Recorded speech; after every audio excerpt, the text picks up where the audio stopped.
Check, check.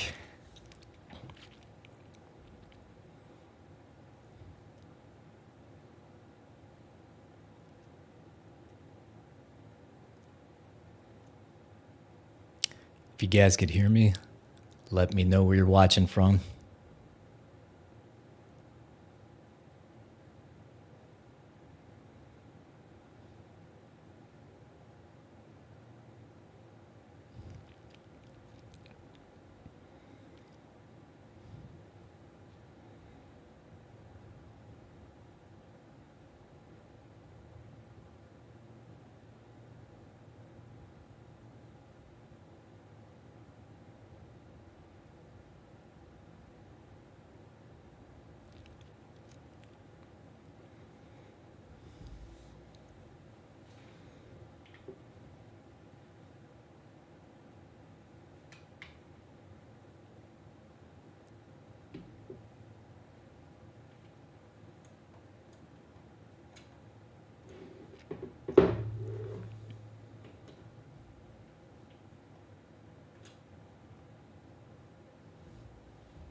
Hey guys, welcome to this stream. You guys could see above me here, Reed is doing an as live for AccuWeather right now. You could see over here, these are the current watches right now. And I will show you over here. Reed will be with us in a second. As soon as Reed jumps in the car, I'm out of here. But this is kind of where the warnings are right now. You could see these green ones are flash flood warnings. This yellow one here is a severe storm. There's been a lot of action already today. There's going to be a lot of action through the night and tomorrow morning too. So if you're in the area, please be paying attention to the weather. Reed might be coming in now. Pay attention to the weather. Don't make this your only weather source, because we are pretty hyper focused on where Reed is chasing, but though we will have at least one other team. Well, here's Reed. Okay, guys. See you in a sec. How's it going? Live storm chase mode has begun.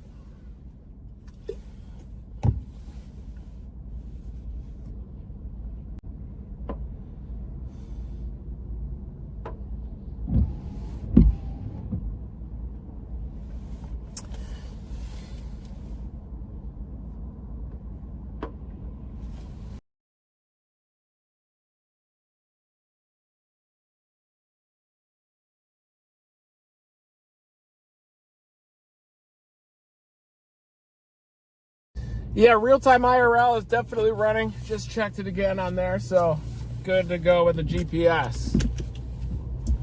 Yeah, I'm in Gulfport, Mississippi right now, monitoring tornado threat. We do have a tornado watch in place here, and I'm going to dribble a little bit west towards Slidell, Louisiana. And we got multiple storm chasers in the field once again. Just had a severe storm that passed just to the north of the Gulfport area. Had about 60-mile-an-hour winds with it. But we really need that instability to move on shore. And that's going to happen over the next 1 to 2 hours across southern Louisiana. And so that's how I'm going to double back and head a little bit to the west. I'm going to head towards Slidell first. That was where I intercepted Hurricane Katrina back in 2005. And yep, very strong southerly winds here too. And that's why there's a high wind warning. There's even some coastal flood potential here, storm surge happening. I just talked to my good friend down in Dauphin Island, and they had to close down that restaurant down there right near the causeway, expecting a lot of coastal flooding down there. There's flash flood warnings in effect over portions of the central Gulf Coast too. Just to my west, there's a flash flood warning. Just to my north as well.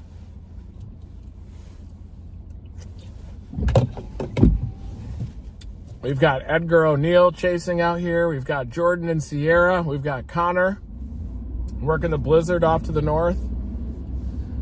I'm going to be trying to dominate here too through the night tonight into tomorrow morning. And as that squall line pushes east, the nocturnal threat is going to ramp up. In fact, any threat that happens now is going to be a nocturnal threat. And these are the most dangerous types of tornado outbreaks. Moving tornadoes, very strong wind fields. Storm motions are going to be moving off to the northeast at about 60 miles an hour. So I'm just going to have to pick them off one by one here on the I-10 corridor as we go through the late night tonight and tomorrow. Tornado watch is in effect here. That severe thunderstorm warning just passed off to my north, but the surface temperature here, the hell is it? 64 degrees. So it's already starting to warm up rapidly with those southerlies. The warm front is approaching.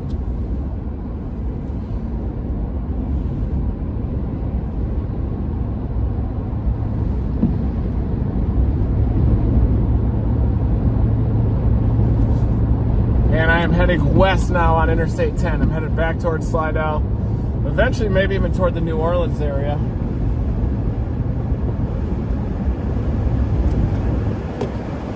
Just got back from Mount Washington. Shot some crazy footage up there of 94 mile an hour winds. And then came back down to cover the severe weather threat today and tomorrow, tonight. We had a couple scares out there near Houston. A couple of tornado warnings to the north of Houston. One of them was confirmed by a spotter, but I don't think it was actually a tornado. Looks like it was kind of a broad mesocyclone that triggered a couple of tornado warnings, and it looked like the rear flank downdraft bulged out a little bit. A lot of times you see that with occluding mesocyclones, and sometimes you see that too when the wind shear is just a little bit off or the storm is starting to overshoot the instability, moving into a little bit of stable air. Threat of tornadoes is going to increase overnight tonight, especially a little bit closer to late evening. I think here in about an hour or two we're going to start to see that surface-based instability really move off to the north, but it's already gone up 5 degrees since that storm. Temperature 66, 67 degrees, maybe even a little bit closer to 70. Then it's going to be game time in terms of tornadoes and strong, potentially violent tornadoes overnight tonight into tomorrow morning. And then I'm probably going to shoot north to upstate South Carolina to that moderate risk for excessive rainfall and flash flooding up there. Upstate South Carolina to western North Carolina. And then Thursday, Friday, big time tornado potential as well. Out near Shreveport, probably. Whoa, wings.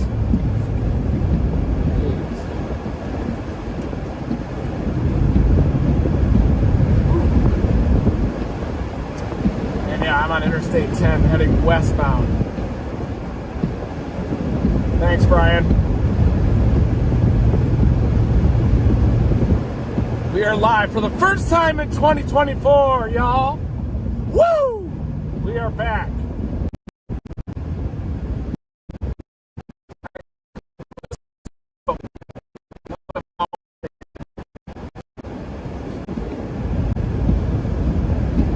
Uh-oh. There we go, we're back. But I should be fine. I'm loaded up with vitamins and just dominating once again. You have no choice but to push through sometimes when severe weather strikes.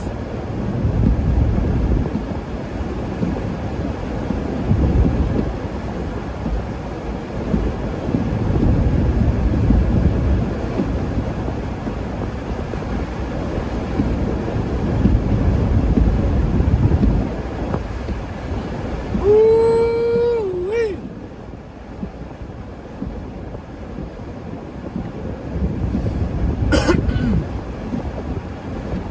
Yeah, I'm heading westbound on I-10, heading toward the Slidell area, maybe eventually toward New Orleans, southwest of there.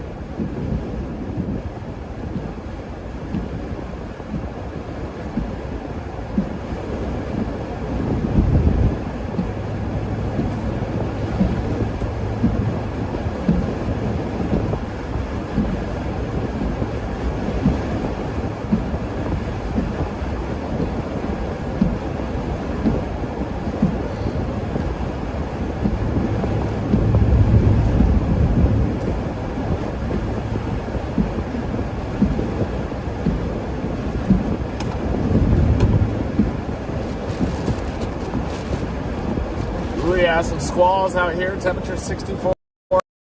Once we rise another 3 to 4 degrees,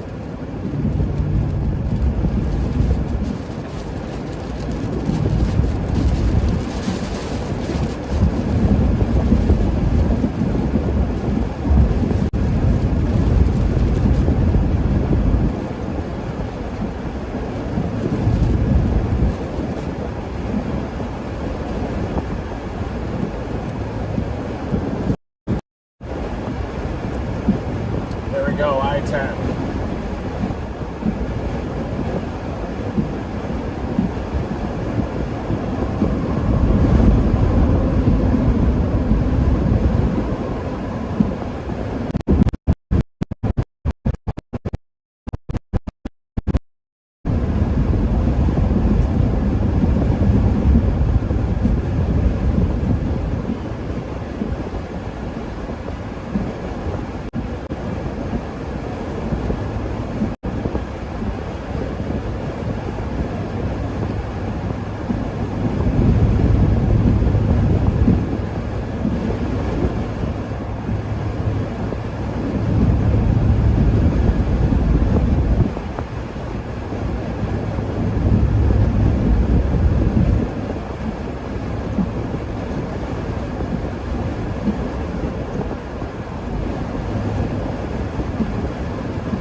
Hey guys, just giving you guys a little bit of context here. So we are going to be with Reed down here. Let me show you pretty much exactly where he is. Reed's about right here in the middle of this screen. And if we zoom out, we see this line right here. This line right there is the Squall line that Reed is talking about. So that's going to be working its way eastward overnight and throughout tomorrow morning. And as the temperature goes up, I'm talking when Reed is, as the temperature goes up, that's what Reed is saying, is that when the tornado threat is going up. So anyway, also we have blizzard conditions, and Connor Croft is going to be showing us that. Back to Reed.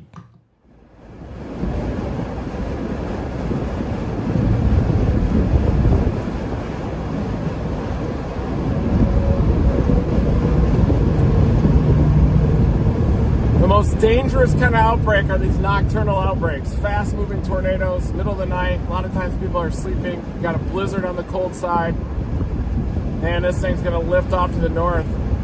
And the next one coming next Thursday through Friday is going to be one of the rare overland bomb cyclones. That one's probably going to leave a stripe of big-time snow, blizzard conditions all the way up through northern Michigan. My Uncle Bruce is going to get absolutely racked by that one up in northern Michigan.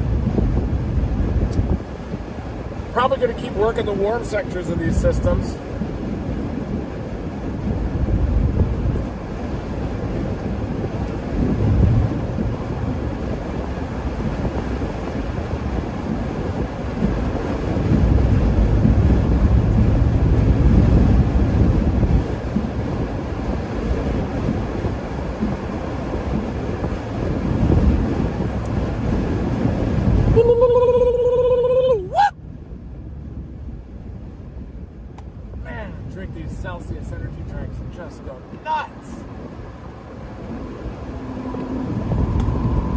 hit me hard. See if I can clean this off a little bit for you.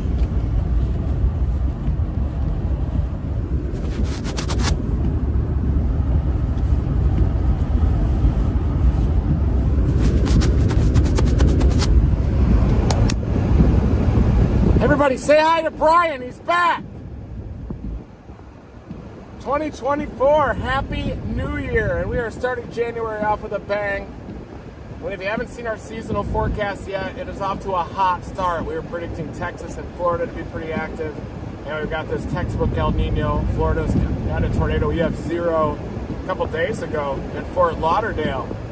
And that developed that storm fired up near Flex Seal headquarters, lifted off to the northeast, and then that elephant trunk tornado touched down in Fort Lauderdale, across the intercoastal waterway toward the barrier island.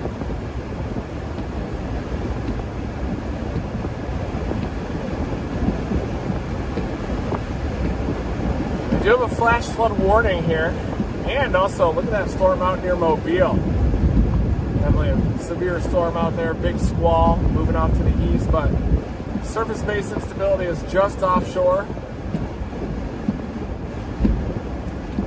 But there is very strong wind field, so even though you have these elevated storms, they're still capable of significant severe weather. Because of the very strong wind fields, it leads to strong, elevated mesocyclones, strong winds, damaging winds.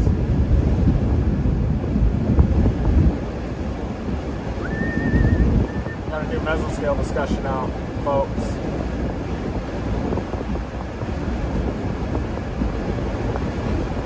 Got that new mesoscale discussion. Coastal flood warning just issued.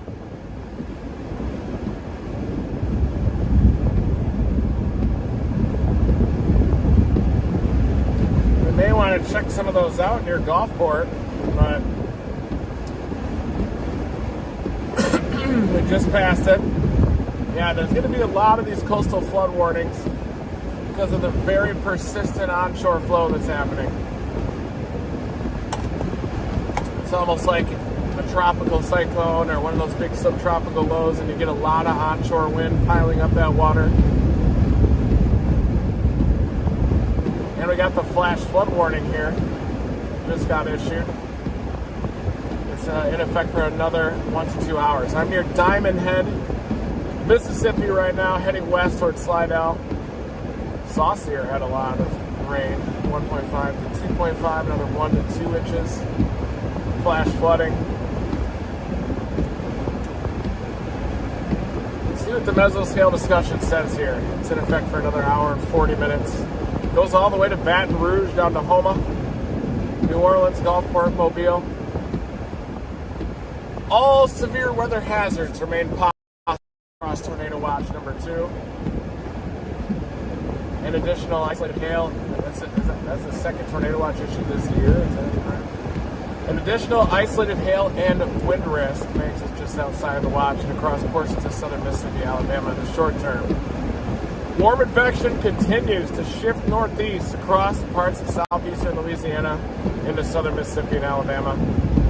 This convection is elevated into the cool side of a warm front draped across southern Louisiana, extending just offshore Mississippi, Alabama. Strong vertical shear, large curved photographs will allow for some maintenance and organization of stronger updrafts.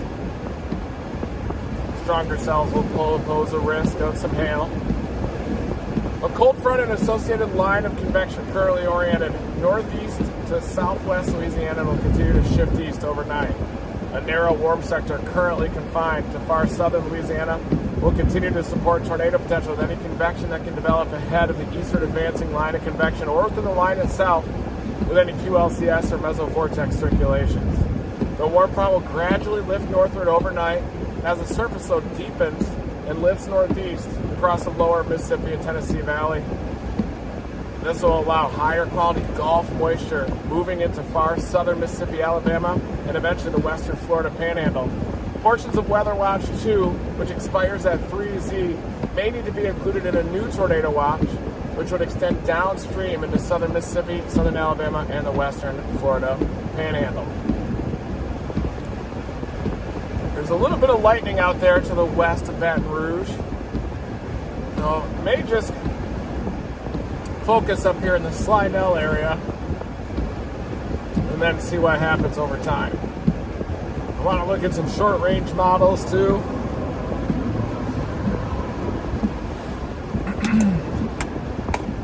Okay, buddy.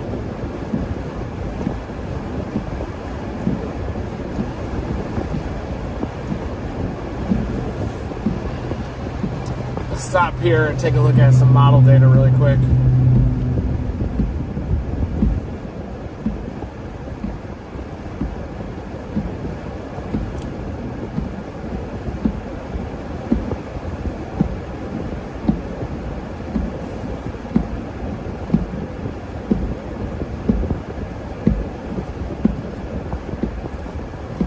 Okay. Yeah, so far today, there were a couple of tornado warnings north of Houston that I don't think produced, even though one of them had an observed tag on it. It looked like it was kind of a broad mesocyclone, and I was thinking about going after that event.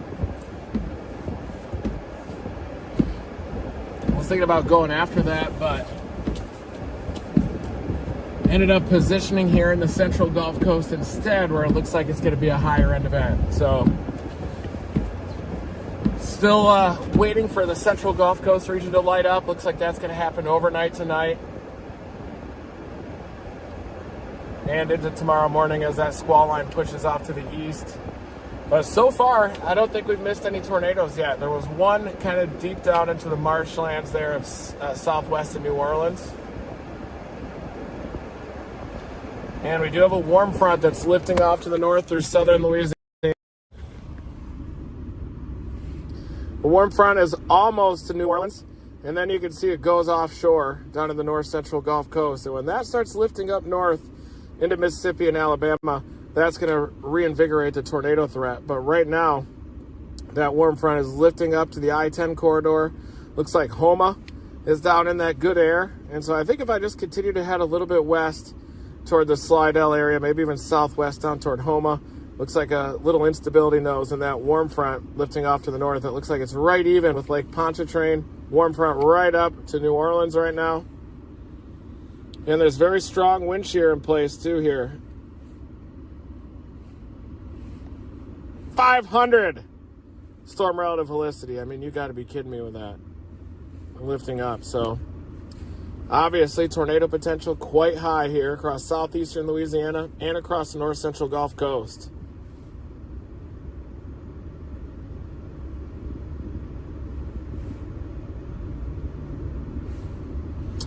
I did take Michigan in this game tonight. I was from Michigan too. Should have probably had him in that last game. But the good news is that the front has pushed east of the Houston area. You're in the clear for the national title game there in H-Town. You're in the clear, folks.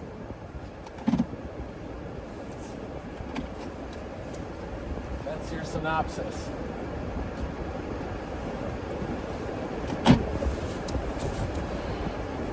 Gotta be kidding me. Ooh, the red zone right there. Look at that. Bar and grill. Not gonna be going there.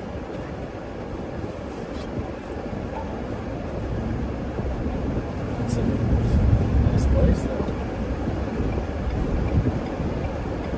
All right, we got to get to that warm frontal zone. Surface temperature 64. We want 70. 69, 70 degrees.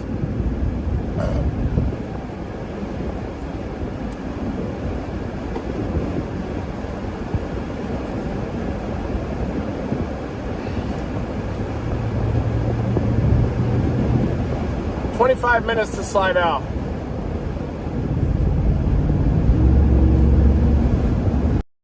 Slidell is the same place where we rode out Hurricane Katrina and ended up trapped at the police department there. Storm surge came up, and eventually we rode out by fishing boat. Car got swamped in the storm surge, and we rode out by fishing boat. That was 2005, frickin' 18 years ago.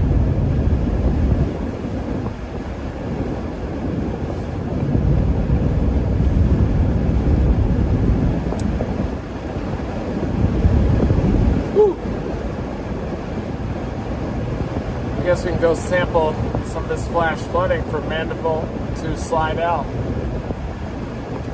I think Connor's going to be covering the blizzard portion up in portions of Kansas. So Trooper Ben said that I-70 is closed from Hayes to Colorado and off to the east. Visibility basically zero out there. Trooper Ben's a good friend of ours. We ended up spending the night in the car the night before the intercept on May 12th this year. And we met him in person. Rough morning, though, out there, wasn't it? Sleeping in the car, storm chasing, not for the faint of heart. It's not a Hyatt out there, I'll tell you that. You're sleeping in your car.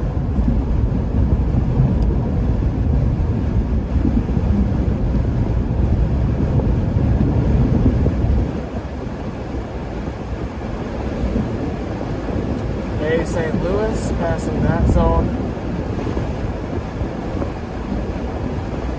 Probably should have stopped at Waffle House back there. I'm probably going to do that sometime in the middle of the night tonight. Get some Waffle House, get like 8 eggs, hash browns. You need a lot of saturated fats to make it through this. But yeah, I was looking for photos of that tornado north of Houston, but I don't think it actually happened. It's possible that it happened, but I don't think it did.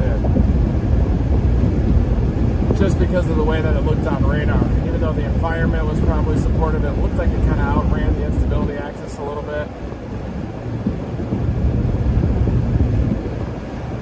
I wonder if there's going to be any renegades that move on shore out here. Kind of have that elevated convection out near Mobile. Might take a little while before we actually get a good surface-based storm to chase, but gotta head out towards Slidell anyway and start monitoring convection. New Orleans radar is down, but you can use the close-range radar out there. Terminal, Doppler.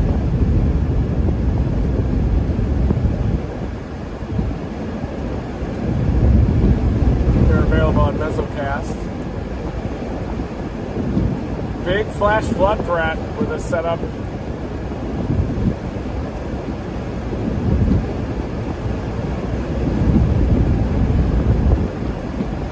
Everybody just say, give Brian a big thank you too for going live. Thanks Brian for tuning in right here. We're running this, running point. Got Brian O'Toole at the helm. I did say those 2 words, but I didn't say the extension at the end.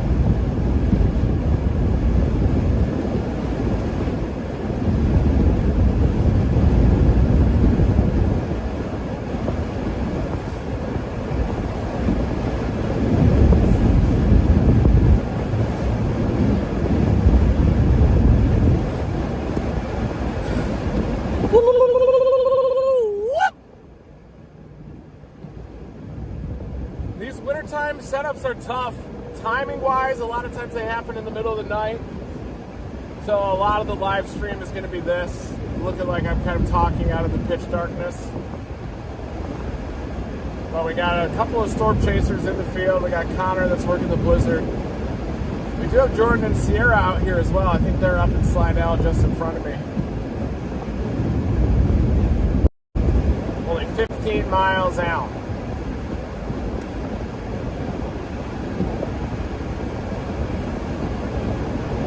I got a rental F-150. This thing's like driving a spaceship.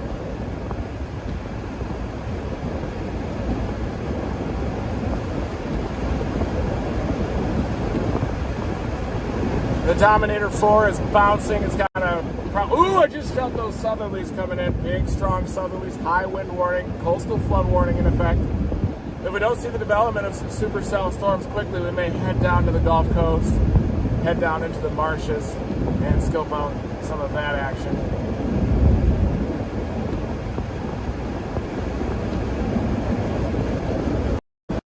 Now there's that flash flood warning still in effect for another couple of hours. Yep, I'll join you again in 30 minutes.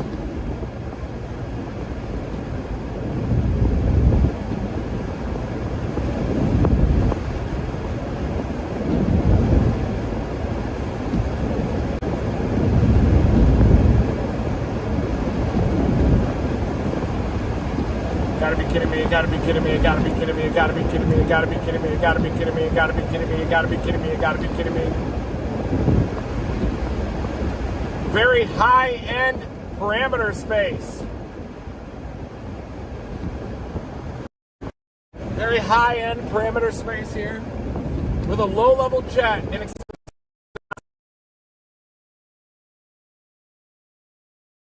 and that is just pumping moisture northward. And I bet when this is all said and done, the big story, what everybody remembers this setup by, is going to be the flooding. And it could be some of the flooding in the northeast, exacerbated by the snowmelt, the heavy rain as well up there, including the Big Apple, portions of eastern Pennsylvania into New York, some of that hilly terrain. But I have to chase the tornadoes down here. I feel like my skill set can be more useful to people. We can increase awareness for this dangerous nocturnal threat. You know, just around in the rain.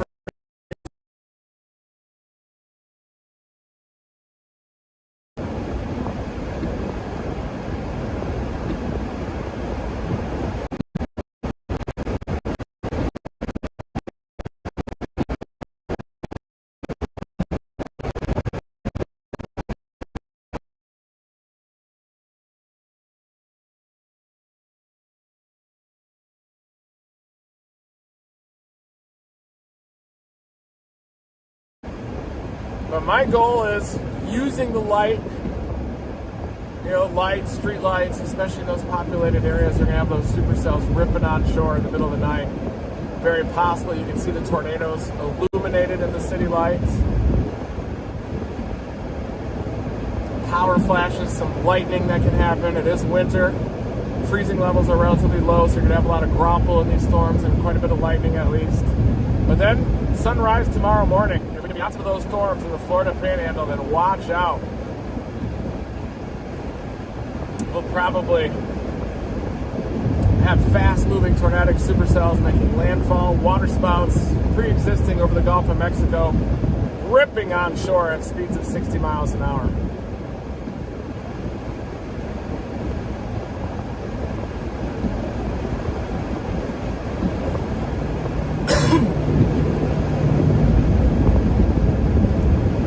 Flash flood warning right now coming into Slidell. Really watching the potential for renegades. It's possible that the southwest and northeast orientation of the front might prevent storms from moving off. You definitely need prefrontal confluence to get those supercell storms that develop across south central Louisiana, eventually pushing up toward the New Orleans area.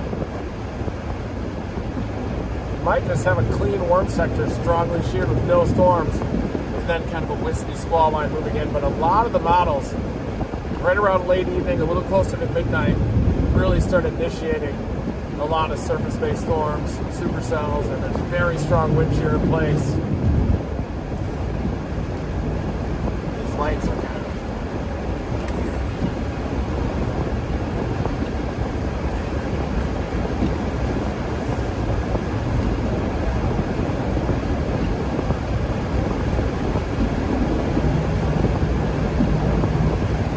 some better lighting when we get a little bit closer to Slidell. But you can see that mesoscale discussion. There's the flash flood warning. 14 miles out from Slidell.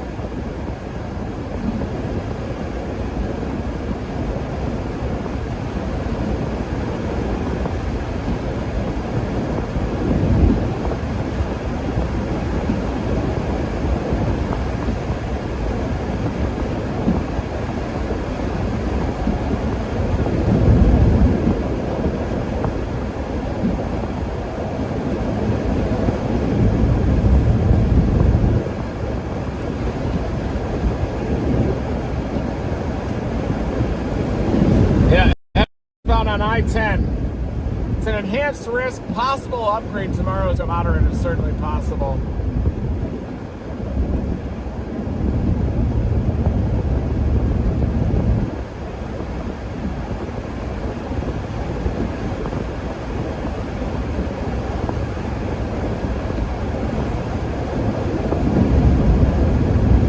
Hey, Charlie. Yeah. Yes.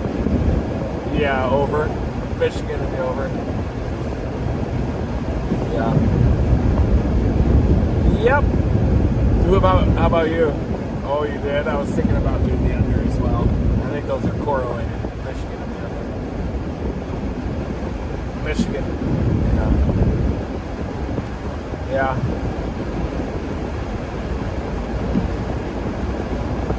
Has it started already? Are you serious? I haven't even been watching it. What's the quarter? I'm out here storm chasing. Wow. That's good then. Looks like Michigan and the over will happen. Go blue. Yeah, we should have had them last game. Guys, just jumping in here for a second. So you heard Reed, so I'll somewhat summarize here. So what we have is really that if you saw our 2024 prediction video for how many tornadoes are going to happen, we talked a lot about warm El Nino and the southern branch, which is this trough that comes in, and right now that trough is ejecting, and it's contributing to. If you haven't seen the video, look it up. Somebody will link to it in the video here. But this is it. Whoops. But basically, we start to talk about El Nino and what it has to do and how it contributes to what we think. And this is the end of the video there. Not to spoil it. It's a good video. You should still watch it. There's me. But you can see that Reed predicted these red states here will be higher in the number of tornadoes. And if you watch that, it's really easy to follow. He does a great job with it. But now we have this low-level jet, which is basically at 1,000 meters in the air, 1,000 feet, 1,000 meters. Somebody correct me in chat. It's just ripping. So there's a bunch of moisture offshore right now, and the low-level jet is cranking right now, bringing all of that. And then you have all this instability here, and that's all combining overnight to make this tornado threat. So that's generally what's happening here. You could see this part of the squall line here. It doesn't necessarily mean that all tornadoes are going to happen right here. You could see there are little storms going up in front. The environment's not quite there yet. As Reed was saying, it'll probably be another couple hours, but tonight can be a very busy night. So if you're in the area, please be aware of it. So I'm going to go back to Reed now. That's generally what's going on. I'm not muted. Good. It's something that I do every stream. Reminder to please hit the like button, share it if you know people in the area, and back to Reed. Well, we got to stay focused on the severe weather here, folks. I'm starting to see a renegade. Some renegades beginning to develop. It looks like the squall line is starting to get a little bit more of a south and north look to it.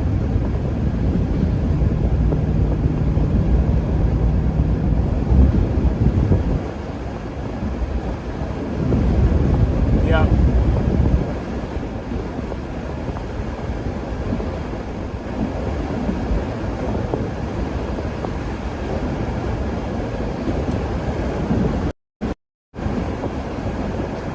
The rest area up here.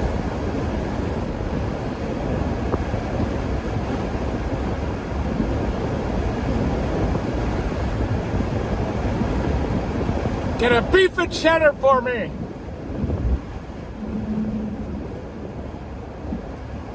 Beef and cheddar, come on.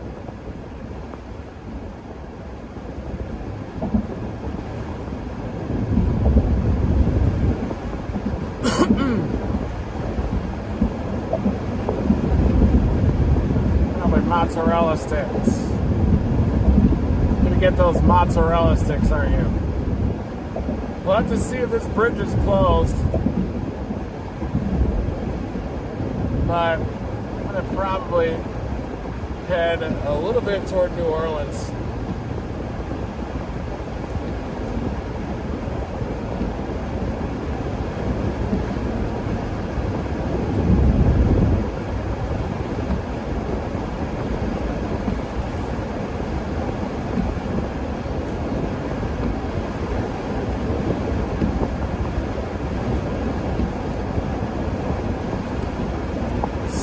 85 degrees. Warming up a lot. 33 minutes to the Superdome.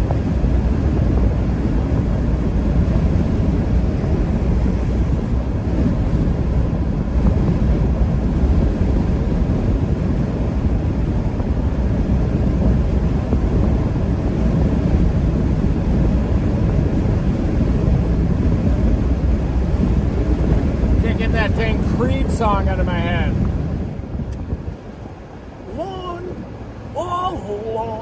The only thing is one.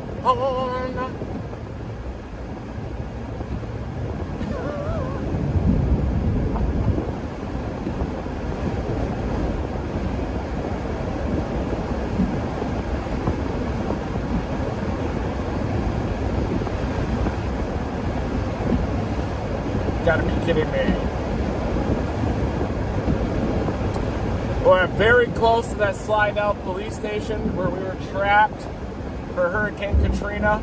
Some wind. A little bit of damage there. A little bit of damage. Thinking about headed toward New Orleans here. There's that warm front lifting off to the north.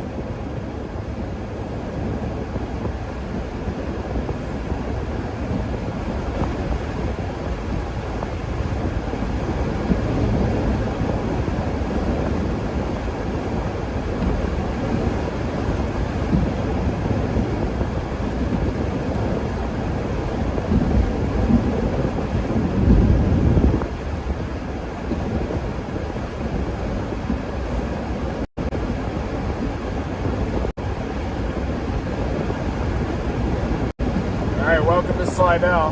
Here's the 190. May end up headed back toward New Orleans. You can actually see out here at night. So I mean, if you're in a populated area and there's a tornado coming, we're going to be able to see it. Especially when you're with me, because I'm going to try to get inside of it.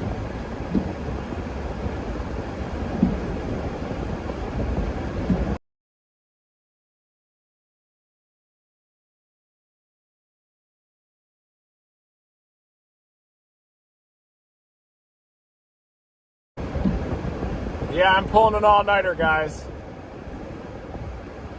Even at my age, it's possible. That's shaping my life right now, that's why. You gotta work in the off-season as a storm chaser. There's no off-season anymore, though. It's year-round chasing. But it's gonna be tough staying up all night tonight, chasing all day tomorrow, headed up to work the flooding, too, in the Western Carolinas. Then Wednesday, we gotta shoot west for the Thursday setup. Inland rare overland bomb cyclone, mega bomb. You can definitely see some flooding out here in Slidell. Standing water. We'll go across the bridge here shortly, but don't want to botch it up either. It's all warm convection off to the north. Really need something to develop in the open warm sector. Or when that squall line arrives.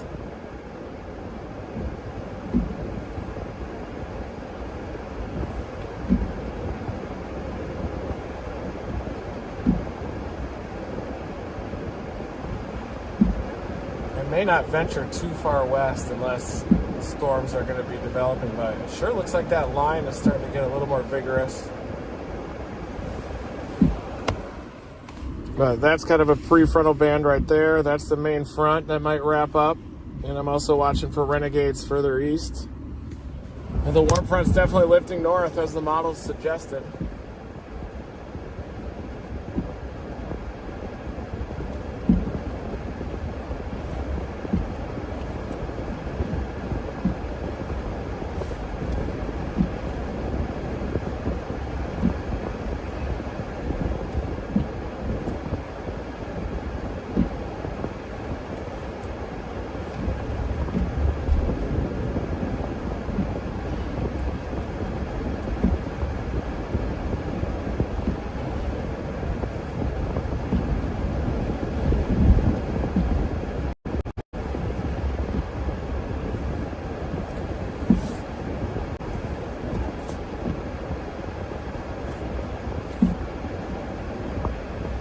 Definitely see some of the flooding out here. I think I'm gonna see tonight. Double espresso here too.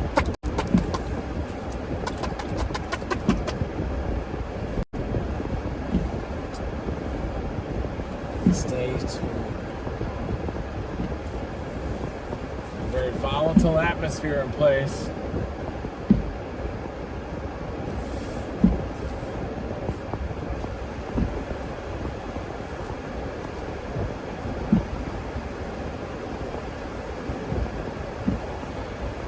Hello, welcome to Starbucks. What can I get started for you? Hi.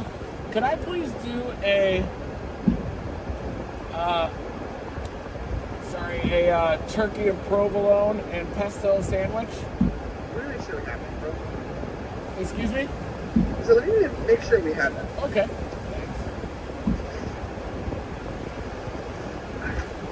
Yeah, the last one. Oh, that's great news. Alrighty. What else can I get? Could I also get an order of the potato, cheddar, and chive bakes?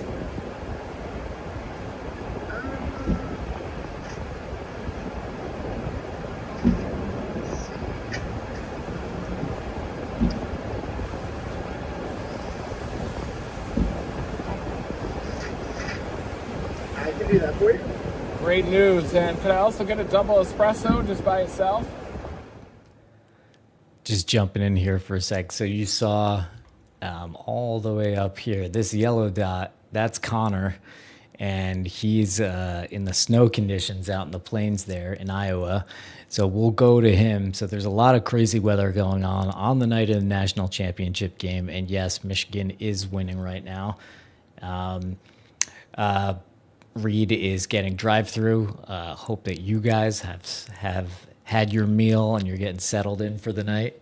Because, yeah, this could be an all-nighter. So I took a little afternoon nap.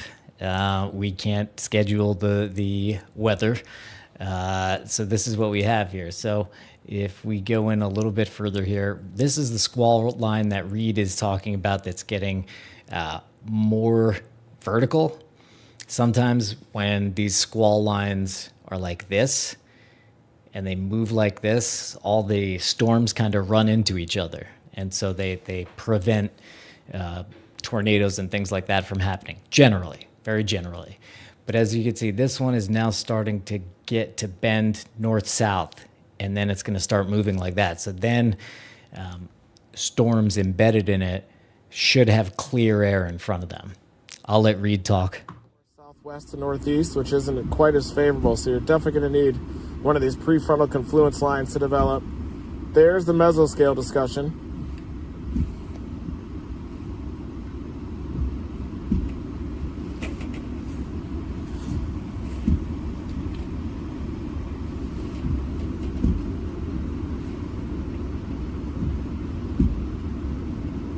Look at that right mover up here. It's elevated, but notice how it's trying to turn right, kind of as that warm frontal zone might be lifting north. 66 degrees now. So that warm front is definitely lifting north.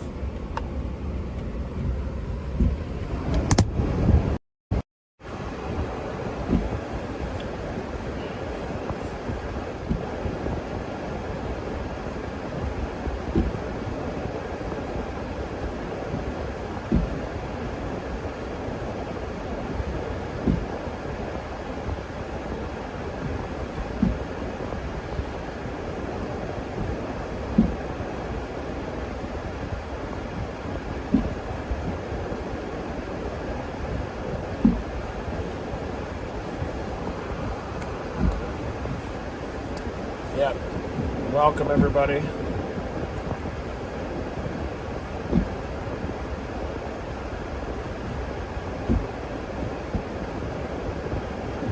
Good, welcome. Stay tuned too. We're going to be on a tornado warning eventually here. It might take a little bit of time. There you go. Hi. Hi.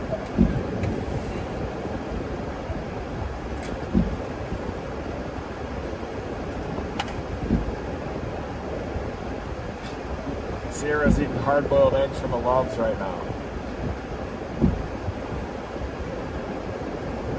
That's storm chasing for you. Thank you.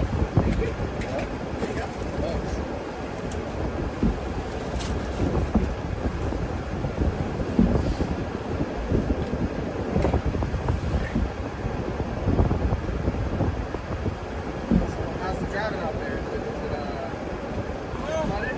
Nah, it's fine. There's a little puddling out there, but not too bad. Yeah. We haven't got the worst of it yet. No.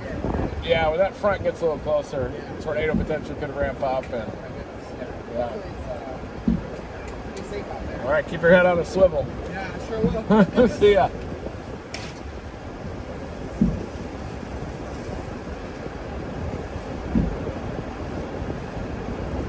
Keep your head on a swivel.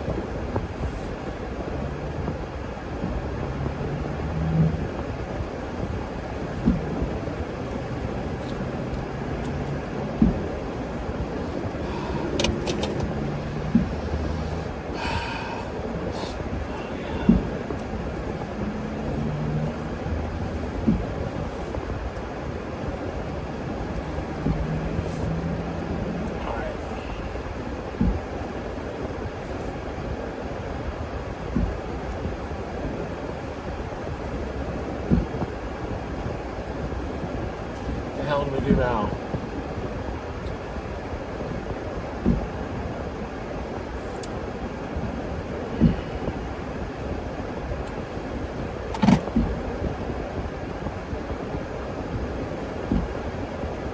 Hi, Aaron and Logan are out of Bay St. Louis. Who are you guys hanging out with?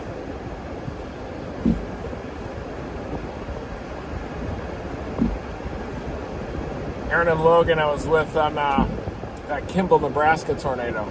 We were right up alongside that dirt plume. Yeah, I'm over there, BC.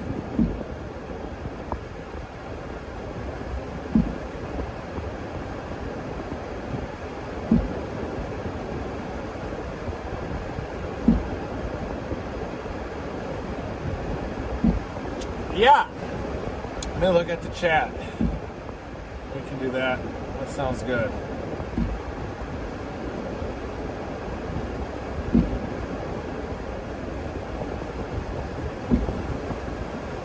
See if I can pull that baby up. Pull open the chat. Here we go.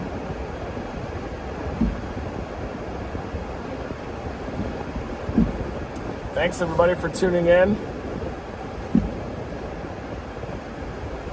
Daddy Crab. Thank you, sir. A lot of crabs down here in the Central Gulf Coast. A lot of blue crab out here. No, and sometimes those tropical systems come in and you get a little coastal flooding, the crab will kind of go up onto the road surfaces. Yeah, Angry Seas, Brandon Montgomery down there covering some of that coastal flooding. That might be a good idea. Get some of that storm surge as they're waiting for the convection.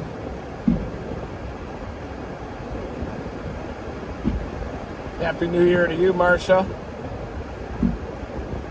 Chris Lyons, Never Stop Chasing. Kate Bly, Tracy Betts. Swivel Me Timbers, keep that hat on a swivel. Drinking a little double espresso here. Try to be caffeinated. My mom might be watching us right now too. Say hello to my mom.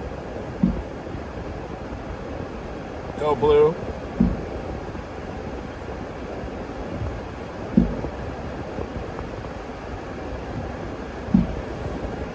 Middle of the night storm chase here. Steve Nelson, thank you. You never stop chasing, legend. Thank you, Steve. Yeah, that squall line's oriented southwest to northeast, which isn't as favorable for them to move off. But I think as it gets closer, you'll see it gradually gain that north-south pivot and then start lifting up toward the southeast U.S.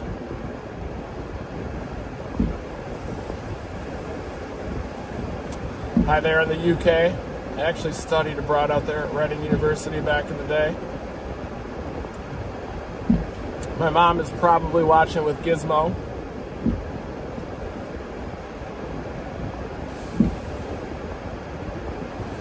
Very warm out, 66 degrees now. Continues to get warm out here, and this is that warm front. It's gradually lifting north toward our location.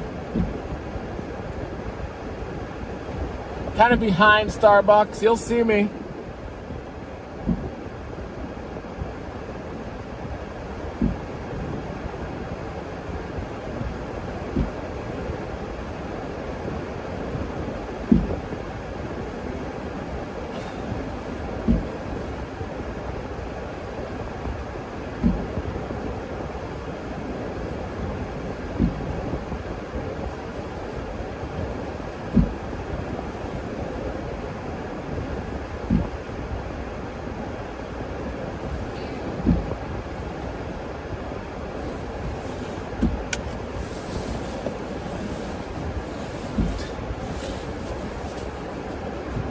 Take the jacket off as that warm front is starting to lift north.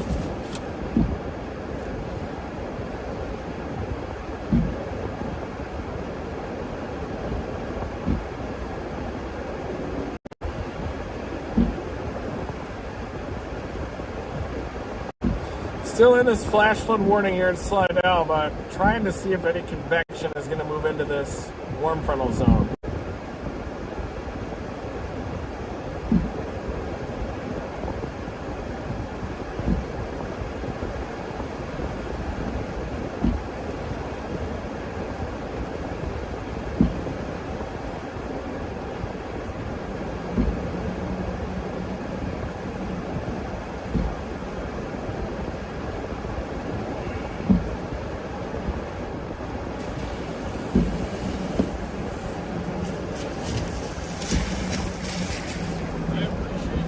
Oh, thank you.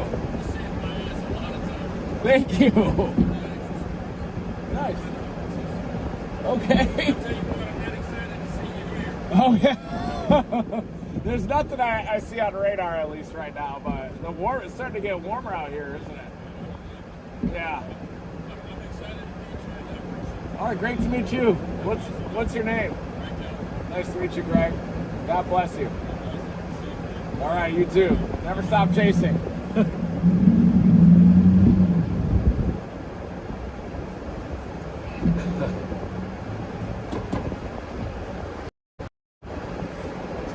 Thanks, Greg.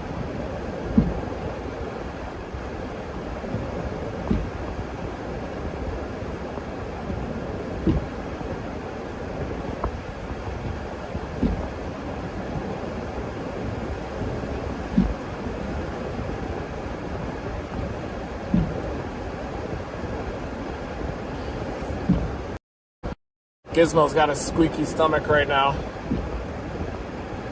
So everybody, please give your thoughts and prayers to the Giz, #1 storm chaser.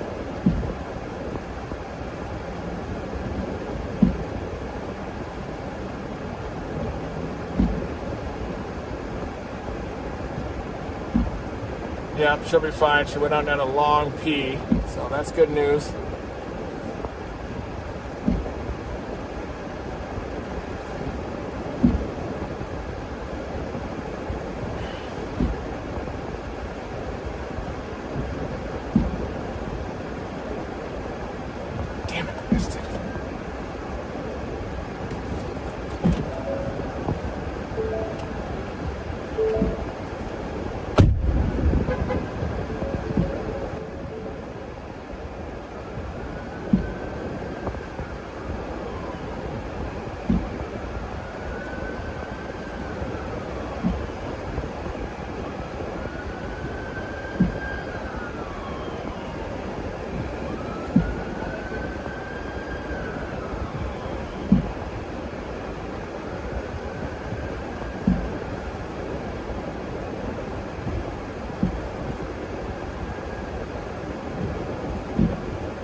All right. So jumping in here for a second, I'm sure Reed will see it, but thank you, especially Mason Harris, for the F-150 gas guzzler. You absolute legend. Thank you to Where's Shelly, Erica, for gifting 5 memberships. We appreciate it. And Bauchi. And there was another one, but I think it disappeared. So sorry I didn't catch that in time. So if you look at the map here, you could see up here, you could see Reed. Here you can see Edward the Storm Chaser is the end of it. It says Edgar the Storm. Looks like we need to make that graphic box a little bit bigger. And then down here you see Chasing with Connor. So that's Connor Croft. And Connor is all the way up here. Connor's this yellow... Whoop. Undo that.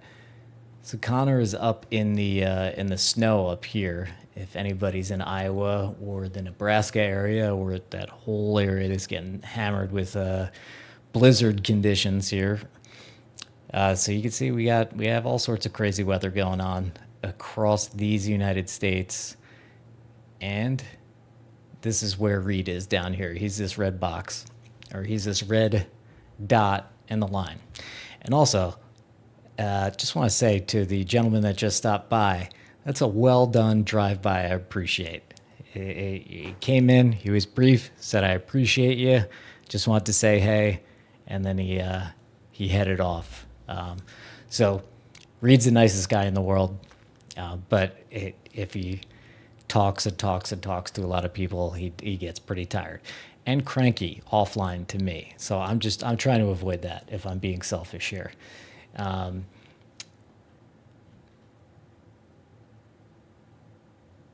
Connor is live on his own YouTube channel. Jordan and Sierra are also live. We found that out a little bit late, so we might see them cameo here.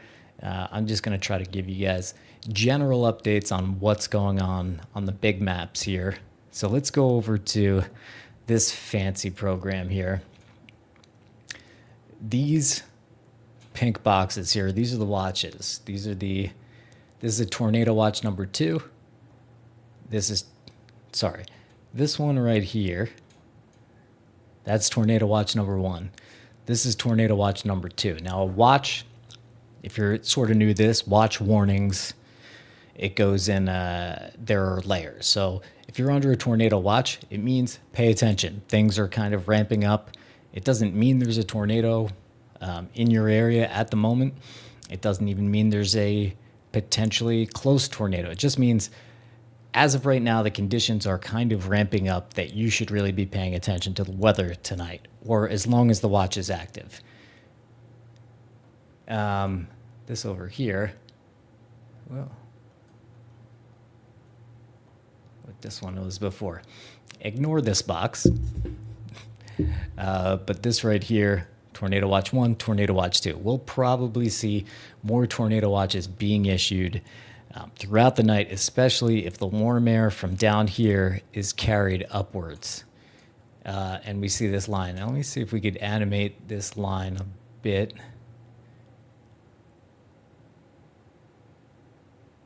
Now Reed was saying he thinks it's going to go a bit more vertical too. If you were also just joining, I was explaining that if you have a squall line like this, and that's this right here. You see this line that goes all the way down here? This line, when you have a line of storms like that, a squall line, if it's more horizontal and the thing, oh, wait, we got a visitor here. Oh, it's Brandon Kopic. Back to Reed. Oh, even better. I don't do nothing but mozzarella sticks. Come on, you know me. Yeah, mozzarella sticks. There it is. You. Good to see ya. How you doing? Good. Yeah, I just finished a live shot for AccuWeather. Here's a lot of unique characters around here. Oh, really? Yeah, this is where we rode out Hurricane Katrina. Oh, really? Yeah, we were stuck at that police station here. Oh, really? And then it got surrounded by storm surge and everything. Yeah, I've run into quite a few people who were interested. Yeah. What do you think's going to happen? I still think it's going to go big. Yeah, it's 67 degrees here now. I know, I got to step on the quick. It's very warm. I've been sitting in this car for so long. I just need to stay up. Yeah. Driving from Boston. Yeah. Boston. Oh my I was God. up in Massachusetts yesterday. I stopped in south of Bowling Green, Kentucky for about 5 hours and then kept driving. Are you okay? Just quickly here. So Reed is talking to another wild chaser, Brandon Kopic. He's an extremely accomplished, really good chaser. Also amazing with some of the live streaming tech. Gonna go to him. But basically, if these two guys are in the same place and some of these other folks too, you know, you should know that this is not, they've driven all this way for a reason, a rented car for a reason. So pay attention. Anyway, back to them.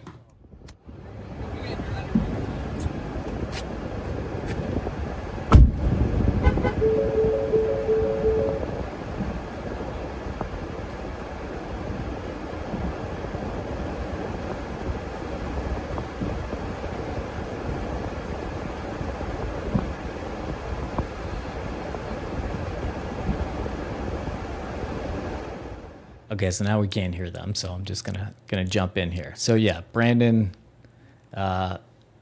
growing legend. There's Reed, and if they're in the same place as I was saying, you need to take this seriously.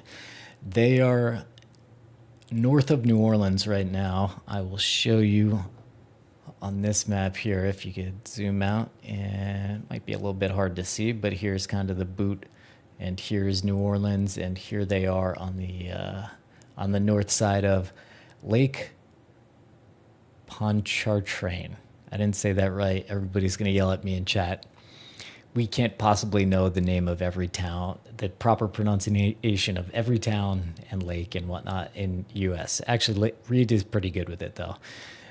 So as I was saying before, we have this line of storms, this squall line that goes all the way down here, all the way up here, that if it starts to get a bit more, if you get a squall line that's kind of running along like this, west to east, a lot of times you got to think of it like there's a storm here, there's a storm here, there's a storm here, there's a storm here. So if they move along, it's kind of like this storm up here eats all the energy, and then this storm has no energy. But if the storms are oriented like this, which they're kind of like that, and they may go more vertically, then every storm kind of has free air in front of it. And they're also in front of the line. We have what we call renegades, which are renegade supercells out in front, which there are kind of a couple, maybe not supercells just yet, but enough to kind of show you. So here is the squall line, and then you see you have these things going up here. They're not supercells, but they are, little storms. But as you can see, it's 67. It says 65 down here. So keep an eye on this right here. So this is the temperature where Reed is right now. If you start to see it go up, we're at 65 right now. We start to see it go up, the environment is getting more favorable for tornadoes. Yeah, so much low level shear that's just gonna go insane. Honestly, that's my personal. Why does your voice sound so froggy? Is it Because I'm exhausted. You're from Boston. You got a froggy voice. Yeah, It sounds like. yeah. That's what I said. Apparently, my voice isn't deep when I'm exhausted. Apparently, it's a little bit deeper. When Maybe you ate too many of those monsters. Not enough. Yeah, look at that. Looks good. You can see it because this tree goes to the back of my car. Whoa. Oh, wow. That's a Christmas tree. Yeah, it is. That's nice. Holy cow, look at that. Trying not to, have any accidents.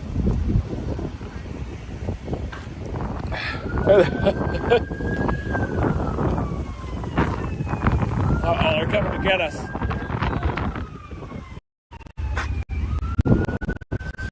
You like this thing? It's like driving a spaceship. Yeah, I'm sure it's not too fun in the water.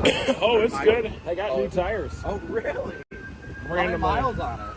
I don't know that. Yeah. Probably should check. I haven't looked yet. I don't know that stuff. I know, as long as it runs, it's good, right? Yeah. I've been hearing nothing but sirens since I got in town. Yeah. Yeah, you've had a big weather change too, haven't you, since you...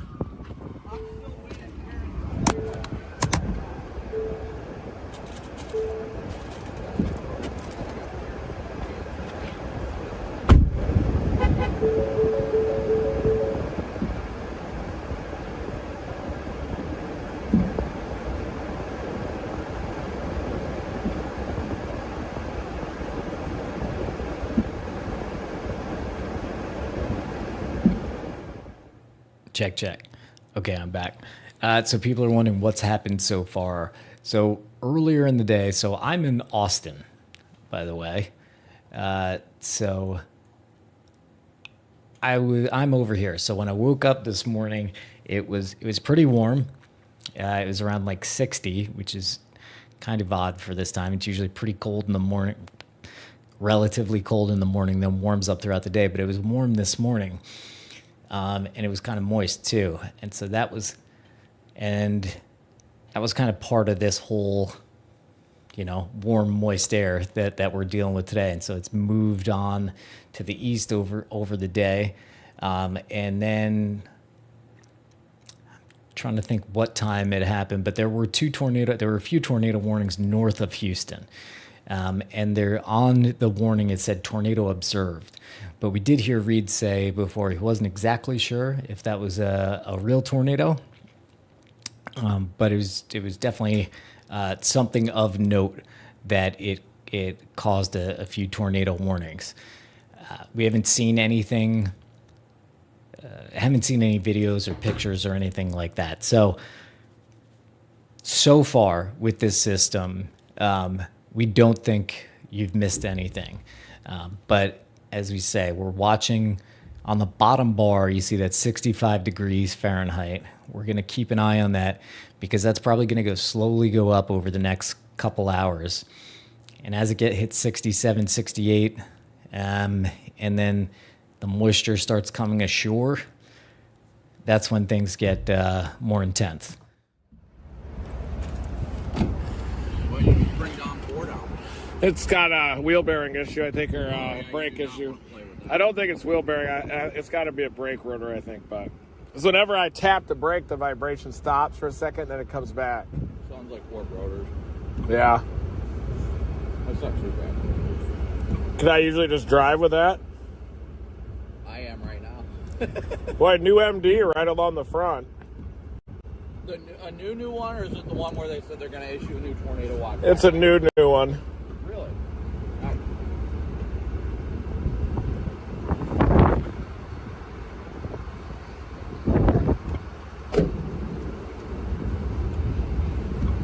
Few tornadoes may increase this evening as the QLCS has shown increased organization.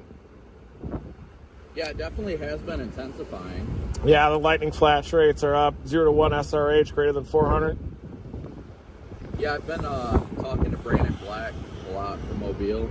Yeah, he's a good guy. Yeah, he's a really good guy. He's still concerned about the prefrontal risk with it too. I don't like to focus on the updraft streaks in these kind of environments, but he was making mention, he's like, the models aren't showing deep convection with those, but it's like I've seen them produce big tours with like nothing for updraft streaks. Oh, yeah. See what happens, A lot of these younger Mets haven't even seen an El Nino either yet.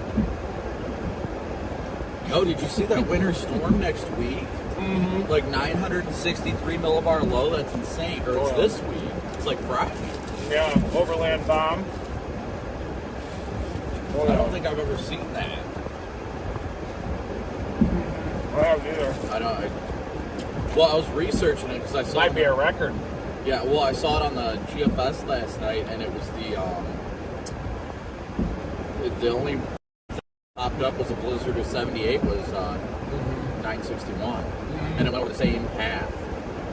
Probably be big lake effect behind it. Oh yeah, monster lake effect behind it. Since we haven't had any this year, that's what sucks. I love covering lake effects only a couple hours from home. Dude, I probably won't be home till like Sunday. Gotta eat while we can. Oh yeah. Yeah, I've eaten a lot today. This is my first meal I've had in like 2 days. I've been eating chips. Oh my god. Yeah. And yeah. It's like the first full type. I wonder if Baton Rouge is a good target. Honestly, that's what I was planning on doing once I got. Before I kind of meandered towards Baton Rouge. Yeah. I don't want to get too close because you don't want to get overtaken by this stuff too early. You get overtaken, it's done. Yeah. At least could head toward Hammond.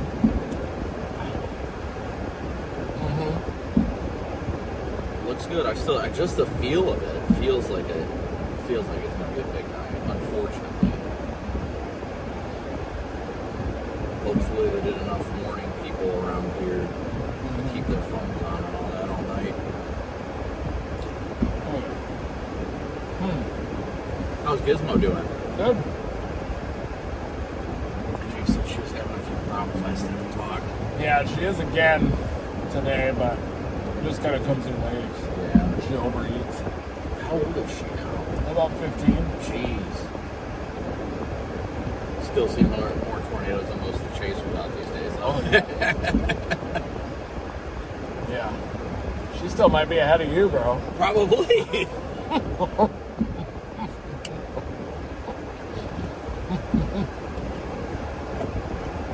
How many have you seen? Like 300 or 400? Or? I stopped counting. I really did. I was trying to figure out. Because I went through my like early teenage years where it was like an ego thing, where you wanted to do it, and then I like kind of reverted to old ways where I'm like, you know what, I'm not counting. Yeah, I haven't Then counted either. I feel like I'm too full of myself if I'm, No, you should still at least keep it approximate. I should, but I honestly stopped counting. And you see so many bird farts that you're like,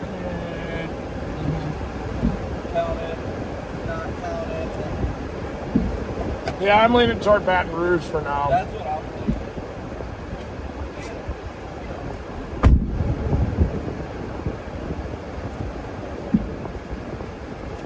Sounds like Washington bounced back.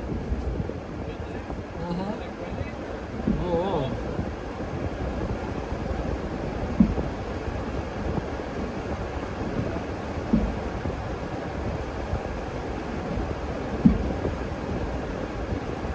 1710 and a half.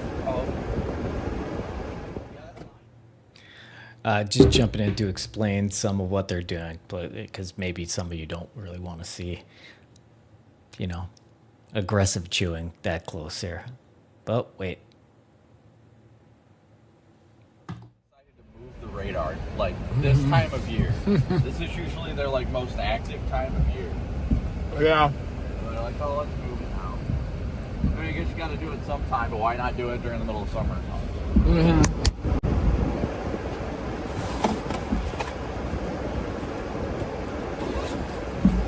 think all that stuff's right at the end.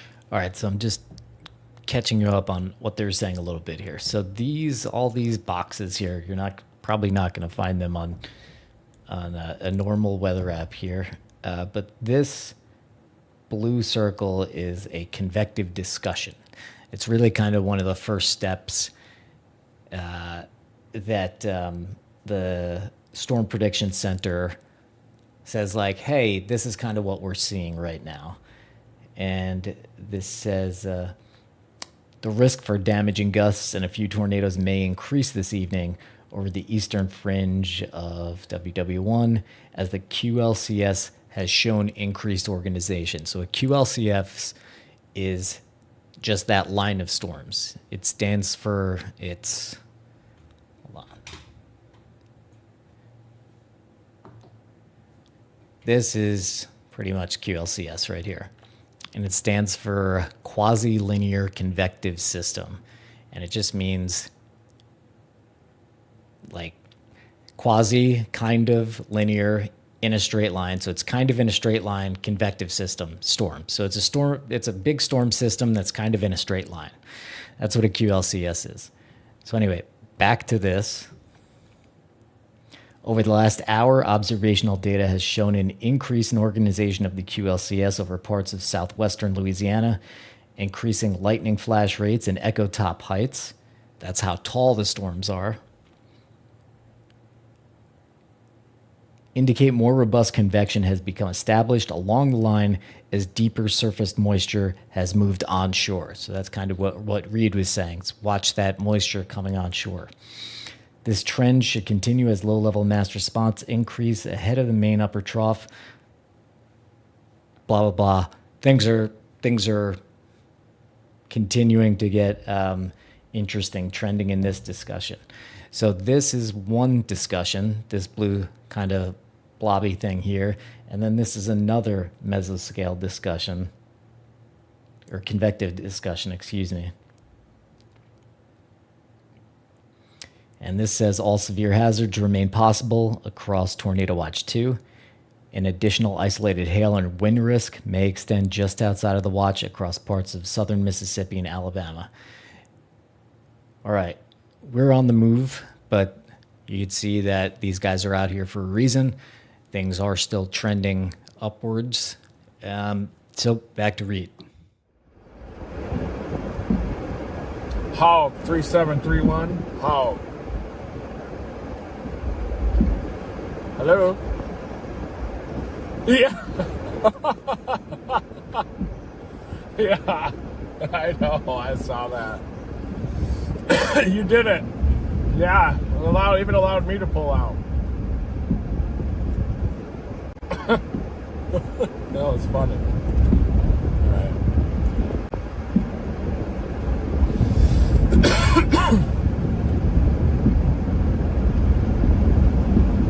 We're heading to Baton Rouge.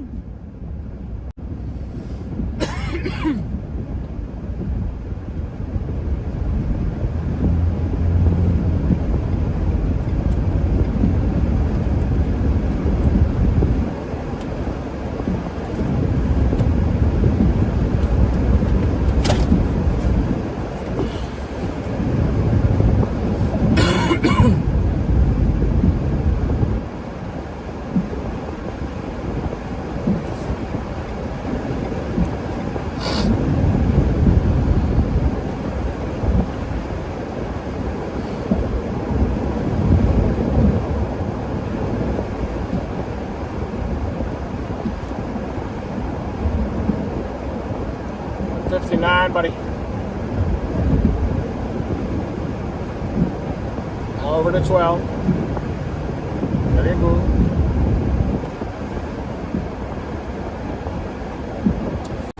So I'm headed a little bit west, convective line, a little closer to Baton Rouge. But we gotta keep an eye out for renegades. You don't want to get too far west and then botch the whole thing.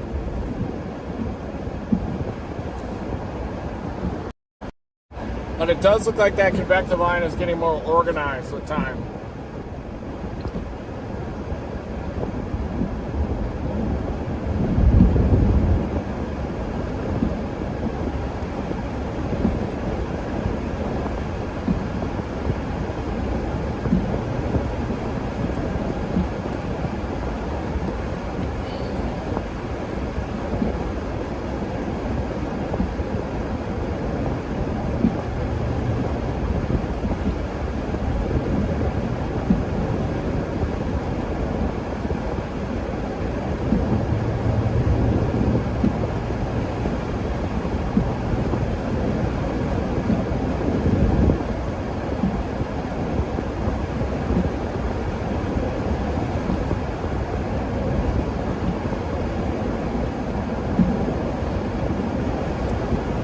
Slidell. It's 89 miles to Baton Rouge now. Jeez.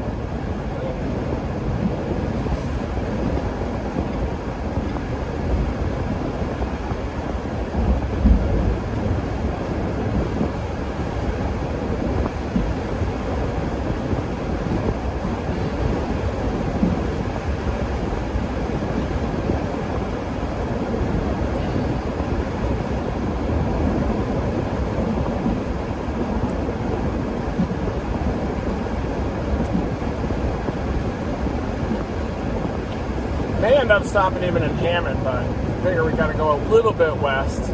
Let that line mature a little bit as it approaches. Don't want to miss any of those renegades, though, that could develop just to the southeast of Venice. But it might be once that convective line gets closer to Mobile. That's probably when everything's going to really start cranking.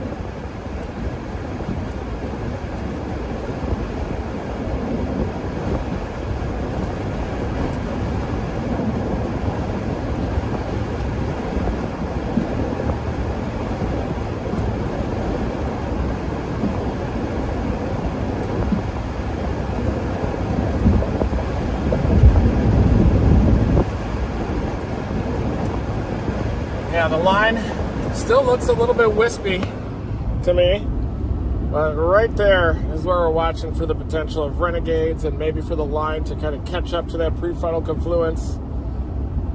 Then it could start going nuts.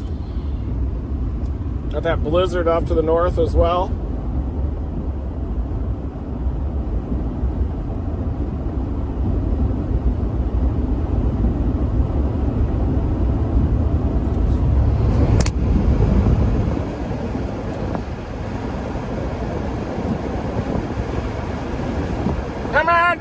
Come on down, and let's get on down to the Baton Rouge.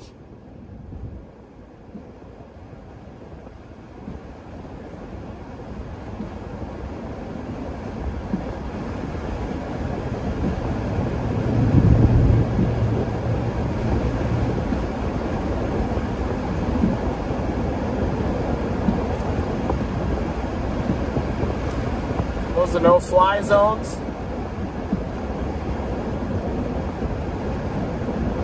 Sometimes.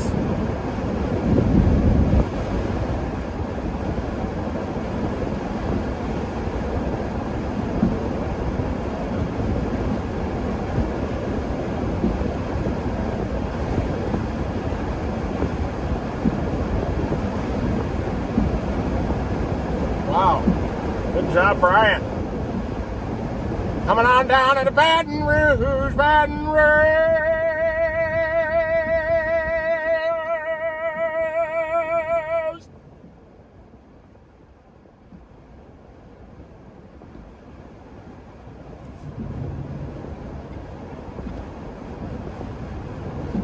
Come on down to Baton Rouge.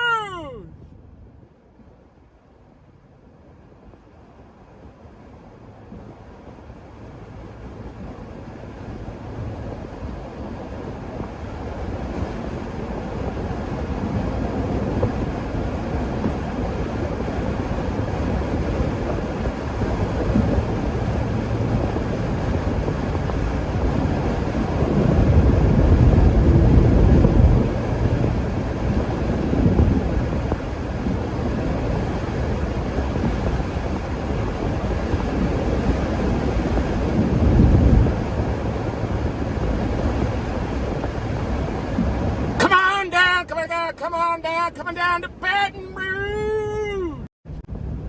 Go blue.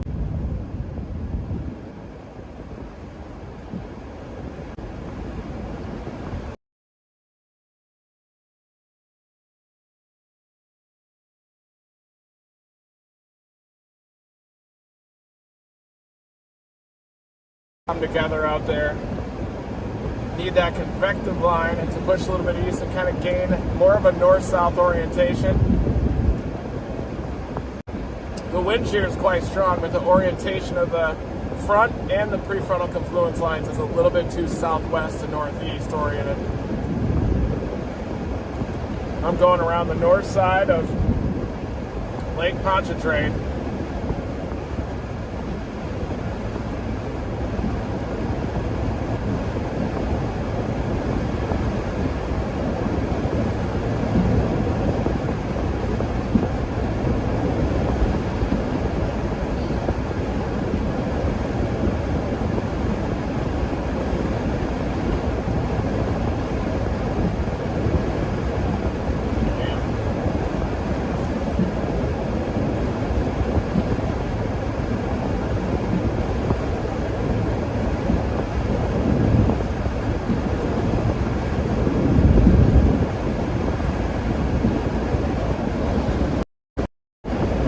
our plan is to keep charging west here on I-12, and once we get a little bit closer to Hammond, then we'll reevaluate again. And I'm not sure if I want to go all the way to Baton Rouge just yet.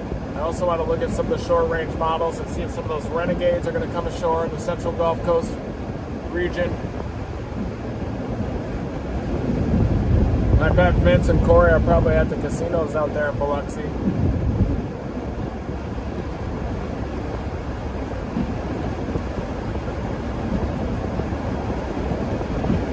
A lot of times they close those down when you're chasing a hurricane, so we'll try to stay in them and then end up shutting it down.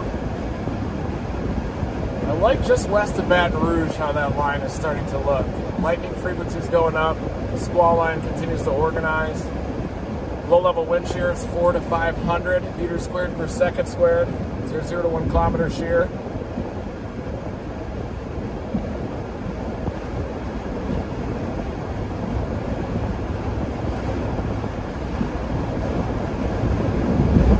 Come on down to Baton Rouge. Baton Rouge.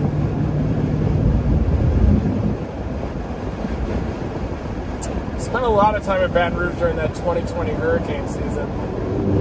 We were chasing the Gulf Coast with like 6 hurricane landfalls during a single year in 2020.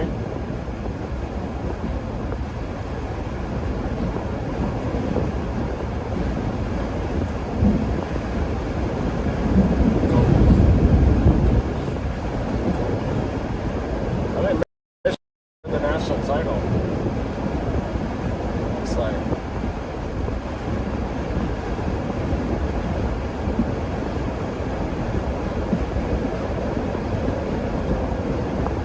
Such a well-oiled machine. This is a very tough event to chase, this one tonight into tomorrow morning.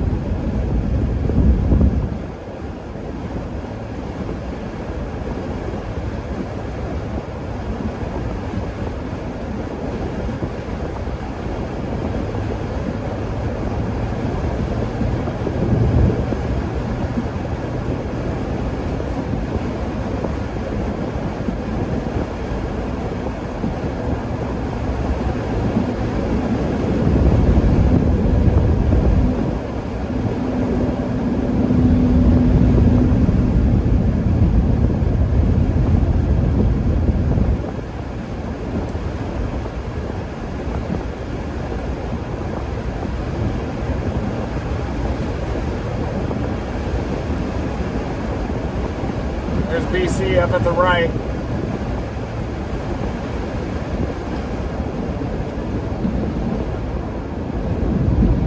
Brandon Kopic.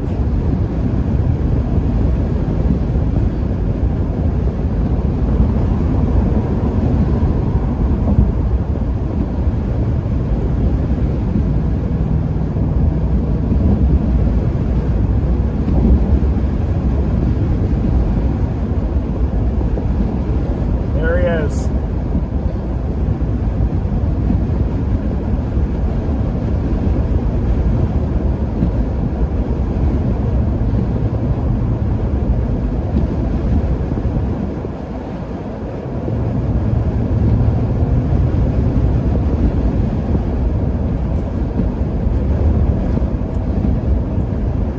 Another flash flood warning up near Natchez. Watching that storm to the west of Livonia. Maybe those to the west of Lafayette. You need that line to gain more of a north-south orientation.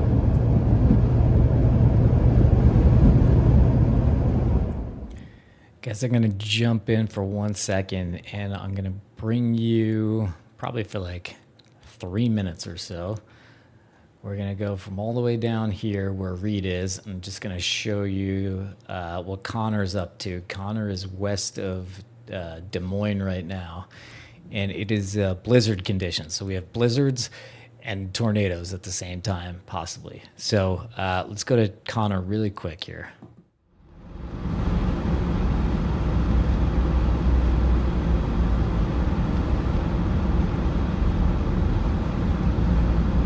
Just tuning in, I'm heading eastbound on Interstate 80, just off to the west of Des Moines. Rapidly deteriorating conditions here. Snow, the road is completely snow covered, but it's light and the snow is light and fluffy enough that when a semi tracks over it, it clears a path. So if you are just tuning in, I'm just north of Anita and Corning, Iowa on Interstate 80.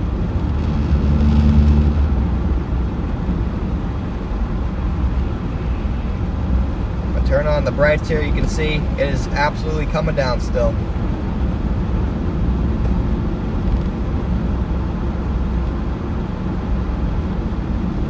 But as we get closer to Des Moines, we'll get some lights on the side of the road, and that should really illuminate the snow a lot better, and it'll be a lot cooler of a picture. Right now it just looks like dangerous and dark, which that's what it is, but it'll get a little bit cooler looking as we get into Des Moines.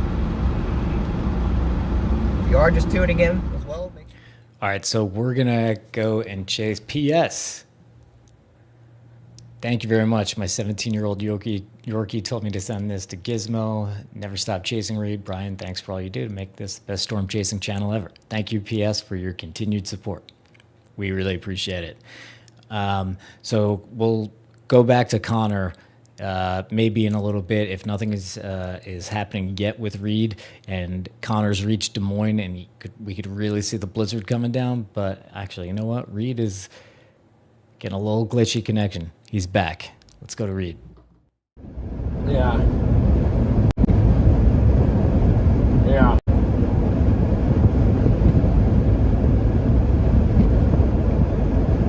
Yeah. Yeah. Yeah, I think that thing produced down south or near Homa, way out there southwest of Laplace. Yeah, like early on when it was near the warm front, when it first went warm. It actually didn't get tornado warned until after it lifted, I think. But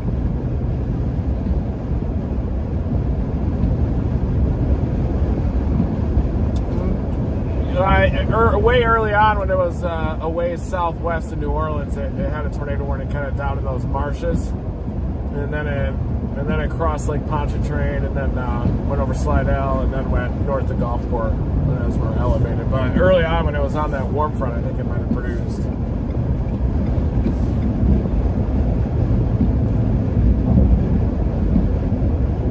Oh yeah.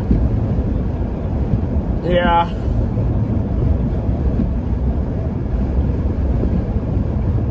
Yeah.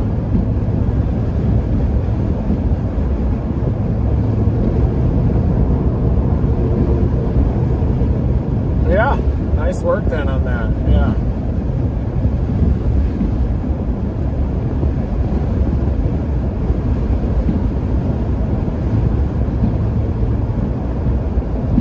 Yeah.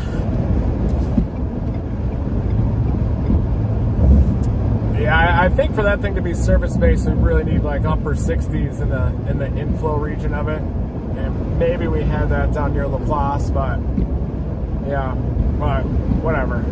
It could be whatever we want it to be, I guess.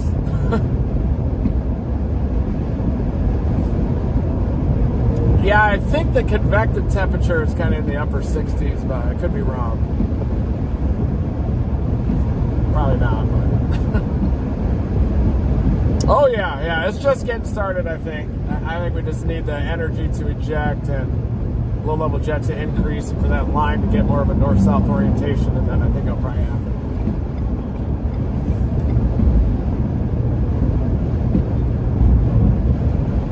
Awesome.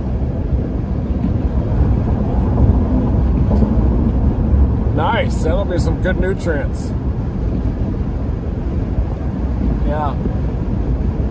Yeah, me neither.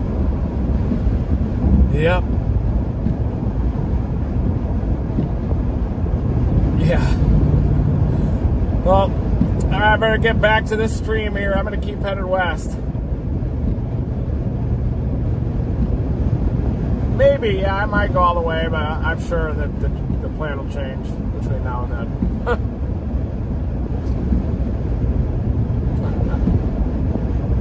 Alrighty. Yeah, I'm on I-12 on the north side of Pontchartrain now, so. 68. Temperature's up to 68 here now, so that's a good sign. All right, sounds good. I'll see you, Johnny.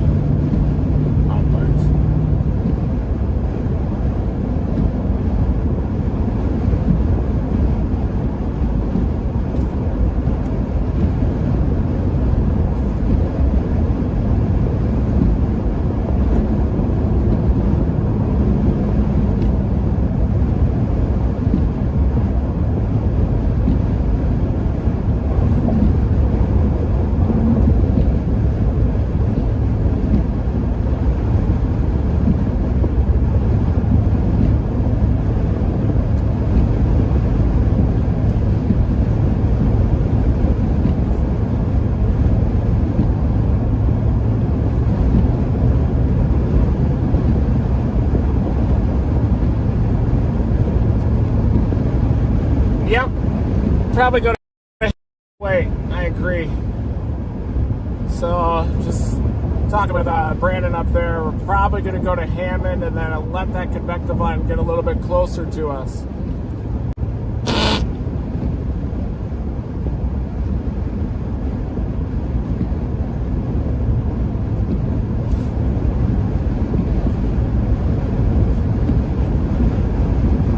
Special weather statements out there, but that line is definitely intensifying.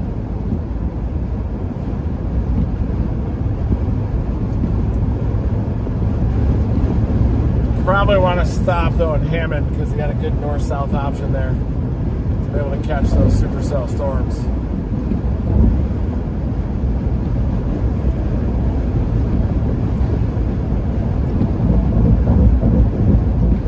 Ooh, it looks like we got the blizzard on there.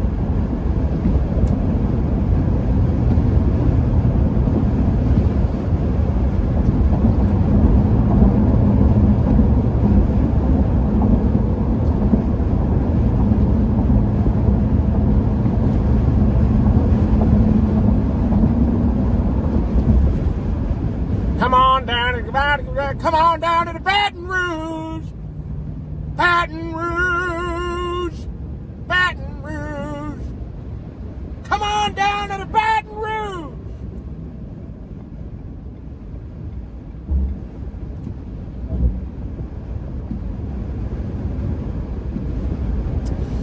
I'm now passing Covington, Louisiana. This is actually where we hitchhiked to during Hurricane Katrina that night. So we ended up hitching a ride by a fishing boat to an elevated railroad track. We walked all the way up to Interstate 12 and then started huffing it west on foot. Hoofing it. And we put one thumb up and the first vehicle picked us up, brought us all the way to Hammond. And then we actually found an open hotel room, believe it or not, that the people just left. Feces smeared on the wall in there. Spent the night, woke up the next morning, and then hitchhiked up to Jackson, Mississippi. And it was crazy. No cell phones would work post Hurricane Katrina. My mom thought we were taken out by the storm surge and wasn't able to kind of get a call out until we got to Jackson. But 18 years ago, I think the cell phone tower just didn't work as good when hurricanes would happen.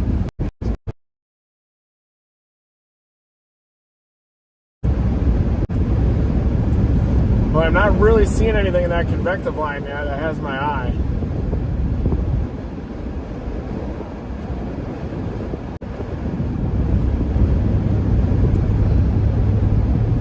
I'm gonna make sure we don't miss any renegades around over the Gulf, but I think this is kind of the relative minimum of this setup, and then as the line pushes east, you're going to see a major uptick in the convection, probably around the New Orleans area up into the southwestern corner of Mississippi.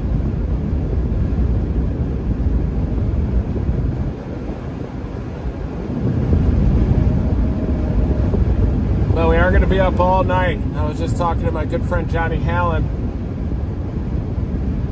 and we'll be up all night through tomorrow morning, and then it's really going to ramp up like 3, 4, 5, 6 a.m. as we go east toward coastal Mississippi, Alabama, and then near sunrise, boom, we'll rocket through the Florida Panhandle, and then eventually probably into southern Georgia. Maybe even very close to the Tallahassee area when that happens. Ooh, that convective line is definitely starting to invigorate. It's catching that prefrontal confluence. Wow.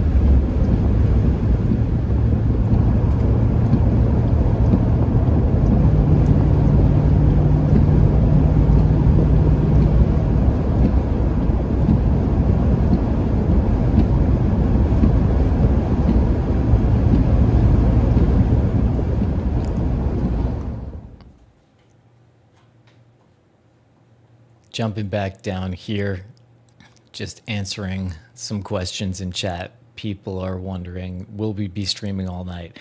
That's not what I was told at first, but it seems like we might be settling in. The plan was to stream tonight until like 1 or 2 a.m. and then maybe be back up at 5 or 6 a.m. But we'll see. I may need to kind of realign my sleep plan in that I just remove it. Back to Reed.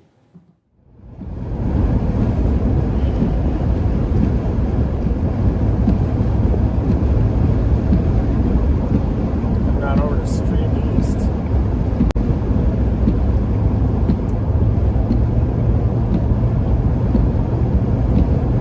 Yeah, we're going to head over toward Hammond, and then from there, we're going to allow that convective line to get a little bit closer.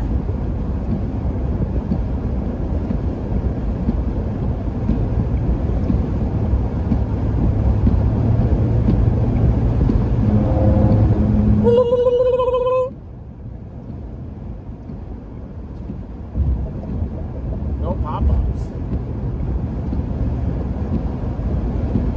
Michigan intercept? They intercept that? It's like they did. Michigan interception.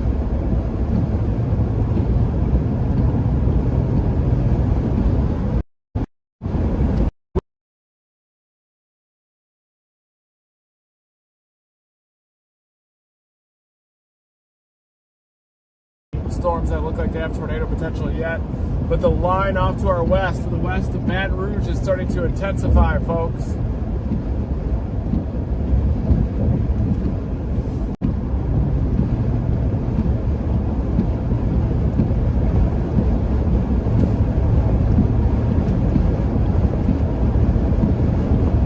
Brandon went all the way to Maryland and then up to Boston covering the snow, and then drove all the way down to Dixie. Drove from Boston to Bowling Green, slept a few hours, and then came all the way down here for this setup. So that is some serious dedication. And I guess that was up in Mount Washington and came all the way down here too, but I had a couple of days to spend with the Gizmo to recharge.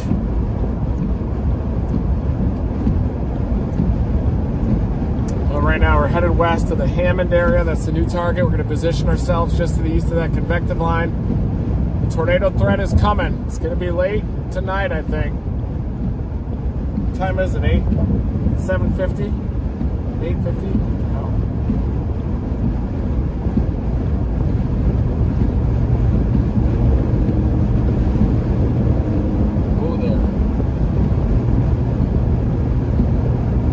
It's interesting, everybody's voices are sounding really low that I talk to. I wonder if it's something to do with the salt water.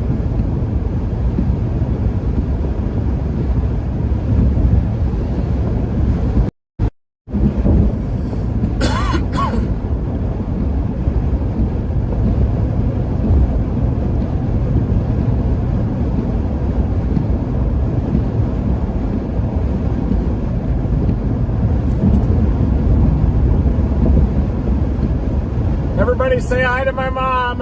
Say hi to Gizmo too, both watching the live stream.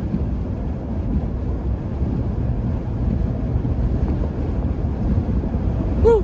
My mom is responsible for all this. I agree, Chance. Good old Chance Cold Iron. Helping me out with the nowcasting. Thank you, Chance. Never stop chasing.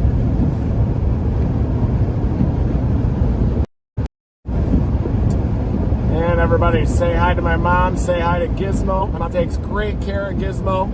She's sitting right in front of the fireplace. Staying warm. Helps keep the joints loose. So Gizmo loves that gas fireplace. Wakes up every morning, gets right in front of the fireplace. A lot of storm chases ahead this January. And my mom is under the northwestern fringe of the slight risk tomorrow, even though there's an enhanced just southeast of her too. But there is a moderate risk for excessive rainfall and flash flooding. It stretches all from upstate South Carolina up to western North Carolina.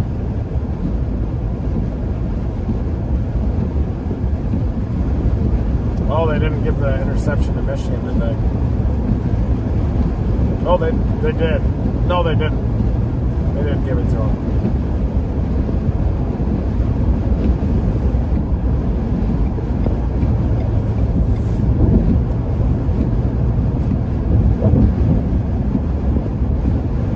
Yeah, you can kind of see where that squall line is running into that prefrontal confluence, and then it invigorates there.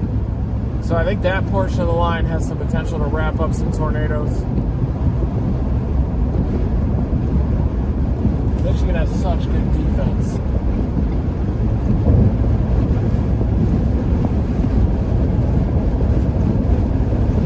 Getting some more here. Little prefrontal showers coming in.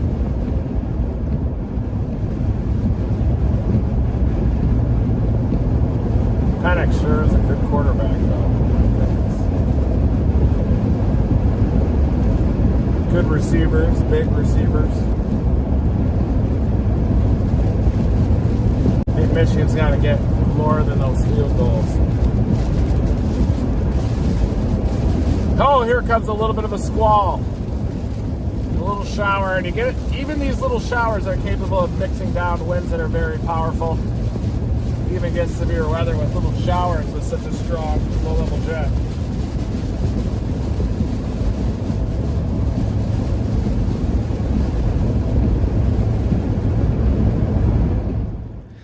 I just want to bring your attention down here to this. So that was like half an hour ago, 45 minutes ago, we were at 65 degrees. And we said, watch if this starts going up. And you can see it's gone up 3 degrees in a very short period of time, and probably continue to go up to around 70 or so. Good, I'm not muted.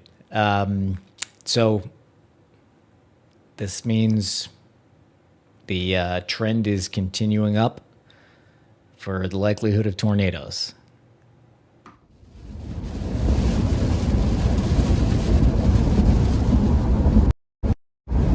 Everybody say hi to Trent Robertson. He's the head of emergency management down in Leakesville.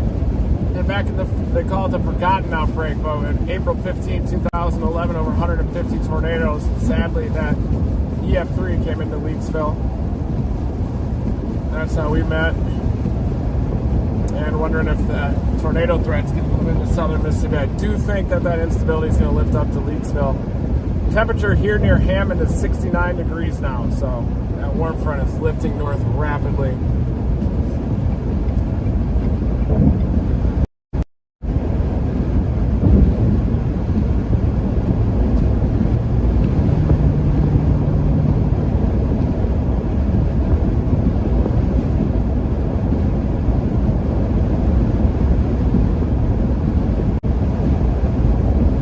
That's Brandon on the left.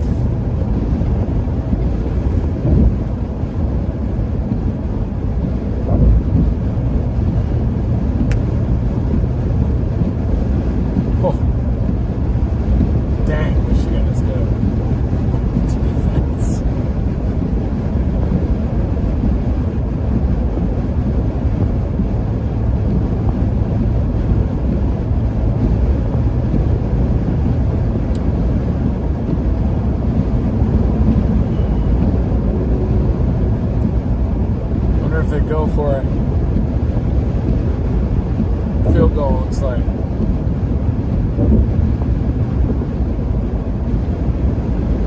Here's Hammond.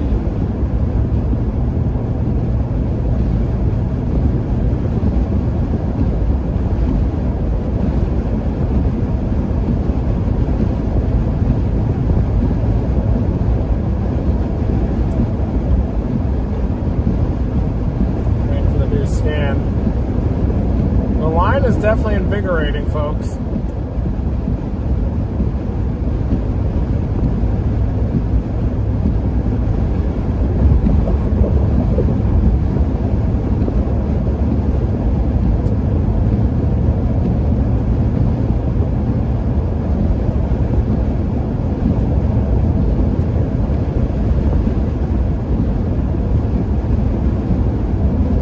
Yeah, that's back building off the warm front there on Mobile radar.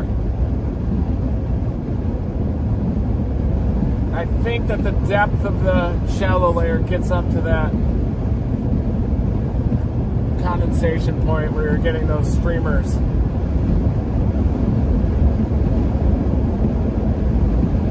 If you look at Mobile radar, you can see those streamers just shooting off to the north.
We are racing toward the convective line, which is starting to gain strength. And as it gets a little bit closer to the New Orleans area, look out.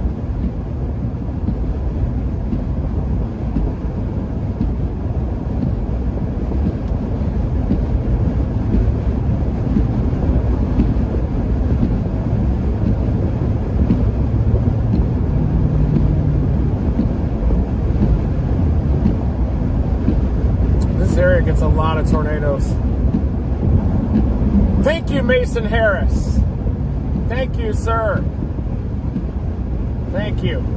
Never stop chasing.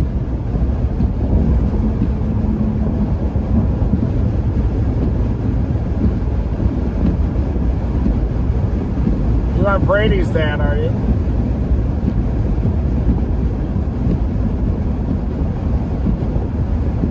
Good buddy Brady Tom.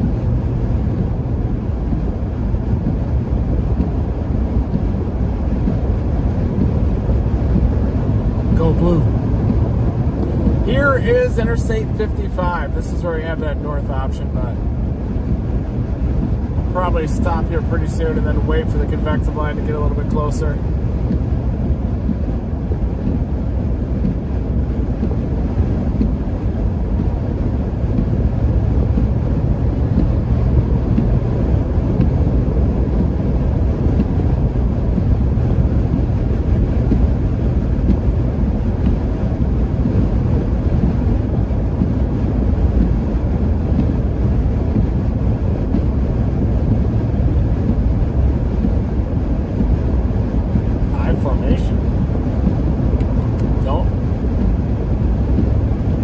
Out of it. Love it. Love that play. I think that was Orgy.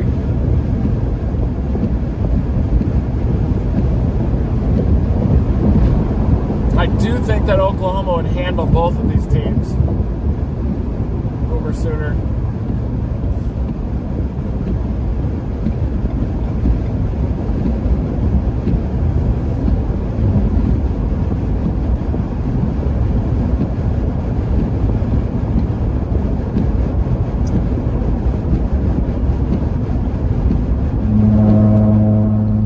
in the big city.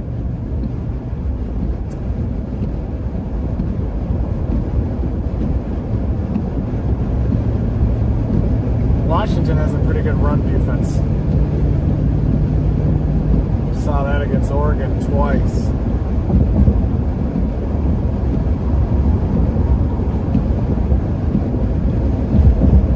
I would have hit that guy wide left.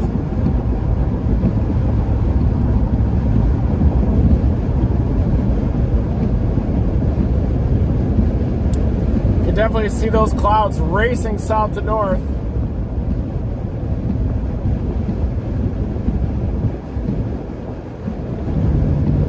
Michigan stopped. Third down. Wow.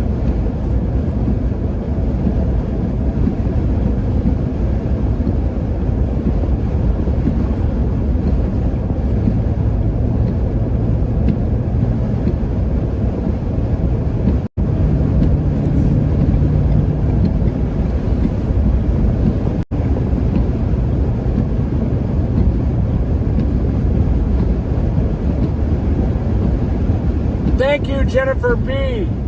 Thank you. Never stop chasing.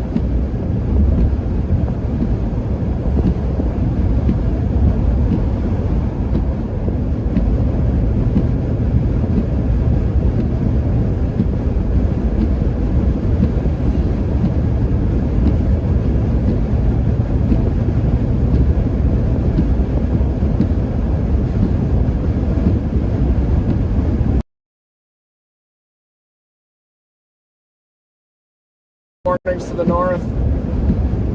That convective. Check, check. Okay, because Reed is getting Let's slight keep going. interruptions, and because we have a few people asking some questions. Well, thank you, Real Seal. I don't know how to say that. R33C C3L. I'll update you guys because some people are wondering, like, where's the tornadoes? Well, we started this stream knowing that this was going to be pretty much an overnight event, which is why it's so dangerous. Because a lot of people obviously go to sleep. They're not really thinking about tornadoes. Suddenly, this gigantic squall line comes through and hits them all. But doesn't mean that there's tornadoes along this entire squall line, but the conditions are there. So here's Reed. This is where Reed is right here. He's just east of Baton Rouge, and here's this squall line that's coming in here.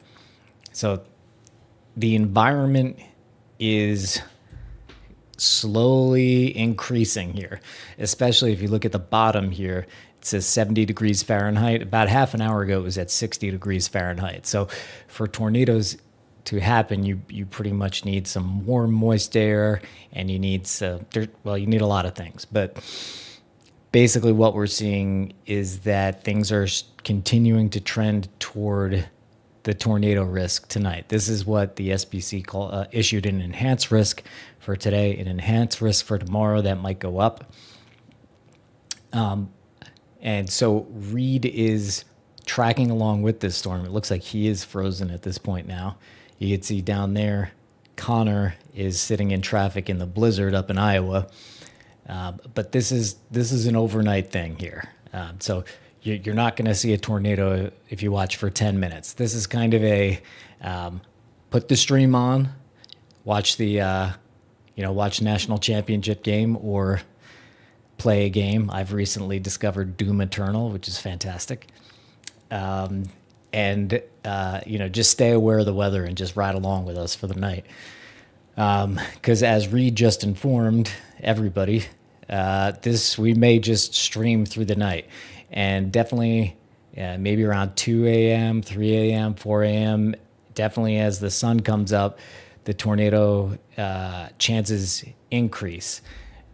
Not to say we won't see tornado warnings before that. So it's an overnight thing. That's why they're chasing throughout the night. And if you're still doubtful, we also ran into Brandon Kopic, who's another very accomplished chaser, and we're kind of chasing along with him. So if these two guys could be anywhere in the country and they end up next to each other, you should be aware of what's going on, why they're there. So this is the squall line. This is the warning areas. We have the tornado warning area right here. That's the first one. This is the second one. And here you see the squall line coming through here. Let's see. We'll go to Connor for a few. I'll kind of update you if Reed's still not back and connected. Then we'll go to Connor for a few.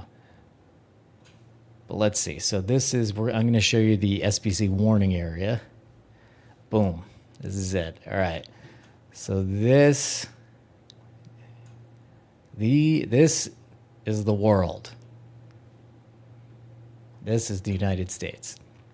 Reed is back. So I'll get out of the way in a second here. But this is a slight risk. We are in the orange area, the enhanced risk. So this is basically the green is like kind of 1, yellow's 2, orange is 3. It goes all the way up to 5, but 5 is very rare. So this is the whole area that's warned today. There's a similar warning area tomorrow, though it moves east a bit. So we're going to chase this system all the way pretty much from Texas, where it's past Texas at this point. So from Louisiana all the way to Florida. And so let's go back to Reed because he is back. Thank you to, definitely thanks to the moderators who are up tonight. You guys don't need to stay up all night. We really appreciate it. But don't feel super pressured. You guys do enough, and we appreciate it. Anyway, back to Reed.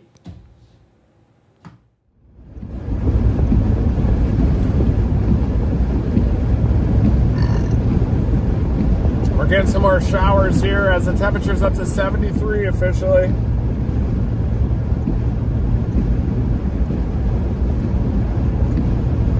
This warm sector did get pinched in eastern Texas.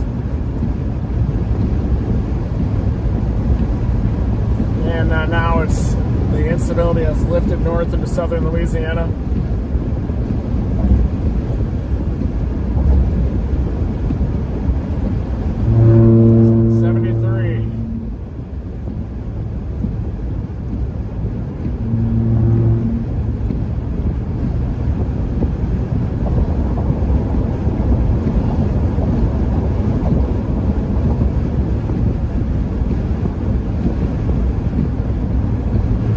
Pretty crazy temperatures that this convective line is moving into.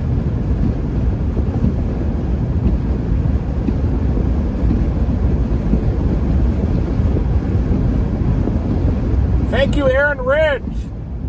Woo! Thank you. Never stop chasing.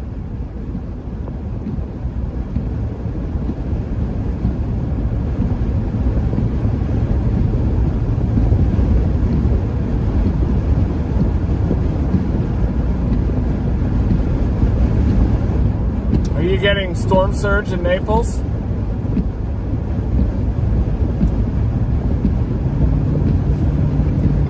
These are big time temperatures. You get 73 degrees surface temperatures in the middle of the night like this, those southerlies in winter.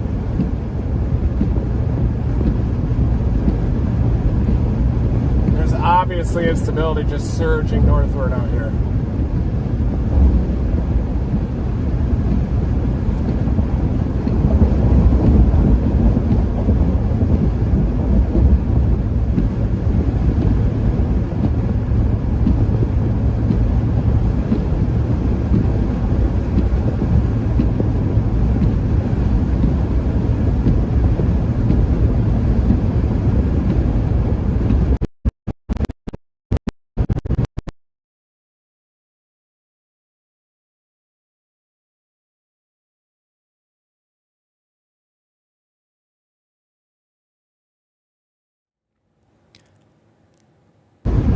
Oh, he's back.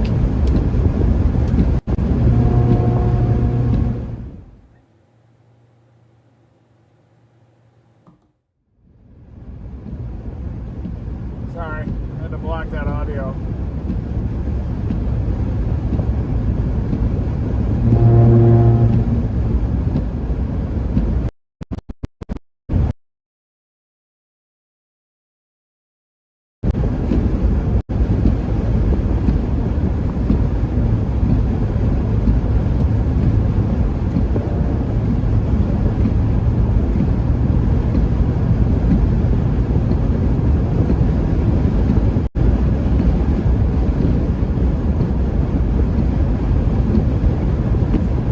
Yeah, we don't want to go too far west. I was just talking with Brandon. Even though these surface temperatures are up to 73, we don't want to get way west of where the renegade supercells may form, but I suspect they'll form where the surface temperatures are warmest. And we've got like a 73 degree surface temperature out here. It's definitely where they should form.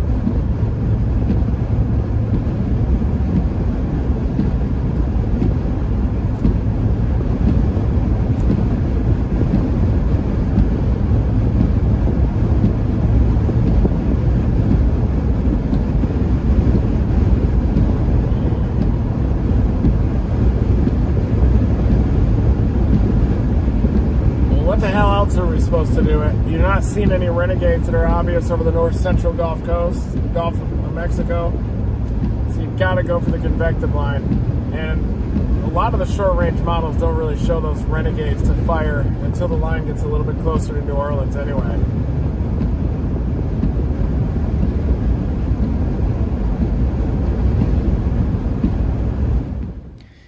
All right, I'm going to show you guys this here. Okay, so not ideal. This isn't the ideal way to show it, but hey, this works. Let's see. So this is the moisture coming up. Okay, we can see that this moisture is coming up here, and now it's up here, and it's working its way up. And you can see, I mean, it goes all the way up to 78 out in the Gulf of Mexico out here. And again, it's January. It is the middle of the night, and you could look down here. Read's now up to 72 degrees. So if you're just joining and you want to see like weather happening in real time, just slide your YouTube video back like 30 minutes, and you could see that we were at 65 degrees, and then we were at 66, 67, 68, 69. Now we're at 72. So the warm air is definitely arriving here, which is just one of the ingredients that you need. But anyway, back to Reed.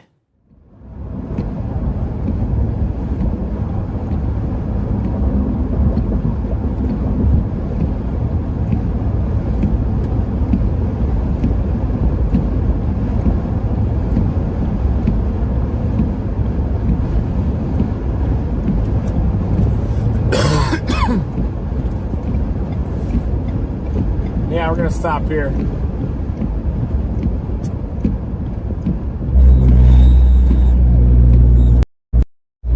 Saw that lightning off the south central coast of Louisiana. I think that is down here where Hurricane Zeta made landfall as a Cat 3.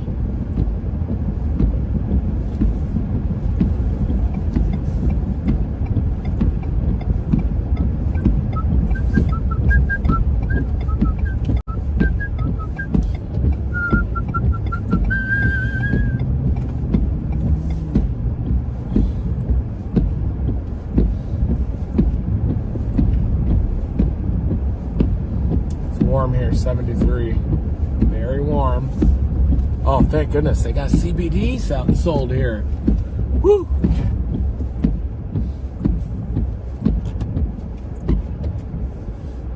I'm gonna top her off as well.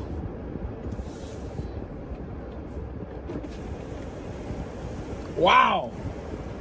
That's 6 degrees we might need out here, don't you think? The line's looking better, too. You see that just west of Baton Rouge? Near Livonia looks pretty good. It's trying to. Yeah. I think once it catches that line, it'll go bonkers, maybe. Yeah. Look at that. I'm tempted. Dude, that thing, look at that light area reflectivity right behind. That thing's getting that action, isn't it? So you can kind of see this near Crot Spring. So you have that lighter colored reflectivity surging in there. That's starting to suggest to me that that is maybe beginning to get some supercellular structure to it. Yeah, I looked at the latest one of the HRRR. I hate doing it at this point, but it shows the line fizzling out when it hits the border.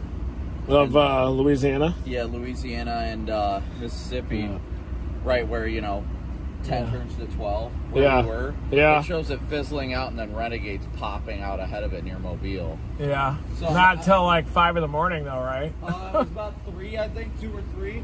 Yeah, we still got time. Yeah, that's why I'm trying to, I want to... Gotta time it perfectly. Yeah.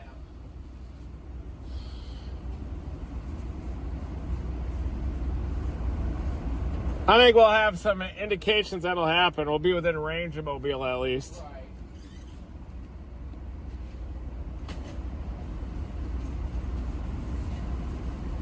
These 73-degree temperatures are a big deal.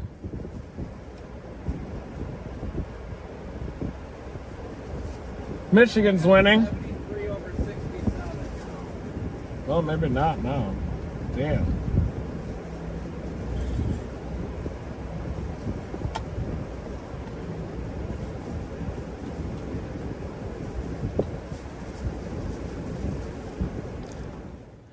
So there's a lot of talk of temperatures. People are wondering what the normal temperature is for this time of year, so I looked it up. And for January, Baton Rouge, there's usually a high of 61 and a low of 40. So it's usually at night temperatures go down. So high of 61 is during the day, really.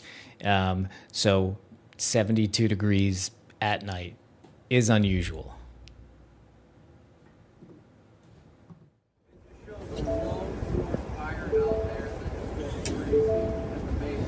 He said that the models are showing a lone supercell around 2 a.m. near the Mobile area.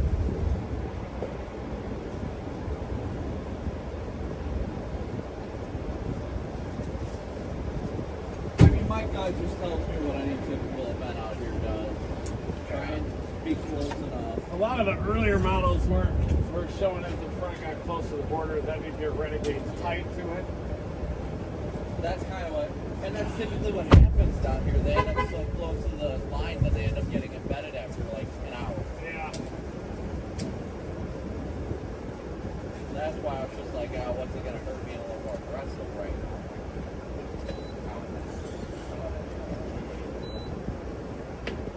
Yeah, I think it's good to get this warmer air, low level jet and everything.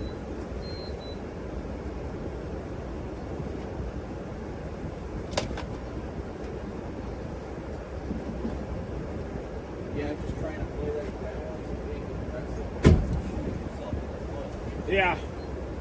Oh yeah. Yeah, I got to take a lead.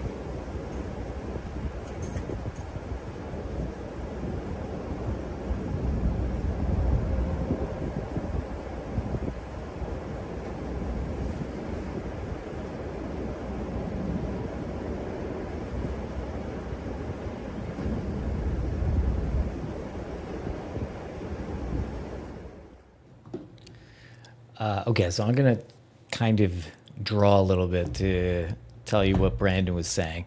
Brandon was just looking at the models, which forecast what this is going to do over the next few hours.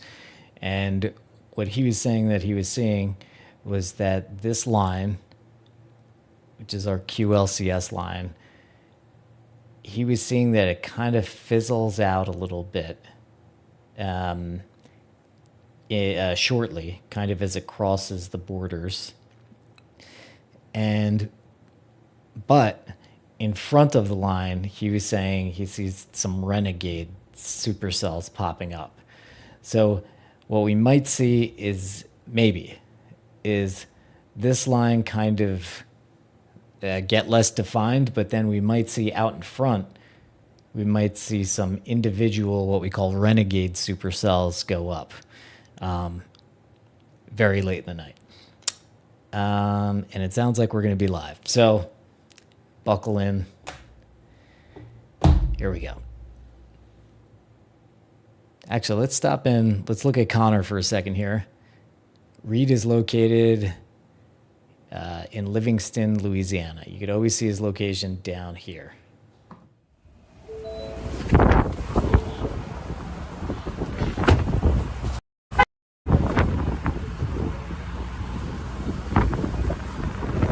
This feels ripe to me. Yeah. It's a lot warmer. That was 6 degrees make a big difference. Obviously, it doesn't feel like this synoptically, but like the feeling feels like what it felt like before rolling. Yeah. You know what I mean? December 10 and 11. Yeah. Oh yeah. Yeah. That is what hits me. Yeah. Like, right when it crosses 55, it smells like it, feels like it. Yeah, it does. Yeah, it feels fantastic. We did it. You know, we showed up. We're here. The hardest part's done now. Oh yeah.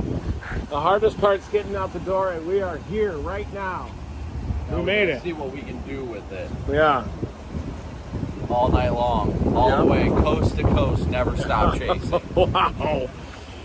Wow, what a team player he is. Mexico to Canada, Pacific to the Atlantic, we're there no matter what. Brandon Kopic, everybody, he's back! He's back, yes! Gotta put it in the bottle. He's back! He is back! Woo! Too much light in the low level cloud. Yep. Get my phone. I was gonna say, I'm probably just gonna go hop over the interstate and like pull off on the road over there. That way we don't have people coming up to us all the time. I don't know if anyone will bother us here in Suma. Yeah. Thank you, Dana Long. Thank you. Never stop chasing.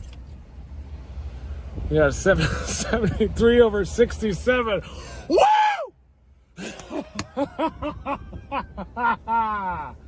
We are back. We gotta change it up, do Yeah. it, smack 'em on our head. Unstoppable out here. Yes! The hardest part's getting out the door. We got out the door. We are here in the target area. Somebody's probably gonna call the cops. Something, right? They'll be like, oh, did you guys do something? No, we're high on life. Yes.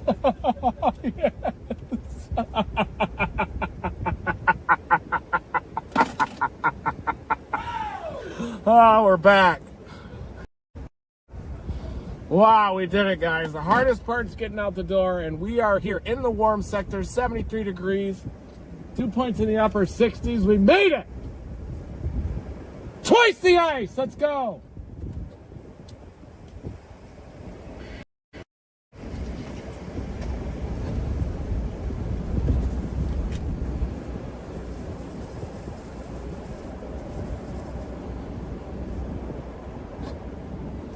Just repositioning, don't mind me. Just excited. I'm just happy to be here. Oh.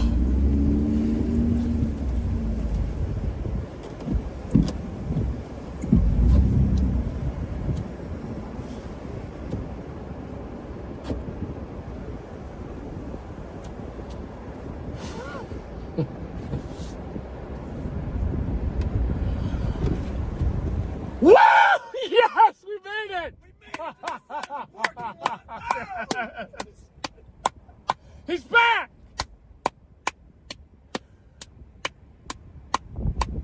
Ohio State football fan, Brandon Kopic. Oh my God. He's back! Worse is I'm a Dolphins fan and we just been getting stopped.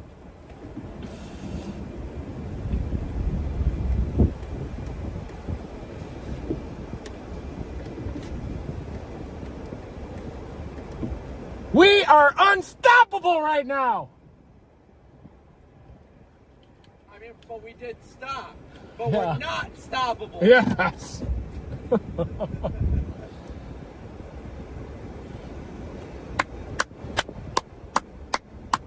on, let's go!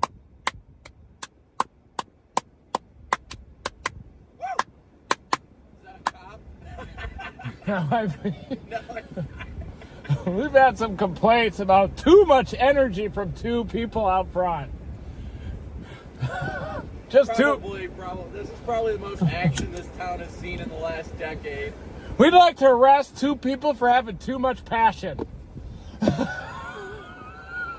Well, it doesn't matter if you put cuffs on me or not. I'll never stop chasing. Say that again.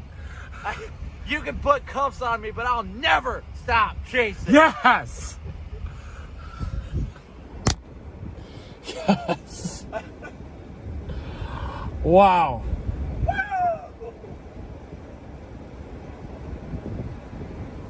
Thank you, Jennifer B. Thank you, Aaron Ridge. Thank you, Dana Long. Let's go! Boo!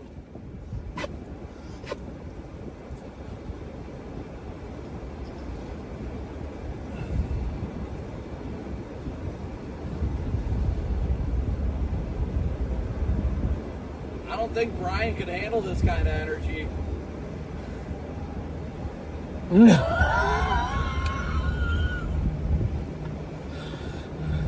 I had a Celsius. I think Got one. I'm still trying to metabolize it. Ever since, see, here it is, right here. Boy, Ever that- since Jordan had me try one, they're decent. I mean, I like it. Yeah. That line kind of fluffed out a little bit, didn't it? West of Baton Rouge, but It did. It looked like it lost. did you see that little cell down south of New Orleans? That one you sent me the shot of. There's another little bubbler just south of New Orleans. Probably isn't going to do anything, but Yeah, it looks like some showers are popping, but I wonder if that's just with the whole moisture advecting north. Yeah. Kind of getting that force thing. it's probably just yeah. Starting to see some renegades off the tip there of Venice already. Where did you say, Venice? Yeah, right off the tip. Whoa, the tip! Yeah.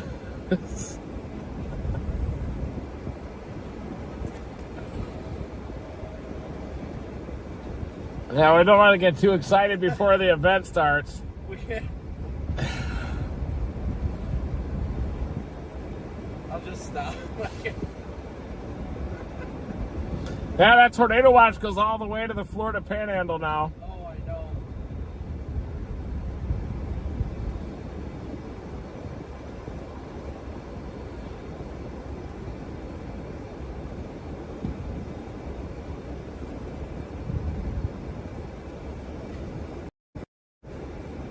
Right now we are waiting just to the east of Baton Rouge as this convective line is drifting toward us.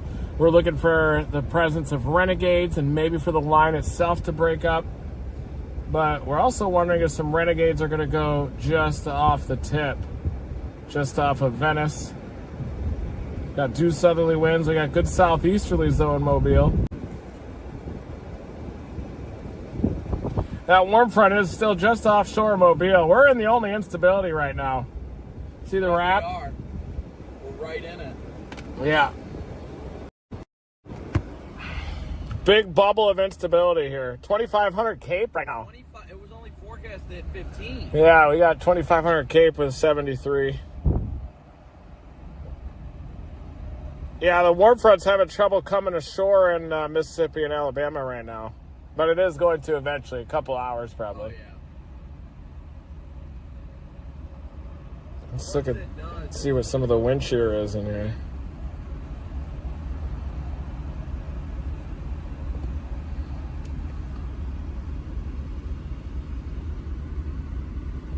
Yeah, we got like 5 to 600 zero to effective storm relative felicities in this area. Just asinine values.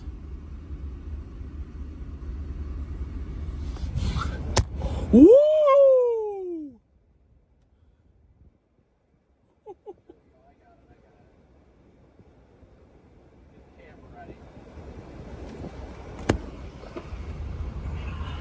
Oh, you're going to want to get out.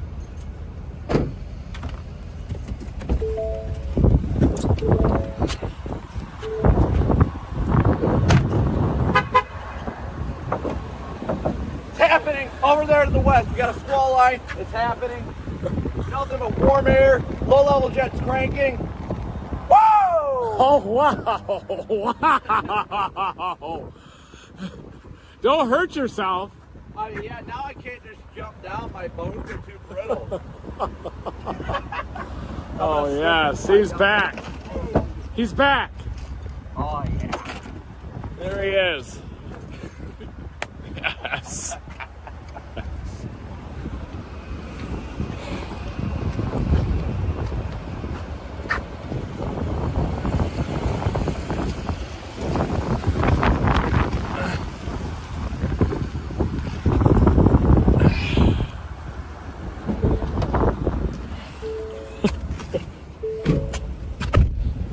Chase him on foot tonight. Got too much energy.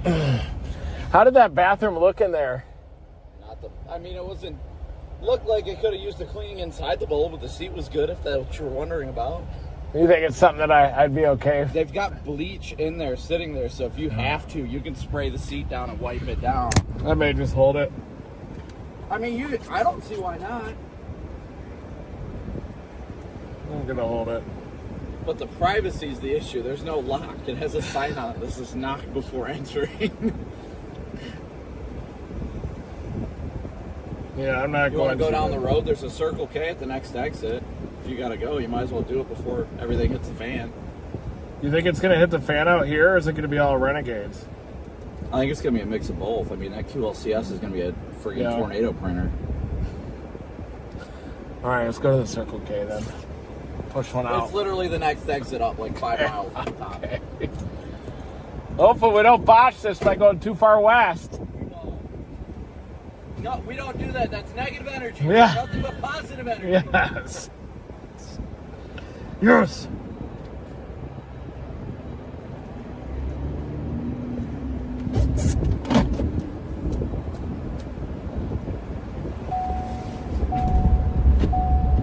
Major momentum just pumping through our veins right now.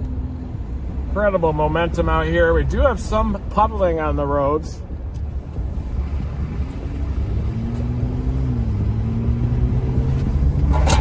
Oh, man.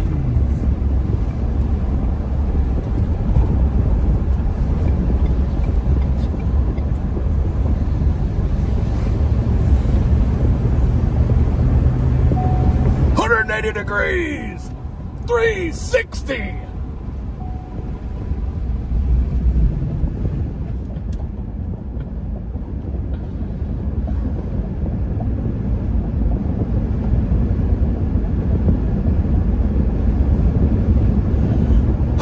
Degrees, 360.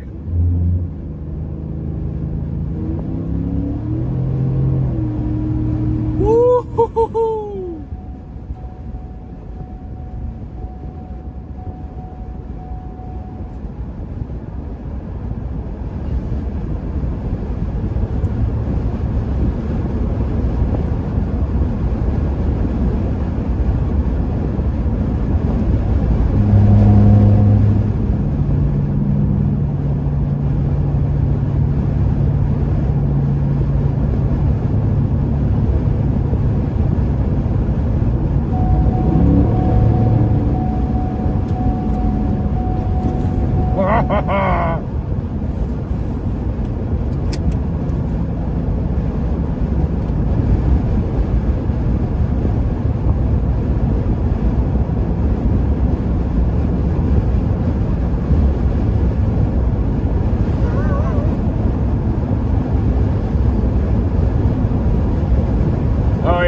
Gonna be all night here.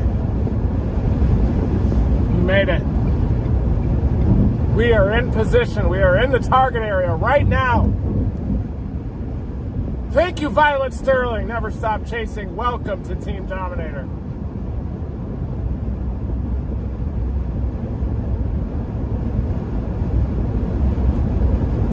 This convective line is still gradually approaching. We've got low-level wind shear, 4, 500, 0 to 1 kilometer shear. Meters squared per second squared are the units.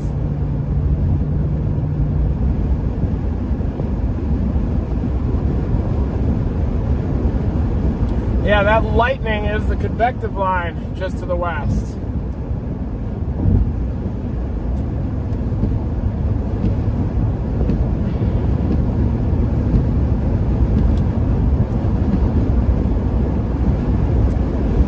Yeah, I had that Celsius and the double espresso recently, so I haven't had a little bit too much caffeine.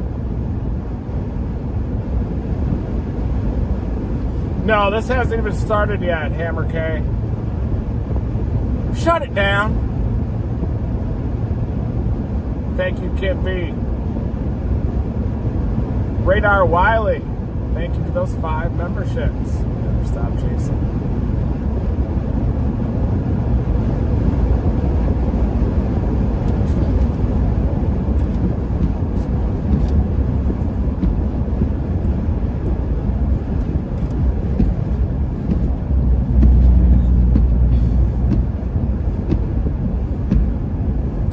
Yeah, I'm just trying to find a cleaner toilet. Thinking about it here. It's 5.5 miles to the Circle K. Chief Keef.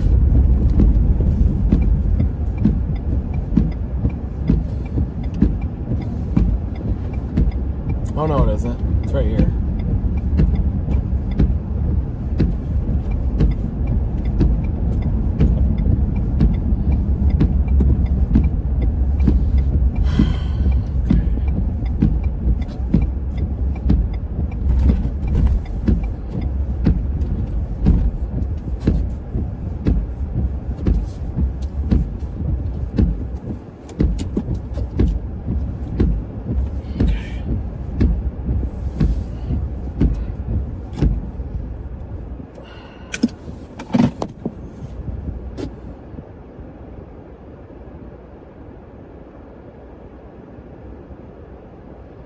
Might take a little while for that thing to hit. For that squall line. The squall line, though, is probably forecast to gain more of that kind of north-south orientation a bit. But it is intensifying off to our west, that's for sure. Oh, yeah. It's trying off to our west. Some of these areas are trying on just ahead of the line. The line's looking more mature, isn't it? I'll show you mature.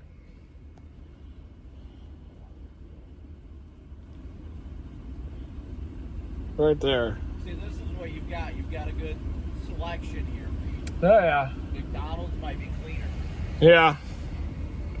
Yeah, the line definitely does look like it. I'm not looking to relax, just to execute on the toilet. Yeah, but try not to get like HPV while you're doing it. Okay. Yeah. Well, I built a bird's nest. Oh, true. That's good against the infection. Yeah. Plus, I've already got that. Oh, well. You might as well just get it all, but you don't have to worry about getting it twice. Jeez.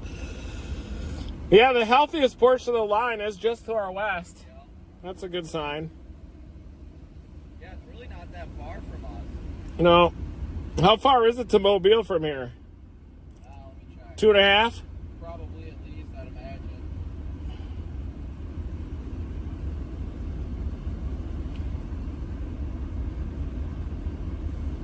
Right on the money, 238.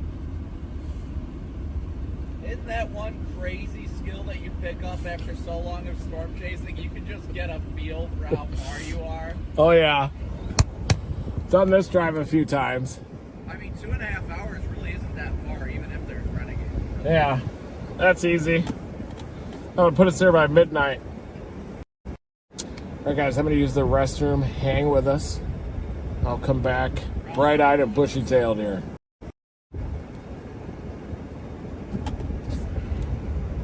All right, I'll be right back. Make sure the car doesn't get stolen.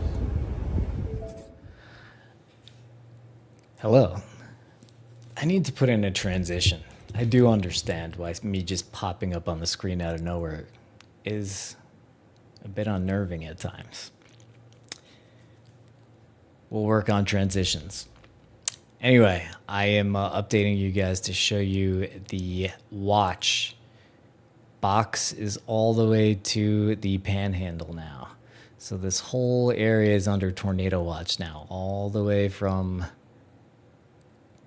Crawley Louisiana, and almost all the way to Tallahassee. So here we go. It's not a good thing that it's, well, where I am, it's 9:40, and I'm already a bit tuckered, and we're going all night. So I need to get maybe a Celsius or whatever Reed and Brandon had. I'm going to show you guys where Connor is right now. It is the polar opposite of 72 degrees. Oh, one more thing I want to say. You may hear the guys say, I think I heard them say like 72 over 67. And what does that mean? When you hear that, they're saying temperature and dew point. And when your temperature and your dew point are kind of within 10 degrees of each other, as a general somewhat rule, that means tornadoes are possible. If it starts getting over 10 degrees, okay, easy way to do it. If it's 72 degrees and the dew point is 72, then your clouds will be, it'll be foggy because the cloud will be on the ground. Because as we go higher, the air gets cooler, right? But if it's 72 degrees and the dew point is 50, then the clouds are way up. But if it's 72 degrees and the dew point is 67, the clouds aren't all that high off the ground. So that means the storm is able to reach down to the ground and grab it if it's within 10 degrees. Anyway, it is looking, let's go to Connor for a few here. The blizzard in Iowa, and then we'll come back to Reed after he is use the restroom. To Connor briefly here. A brief defrost. I almost have to blow like mild air on it. If I blow it too cold, then my phone overheats. So while that defrosts, we'll just focus elsewhere on the lights. Look at that. Look at the snow rip. Right now I'm in the town of Stewart. I'm in the town of Stewart.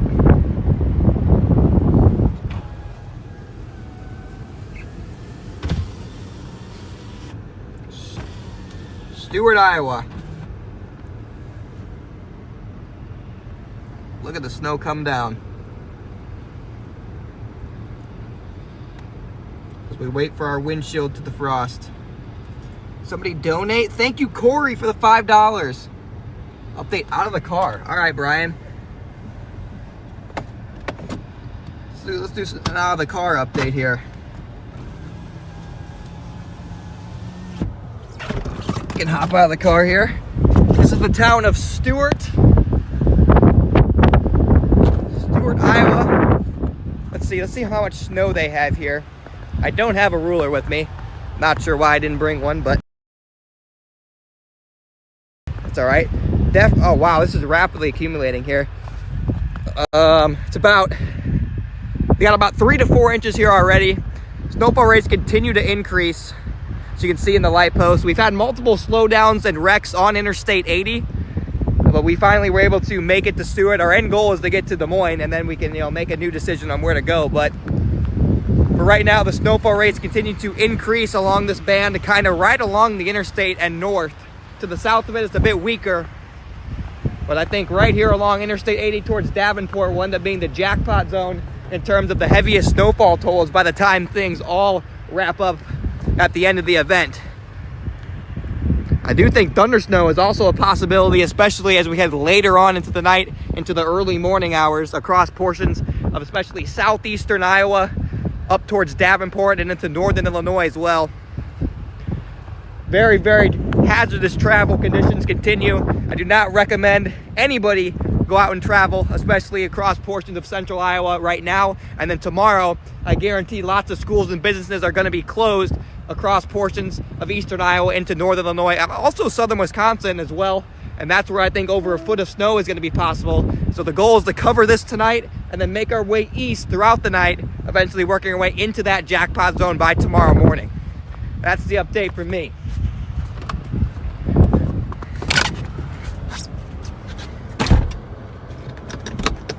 Probably stop and get some water at this Casey's. I'm running low on water. All right, so that was the update from Connor. I'll show you where he is. So again, this is Reed here. Okay, so Reed is just east of Baton Rouge. We can see the Squall line coming in, and if we zoom out here all the way up here, and here's the radar, is where Connor is right here, right now. And so we got blizzard up here, possible tornadic conditions taking off down here. Big night. It's also kind of a big week for weather too, because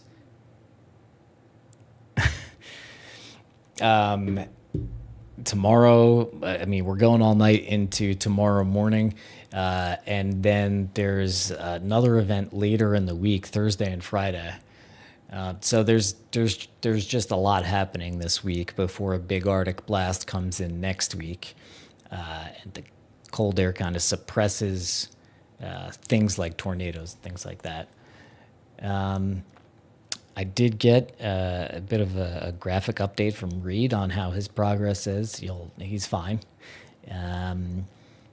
We could also see over here, we could see Edgar, the storm chaser. He is he's a man who waits, lets the storm come to him. He's in good position. We're still trying to get his position on the map so you can see exactly where he is. But anyway, I want to take the chance. Wow, thank you, Dana Long. Wow, very much. And John Wilkes Booth gifted 10 memberships. Thank you very much. We have a lot of new members on this stream, and it's good timing because we do have a lot of awesome things happening this year, especially when real storm season launches, which is kind of like, seems like it's getting a little bit earlier. So it's like mid-March, early April, and then April, May, June is peak tornado season in the U.S. And so we have a lot of pretty exciting things happening. So look forward to that. It's a good idea to be a member for that too. And I just want to make sure we didn't forget anybody else here. P.S. again, thank you very much. Jennifer B., Dana Long. Oh, Dana Long's in Wichita Falls. And Reed is back. See you guys in a bit. What? Slidell. In there. Thanks, man. Appreciate it. Yeah, sure, man. No problem. Yeah. State your name, date of birth, social security number. Oh, I don't know. I'm just kidding. Just kidding. I'll be honest with you, I don't know that by heart. How's it going? Good. Reed. Wayne. Reed, nice to meet you. Nice That's to Brandon. meet Oh, hey there. How's it going? How are you? Yeah, where are you based?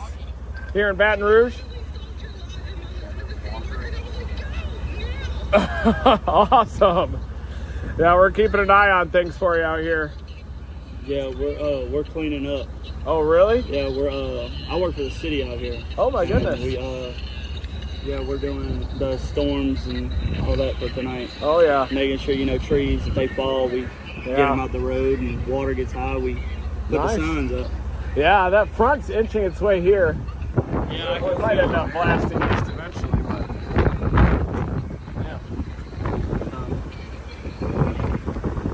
I was good to meet y'all. yeah, good to meet you. Yeah, we're watching Ryan's live at the shop right now. Oh, is he live too? Yeah, Nice. We're watching his live because I'd rather watch him over the regular news. 'Cause Oh, yeah. when he goes live, I know that he'll be Nice. updating regularly. Yeah, and he just got into weather a couple years ago, didn't he? For real. Yeah. Yeah, I think when he hit puberty. Oh, no. My wife was the one because she loves weather, and she Yeah. was the one that introduced me to him. Yeah, he got into it just a couple years ago, and it just rocketed.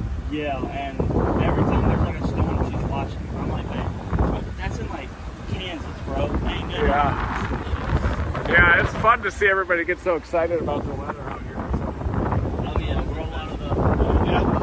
a lot of the crazy ones that stand on the porch. Oh yeah, I feel ya. Watching. Yeah. So, Yeah. I'll let y'all get back Okay. to it. Take it easy. Y'all too. Safe. Yeah, we try. This is Brandon. Brandon Kopic, he used to stream for Ryan. I did used to work with Yeah. Ryan. I bet your wife knows Brandon too. Probably. I know it's our face telling me. How long has she been watching? A couple years. Well, I mean, how long you been watching, Ryan? I think he started in 2021. Remember Brandon Kopic? That's him. She's watching you right now. Secret number 3. That was me back in the day. Yeah, and tell Ryan Hall we said hi too. I watched you in the vault whenever you had your truck pointed towards the big building. Or not the vault, Lake Charles? Lake Charles. Yeah.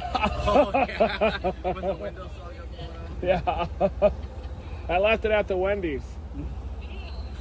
Yeah, I have to do a rental now. That car is bouncing a little bit, so it's got the vibration. Yeah. I lose feeling in my lower half. So, but I'll let y'all get back to it. We're gonna Okay. go around, shake overs. It's nice to meet y'all. Yep, Yeah. you guys take care. Never stop chasing. Good luck with your work tonight.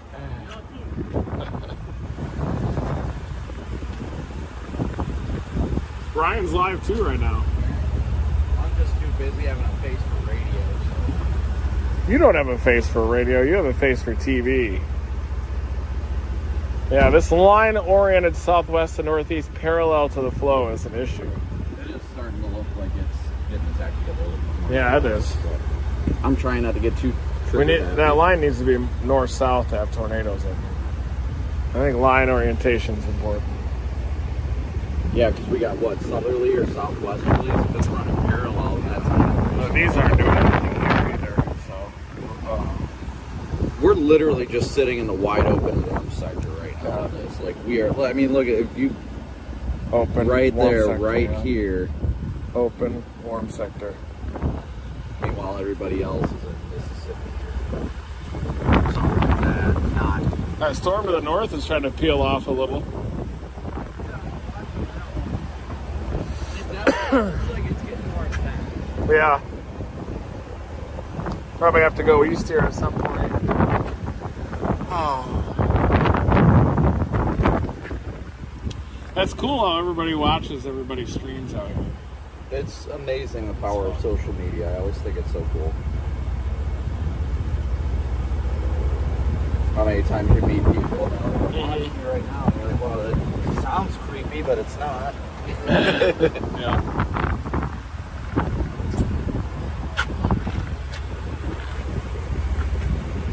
Yeah, nobody watches the regular news anymore, do they? I know, no. For weather.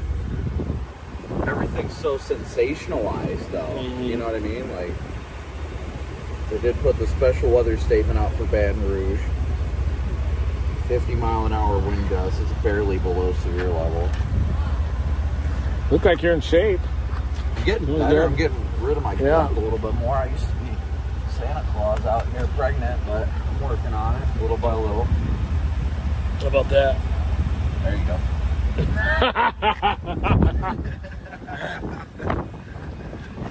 You gotta be comfortable in your own skin, Reed. Yeah, I am. But I gotta know when there's gotta be improvement.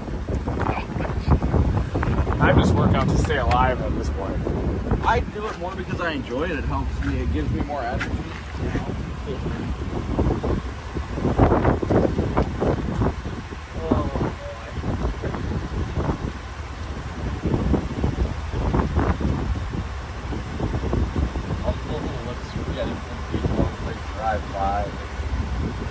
Nerds! At night. Nerds!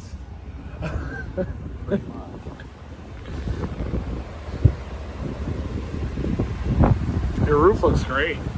You see all the hail dents on it? Yeah. Look at my hood.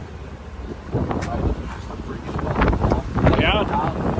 Oh, it's looking good, yeah. I think I have one giant one up top.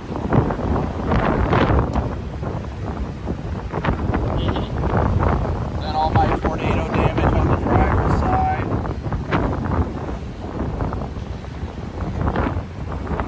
Lightning, did you see that? Really? Yeah, back behind us this way. Oh, look, you can see the edge of the cloud line here. It's got a little cloud line. Look at it ripping. I know. We yeah. got southwesterlies here. Yeah. I think we're due southerly. Yeah, Due- yeah.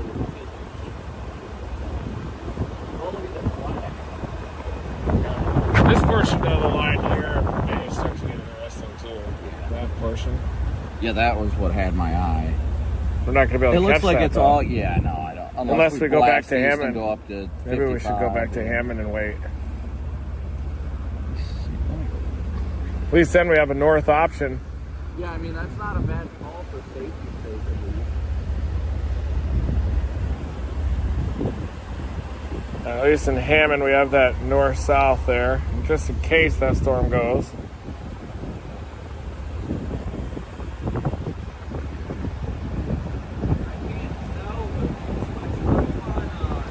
I'm using Lake Charles radar, but I'm not using the terminal yet. No, I'm not. That's some pretty good inflow there. Yeah, that's what I'm saying. I was looking like, I don't know if I'm on Lake Charles. I'm on Alexandria. Right there, some good inflow, folks, into that. We are in the target area. We have arrived and our chase is about to begin. Let's go! Woo! Woo!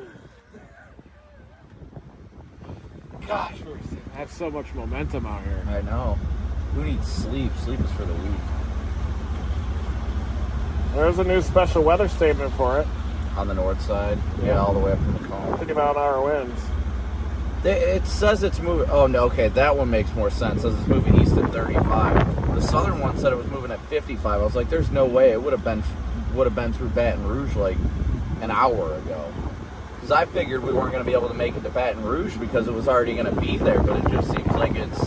See the echo tops on that portion up there? Jackson looks pretty good. Oh yeah, it's starting to pop up. I'm going to go pickle back to Hammond. That's probably the safest bet. Everything's moving like 50, so we got to stay ahead of it, right? It says it's all moving 30? 30. That's good. Not 50 yet. No, it'll start rocketing itself.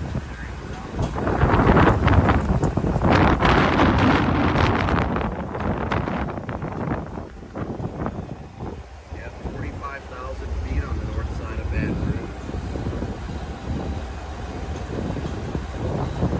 And there's slaughter. Some good inflow into that. Our inflow's picking up into that portion of the line near slaughter. Due north of Baton Rouge. Okay. Oh yeah, I see it. Yeah, that's what I'm. Oh yeah, that's Baton Rouge. Yeah, Baton Rouge says it's 74 over 68 as well.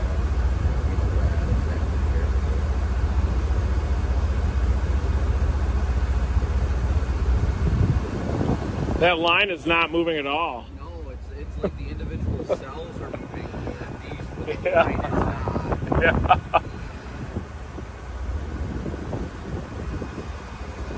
That's why I haven't been so like wanting to hop back east because I thought it was already gonna be like coming through. You know what Yeah. I mean? I think it might have just got too far ahead of the cold front as soon as the cold front catches. Those renegades offshore Mobile are starting to look a little better. But they probably won't make it just yet. Yeah, I think they're gonna need some more time. I think if any renegades are gonna do it, it's gonna be something that fires in the ocean south of or in the Gulf south of New Orleans and then Yeah. way up to Yeah, I can that's see where that. the wide open warm sector is. Yep.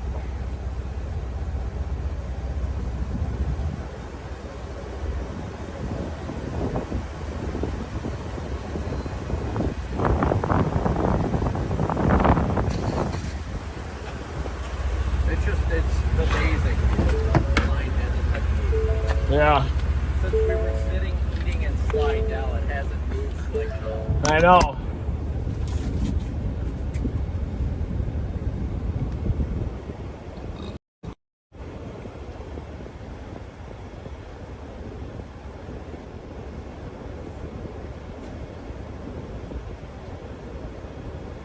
I think we should go to Hammond. I think that's probably the safest middle ground right now, just because if Although those cells are starting to split up southwest of Baton Rouge a little. Not a ton, yeah. I'm gonna go to Hammond, bro. Are you coming? yeah, I think that's probably the safest. Okay. Okay. Okay. the case of renegades, and eventually this line's going to surge and it's going to get pretty. Yeah, we'll be safer. All right, Hammond it is. Oh, fuck, yeah, let's go. This isn't Little League anymore. We are in the target area and repositioning.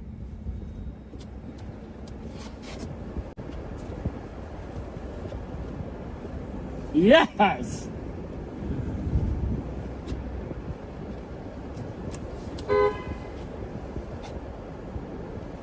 Let's go, come on.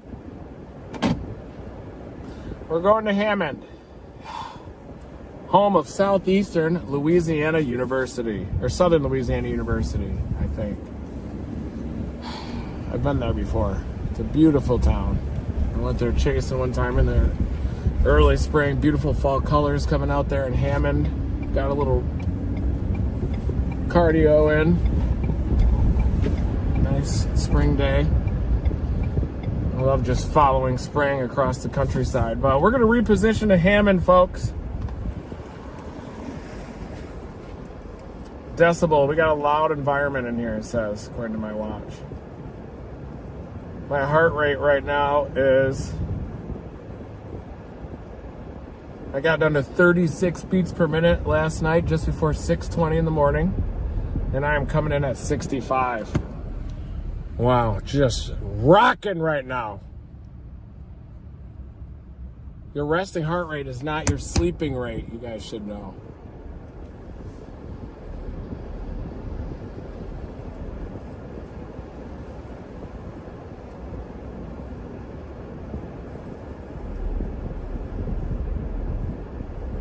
We were going to start displaying this, on our live. Maybe we could do that later in the season, but we got so much input these days. Data coming in. All right, heading back toward Hammond.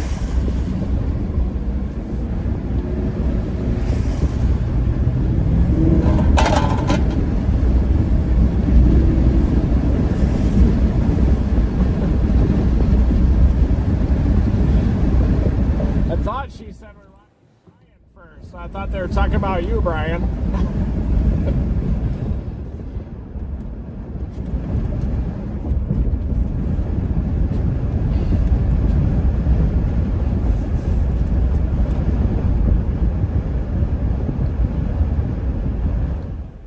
I missed that. And I forgot why I came on screen. I had some news, some information. It's not even late yet. Okay, we're going back to Hammond. So this is where Reed is. This is Hammond right here. This green box is a flash flood. It's not a flash. I'm sorry. It's a flood warning. It's not a flash flood warning. Apparently Connor, way down here, he is going to be doing a snow angel. That's what he's doing right now. I guess we'll go live to the snow angel.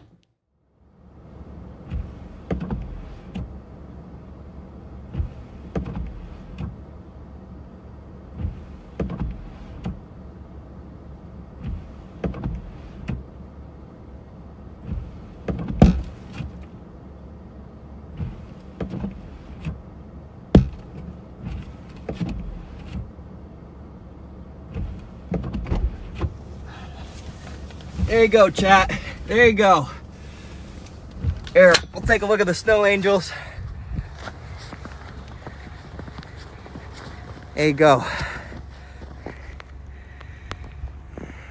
2 snow angels. About 4 inches of snow here. Maybe a little bit more. Probably pushing 5 inches. And it's still coming down. But there's your 2 snow angels for 1,000 likes on both streams. And Marcy, there's your snowball. There's your snowball. There was.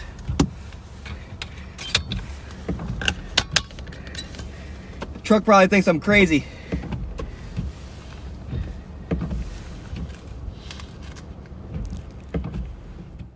All right, we thank Connor for that. Those were actually very impressive, very clear snow angels. He's one of the best in the business. That's why we have him on the stream. He's talented all around. Much taller than you think he is. Skilled basketball player too. Other thing I was gonna say, Reed is absurdly in cardio shape. He has like a VO2 max of like 44 or something like that, which is very high. And yeah, his sleeping heart rate is 36. It's crazy. So 63 is a high heart rate for him, actually. Any other random news? If you haven't seen it, go see Godzilla -1. It's amazing. Back to Reed. Weather updates. How about that? Okay. So the weather watch, here's the watch. Tornado watch is, there are no warnings right now. Okay. So nowhere is there any indication of a tornado yet. But again, it's early. Reed and Brandon were thinking like 2 a.m. or so, which is sometime from now. But things can definitely happen earlier than that. So we now have the watch. Here is watch 1, which has now disappeared. You see this disappear now. This is watch 1, disappeared now. This is watch 2, and now where is watch 2 now? Just this entire thing. So this tornado watch goes all the way almost to Tallahassee, and that was updated probably about 30 minutes ago. We can see way down here where Reed is, it's 73 degrees now, so it's slowly going up. And that's pretty much everything for now. Let's go to Reed. Michigan, wow. What a team. Well-oiled machine.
Michigan came and Michigan second half.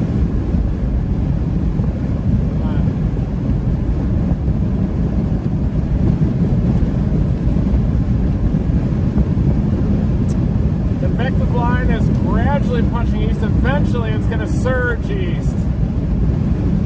And we don't want to be stuck behind that line if that happens, because then the chase is over. We got to stay ahead of the line. We got 73 degrees out ahead of it right now.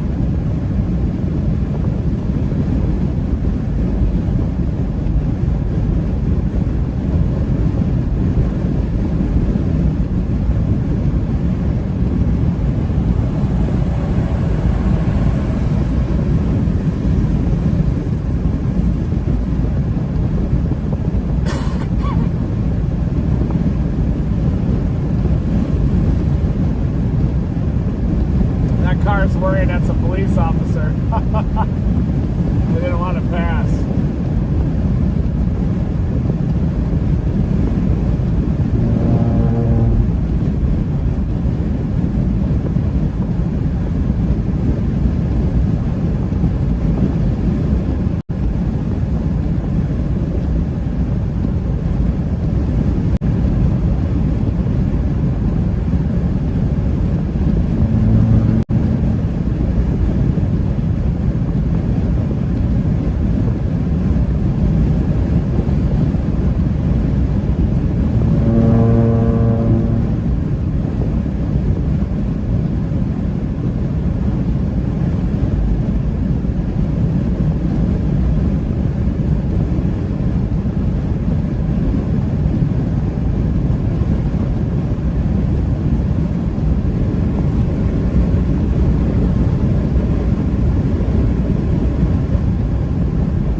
line's really starting to peter out a little bit. We might have to eventually commit fully to the renegades.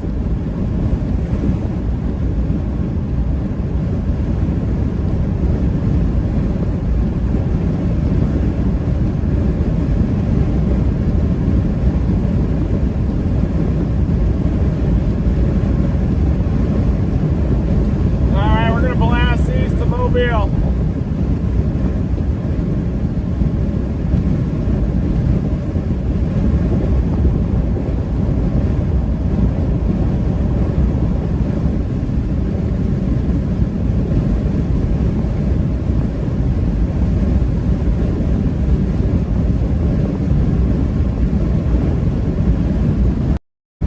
So this convective line, Brian, is weakening a little bit with time. It's definitely a southwest and northeast orientation to the line.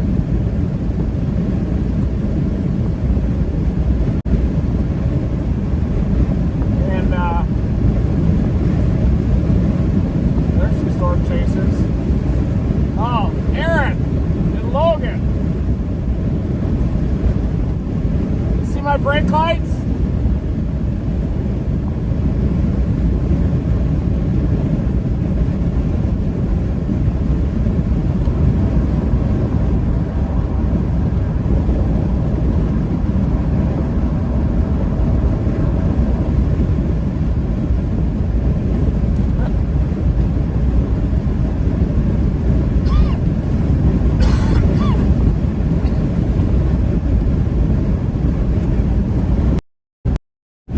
Right now, the latest convective allowing models are showing renegade supercell develop in Mobile in a couple of hours.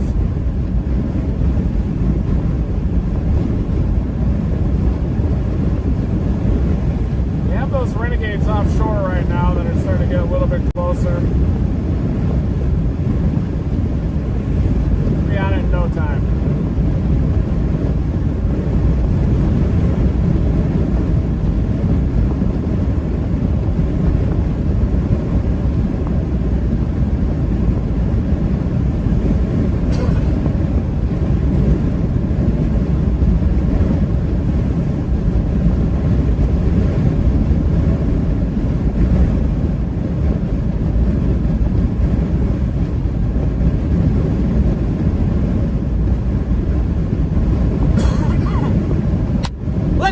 We are in front of the convective line heading eastbound. Nobody can freaking stop us now. Nobody!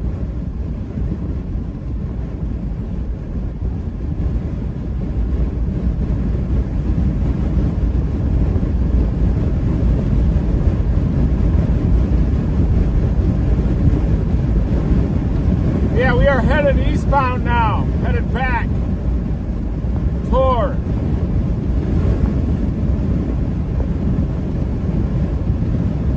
I think Penix will be good in the NFL. I think he throws a good ball. And he's tall. He's like 6'6". And he can move decent. I'm more of a pocket passer. I think he'll be good in the NFL. He throws a great ball. Listen, Michigan put a lot of pressure on him.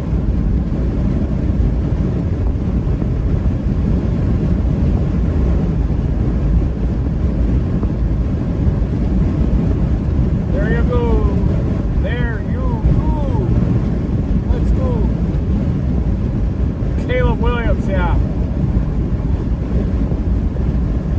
He wants to be a part owner.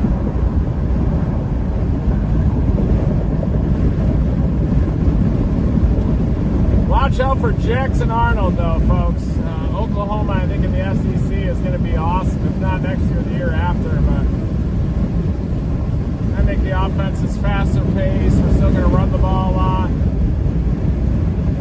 Seth Luttrell was a fullback when I was in school there in 2000 national title team.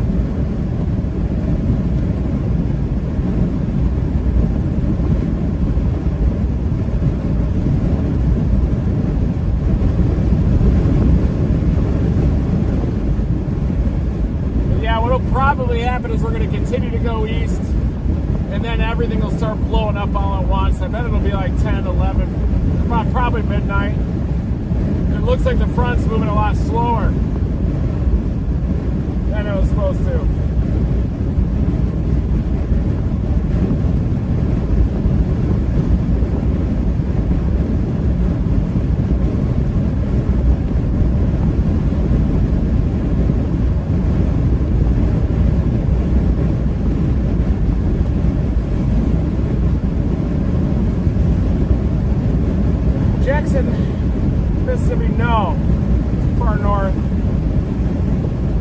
tornadoes to the ground in Jackson.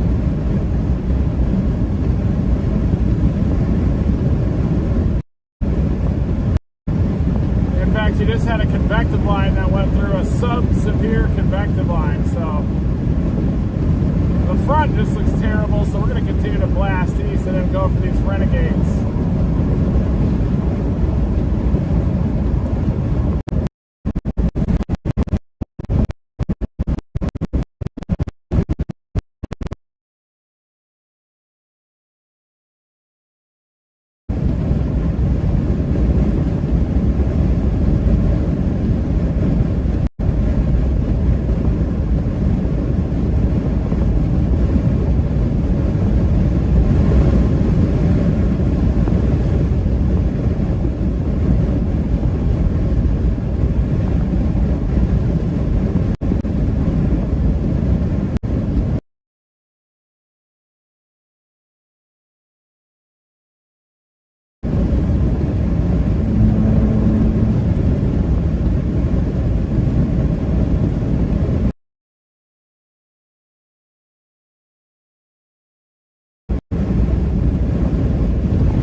Back to my mom's for the flooding.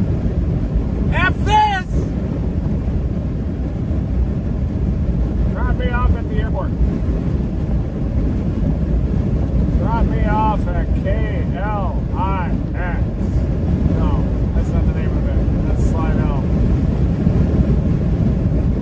Not sure what the 3-letter is down there.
Look at this photograph. Off the charts. Literally. Off that chart, off the quadrant there. You get a lot of easterlies. But it's not a fully unstable profile. There's a lot of stable air. I think this is Jackson. See, there's a lot of stable air. 52/48. This has got to be Jackson, but major warm advection regime here. Big low-level jet. I think this is going to be tomorrow morning, too, when that squall line pushes east. We're going to have renegades lifted south to north, just ahead of that squall line.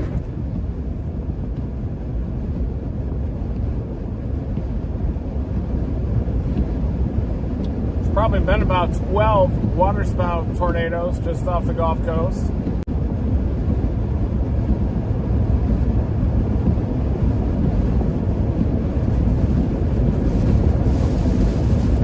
Getting into some more showers here, just to the east of I-55.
Hey guys, slight update. I'm just reiterating something that Reed said, which is that this squall line, so the models that we looked at, well, not that we looked at, that Brandon Kopic looked at, seem to be right in that this line of storms is getting sloppier. It's kind of falling apart. So now Reed is headed back. This is kind of his line here, okay? We chased here, stopped here, went all the way here.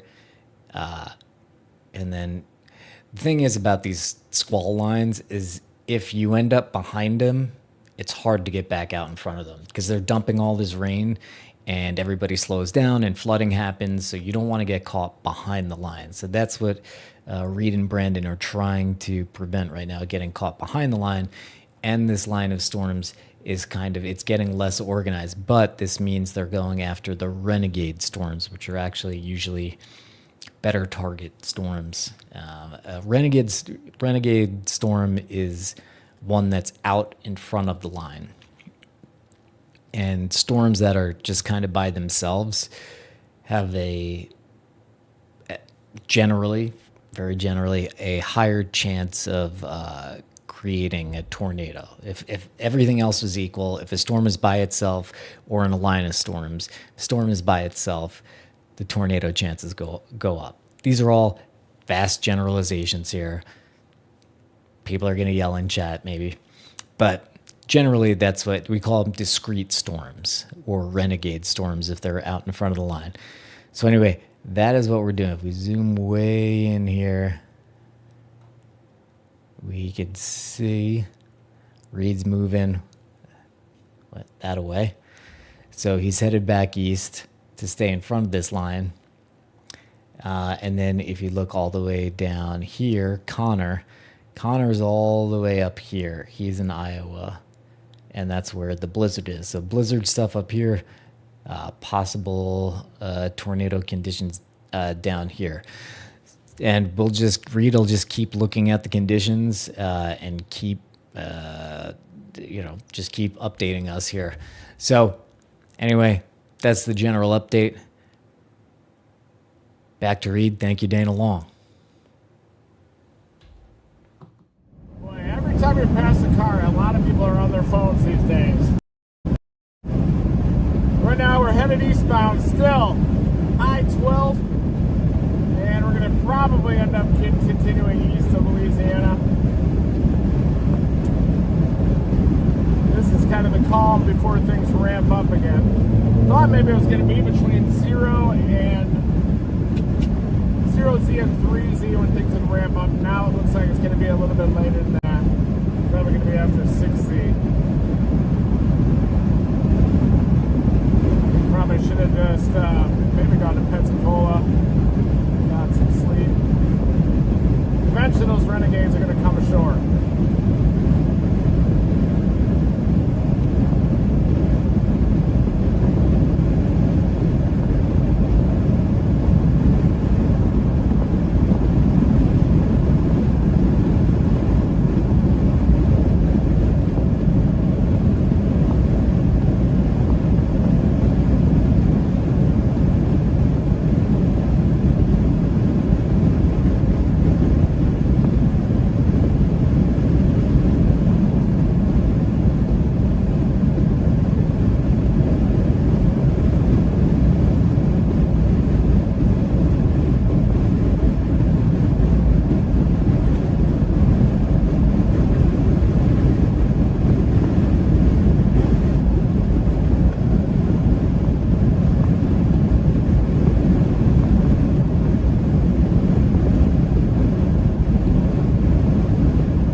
Thank you, Quesarito.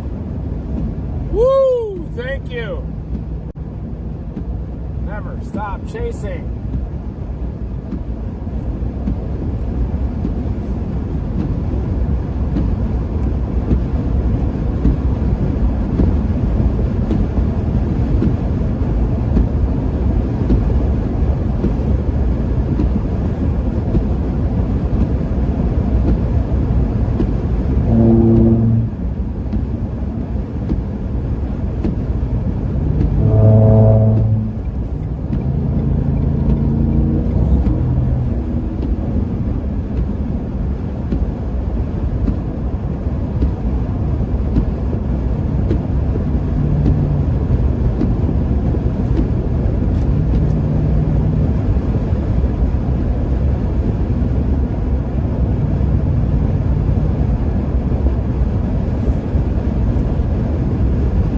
Come on down to the Baton Rouge.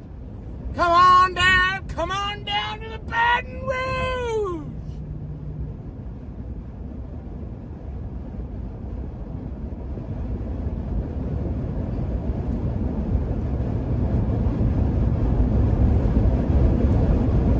Wow, the line is weakening. And I think that we're going to shift over to a renegade mode here shortly. You can already start to see hints at it here offshore Mobile. Look at all those little bubblers offshore.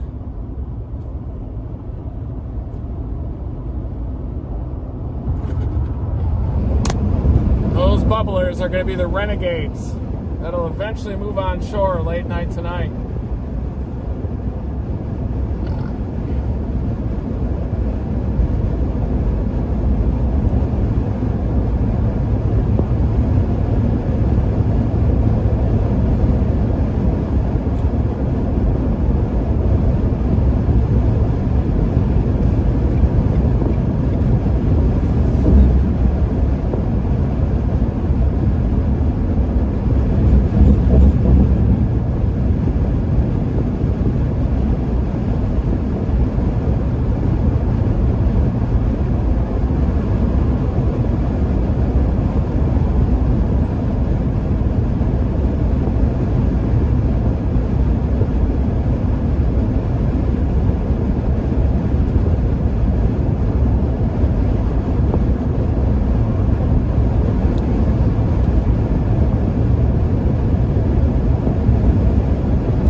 To the northwest of Mobile are starting to mature a little bit, but the warm front is still well offshore.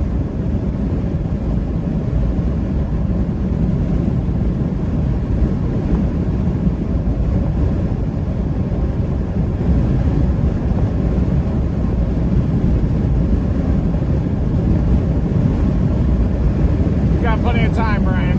Not gonna miss anything, I don't think.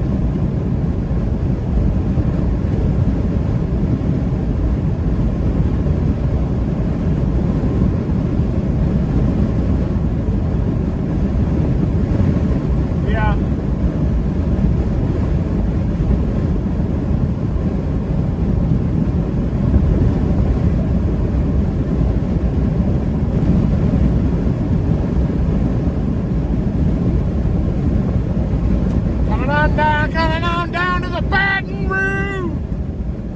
Coming on down to the Baton Rouge. Baton Rouge.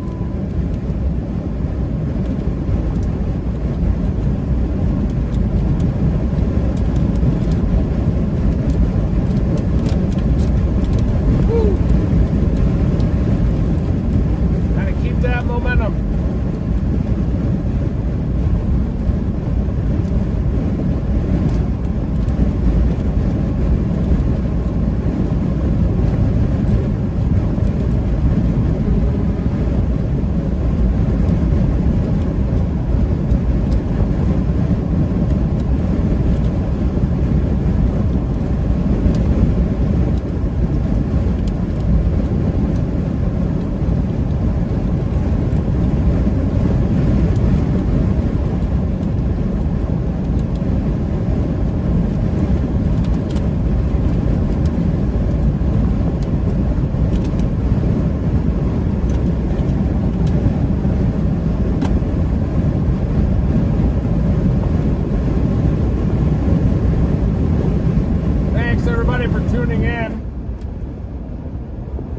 thought we'd have been on a decent storm right now, but we also always knew that this thing is really going to peak probably after midnight. Careful here. It's a little tight. A little tighter.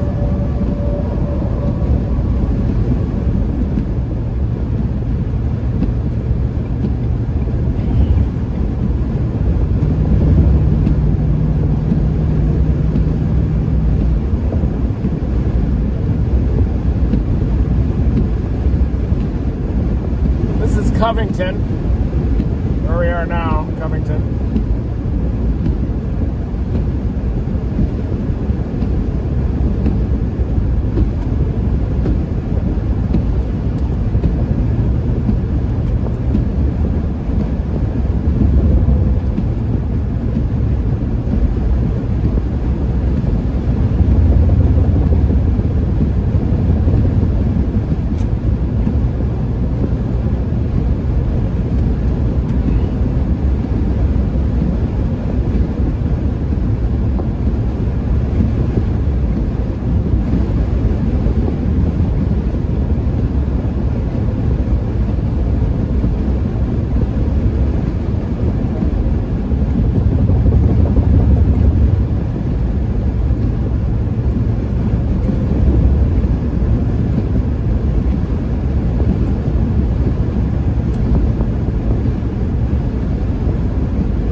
Sharp.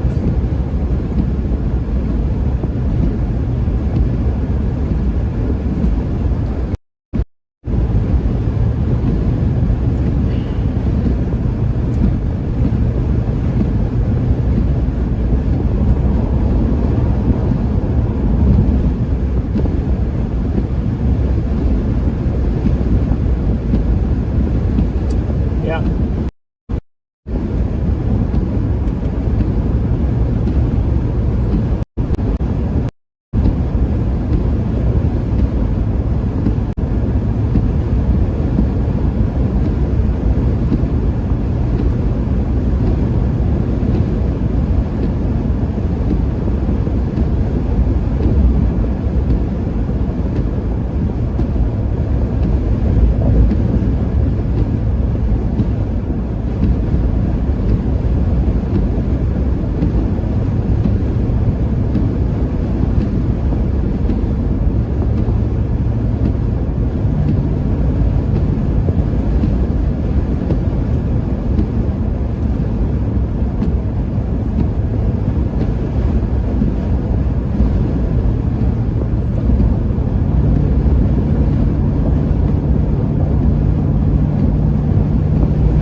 Some of those storms are starting to intensify down east of Venice. Right down here, just some new bubblers. They're down just east of Venice, Louisiana, which is kind of down on the tip. Those could be the ones. And then as that low-level jet goes to a more southerly direction, I can see those moving up and impacting portions of Mobile.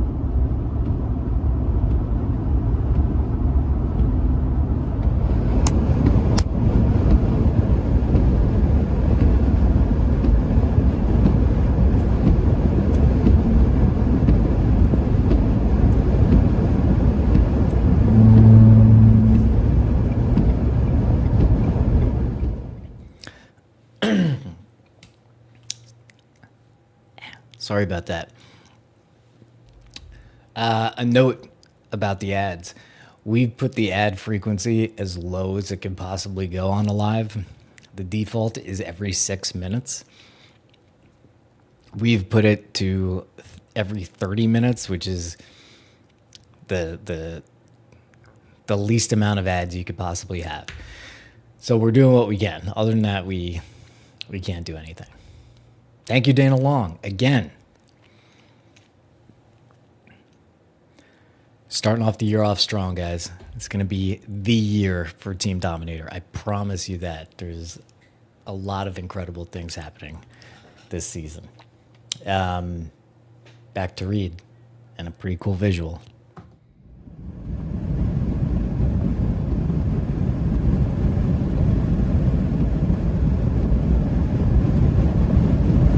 Take out the paper and the trash. Yakety yak, don't talk back.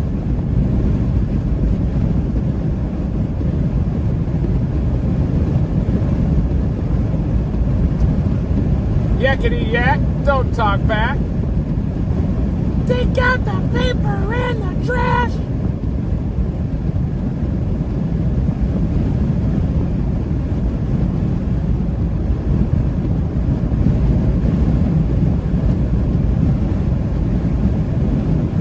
Oh yeah, it's gonna be a big year. Brian might be behind that dry line. It's getting a little bit drier back there, I think. Yeah, you're doing a great job, Brian. Yeah, Foley, is that on the east side there of Mobile Bay, right?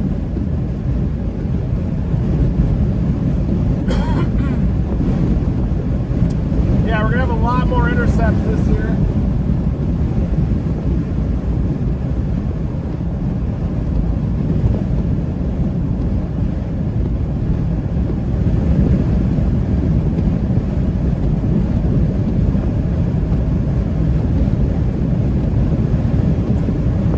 Yakety yak, don't talk back.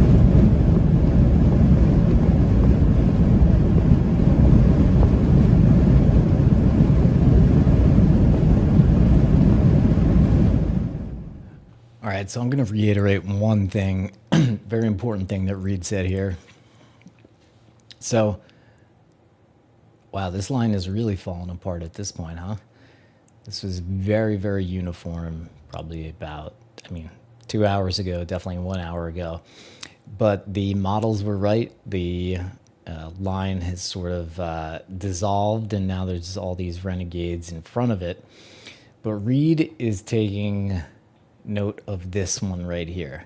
This is a little bubbler. It's still in the Gulf of Mexico here, but this has caught his eye. So this is going to move north, and Reed is going to move east, this way, east. And so it's these ones down here that Reed's really interested in, that have caught his eye. And these are going to continue to build. So you're just make a mental note of what these look like right now. They don't look like much. They're going to build. Back to Reed.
What's that?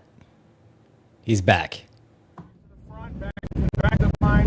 Maybe those 72, 73 degree surface temperatures could initiate some convection ahead of the front. Maybe the front might re-intensify, but it sure didn't. And I think as it gets a little bit closer to midnight, and that front gets a more north-south orientation. Of those renegades come out from the Gulf of Mexico toward the north-central Gulf.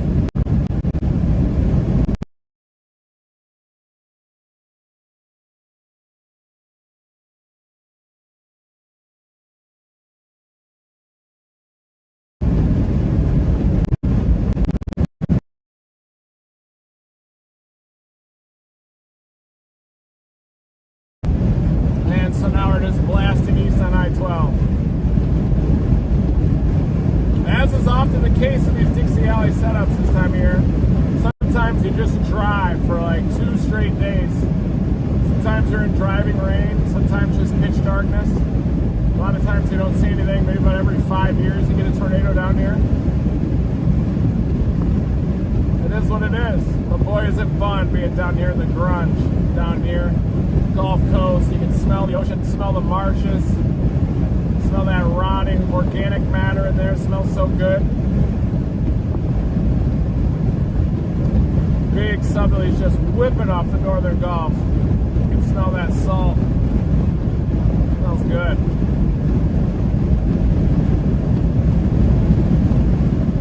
This portion here of Louisiana, though, is a lot of marsh. Not a lot of beachfront down here. Cameron Parish, just some pretty good beaches though. Holly Beach out there, out toward Cameron. And eventually this shifts to more pure marsh. A lot of like refineries down here. If you're ever down here on the coast, you can see these giant structures like flames and everything. We were chasing Hurricane Zeta there in Venice, and you just saw this massive oil flame with like 80-mile-an-hour winds, just storm surge coming in, big wind and everything too. Came in as a Cat 3 just to the west of us. You just saw this big flame, almost horizontal because the winds were so strong.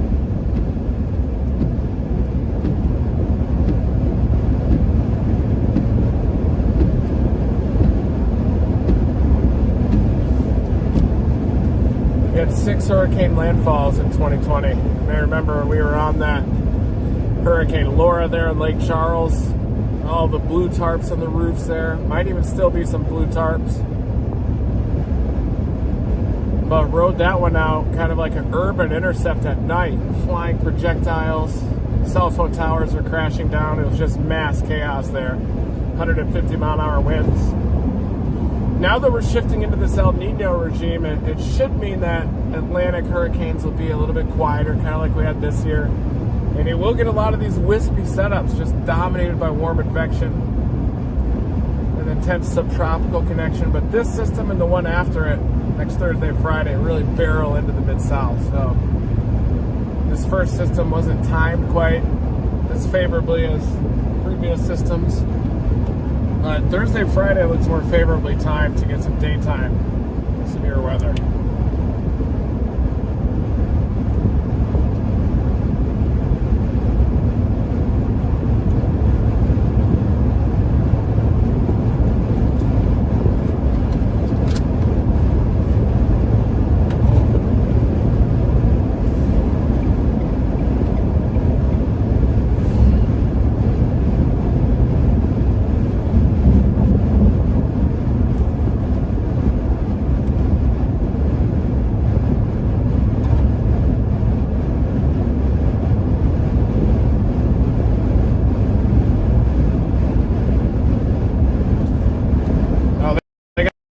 Down here too. Good Cajun food. Boudin balls. Boudin ball.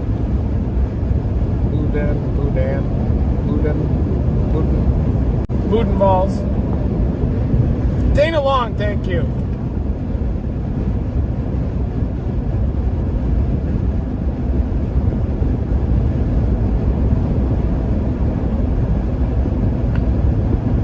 Yeah, we'll take you out a chase.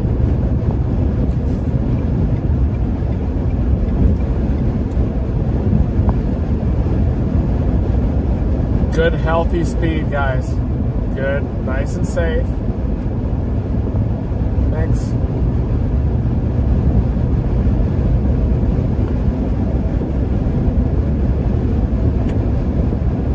Oh yeah, last time I got a po' boy was covering that mega flood there, Hurricane Harvey, and it got me sick. I think I had a shrimp po' boy. Never get a shrimp, or it was either a catfish po' boy or shrimp po' boy when you're chasing a hurricane at a gas station. Because I was trapped on that island there, Houston, trapped with floodwaters all around, and I got sick, food poisoning. Barely got out of there. But we were able to navigate our way out of the flood, barely. Yeah, nice clear roads. This is open, warm sector. We're down to 69 degrees. We've gone down about 3 degrees as we're getting a little closer to Slidell now. But it was worth driving west and then back east just to sample these temperatures and the dew points.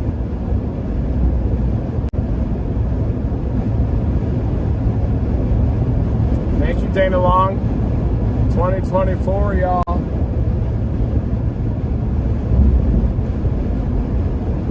Big year coming up. Dana Long is just dominating today.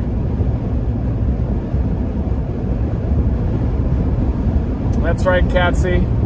Very long night tonight. Just getting started. We probably peaked back there and damn,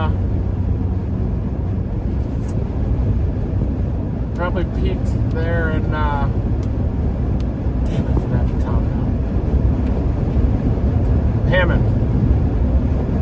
We had our little outburst.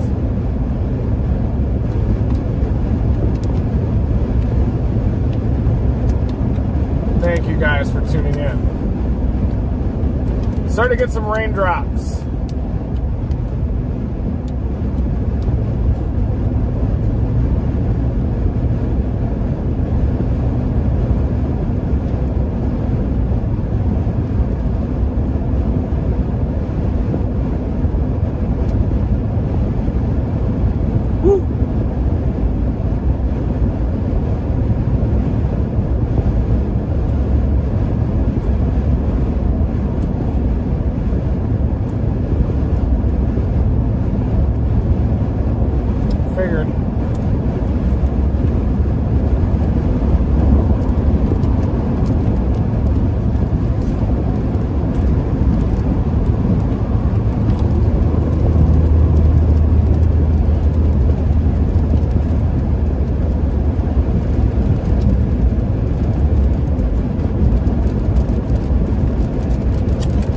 Tornado watch is all the way out to the Florida Panhandle. Some lightning strikes showing up now to the southwest of Mobile. It's all just warm advection showers. Oh, watch out down there. This is where it's starting. See bubblers down there. Just to the east of southeastern Louisiana. And those eventually should be sliding north. But we're getting into some more rain, warm advection showers here.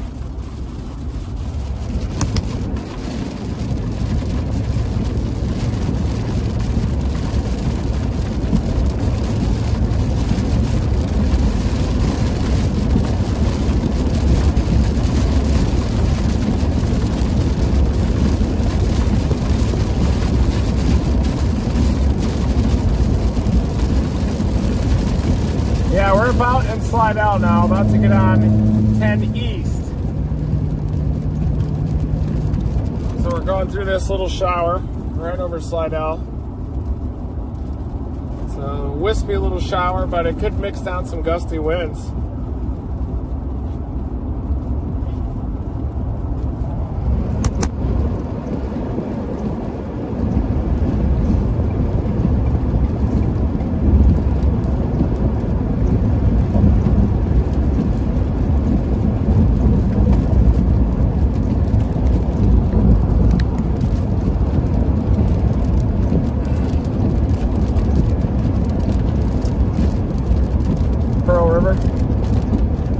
Yeah.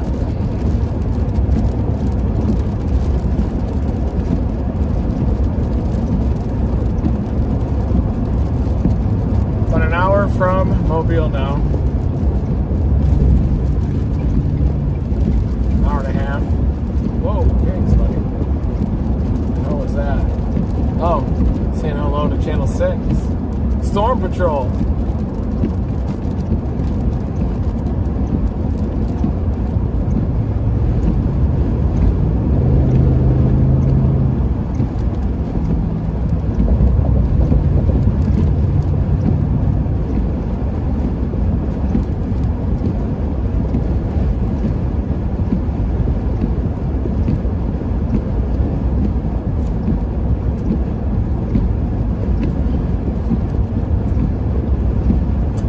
take a look and see where that.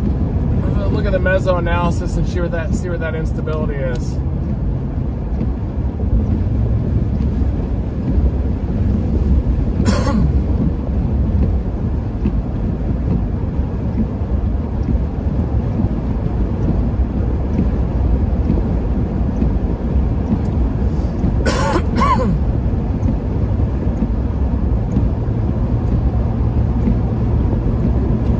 Still well offshore. Mississippi has some instability bleeding in from the west.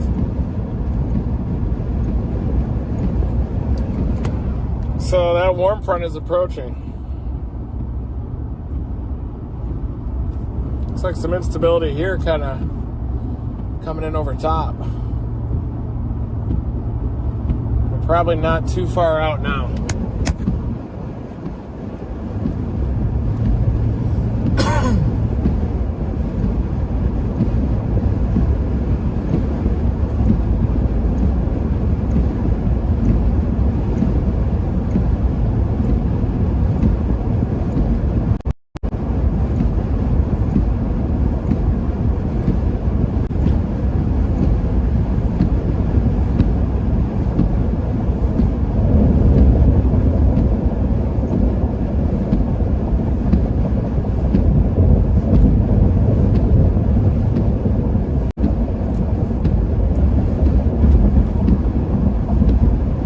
Predicting 4 to 6 inches of rainfall there in upstate South Carolina from this system. And after that last rainmaker, I do think that that's going to lead to some pretty significant flooding.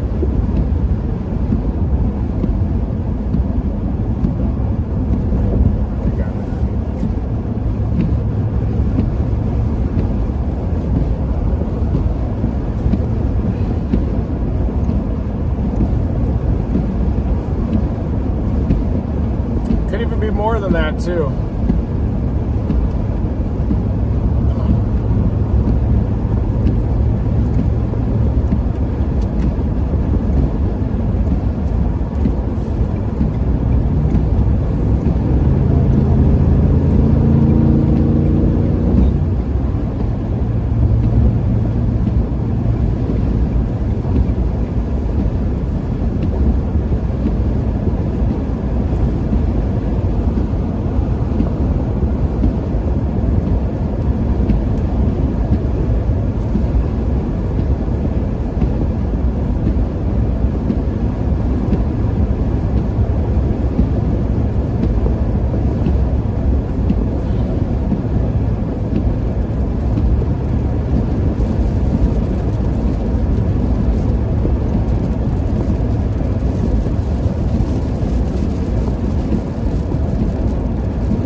Stream now. You are? Yeah, I'm live streaming, but I just want to let you guys know that flood event's going to be pretty intense. Not here, though. I don't believe that. Oh, it'll be there. That's going to flow right down the Reedy River.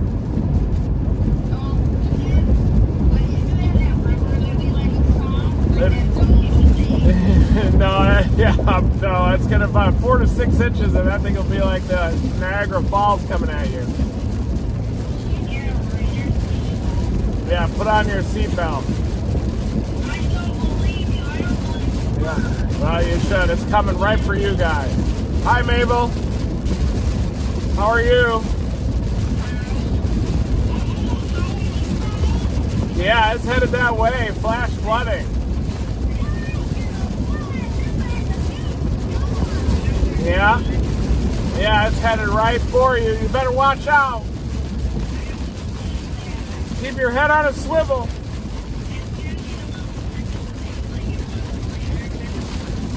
Yeah, make sure you let Blippy know. Blippy's on!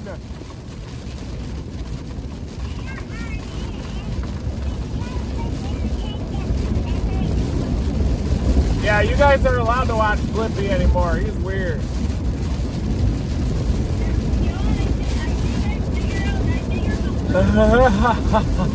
Yes, it probably is.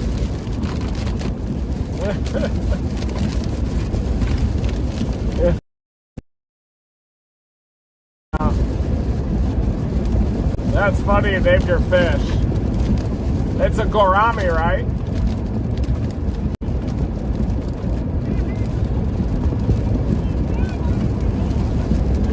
Yeah, we gotta get you guys the bird next.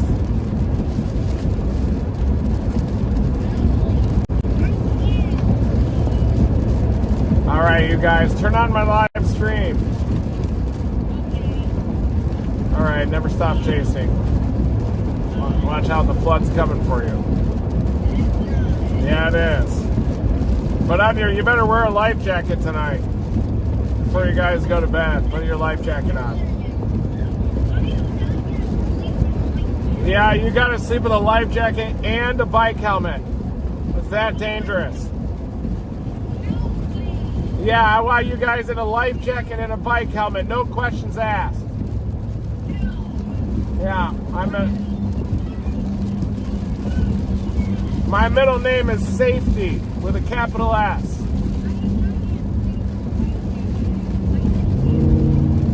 Safety first. Yeah, you guys need to sleep with a life jacket and a bike helmet. No questions asked.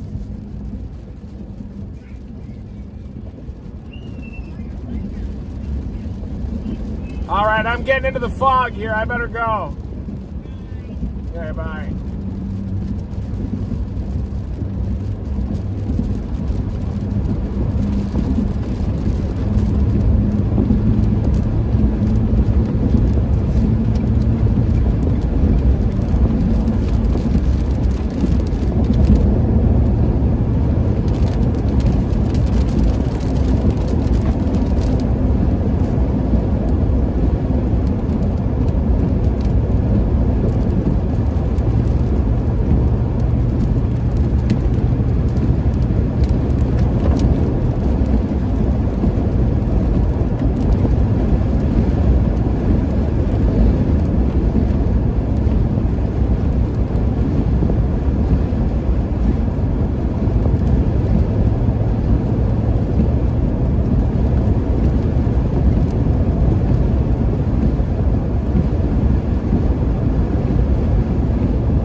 Lightning!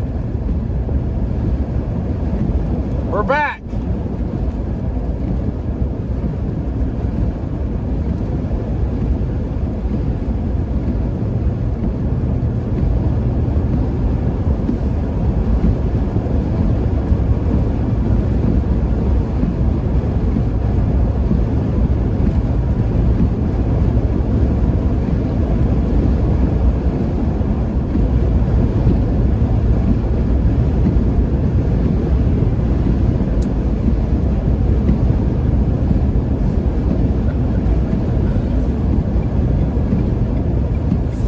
Nieces. I'm the uncle, the funkle. I wasn't fortunate enough to reproduce, so I'm the funkle.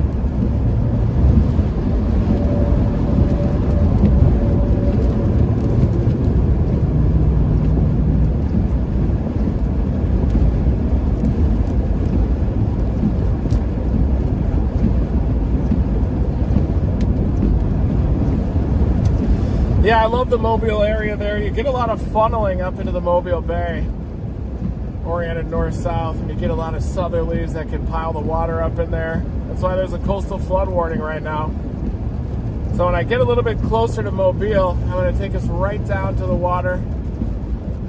And I wouldn't be surprised that, what is it, Highway 90 there, that causeway that closes down a lot when you get some storm surge.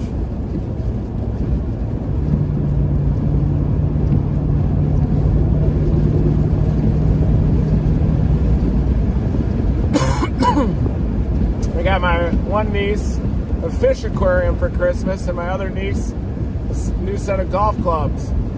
She's got a really good golf swing.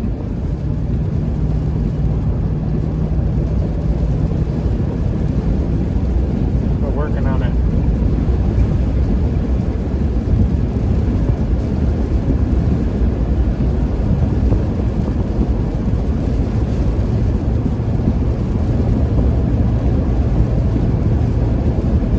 Yeah, keep your bike helmet on tonight in bed. Safety first.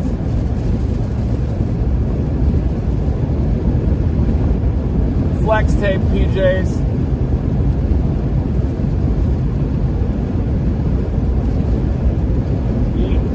No, we went around the north side of Lake Pontchartrain on 12.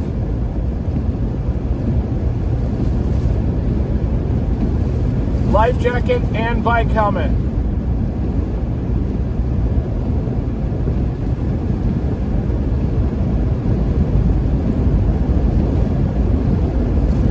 The low-level jet is way too strong.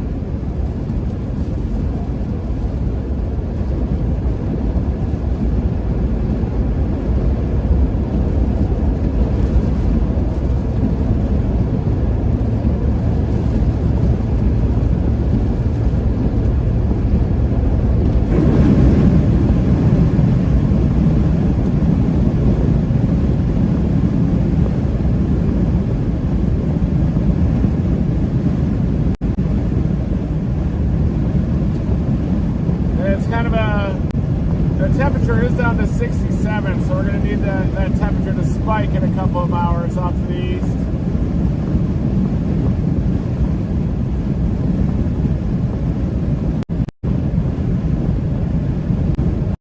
Still waiting for those renegades to form.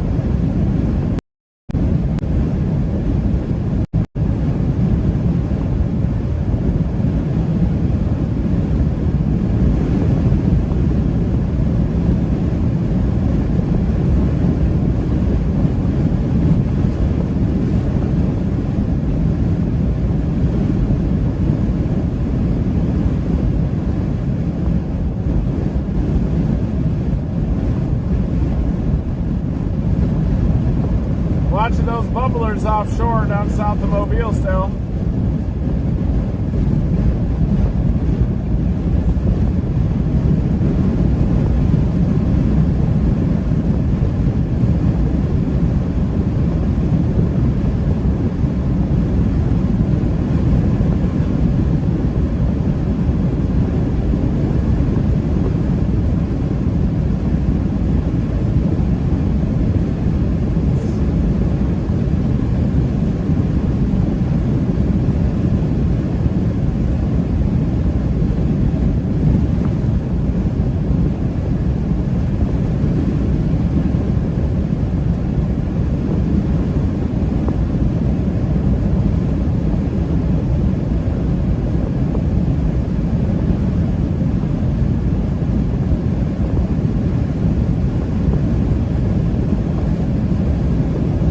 To get a couple little renegade cells formed in this warm advection regime.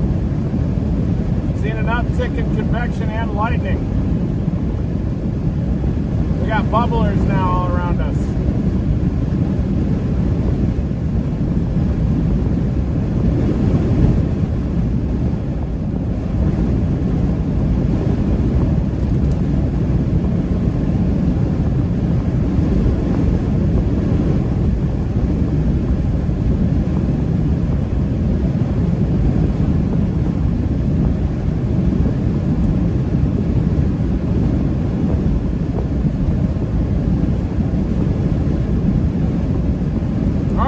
Some lightning.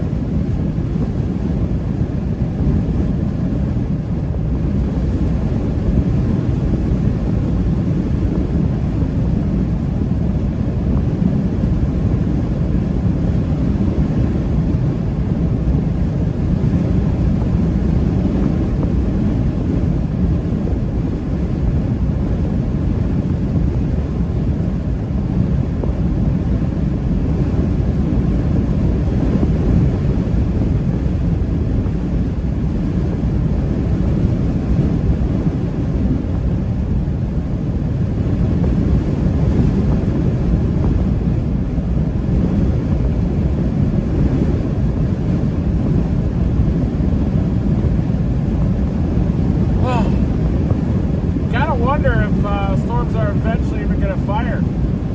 I think they are near the Mobile area. Renegades eventually going to come ashore. Definitely that instability is pushing east into southern Mississippi now.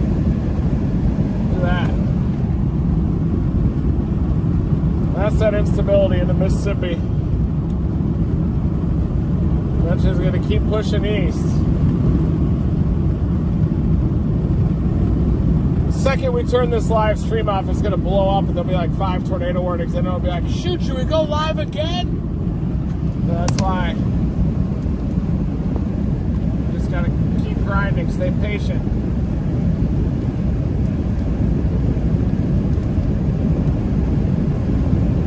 Go to 6Z. Oh yeah, they're starting to form offshore here at 6Z, which is around midnight. Coming up here in like 45 minutes, you'll start to see those mature offshore.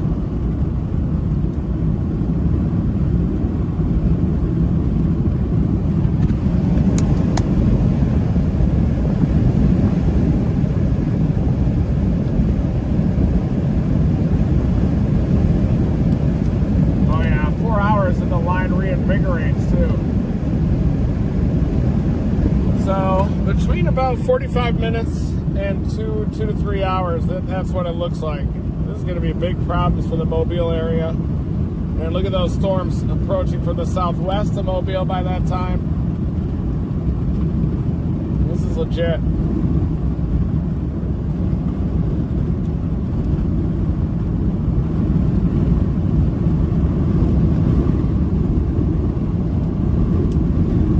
That's when the system's really going to ramp up. We probably should have gotten some sleep and then woken up at about midnight.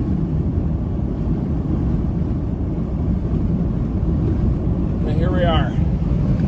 Now, this event's going to go big, folks.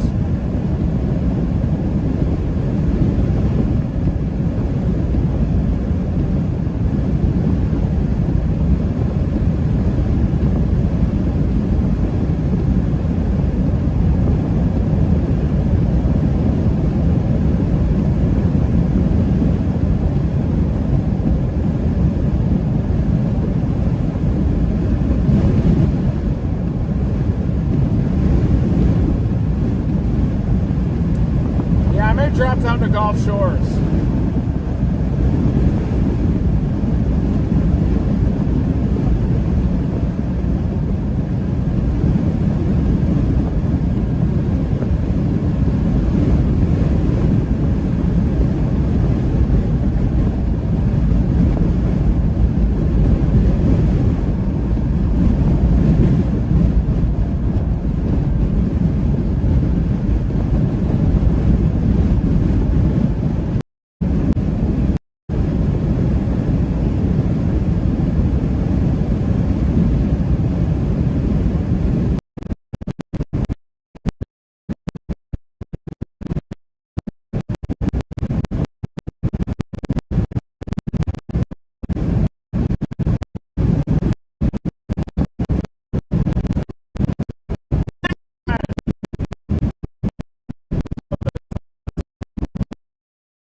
Eventually this front's going to accelerate.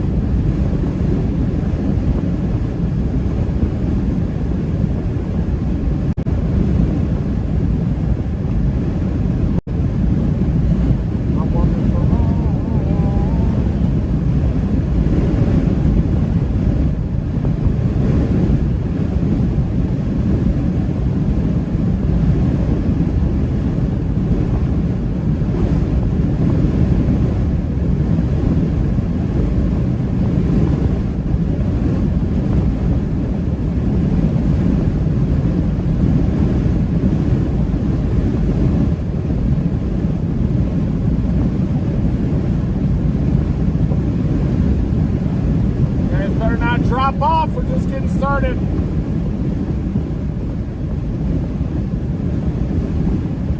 You're going to want to stay for about an hour start blowing up.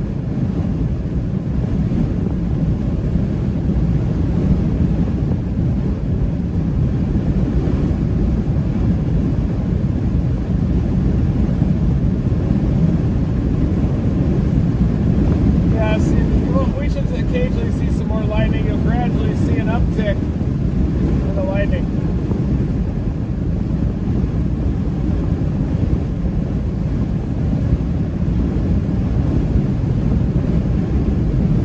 Thinking about heading down to Gulf Shores and just waiting for those wedges to come ashore near the Gulf Shores area.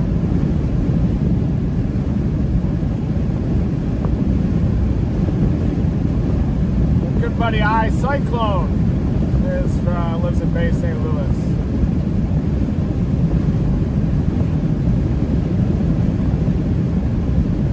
Yeah, that's El Nino, tornado warning in Hawaii. Hawaii! Tornado warning. Maui, look at that.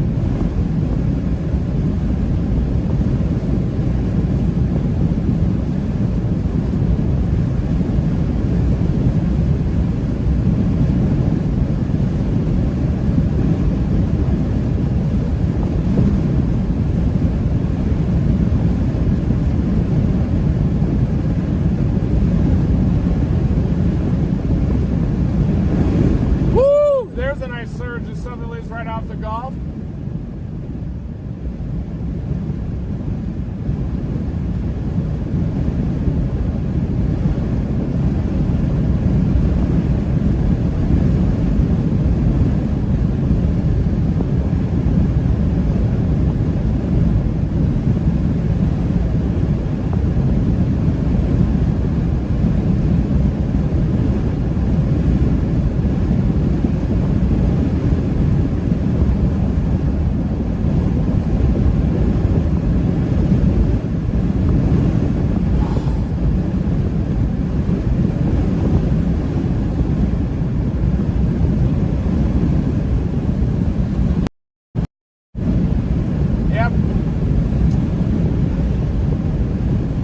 Setup.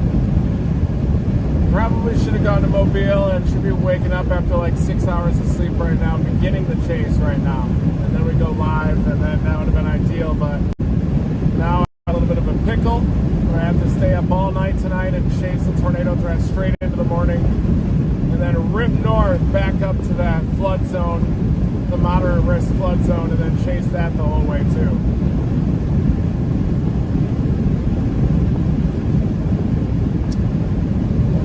Get out and stretch the legs a lot, make sure I don't get any blood clots. I do want to get a couple hours of sleep at some point, but it's maybe not going to happen tonight.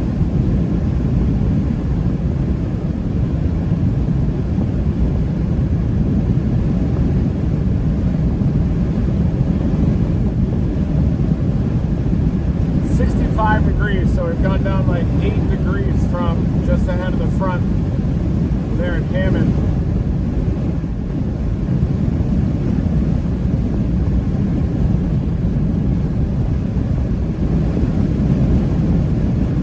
Brandon just pulled off back there, but he'll be coming up soon.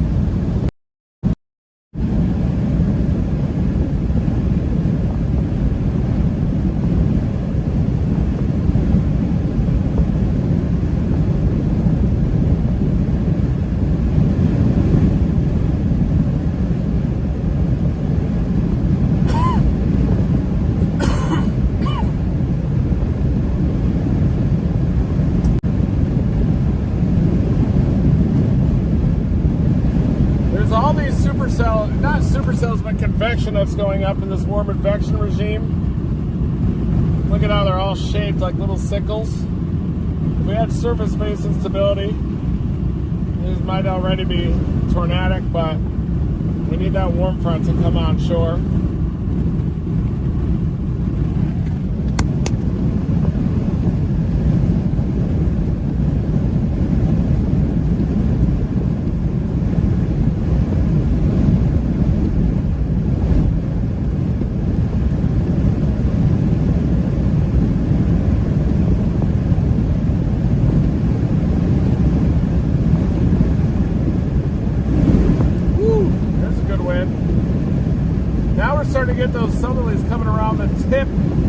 of the southeastern portion of Louisiana. It's coming right off the ocean now. That's why we're starting to get these big southerlies.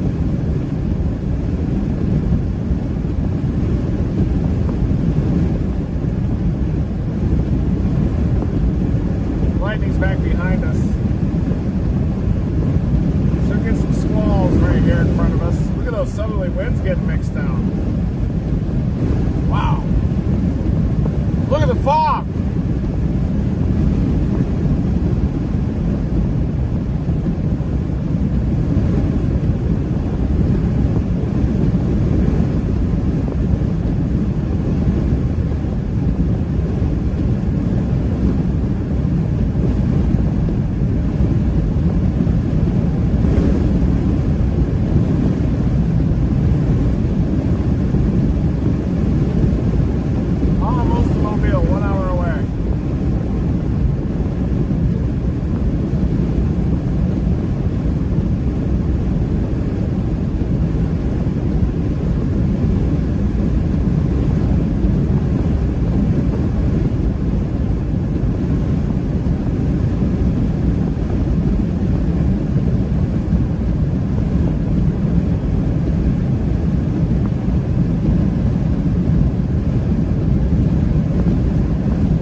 I used to ski like 60 days a year up to a couple of years ago. And then just the last couple of years, really since the pandemic, I've kind of been focusing on Dixie Alley, living more in South Carolina, and haven't been skiing as much. But I wanted to get back and do it this year, though there's no snow out west. So I do plan on making it eventually.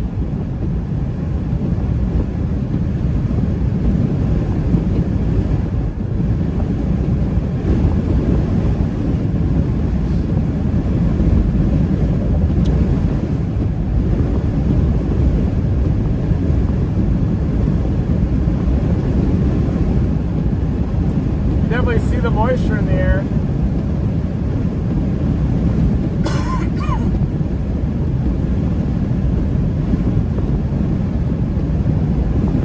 SQT is soundings here. You're looking at a vertical slice of the temperature and dew point, and it just kind of goes up with decreasing pressure, because as you go up in the atmosphere, pressure decreases, and so a SQT uses pressure coordinates for height.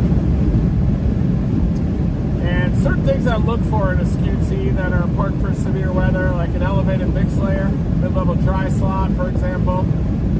I look at low-level stability, surface-based stability. You want to see how steep the temperature profiles are decreasing with height. You want to look at moisture depth. You want to look at the wind profiles as well, which a lot of times I use photographs mainly to do that.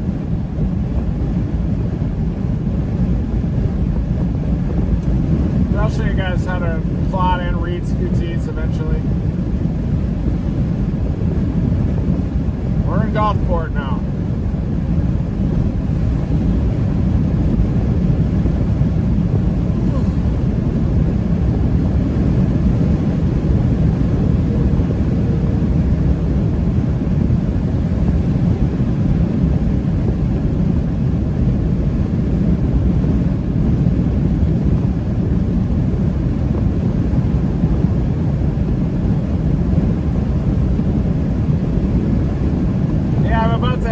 About to approach that next convective line just to our east. It's like a lightning strike just ahead of us. There's a severe thunderstorm warning now north of Mobile in that convection.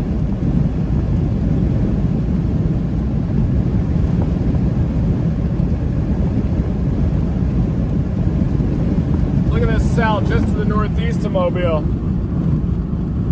Right there. Look how that thing is just shaped like a sickle. You can tell that it's experiencing the wind shear. The wind shear is just sculpting that elevated storm. It's not surface-based, but if you add some surface-based heat and moisture, then that would probably be producing a tornado. But the atmosphere is kind of giving us some clues as to how it's going to behave later on today.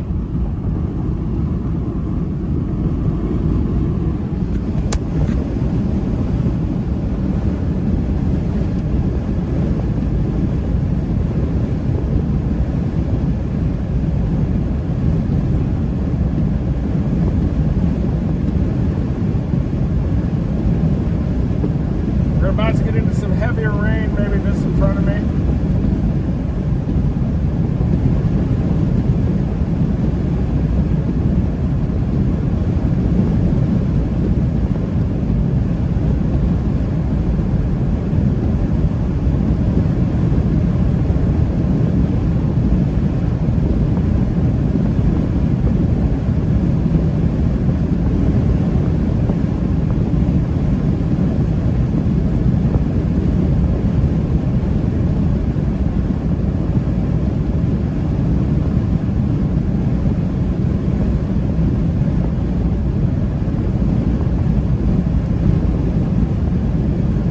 So far, it has been a bit of a dud, hasn't it? Which is good. But I think here in a couple hours, things are going to ramp up in a big way. An hour or two. Thought it was going to happen like 4 hours ago.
Temperature's gone up 1 degree.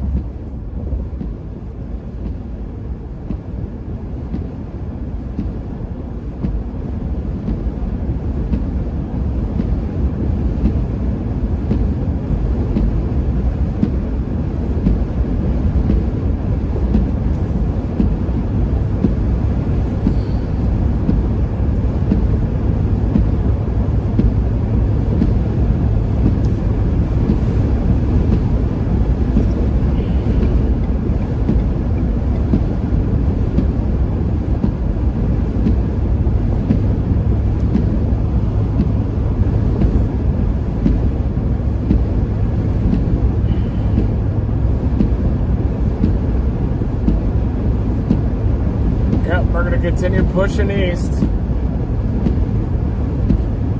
It does seem like there's an increase in convection way out here, but it's all pretty blobby so far. Nothing really organized yet. I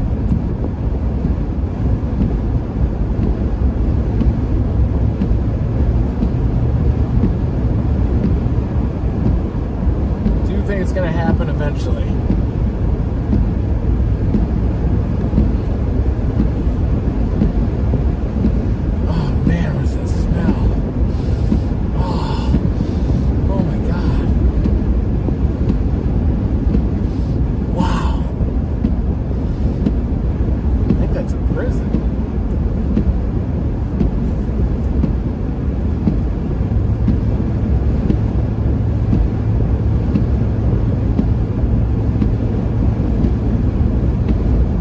Definitely some increased lightning in front of us. I'm not really seeing it visually, but it is on radar.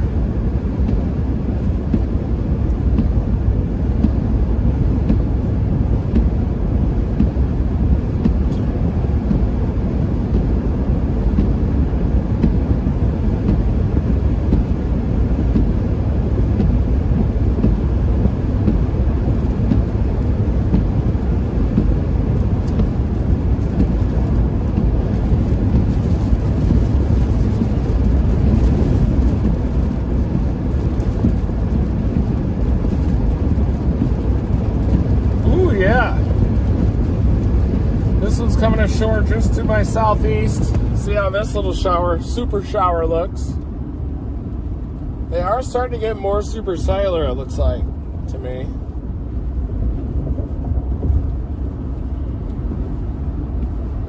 Even though they're still elevated.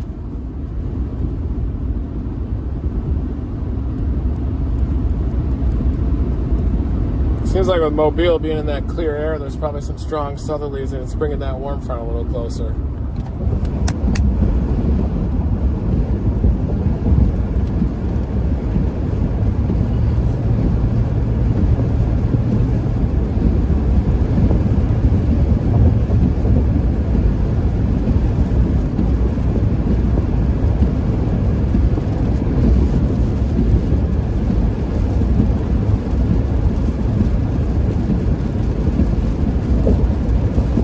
Oh yeah, there it is, guys. Lightning. Yep, there it comes.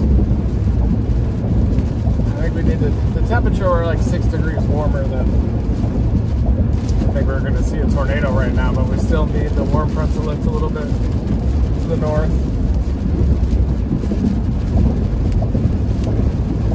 You can see some renegades well south of Mobile Bay. Here comes that convection.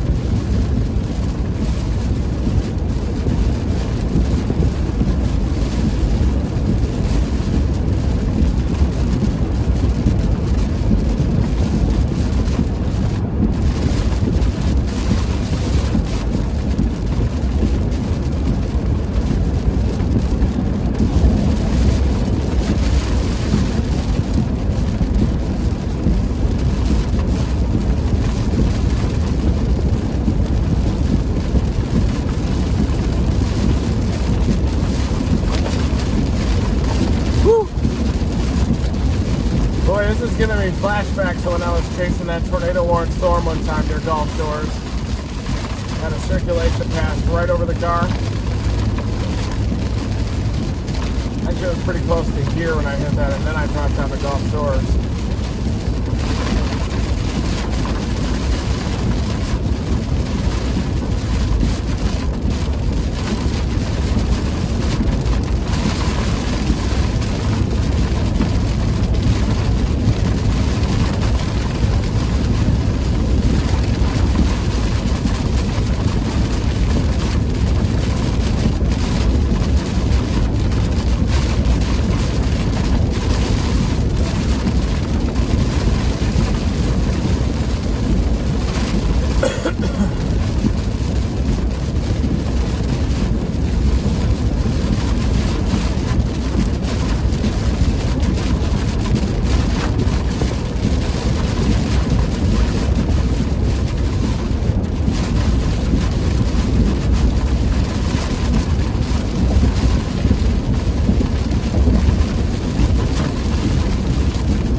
Biloxi! We did it. So we're going all the way to probably the Gulf Shores area. I'm gonna wait maybe just on the east side of the bay.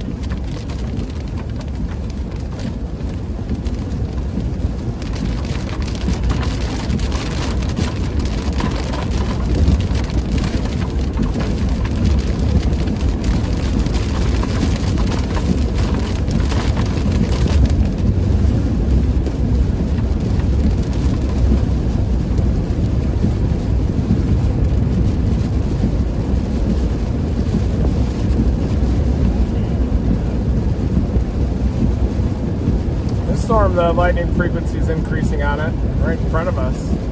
They are definitely trying to get more supercellular here, even though they're not surface based. They look a little better. Getting an uptick in lightning.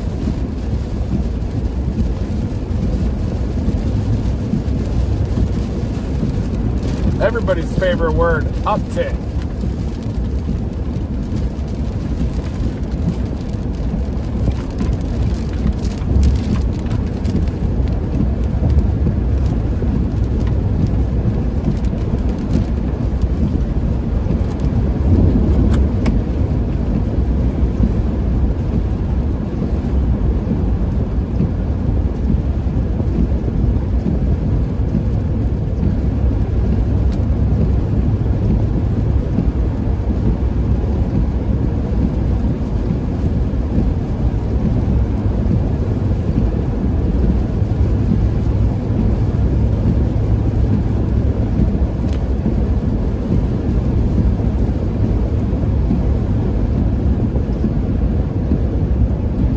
Be a little bit careful of the hydroplaning here.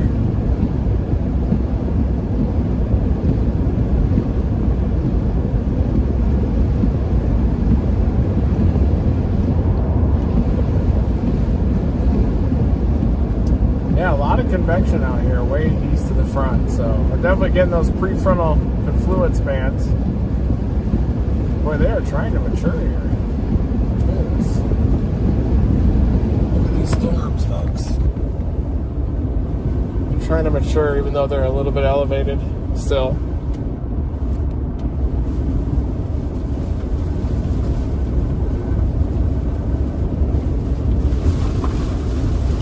There we go. Ooh, yeah, that's like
see that cluster offshore. That'll probably be the main event down here.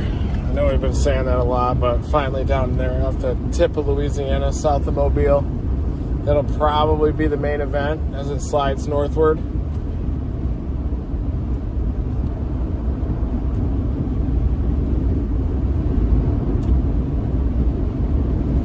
Just getting started.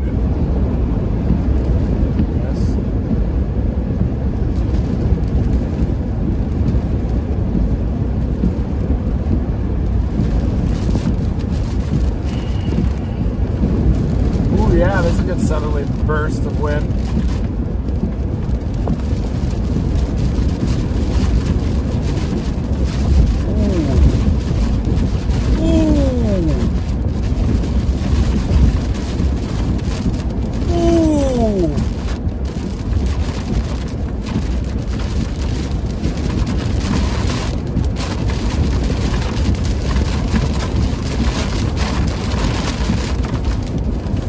Yeah, the convective line is looking better, I agree.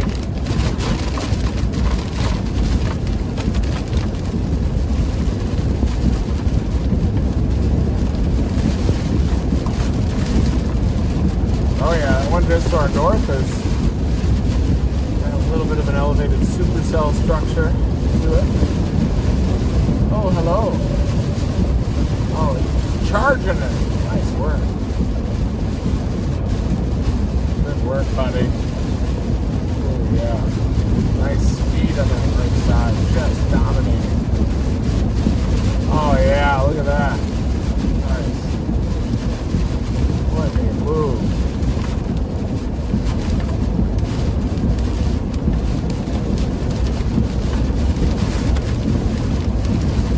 Oh yeah. Oh frick yes. Oh frick yes.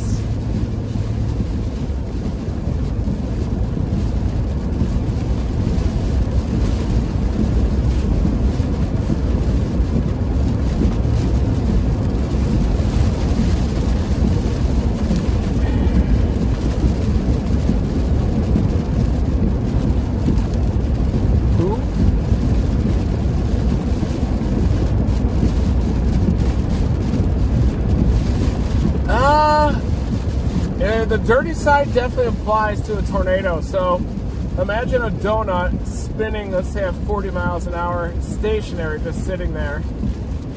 Then if you sample those winds in a ground relative position, it's going to be 40 miles an hour. But then you take that donut, it's always going to have 40 mile an hour winds, but then you move the donut at a speed of like 60 miles an hour off to the northeast. And then the southeast side, which is the dirty side, you add that 60 miles an hour to the 40, so you have 100 miles an hour on the right side of the tornado, and then you subtract 60 from the left, so you have minus 20 in a ground relative position. So you still kind of feel weaker southwesterly winds in the northwest quadrant of the tornado in that case. But winter storms are different. A mid-latitude cyclone, because the wind field's a little bit spread out from the low center, you have a broader wind field. Usually the isobars are a little bit tighter, kind of away from the low center.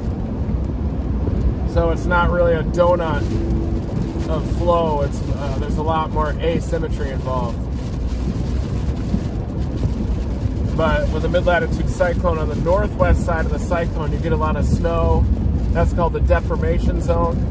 You get a little bit of stretching, so that's why you get the bands of lift and deformation. And sometimes you get tornadoes in the warm sector like this one.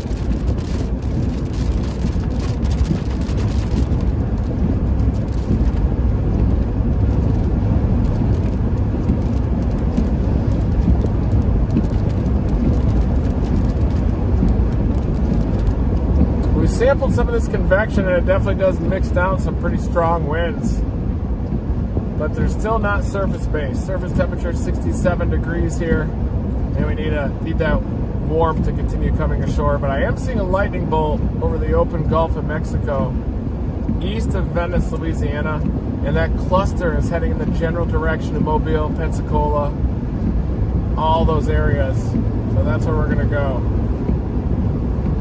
Might go take a little bit of a nap in the car out near Gulf Shores eventually if we don't get on a tornado in the next few hours.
east of that convective line, folks. Oh yeah, that cluster is intensifying down there. You can see it. That's probably our event. See that cluster right down there? It's going to keep going northward, eventually arriving in the Mobile area, maybe even a little bit east of there toward Pensacola, but that should rise straight north because the front is still way back here, not moving very fast. Not quite enough instability yet for those to rip, so we're going to have to wait for that cluster to come ashore from down east of Venice.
Thinking this has to be the event right here.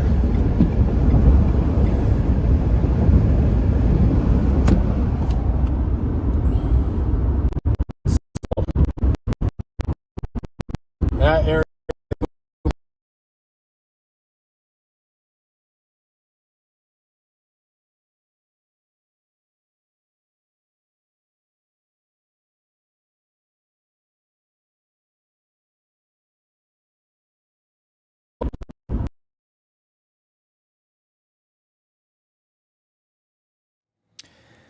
Hey guys, just trying to, all right, while Reed is getting straightened out here, I'm showing you where he is on the map. So let's change, no, this is our radar site. So here's Reed right here, and these are the storms that he says is the main event. So these are headed straight north. They need to stay in front of this line right here. But this line has really slowed down, so it seems like that will happen. Reed believes that these will come ashore right around Mobile, maybe slightly to the east. So Reed is headed to Mobile, as you can see right down here. Also watch the temperature as we get to Mobile and as the night continues, to see if the environment is getting more favorable. But Reed is you heard him, he's thinking these are the main events. And also, again, as a reminder, this thing is going pretty much all night. It'll be going on tomorrow morning, probably until 9, 10, 11 a.m. Back to Reed. Up toward Pensacola, doesn't it?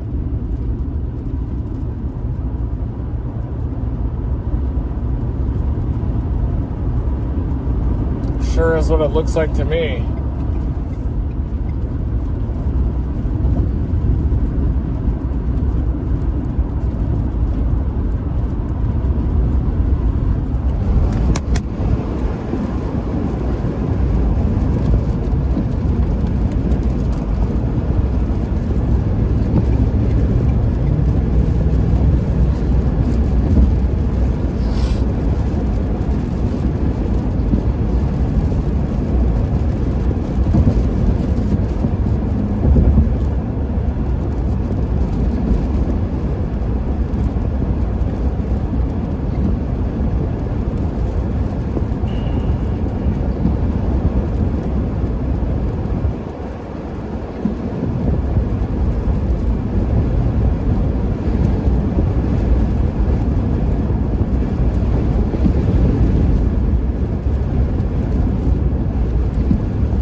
probably gonna fire down there.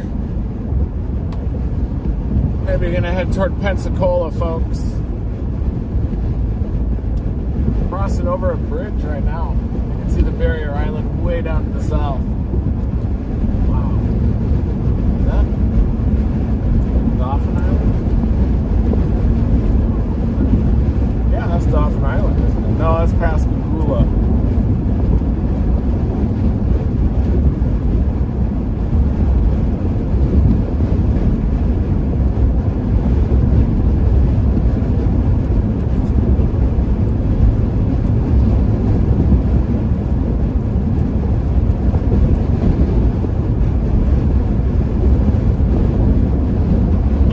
Organizing down there, south of Gulf Shores a ways.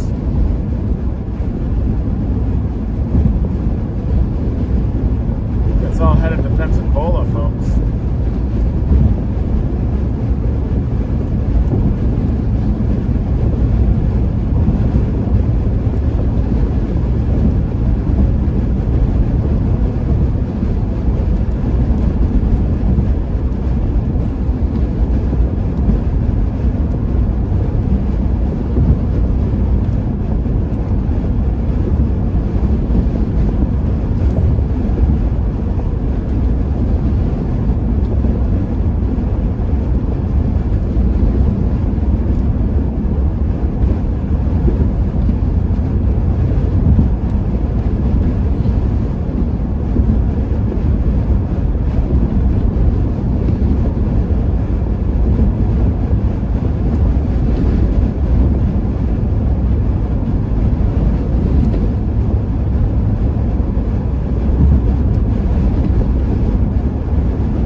Stay sharp!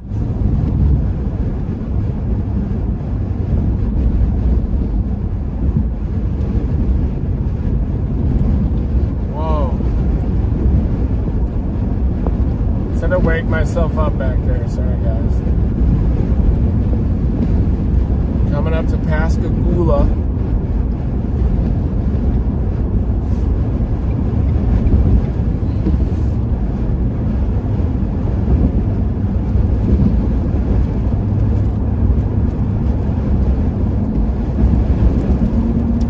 Southerlies.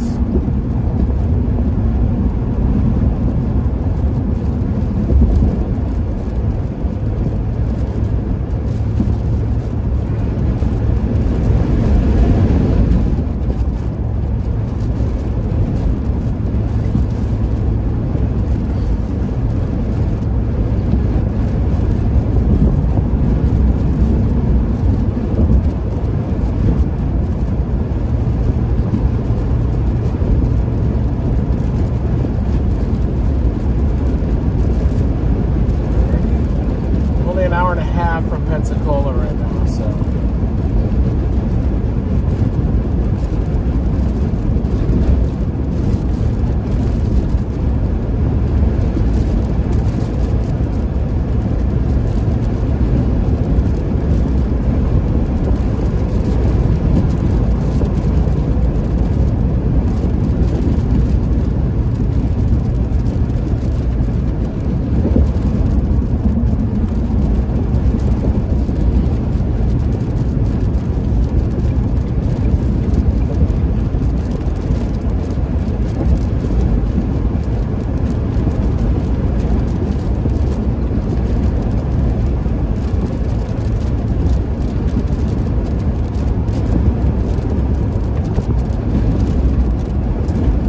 streamer showers too, headed up toward Pascagoula.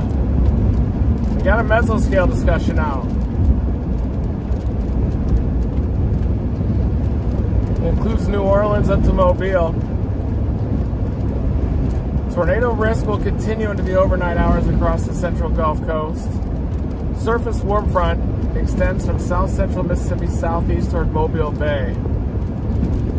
The narrow warm sector south of the warm front and ahead of the eastern advancing cold front will continue to spread east along the central Gulf Coast through the overnight into the morning hours.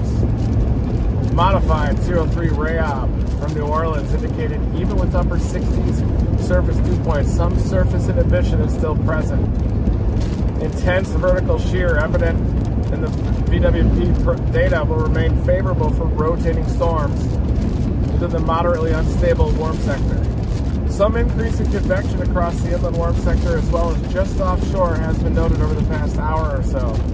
If any of these cells can be established at the surface or via interactions with the eastern advancing line of convection, tornado potential may increase over the next few hours, especially across southern Alabama and the western Florida panhandle.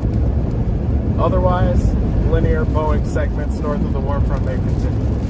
Yeah, that's straightforward there. It's good text.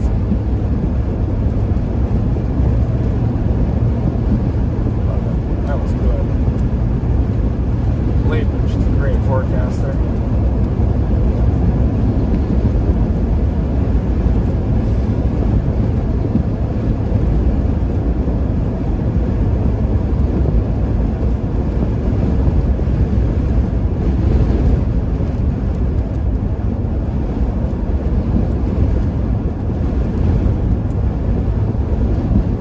Going to be that area down near Pensacola. I really do. There's some lightning offshore though. Starting to see some renegades just offshore too, off to the southeast.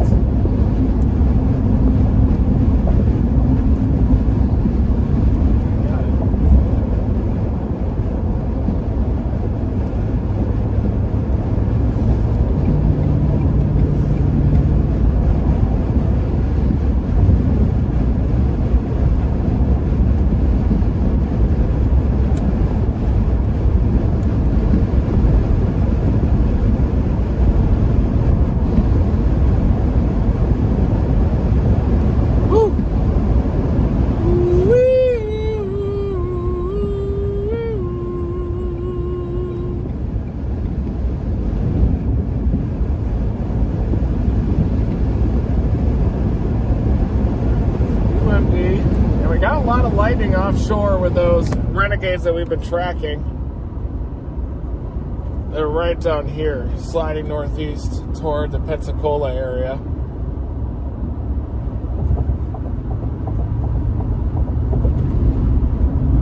A lot of times they just develop just off the tip of Louisiana, and they'll probably move off to the northeast, just east of due north eventually.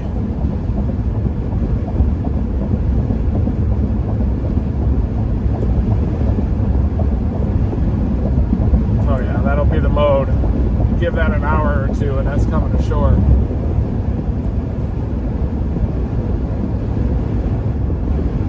We'll be there. Big low-level shear too. I wouldn't be surprised if Pensacola gets a tornado today. It'll be in the morning hours. But I would not be surprised.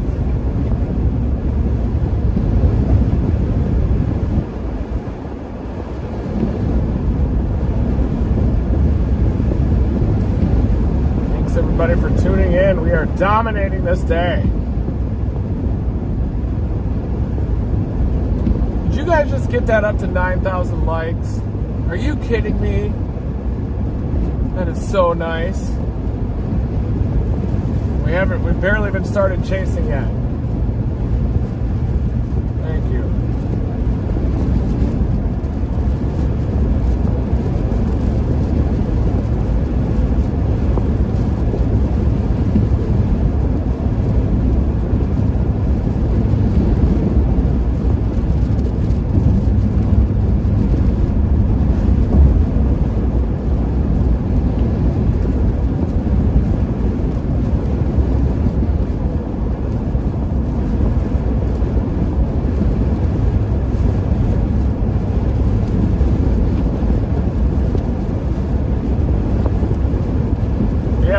to shift over to Connor's stream. He's got some snow up there, I hear.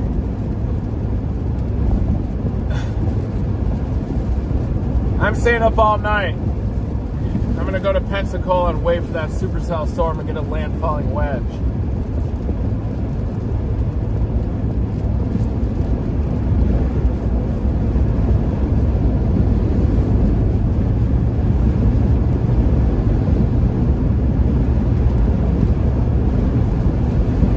Oh yeah, big low-level jet, Central Florida as well.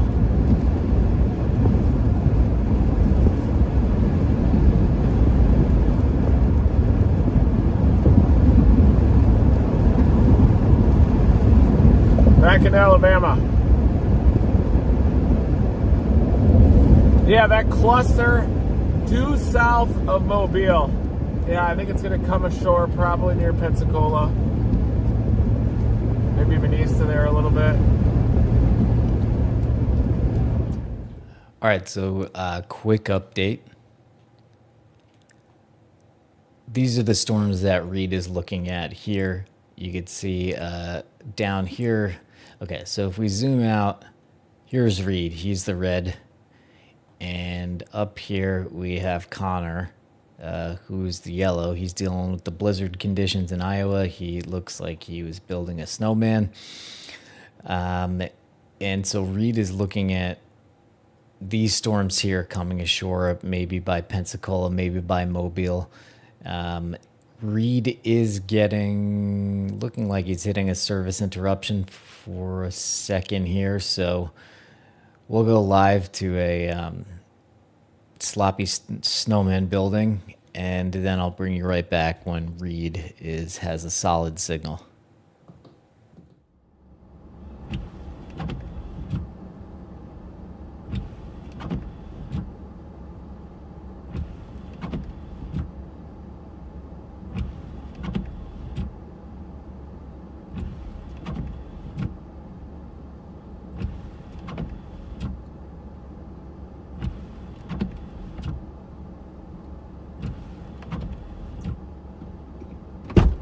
How's it look, chat? How's the body look? I think that looks all right. I think that looks okay, right? That look all right? I need to figure. Okay, I have Cheez-Its. Where's my Cheez-Its at? It's gonna have Cheez-It eyes. I need to find my Cheez-Its. Where'd they go? Come on, where did I put my Cheez-Its at? Yeah, I know the hood, it's gonna melt soon. I need to find the Cheez-Its.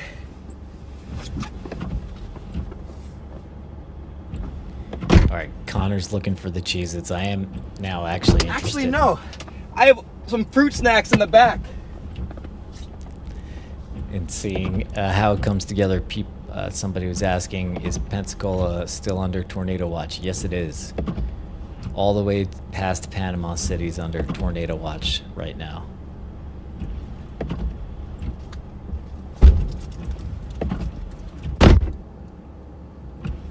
Okay, here we go.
All right.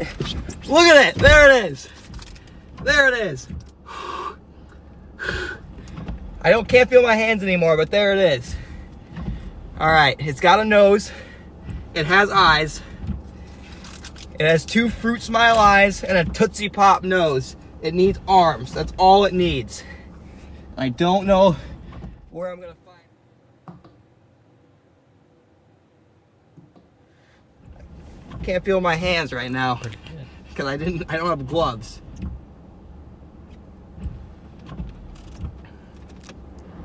If he does have his car on, You know? the engine's gonna heat it up and it's gonna slide off. Oh, what happened? Oh, it's Why really is the snowman falling apart. turning? The snowman is sideways now. I'm not sure what happened. Okay.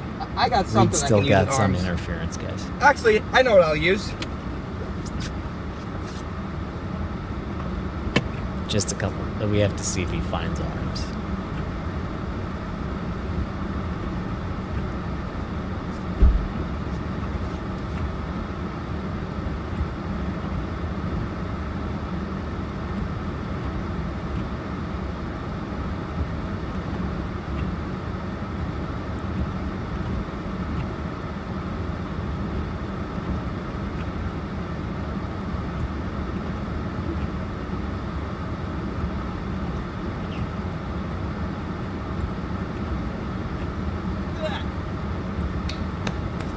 Look at it.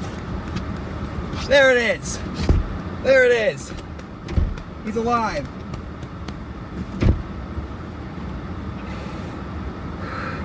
I need to sit in here and warm my hands up. So, over under on how long it takes until he slides off and dies.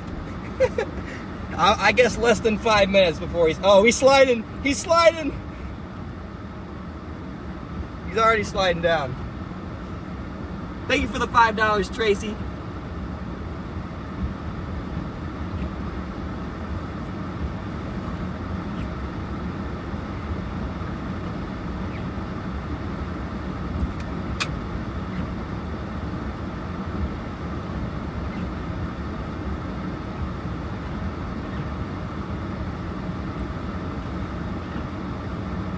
Look at that. It's slowly sliding, it's turning. It's slowly going. It's slowly going. Look at him go. He's slowly going. Here he goes.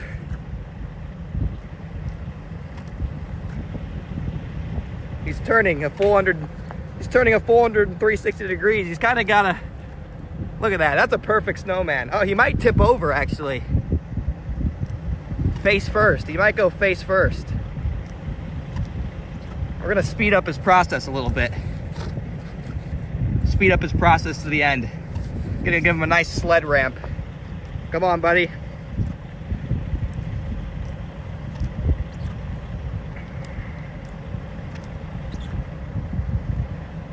On another note, it's absolutely pounding snow right now. Look at that, here it goes.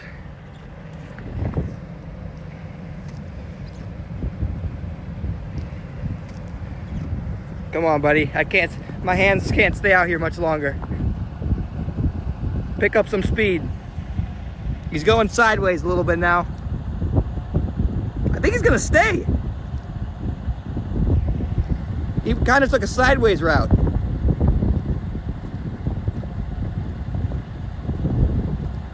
I think he's gonna survive.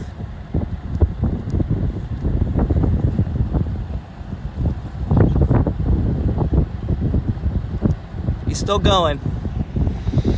Uh-oh, there he goes. Oh, he's done. It's over. Rest in peace. We gotta pick up his remains. Rest in peace, buddy. There you have it. Thanks for 2,000 likes, guys. Where's my trash bag at? Oh, trash bag is over here. Thanks for 2,000 likes once again.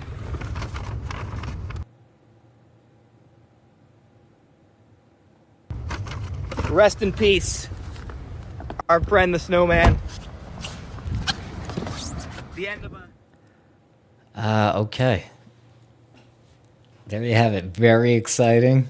amazing what you can see on the internet live these days. So you see Reed has established contact again. We have Edgar there. He's brushing his beard. And then we have Connor, of course, who you just saw build this snowman. Those looked like Tootsie Roll Pops.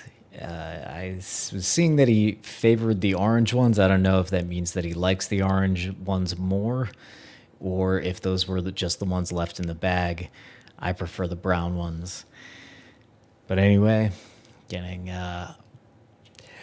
are getting a little silly here because we are getting a little punchy. It's getting late. This storm system is taking longer than we thought it would to mature, but it is maturing. And we'll go back to Reed for the latest, but these have Reed's attention offshore. And so you see Reed is up here, right here, and he is making his way towards Pensacola. So we will go back to Reed. Orange is elite.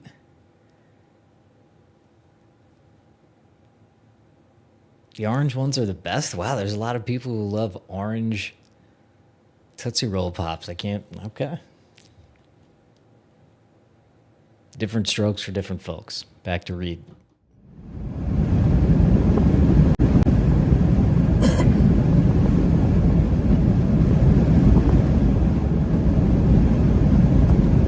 Does seem to be all those heading.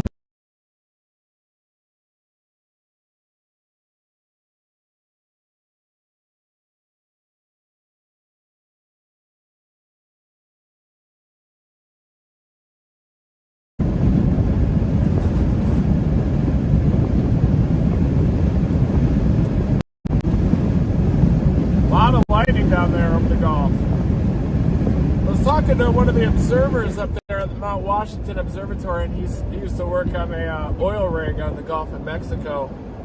I think one of those big ships, and he was actually hit. They were hit by a water spout. He had to take shelter and everything below deck, and then they got hit by a supercell water spout. Sounded like a pretty cool story. Did a little bit of damage to the deck even.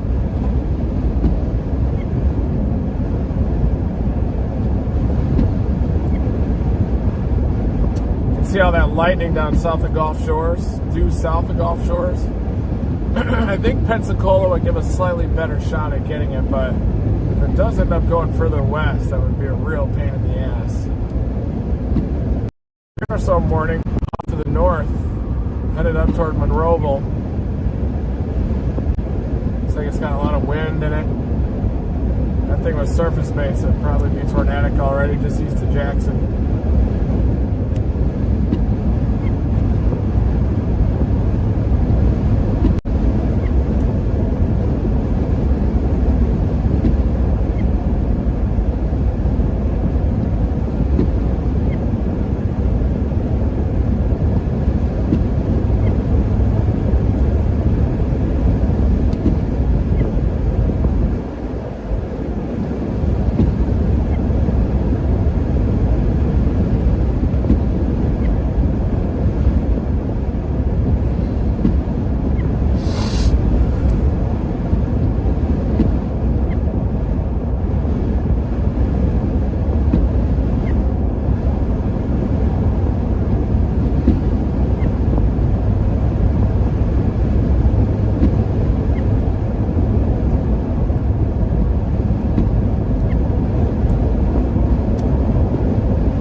Just headed up to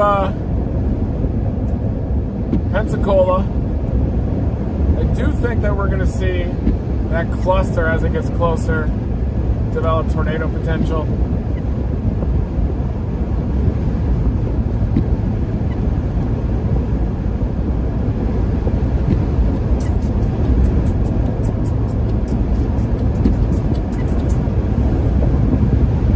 Brandon Black just said all the people calling bust are going to see how it can go from bust to high risk really fast down here. And he's right. You'll see it. Just watch.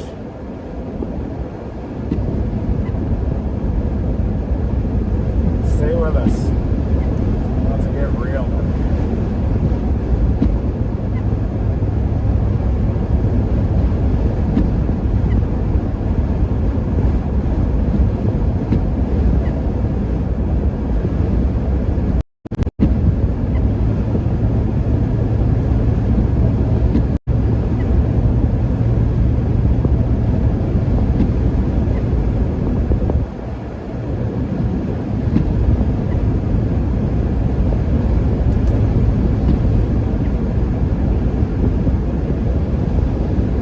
I think I'm going to continue to go to Pensacola Beach. I'm passing downtown Mobile right now.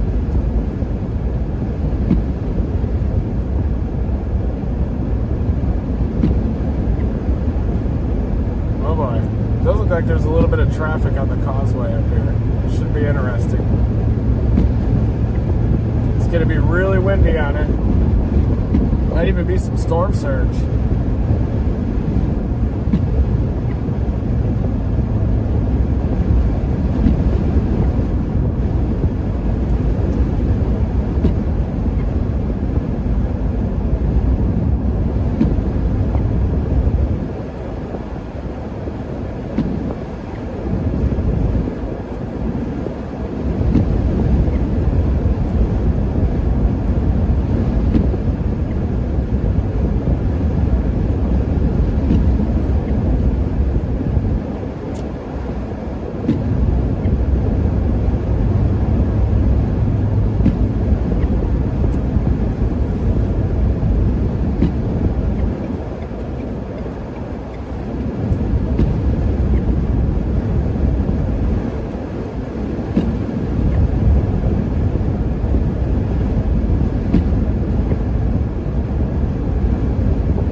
Dolphin Island Parkway, but I'm going to go to the east side of the bay just because I can anticipate also probably those storms right moving a little bit and kind of curling up toward Pensacola.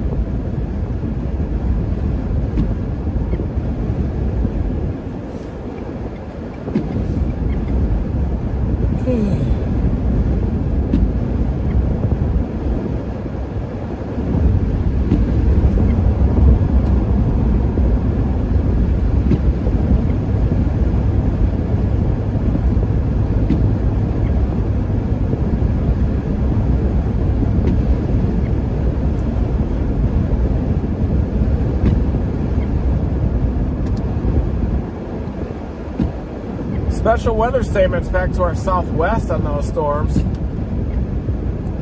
Damn it. They just dropped down to Foley. Foley.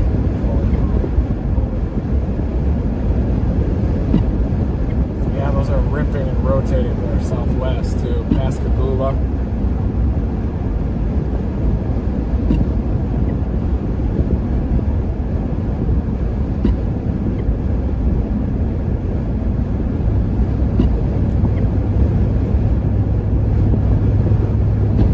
Are ramping up fast.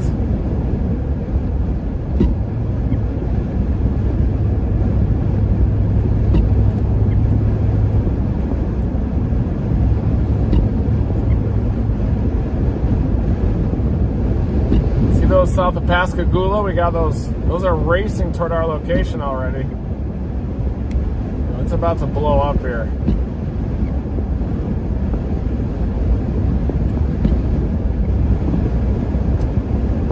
Dropped on the Fairhope or something. Those are about to be tornado warning.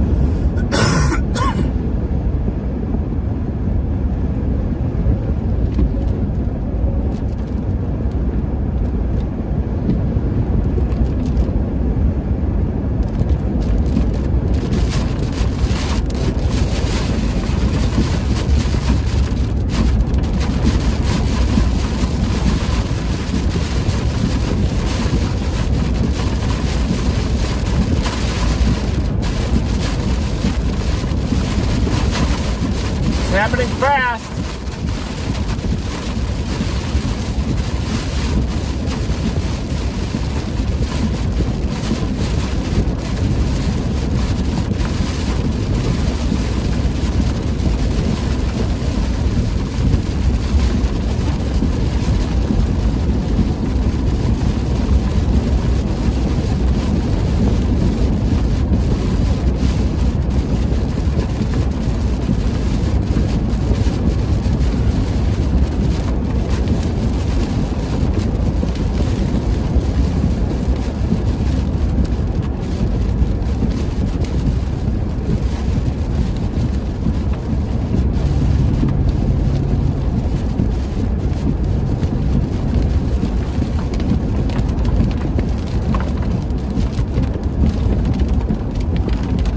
Pull over here, maybe.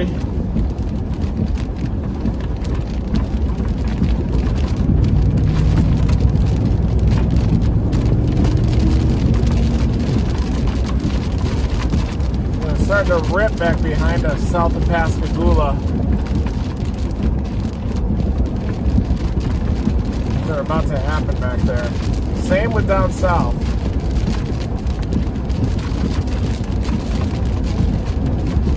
That one down south, that Renegade that's approaching Pensacola looks fantastic.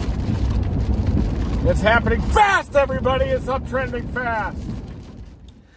All right, jumping in just to give you a look at what Reed is talking about, a closer look instead of kind of the map. Well, let's look at this map here for a sec. So here's Reed in Mobile, Alabama, and he's headed towards Pensacola, right? This is his track that he's been tracing. He's been driving for a while. We've been live for a while. That's why I'm talking slow. Okay, so this is what he's interested in here. This is what he's talking about here. I'm going to show it to you closer right now. So over here, well, let's hear Reed. Turbulent, but then you got a ton of lightning on this. It's definitely turning into a supercell storm. Look at that Renegade with all that lightning. That's going to go berserk, and that's heading straight for Pensacola.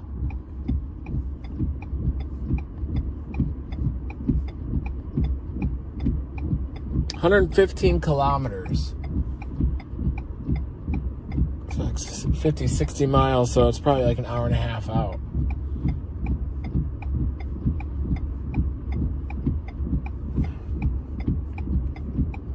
But these are producing spouts already. Temperature's only 64 degrees here, though.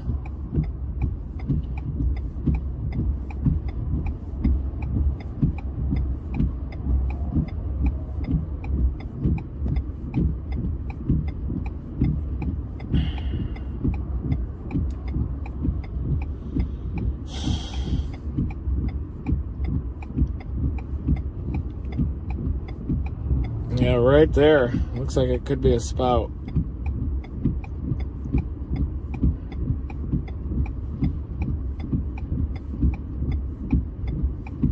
Severe thunderstorm warning to the north, too. Look at those things rotate. And they're elevated and really ripping. The wind shear is very strong. There's downtown Mobile right in front of me.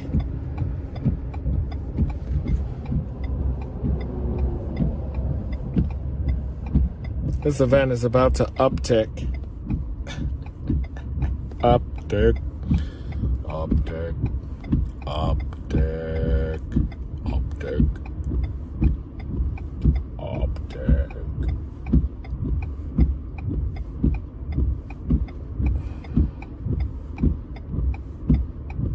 Echo tops. Oh boy. That one probably does have a spout down here. Look at that high echo top. When storms are rotating and when they're supercells, they penetrate higher in the atmosphere, so that's why I use echo tops to pick them out. That's your highest top anywhere right there, folks. That's our target storm. We're not letting old blue get away from us.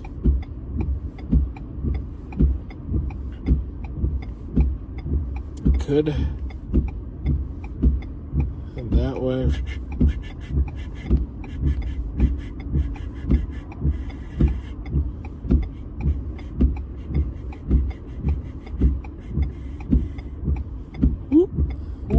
Whoop, whoop. Look at that. Look at all those tops. It's going to be an out. Oh, we got a tornado warning. Gulfport.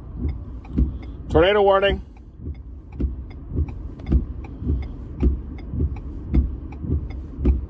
Gulfport. Tornado warning.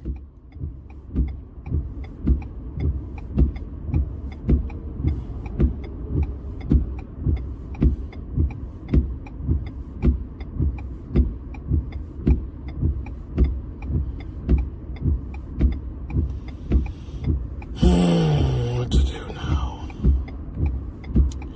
Probably want to head back west toward Grand Bay and get that storm. Looks good. It's probably producing. We got a tornado warning, Brian.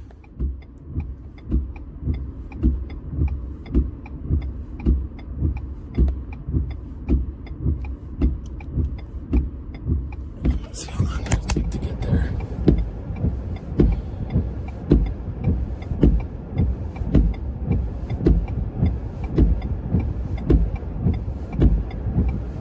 Minutes.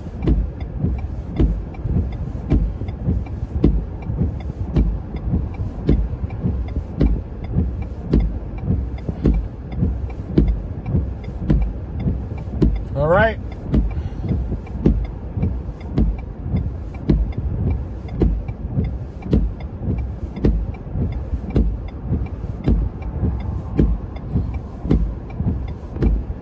Tornado warning.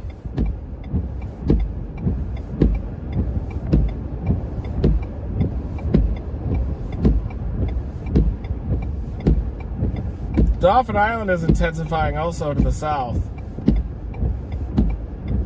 It's probably elevated. Yeah, moving northeast at 80 miles an hour. You gotta be kidding me.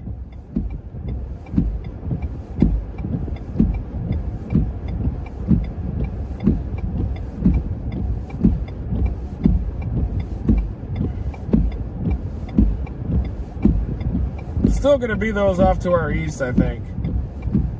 But I'm gonna wait, see what this Pascagoula storm does.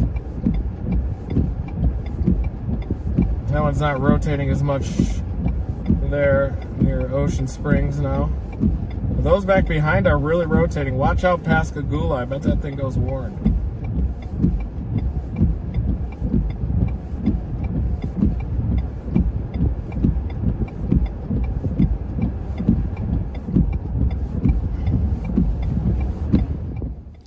All right, just jumping in to reiterate a couple of things. So Reed's been paying attention to this storm, and it is headed towards Pensacola. It's headed towards Gulf Shores.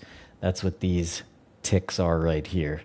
And these things, each of these stitches is 15 minutes. So it's 15, 30, 45, 1 hour. This is where the storm is going to be. Now we have a special marine warning for this storm right here, which might have a water spout on it right now. And then we have a tornado warning here that is just to the west of St. Martin. And this thing is hauling ass. It is going at these storms are moving at 80 miles an hour, which is the fastest that I've seen on the stream. Like 60 is like, wow, that's really difficult and crazy to deal with. This is going at 80 miles an hour. Let's see. And it looks like if we zoom out, all of these storms are, you just see how long all these lines are. That just means they're really moving fast. So we'll go back to Reed here, but I was just clarifying. We also have a couple severe thunderstorm warnings up here. Yeah, so the event is starting to take off. A little bit delayed, but it's taking off. And so Reed is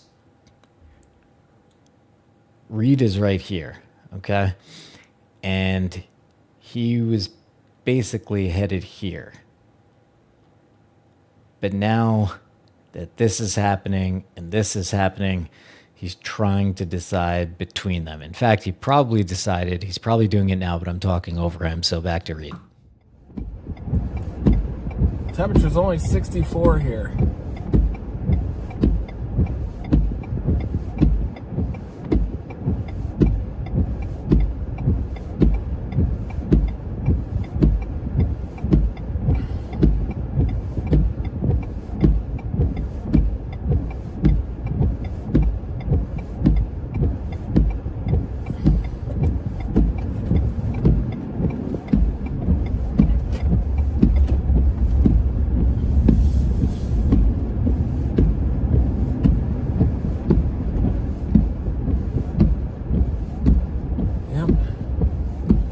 Very windy out here. A lot of lightning. I think that this thing is a pretty stout mesocyclone headed up toward Pascagoula. I'm gonna try to get it at Grand Bay if it turns right. But I really want to get that eastern renegade when it gets to Pensacola here soon.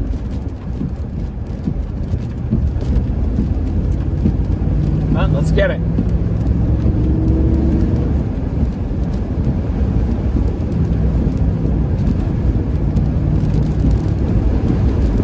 Very windy.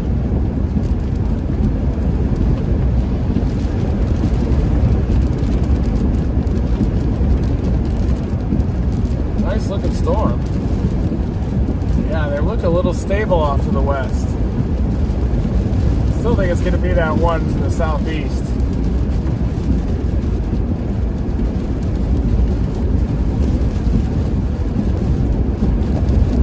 I'm going to watch for a scan there.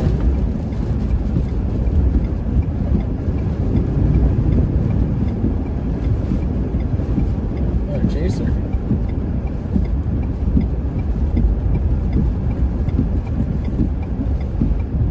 gonna give it another scan. Look how windy it is. A lot of lightning. It's in Pascagoula, just south of Pascagoula. Looks like water spouts more to me. That tornado warning north of Biloxi I don't think is spinning too fast anymore. Still watching that Pensacola area storm. I'm gonna take a leak.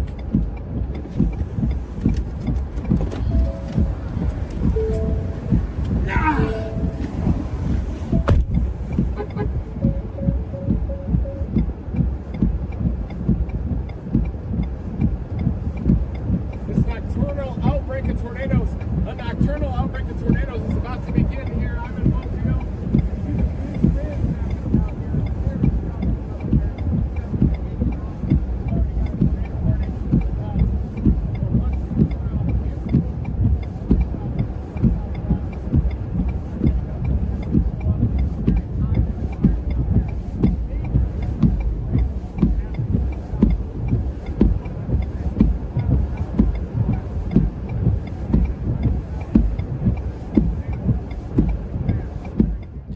Okay, so it seems like, so one more time, here is, let's see, Daisy.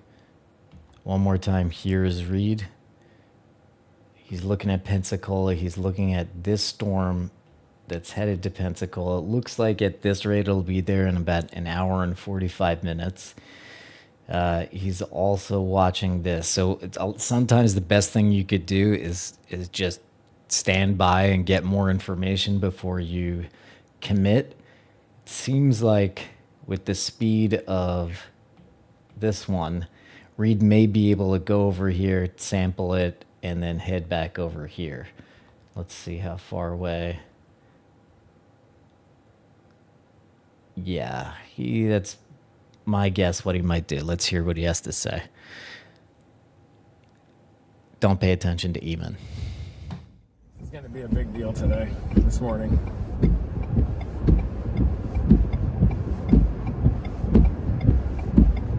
I just don't think that storm is mature enough near Pascagoula to go after it right now. Might still be Pensacola.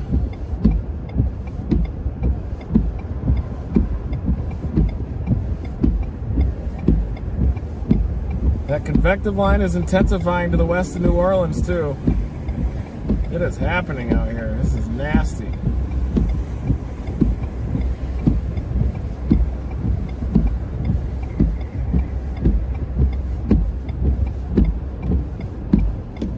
Still trying to decide whether to get to Pensacola or not, or hang here.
I'm pretty sure Pensacola is the play, folks.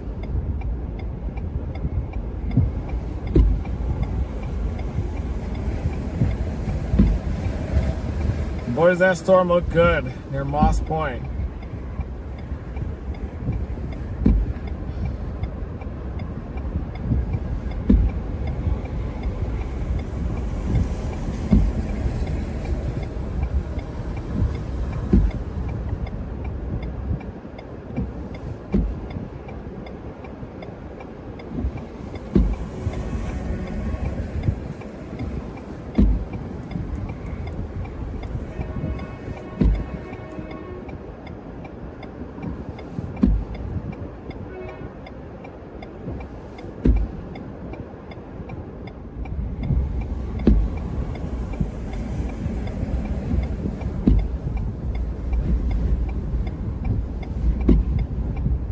Alright, we're gonna go then. Let's go to Pensacola Beach.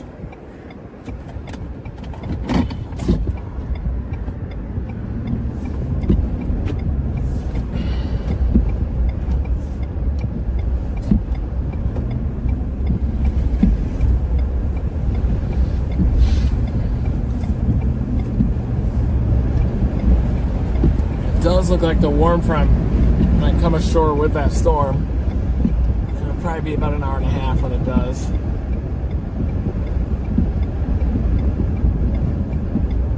It's 64 degrees here.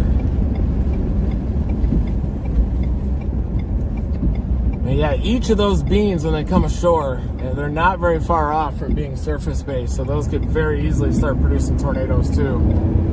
Causeway closed, yeah, use I-10.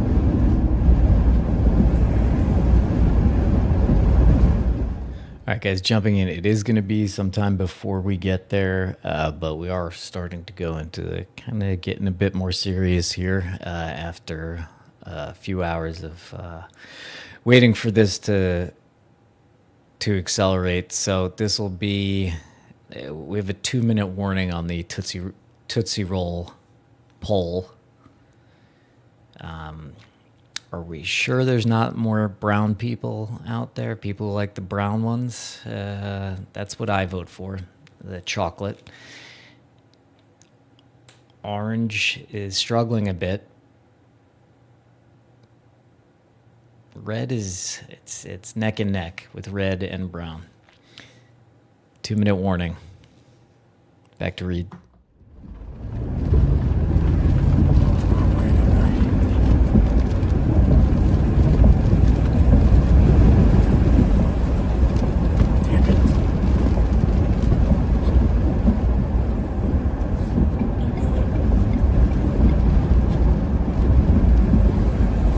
Plenty of time.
structure back behind me. It's either the base of fog or some kind of an updraft base.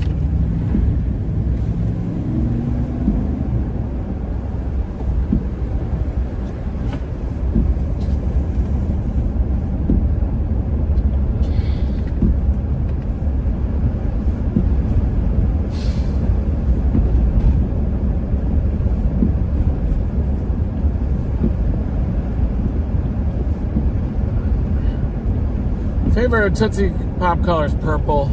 I like great. Is that Tootsie Pop? Yeah.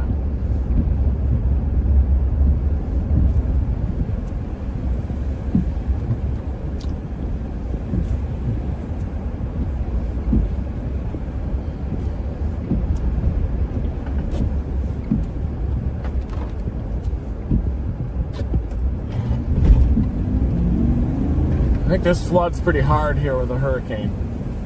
This area here, downtown even.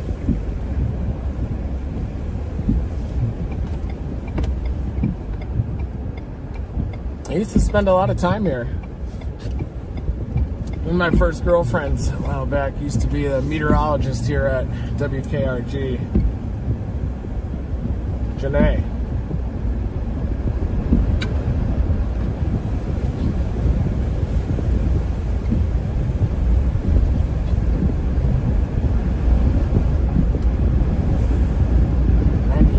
Closed.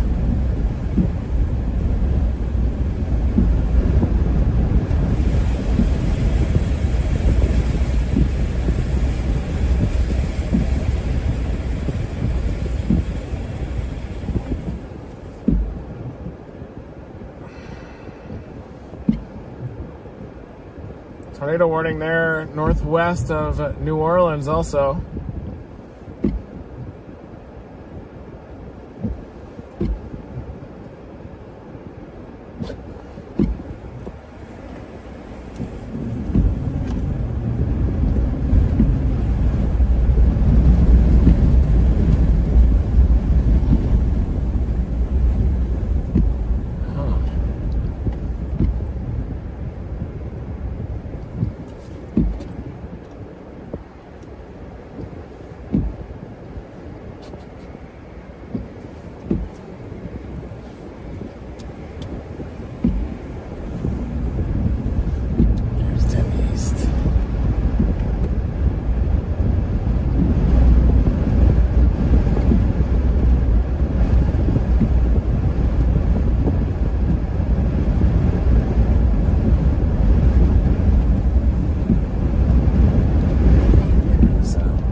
Track maybe now. I don't think so.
get to the east side of the bay and just let it happen. It's happening soon, I think. That's where I made the mistake right there, 26 feet.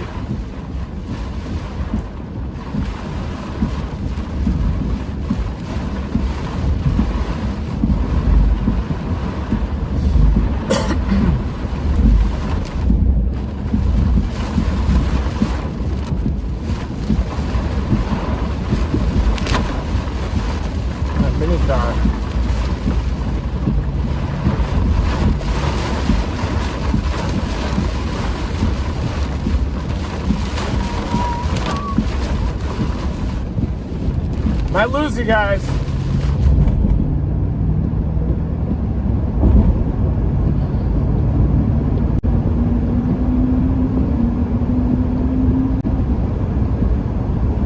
This is underneath the Mobile River.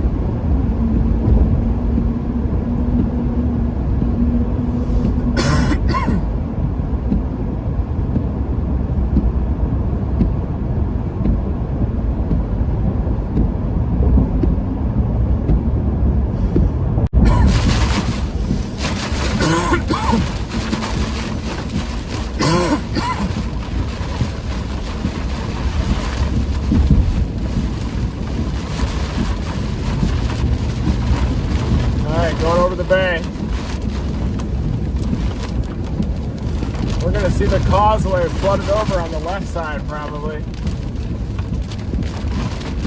Yeah, there's the road closed on the right, actually. Must be surging. Yeah.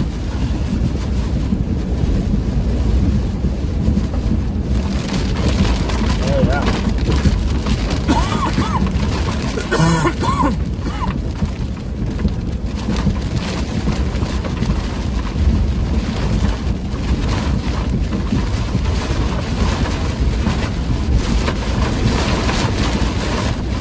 Storm headed straight for Pensacola. Looks pretty nuts.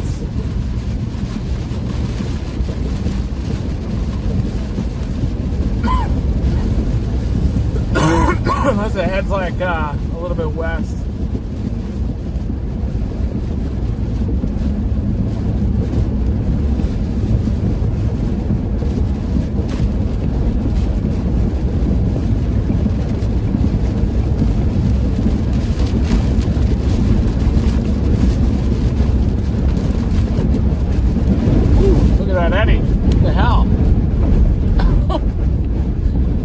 Major wind right there. It's creating like a horizontal tube. Look at that. Is that power flash? What in the hell is that?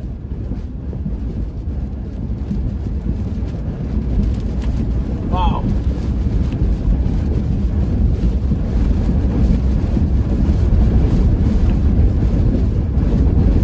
Yeah, this is a little storm here.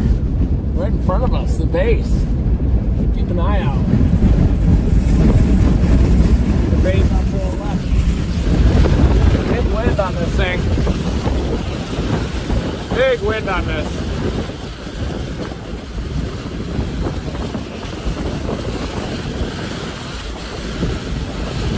Who knows? Maybe that was even a spout. I swear it's producing lightning. Maybe power flashes. Can't see anything now. Big wind. Are you kidding me? Wow.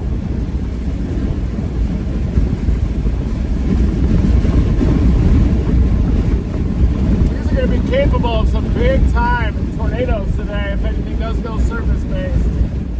Right in front of me. Little hook. See that hook right in front of me? That's a big inflow on this. Obviously still a little elevated, but if this thing goes surface based, watch out. 66 degrees here. Woo.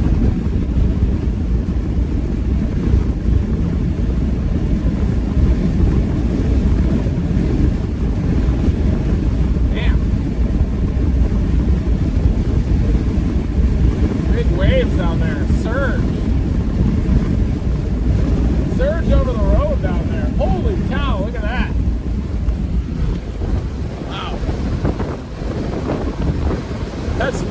surge down there, folks. Coastal flood warning. Wow.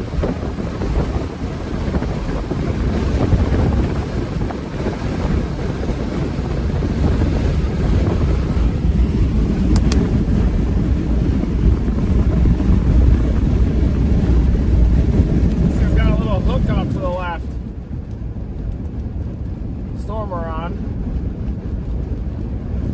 We're watching that renegade south-southwest of Pensacola. Another couple beams though approaching Mobile from the south. It's going to be a major tornado event, I think.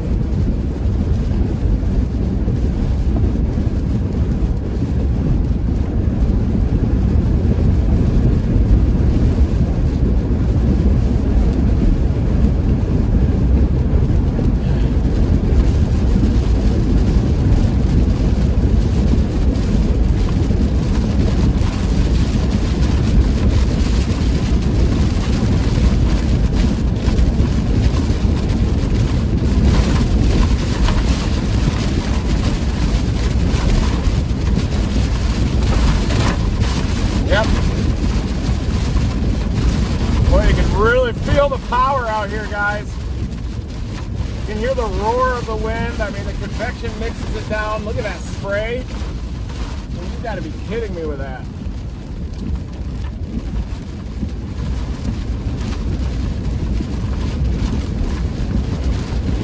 Yeah, eventually when that instability works ashore, probably all these are gonna go tornadic. This one probably almost did over Spanish Fort. I do think those coming up from the south-southwest are going to be surface-based. They're already wrapping up big time. Oh, it's got a big couplet on it. Due south of Gulf Shores.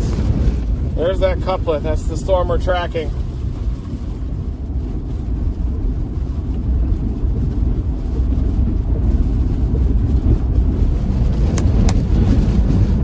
Big winds.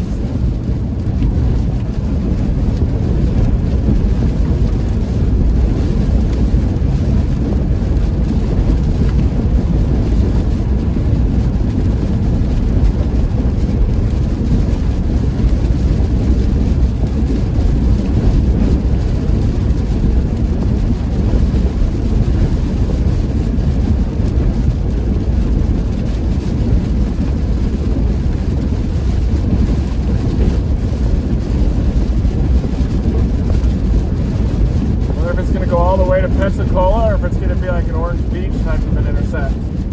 Everything else is moving north-northeast a little bit more. That one's really rotating south of Pascagoula. Definitely a confluence band setting up right there.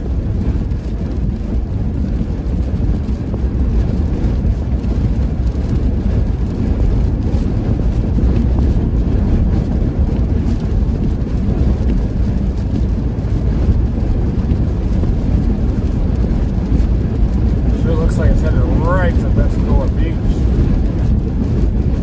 We're right along that line. Look at this.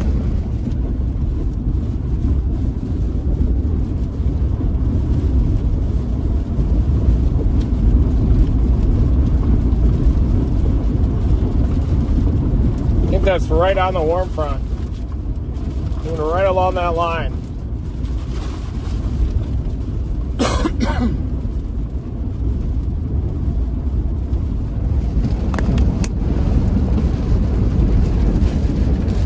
Seven.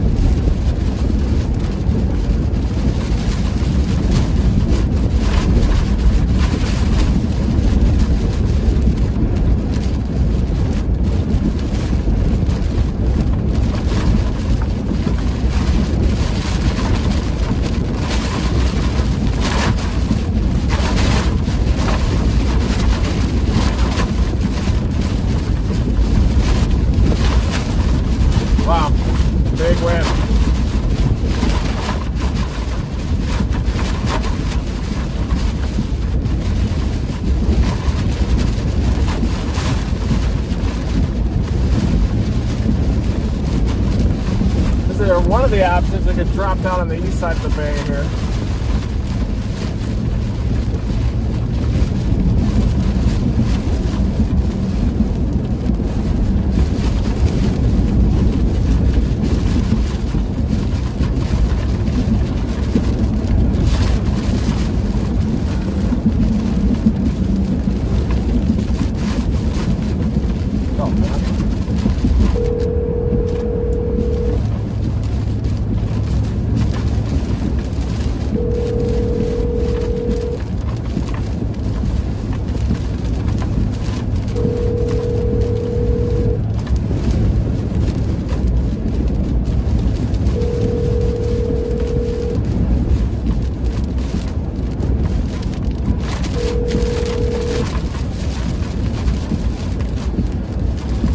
Fell asleep. He's gonna miss the chase potentially.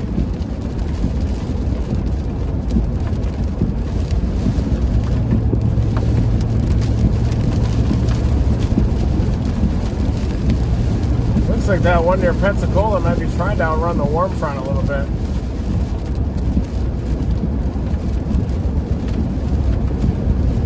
More storms to the south of it.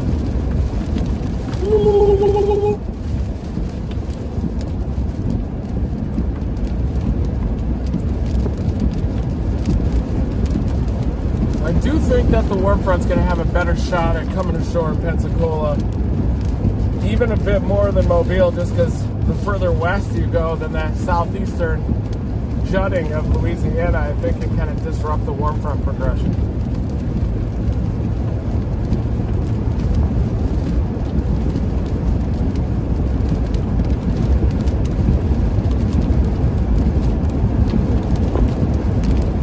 Possible that Pensacola storm could die too. Looks like it'll make it. I'd be pretty shocked if it didn't make it. It's a much bigger storm than the others. Another one just south of it's got a lot of lightning, probably producing a tornado over the Gulf of Mexico already.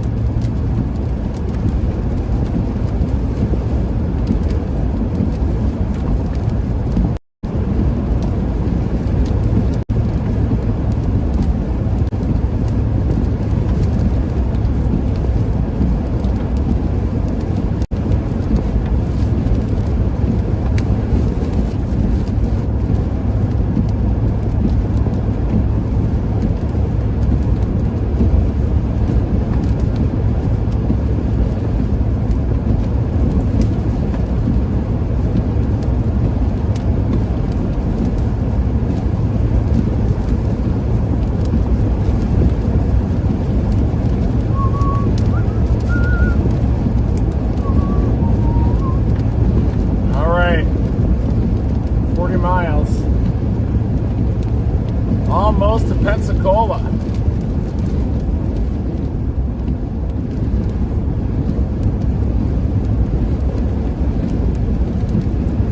That one's producing a lot of lightning out there.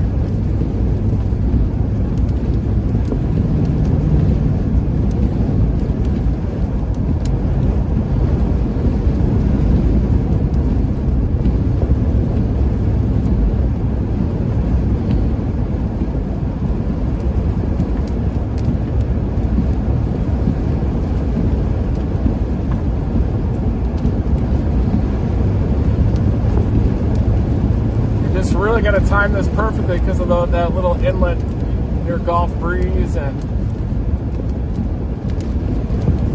looks like it's going to merge that other south. I wonder how it's going to come in.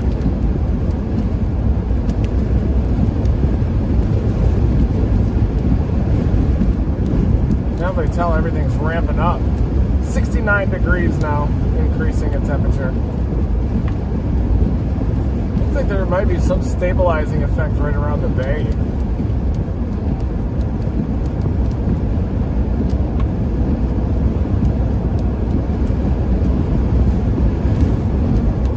Re-intensifying Pensacola cell. We're going for it.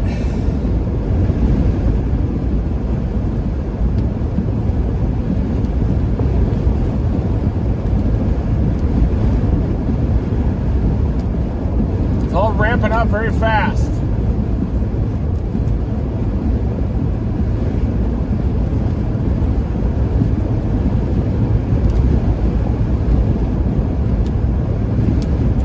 Come on, Dan! Get up in there, Dan!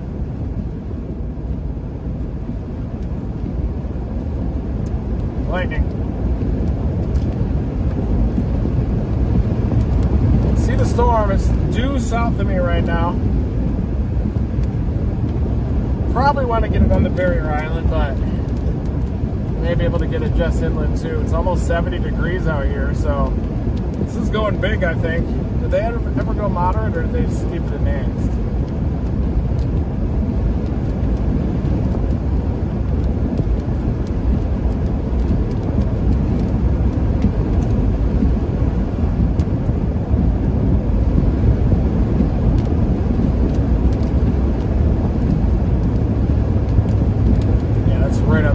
Down there, about 1,000 cape. I think that warm front's going to lift north, of course.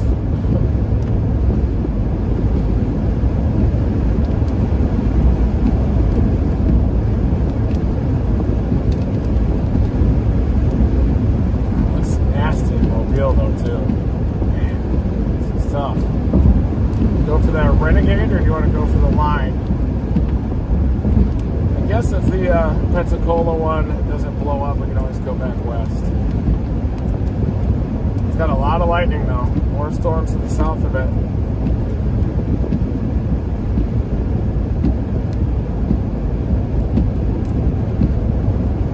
Could end up being those further west, near Pascagoula.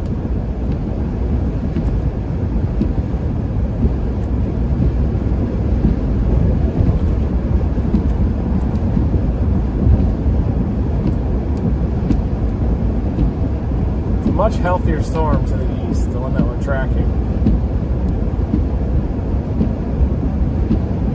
So much higher tops, even though on the last scan they kind of came down a little bit. Then they spiked back up. A lot of lightning still on it. Woo.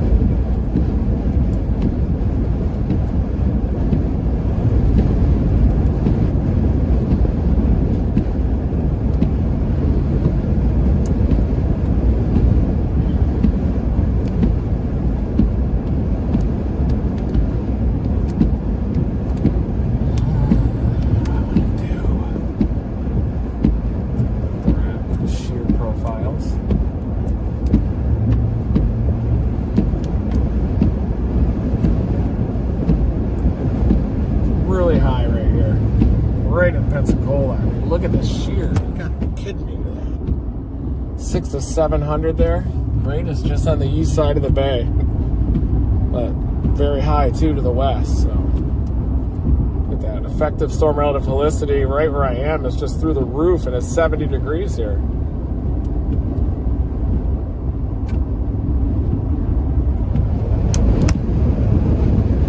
Definitely feel the power out here.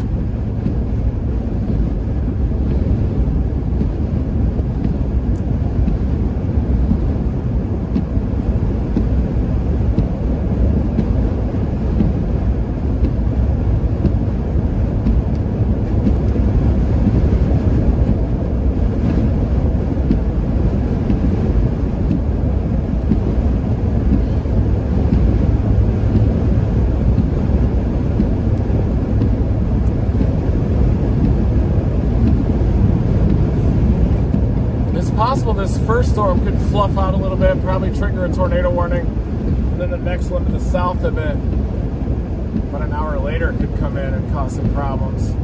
Looks like that vigorous cluster is heading right toward the Pensacola area, Mobile, Gulf Shores. And look at all those supercells starting to intensify there. Damn, this is going to be a big event today. You guys just wait.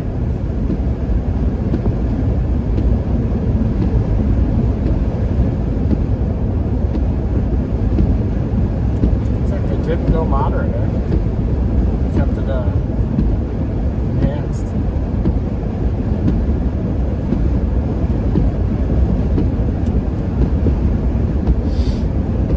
got 2 hatch areas for strong tornadoes down here in the Florida Peninsula, or Florida Panhandle, into southwestern Georgia, and then you've got the South Carolina low country into eastern North Carolina as well.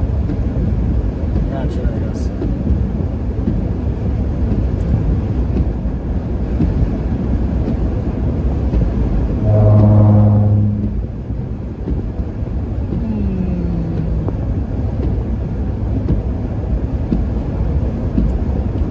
We'll have to see if that storm can get organized before it arrives.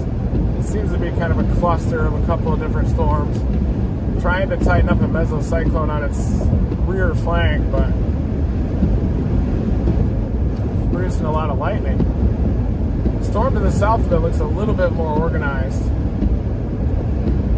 A lot of beans organizing on approach to Mobile as well. Due south of Pascagoula looks nuts. Looks like there's a water spout starting to approach the barriers out there.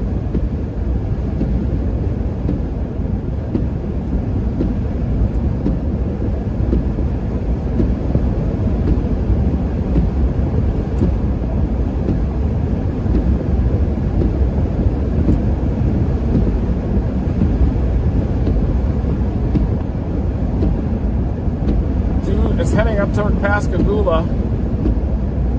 Water spout possible. It's definitely, no, it's got a spout.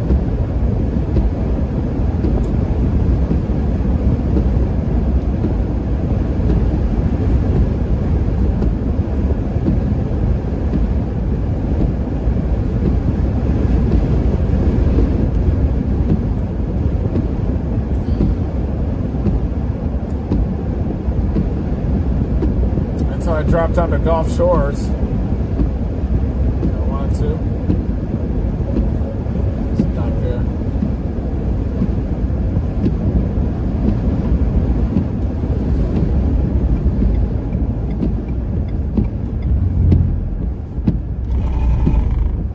Yeah, look at the wind just zipping in the grass. There's Buc-ee's.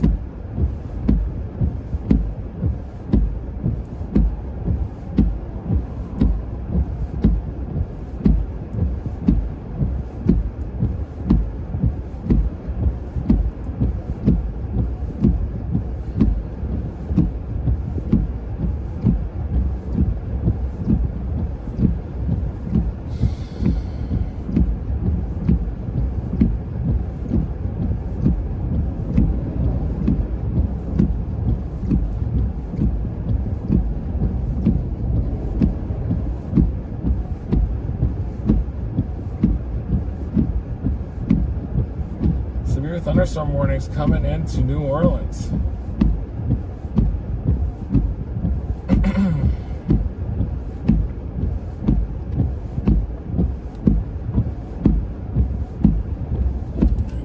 Continue here. Pensacola is very windy. Big southerly still coming. This looks like we're going to have more opportunities in the Florida Panhandle. Another super shower probably about to blow through.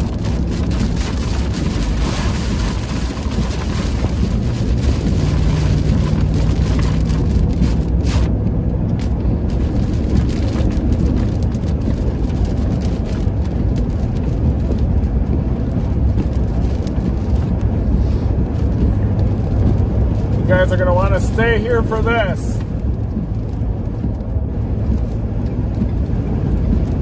We're going to head down toward Pensacola, and we'll probably get a wedge making landfall, maybe 5 or 6 wedges.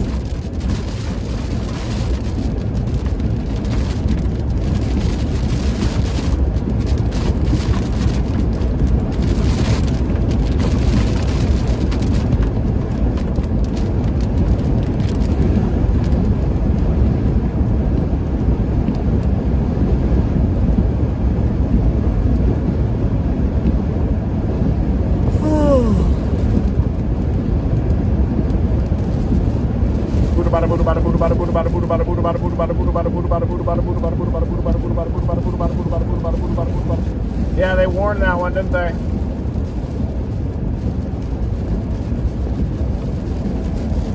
way up north. That's my buddy, west of Waynesboro. Watch out, Leaguesville. There's a nice looking cell just to your southeast that's trying to go tornadic. Trent Robertson. That cell just southeast of Leaguesville. I wouldn't be surprised if that thing goes tornado warned. Look at that. Right there. One of the stronger couplets. It looks a little elevated, but boy, with all the wind shear, that's possible that could drill down and produce. Yeah, tornado warning west of Waynesboro. That includes Highway 64. Very strong rotation out there, and that's what a 70-knot low-level jet will do to you.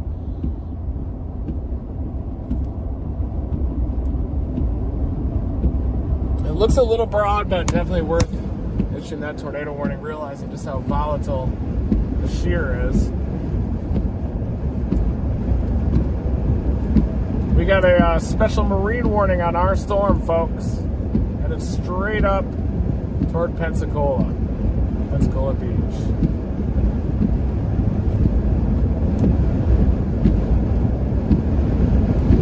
Damn, we can't even get to that little point. So it's going left of the line.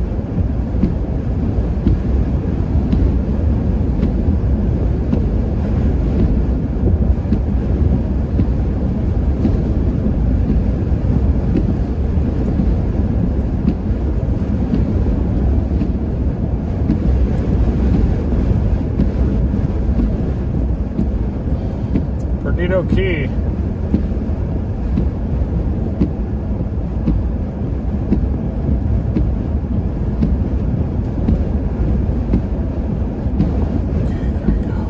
Perdido Key is going to be it. Probably I'll drop down to that.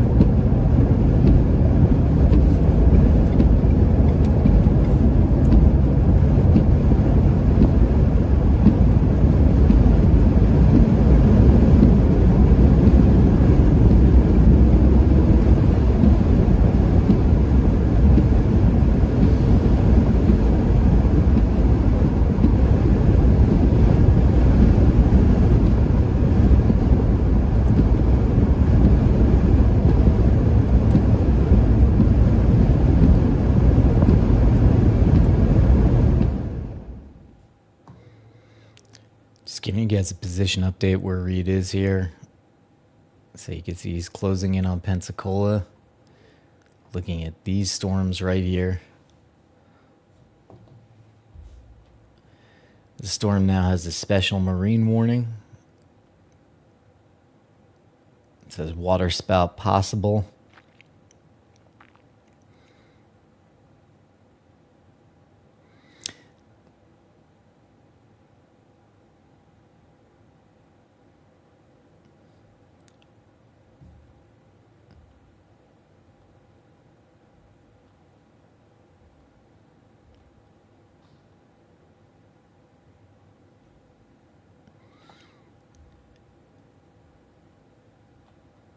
Right, and so a water spout basically is a tornado that happens over the water, but you can see that this is headed basically for Pensacola, maybe slightly to the east, but we also zoom out and we see this one has a marine warning for possible water spout. We could see that there's warnings going up all over the place now. These are all, come on. These are all severe thunderstorms. We have a tornado warning up here. These two are strong storms that are coming ashore. They're maturing. So here we go.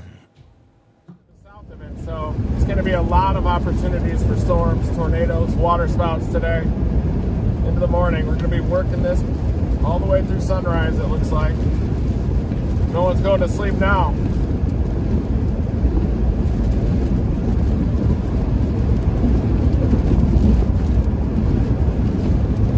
Yeah, that front that you circled, that has a tornado warning off to the northwest of Waynesboro, but that couple looks a little bit broad.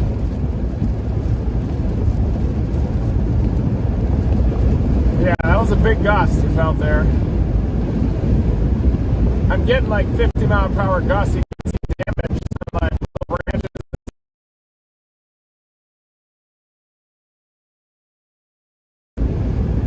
Mobile is still definitely, you got a lot of supercells heading your way, so keep an eye out in Mobile. That storm to the south of Pascagoula has my eye, and there's a lot offshore that are heading your way too, but I think Pensacola, Perdido Key to Orange Beach area kind of is in the path of that Pensacola storm. Maybe even Pensacola Beach.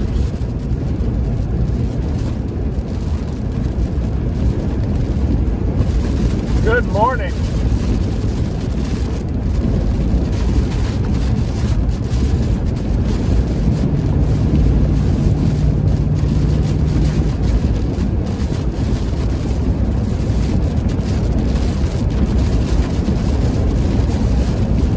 Definitely organizing on approach.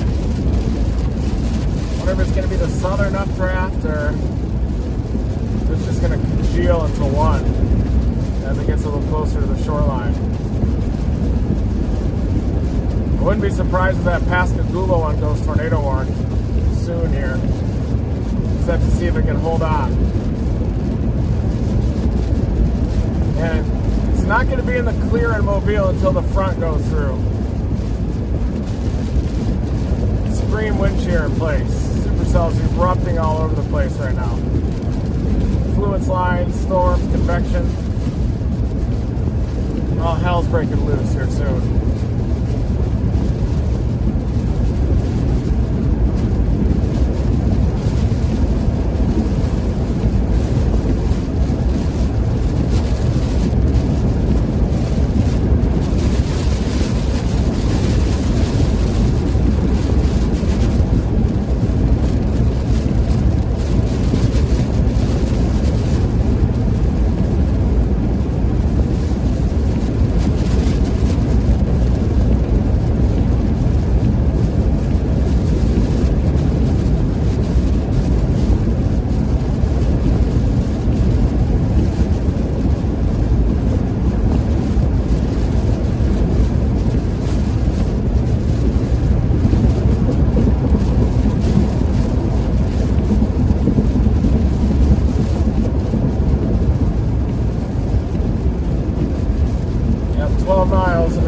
South.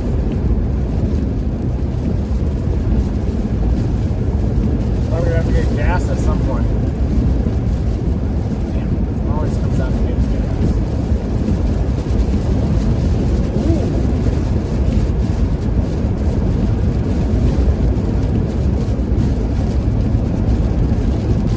There's another storm just to the south of the target storm that might be in better instability. Got like 60 dBz on it. Look at that one down here. And you can tell that the instability gets progressively better down south. All those, look at all that lightning on that storm right there. So, well, we're gonna sample this one first. Maybe even get a tornado on that.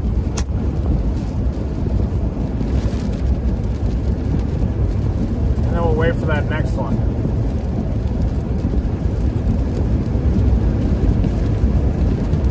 Northern one is a couple of storms that are in close proximity, and it's having trouble having one mesocyclone dominate.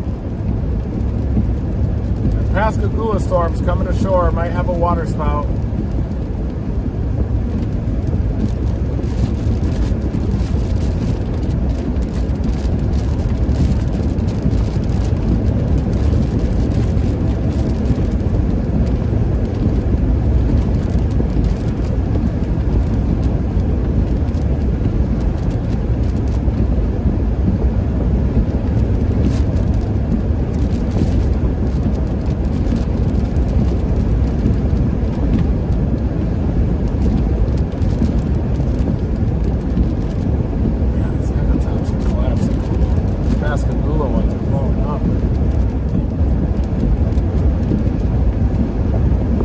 Pascagoula one will probably have a tornado warning issue here soon.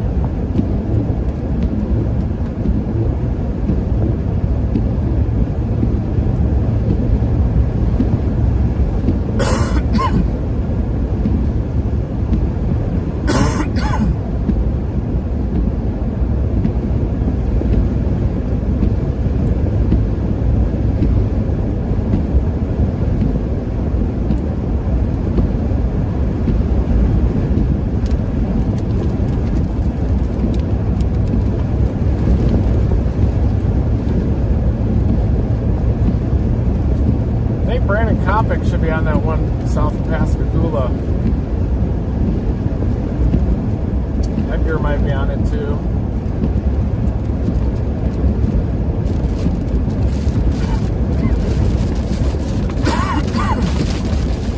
Another storm to my south out near Foley.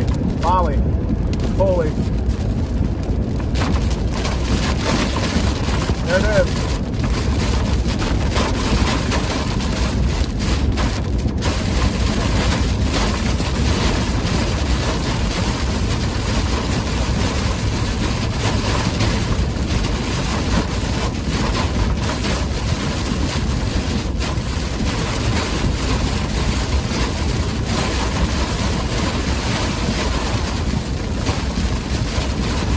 Wake up Johnny again. Let him know there's a tornado warning coming this way.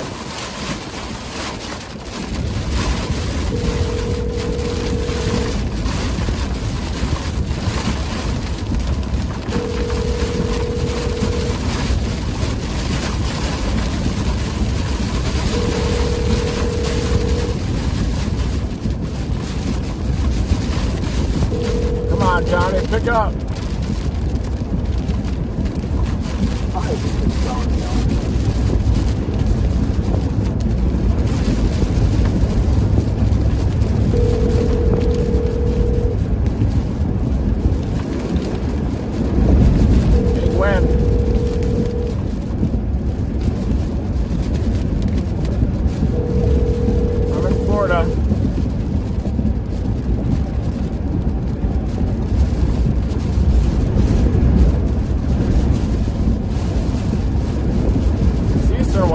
Running the warm front, I think, though.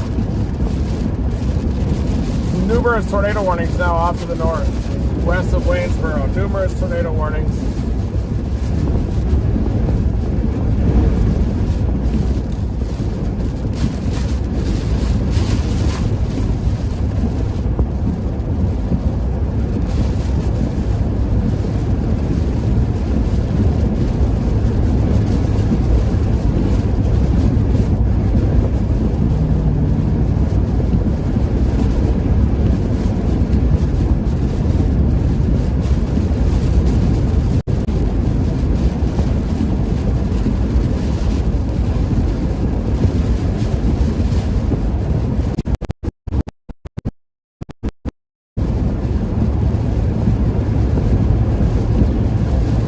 Southern edge of ours is starting to get a hook on it, so I think that our target storm is definitely starting to intensify.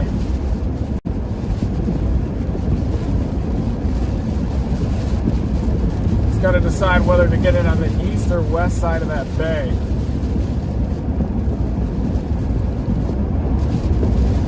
It might just move east of Perdido.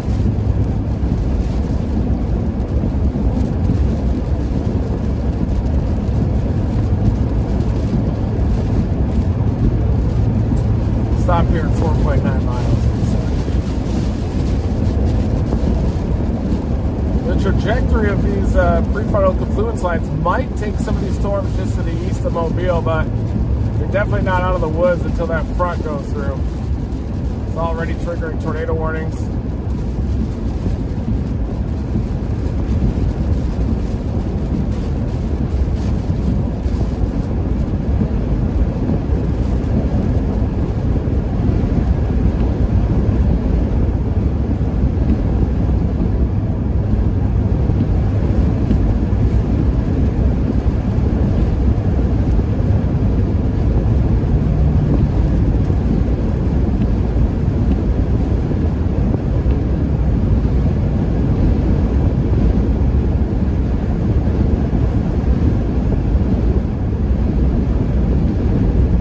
Depends on if that can stay lashed onto the warm front, or the warm front lifts along with it, which it should. The equitops have come up on our storm.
Pensacola.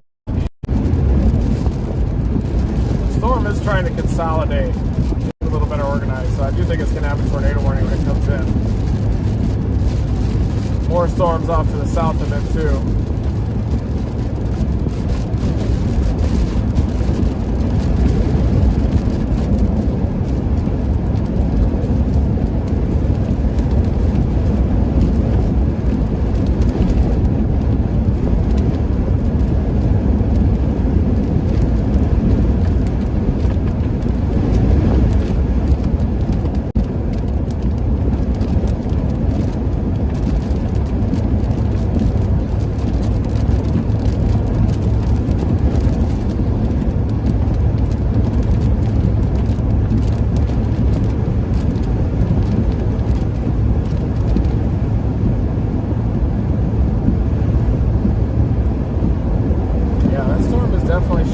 Especially the one back behind it.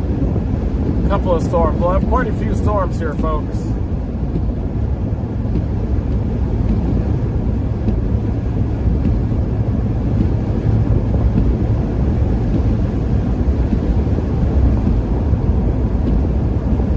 God, my abs are getting so defined. Man, just feel them.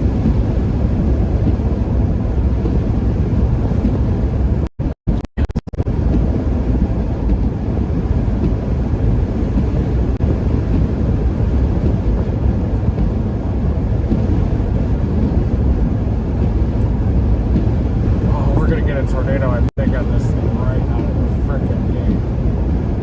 Rotation's starting to increase on it. I think once it starts to just feel those backed winds and a little bit of friction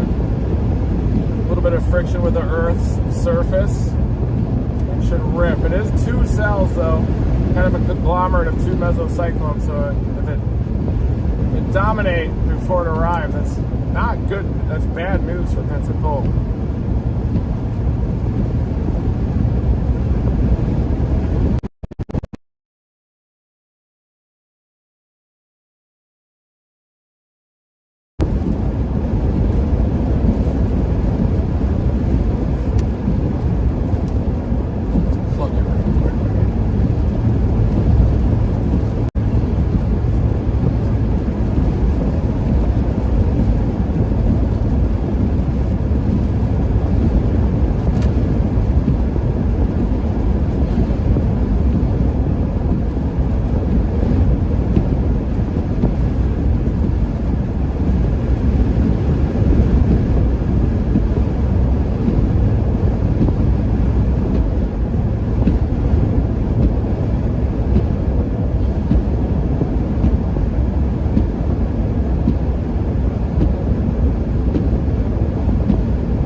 Posted.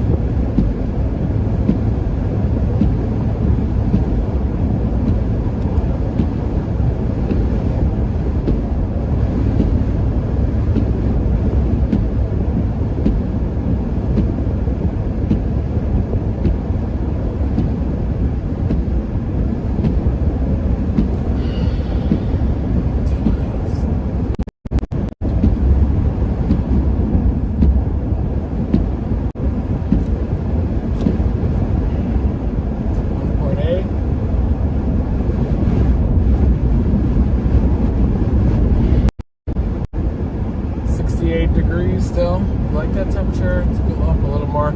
I bet after the passage of this first cell, the temperatures are going to start increasing.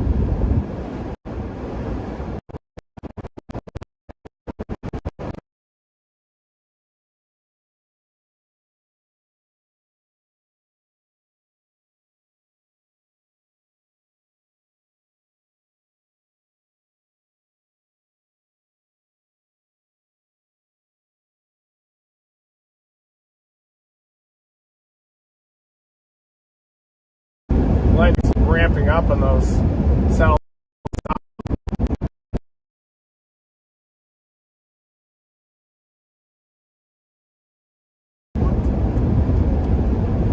Wow, no high-profile vehicles on the bridge. Are you kidding me? You gotta be kidding me.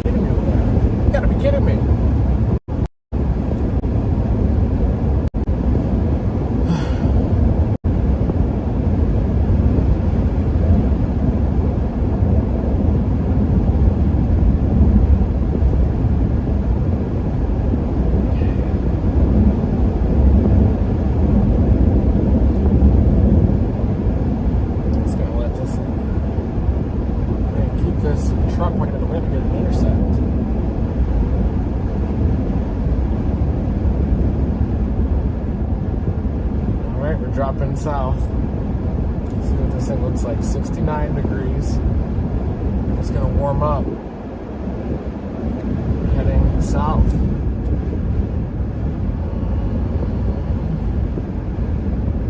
God, I'm dominating right now.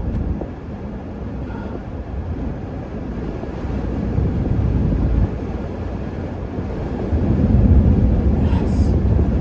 Dropping south. Yes. Sure you guys can see this. It's hard to tell if it's outrunning the warm front or not. I think that it's probably right on it. But I would be interested to see if I can get it to activate. Might even go left of it. Hey guys, just updating you. Oh, I guess I still have my hood on. Sorry, we've been streaming since 7, let's see, 5, 6. So we're about to go into the 7th hour here, and it sounds like we have a long way to go too. So this is just a position update of where Reed is here. So you can see he's just north of Pensacola, and right down here this storm is coming in. And if we go to this is the same storm, just a different software. We could see Pensacola's here. This is the storm he's looking at that's getting beefier. Let's see how big it is. We look at how tall it is using Echo Tops. And so this storm is pretty tall. It's around 46,000 feet high. The only other storm that's higher is this one up here. But this one is, it's still over the water too. So anyway, this is what we're on. Reed's really watching it. He was saying the only factor that could affect this and downtrend it is if this is going so fast that it outpaces the warm front, because there's kind of a bunch of warm air here. So it's like warm here.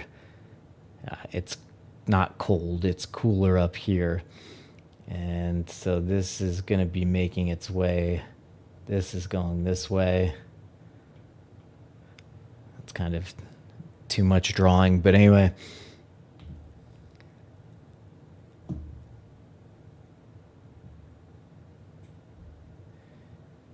Here we are. It looks, this latest track has this going just east of Pensacola, but we'll see. Anyway, back to Reed. Thanks for joining us very late. Hit the like button. If you know people in Pensacola, everybody in this area should be aware. You could see that this system, just zooming out for 1 second here, there's all sorts of action happening. These yellow boxes are severe thunderstorm warnings. Those are the things that sometimes lead to tornado warnings, which these are. These are all tornado warned storms. These are special marine warnings. These are sort of weather events that are happening over the water. Reed's talking. I'll get out of the way. Thanks for joining us.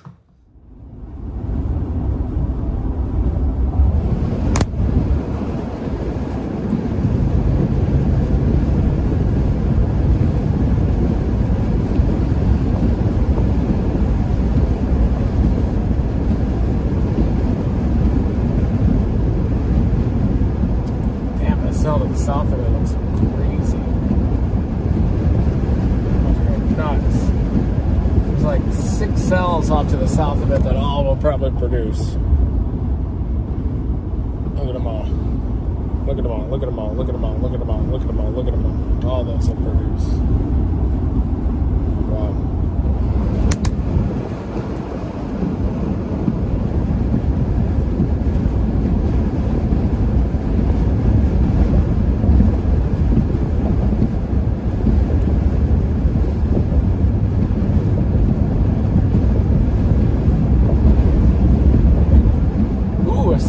bit back there.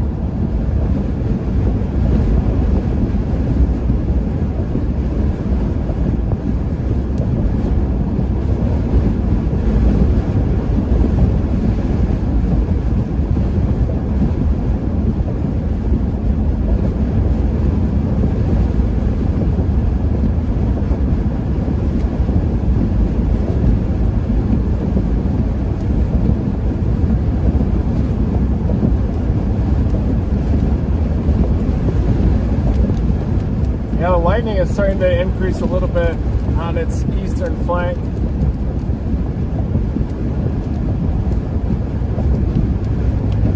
Here in 1.2 miles. Not sure if I want to get it up here.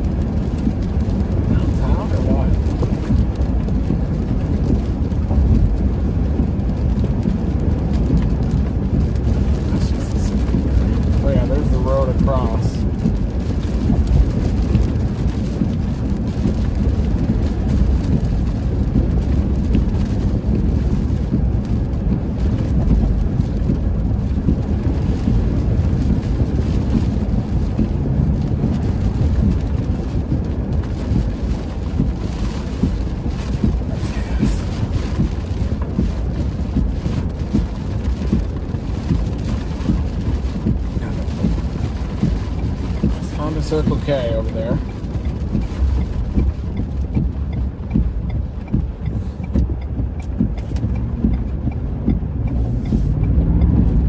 Yep, feel me. These tires are bald.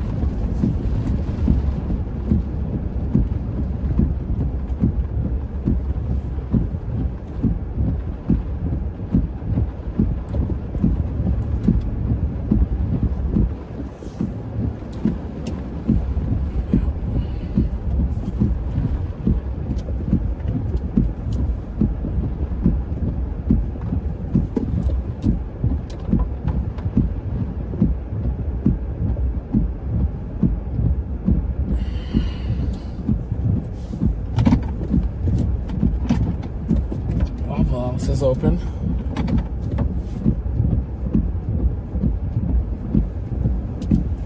Always open. All right, I'm gonna get some gas and we're gonna intercept.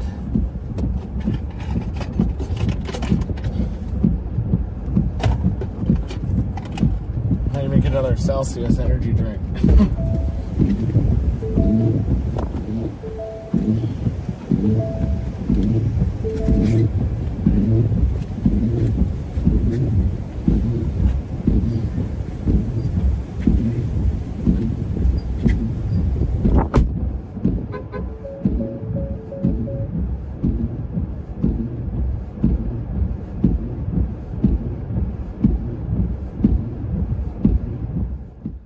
All right. Here we go.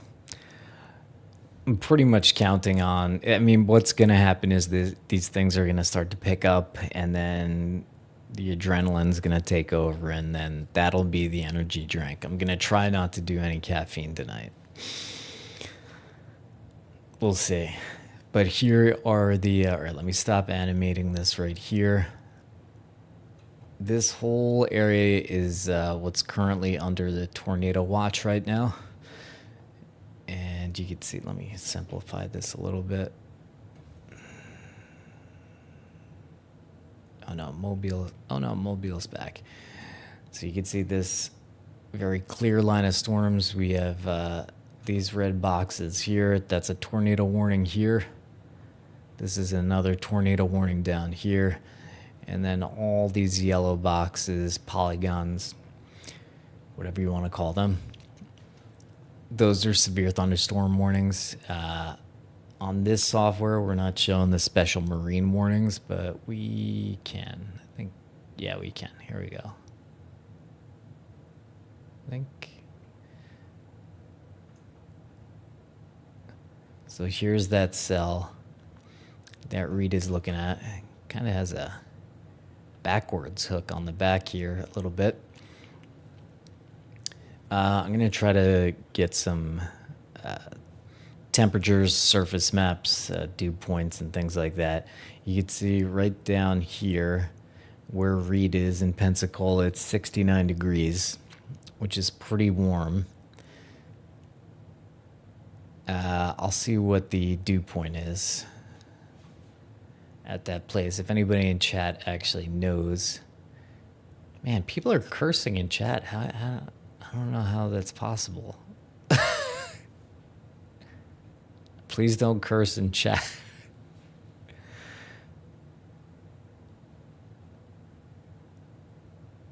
I mean, like, it's 2 a.m. I mean, kids shouldn't be up, but, like, you shouldn't be able to curse in chat right now. And yes, it is 69 degrees, but we should be serious because this can get serious really fast as soon as it hits land. You know, listen to what Reed is saying about that, not me. I know a bit enough to be dangerous, as they say, but let's hear what Reed says as soon as he gets back here. What is this?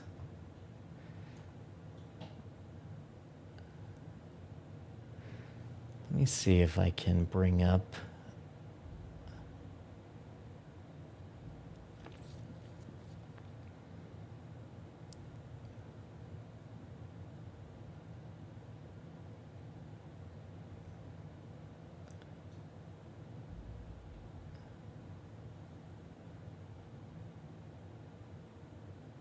Trying to get some surface points, everything. Yes, the brain's running slow. We've been going for 7 hours. And we got a ways to go, probably until like 11 a.m.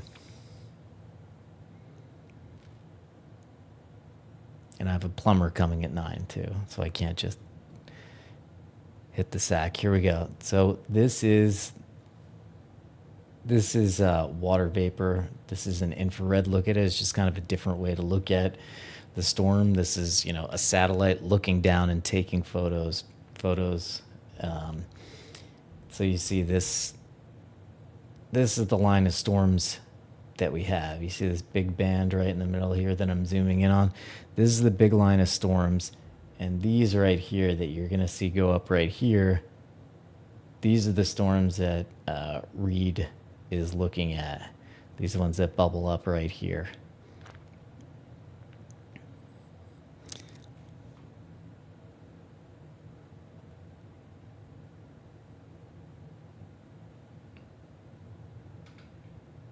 Tweaker. Yeah, beat it, dude.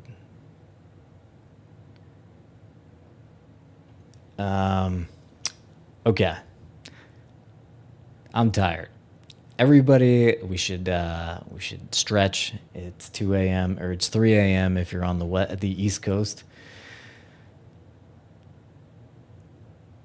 I'm gonna step aside for a second. Let's go to. We could see Connor. Connor's up in Iowa right now, where there's blizzard conditions, and we'll come right back to Reed in a moment. Then we're gonna get back on the highway. But if it's under $100, then the Microtel sounds pretty freaking nice right now.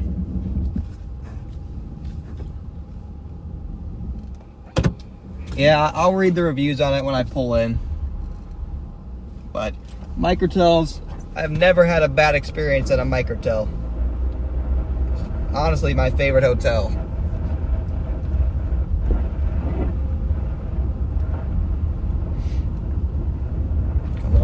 Come on. Plus, I'm only going to be staying here for like 5 hours max. So literally, as long as there's no bed bugs, I don't care if the place is crazy. Just no bed bugs, that's the rule. So I'll look at the reviews when I pull into the parking lot. As long as there's no reviews that say bed bugs, I'm gonna try see how much it costs. Wyndham hotels are usually pretty nice, so I'm banking on this one being the same thing.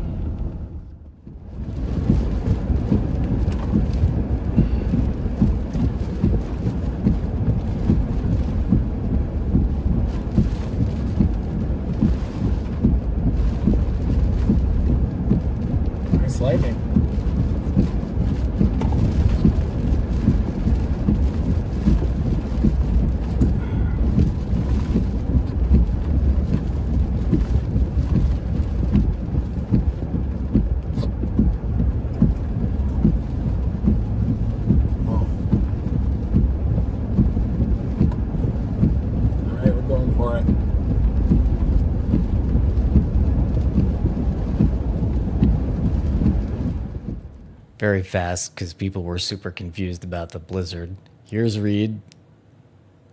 Okay, he's down here dealing with possible tornadoes. But up here, we have Connor Croft, and this is where Connor is, and he's dealing with the blizzard conditions. So yeah, that was probably a little confusing. Back to Reed.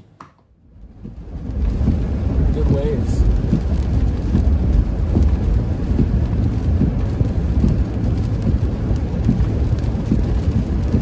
I know they intercept this thing on the bridge.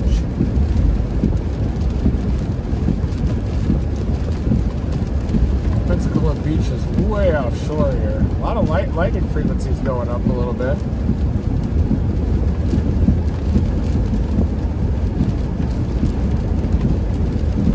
Oh yeah, there's a spout on it.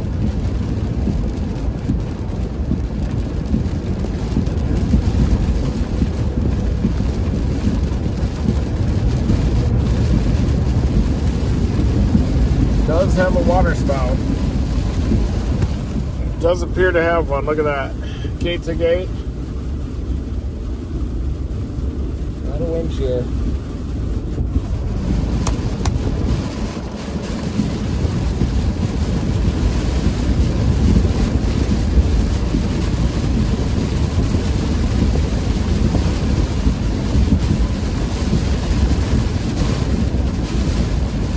Very easily just get to Pensacola Beach and then turn right around and try to intercept this thing on the bridge. You can see it going right up the waterway here.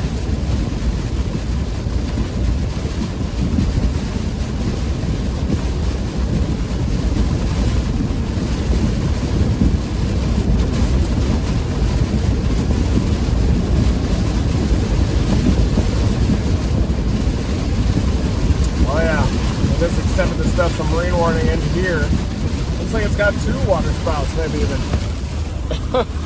It's trying to hold on to the warm front. High wind warning, whoa. Yeah.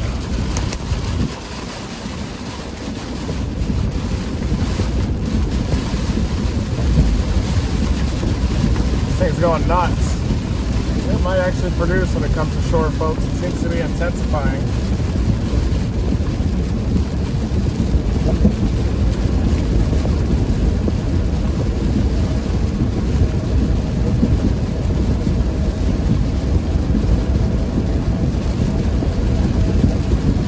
Thunderstorm warning in Mobile, right over the radar site.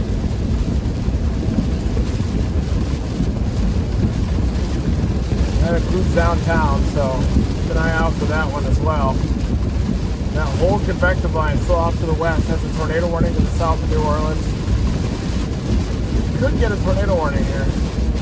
Got a water spout special marine warning all the way into it.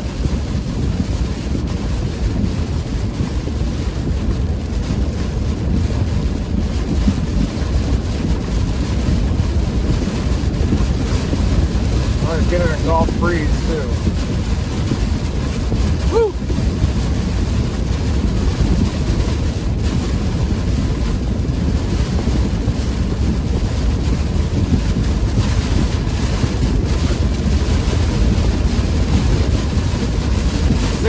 Degrees in the rain core here.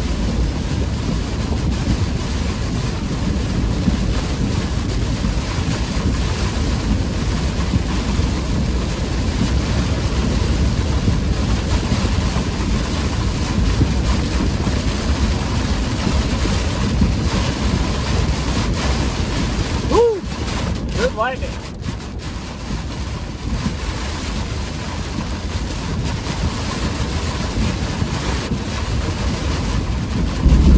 Oh yeah.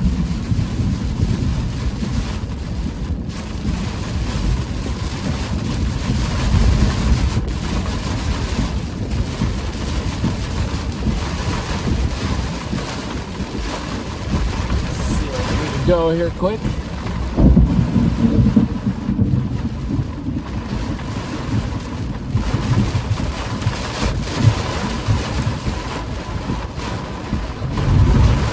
I want to overshoot it.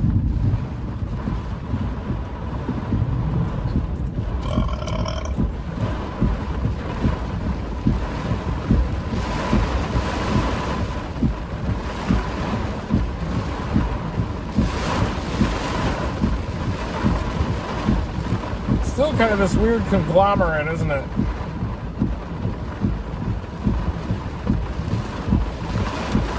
Looks like on the southern edge it might be trying to intensify though.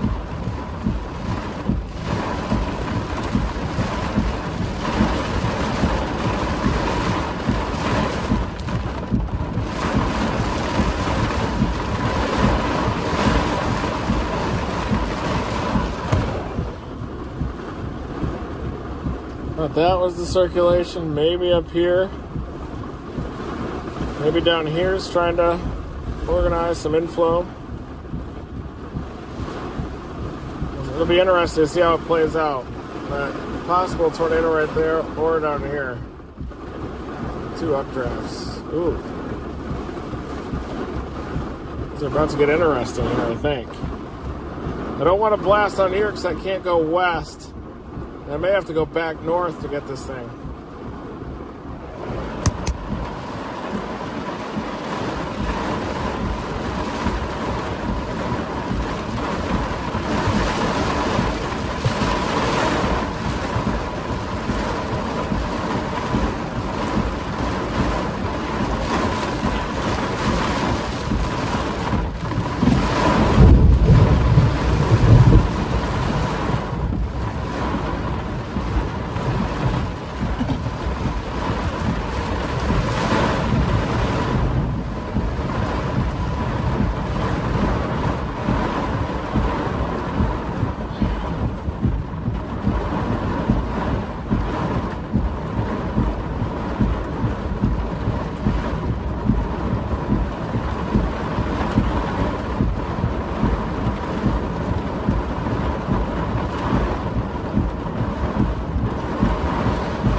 Big storm.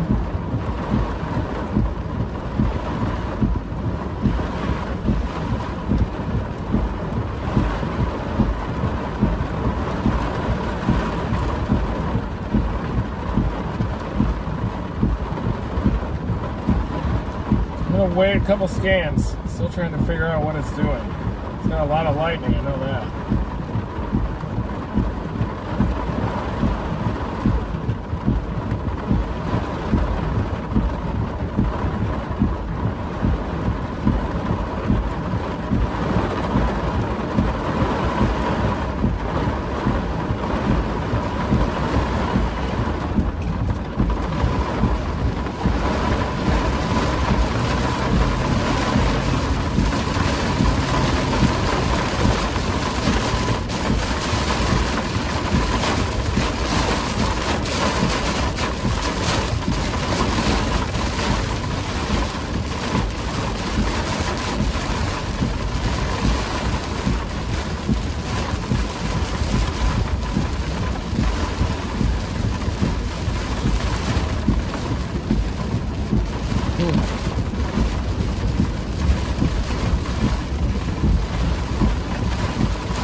Not very tight yet.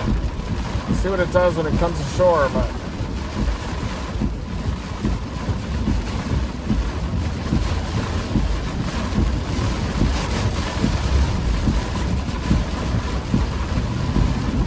thinking about dropping down to Pensacola Beach.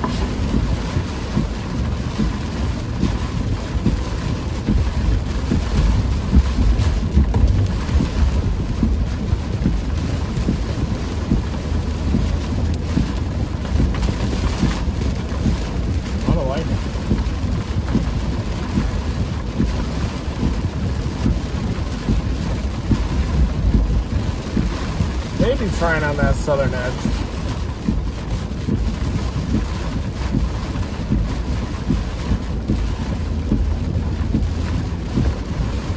'67 still.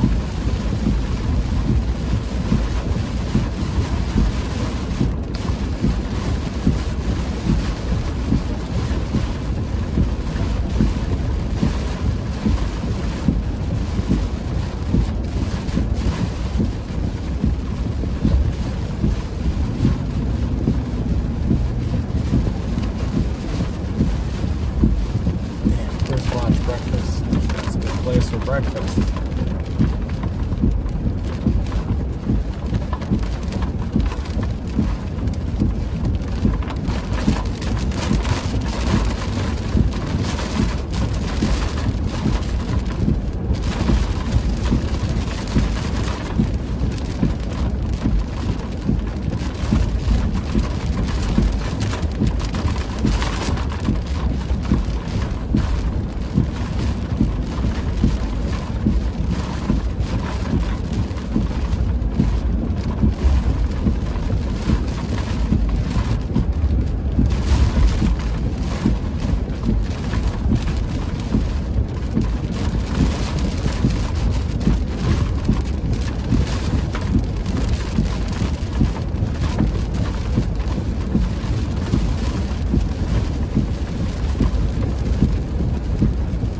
Trying to wrap up here.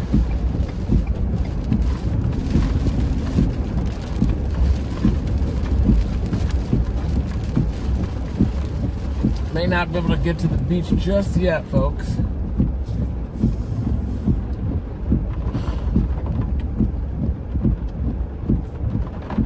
May just try to intercept this thing right over the bay. Oh yeah, that's trying to wrap.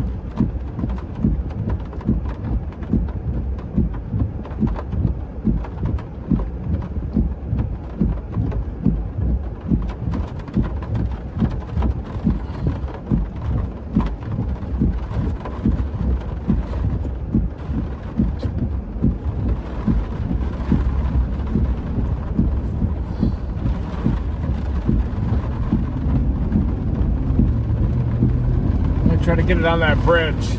Looks like that circulation's trying to tighten up a little by north.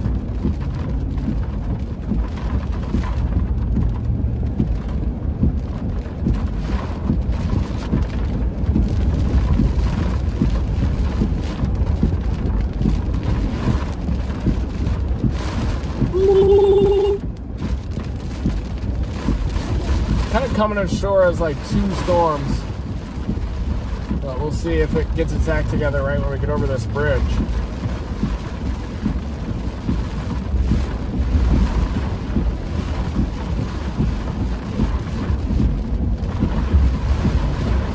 Come on.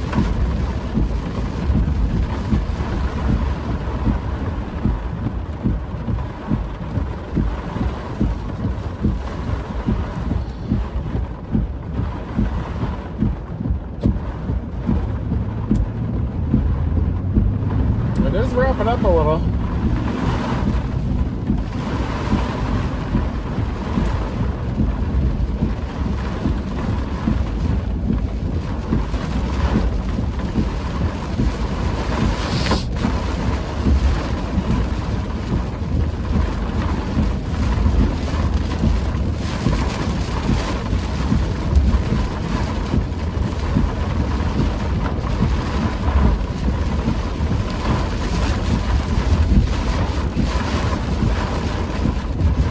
Yeah, we'll try this route, get it over this bridge, and then maybe get it coming into Pensacola. It's a little bit too large right now, the storm. It's kind of a conglomerate of a couple of different storms. And these can intensify fast once they encounter the friction of the earth.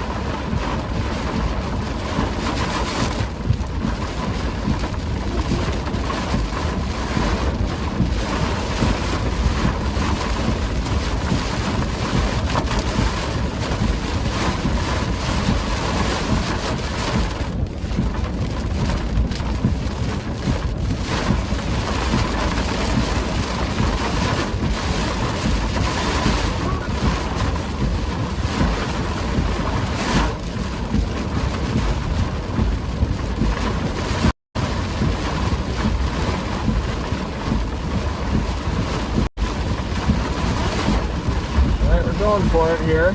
Can't see much yet. Mesocyclone should be just off to my left.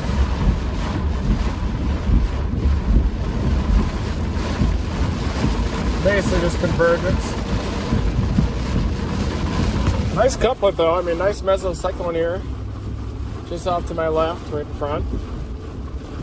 So the special marine warning for water spout potential. Keep my head on a swivel out here. Just doing one quick diversion over to Edgar, who is just west. Look at the winds that he's getting here. So this is just to the west, and I'm watching Reed. You're not missing anything. And by the way, this storm that we're looking at above me here, which is the storm that Reed is on, it has no other warnings right now. And as Reed was saying, it's kind of a conglomerate of storms right now. It's not super organized. You could see it's kind of a big blob. So we have high winds, and back to Reed.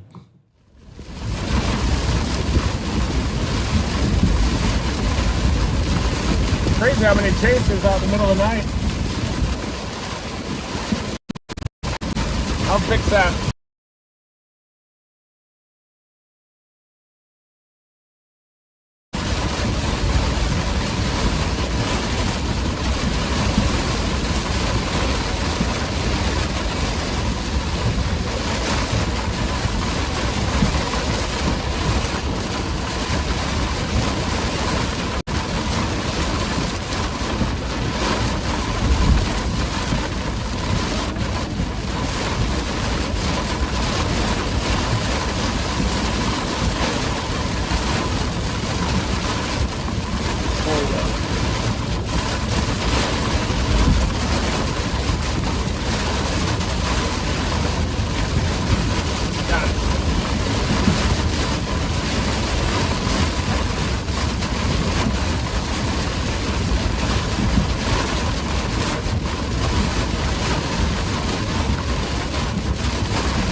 I don't know about this deal. These are pretty close to the embedded mesocyclone at least.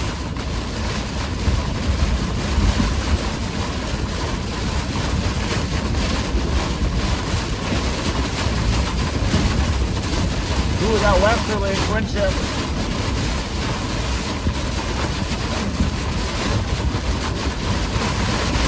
Westerlies, probably RFP now.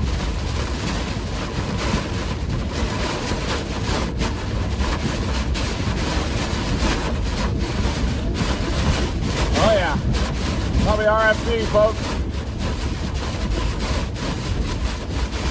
Wow.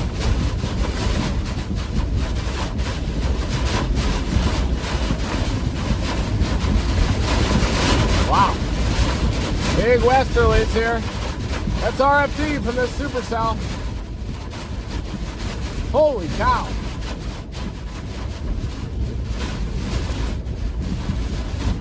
Seems pretty dangerous. Big westerlies. RFD supercell here.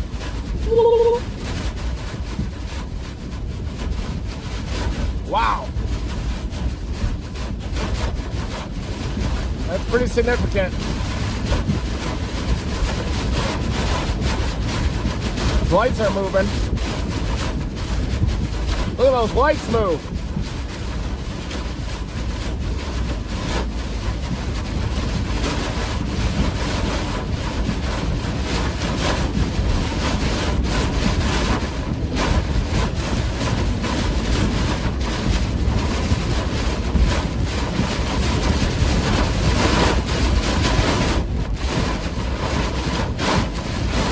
Yeah.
Try this again.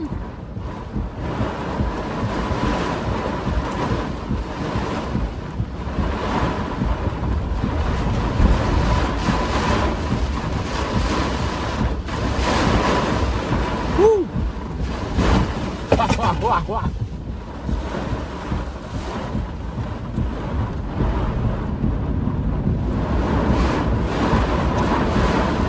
What we can do here, try it again. Near the rear flank downdraft.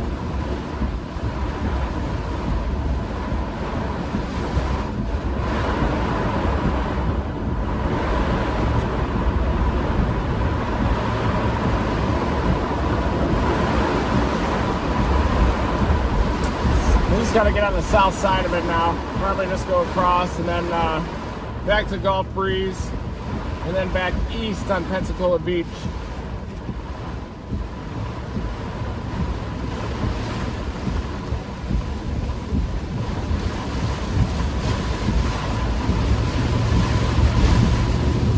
That was intense.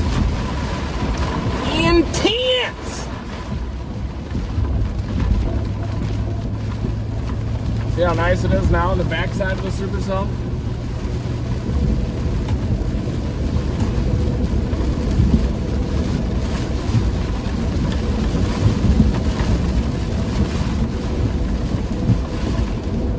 Real long special marine warning coming up here.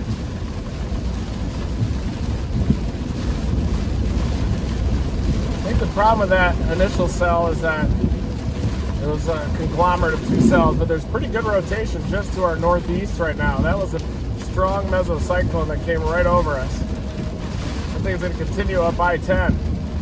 Good luck keeping up with it, though.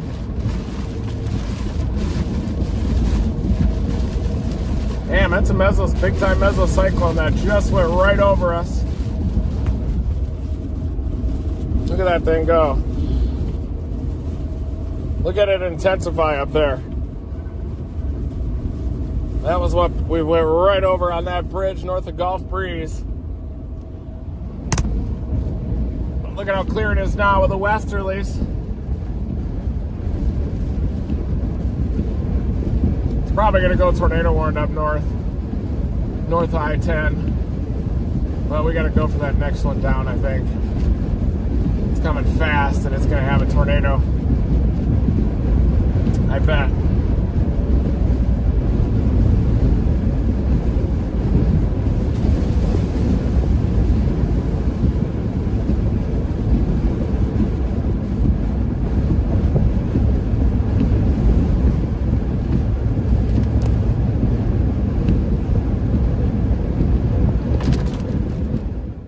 Guys, really fast, this is the storm that we just went through here, and now it has this yellow box, which means it has now a severe thunderstorm warning. We could see ourselves, it was pretty severe. But Reed believes that that's going to continue north, and it may get a tornado warning. This feed right here is called velocity. It shows you what direction wind is moving in. And first you look at where the radar is, which is over here.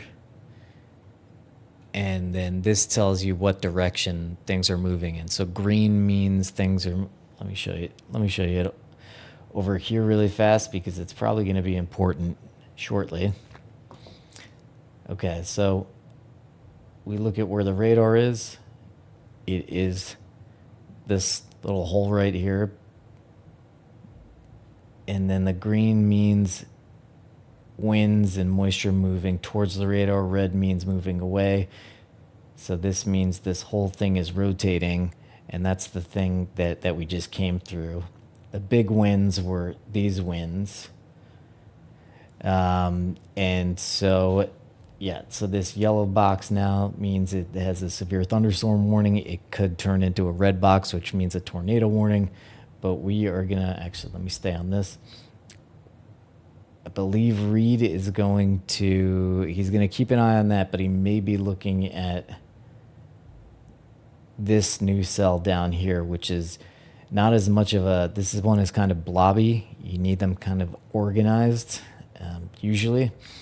But this one, this little bean right here, may be what Reed is going for next. So just giving you the play-by-play. And here is Reed's actual position. So you can see he's... we dropped all the way south. Now I believe he's headed north. Let's see. Oh, no, he's headed south again here.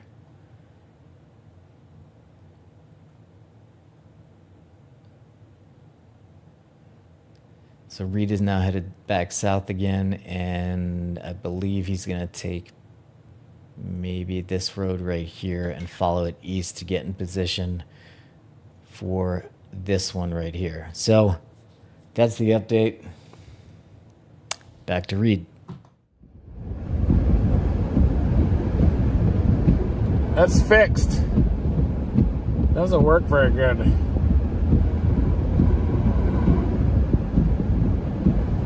Sir. I'm going to go east toward Navarre and then probably back north on that other bridge because we got these big westerlies here. Bet our storm's going to go, oh, went severe northeast of Pensacola. It's trying to wrap up. It's trying to produce up there near Baghdad.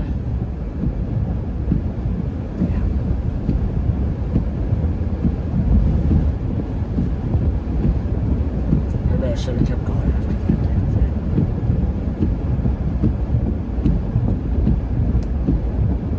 Damn it. It's trying to produce up there. That's might go tornado warning soon. That was the mesocyclone that passed right over us.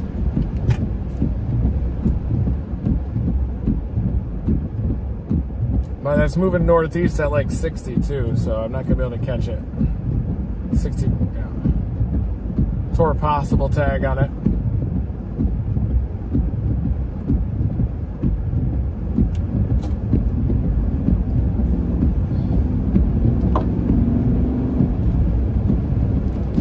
You have one shot at these.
Go east on 58 or 68, wherever it is. Yeah, 58,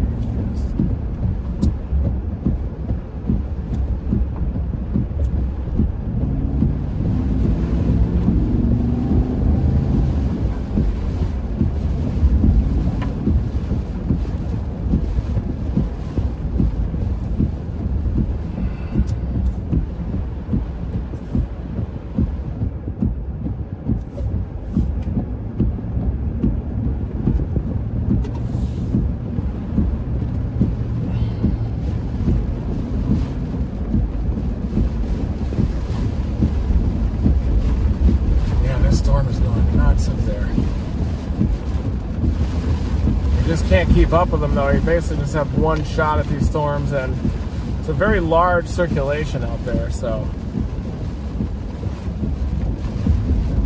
kind of a mess. A little bit messy. I could have gone on that little barrier island, but I'm a little too worried about that. So we'll stay on this one just inland.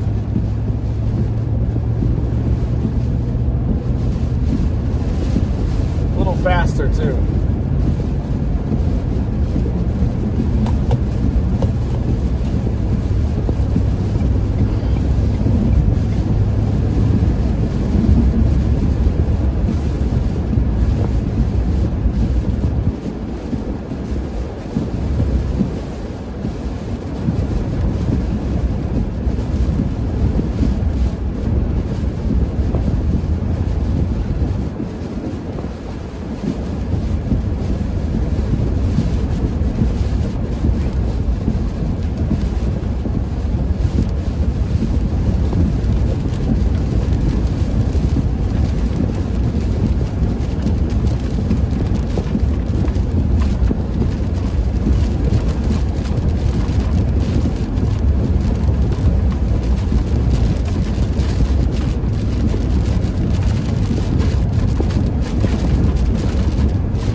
Yeah, Milton is severe warned.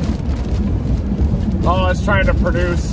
Guys, it needs to go tornado warned. It's just to my north. We're not going to be able to catch it, but it is going tornado warned soon, very soon.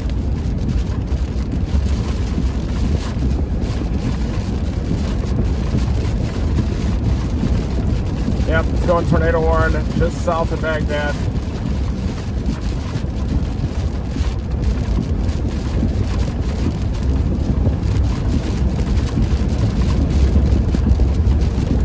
But it's lifting north-northeast. It's about to cross I-10 and you're not going to be able to catch it. The next one I can catch.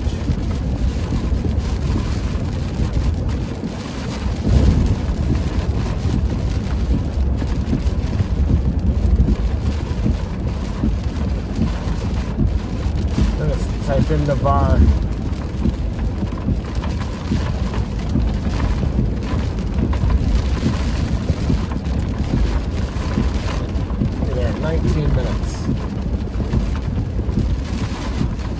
The storm we just left to the northeast across that bridge is going to go tornado warned.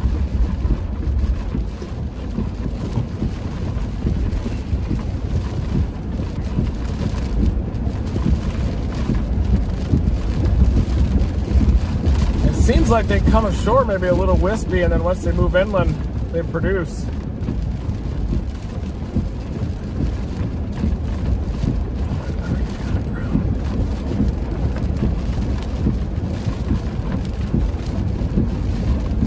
Might already be on the ground. I don't think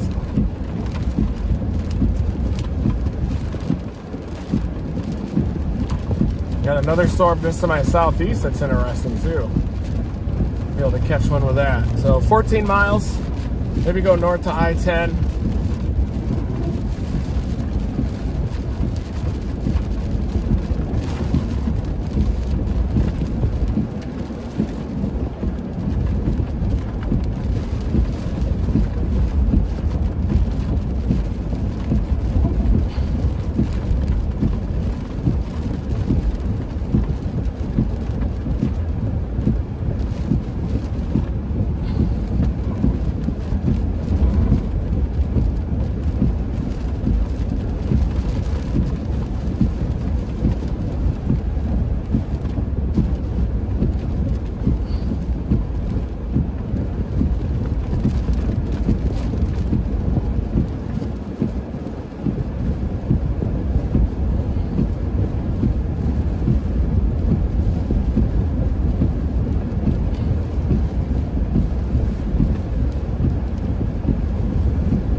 bunch of files here.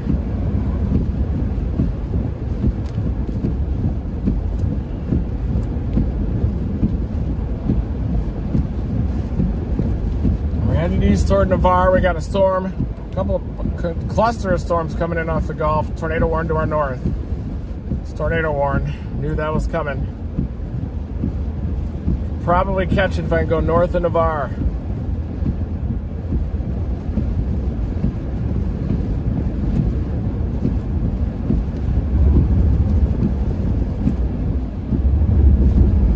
Radar indicated tornado warning just south of it. 12 miles I can go due north.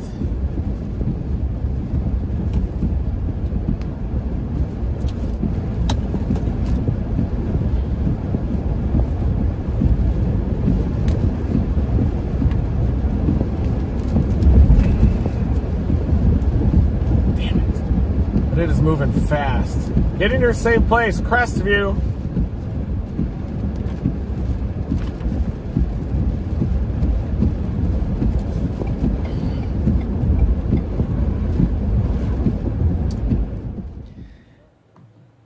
Guys, so we have a tornado warning on the storm that Reed was on. It's now a tornado warning, and get in your safe place. Crestview, Laurel Hill, Lockhart, Florala, and Paxson. So this is it right here.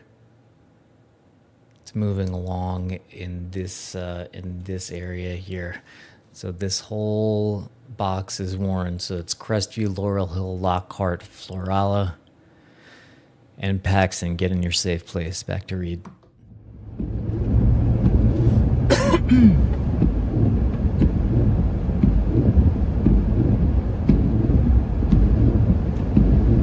Maybe should have intercepted it at I-10.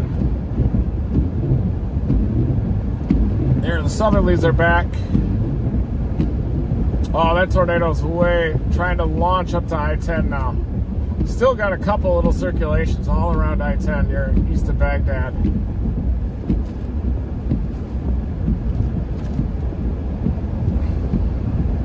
Still got a bunch of cells coming up. One just east of Navarre looks pretty interesting too. Next one coming up is going to be a big one.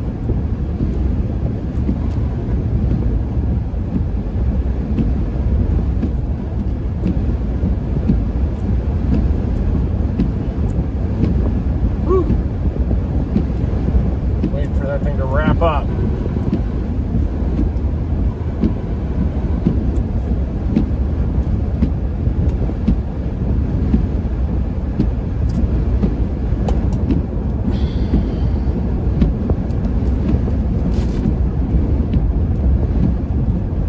Everything's ejecting.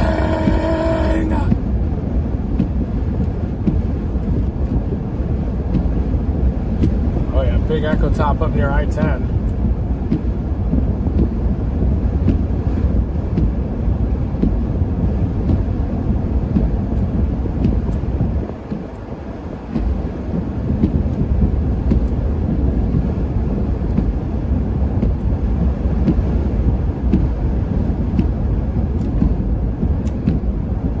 On the east radar, it does look pretty tight there. I wonder if that was even its water spout when it passed over us. It sure looks like it. I think it tightened up just east of the bridge.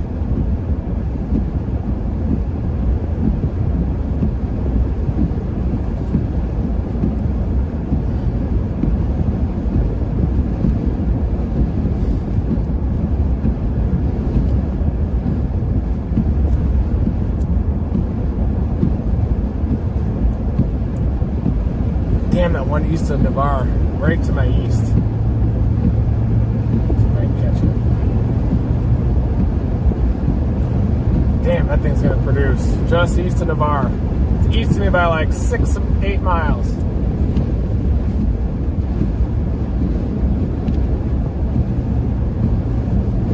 That one's gonna produce, you watch. They're all producing now. Coming ashore just southeast of Navarre.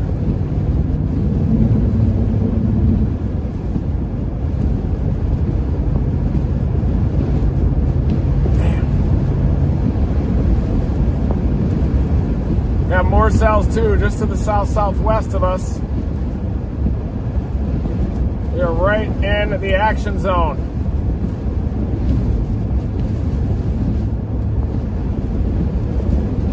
Big southerlies.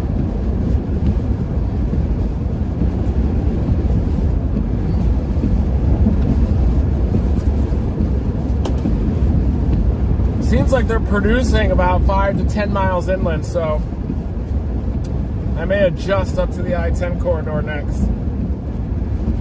Temperature's up to 68. Tornado warning. Just to my north. Intercepted that cell on the causeway back there.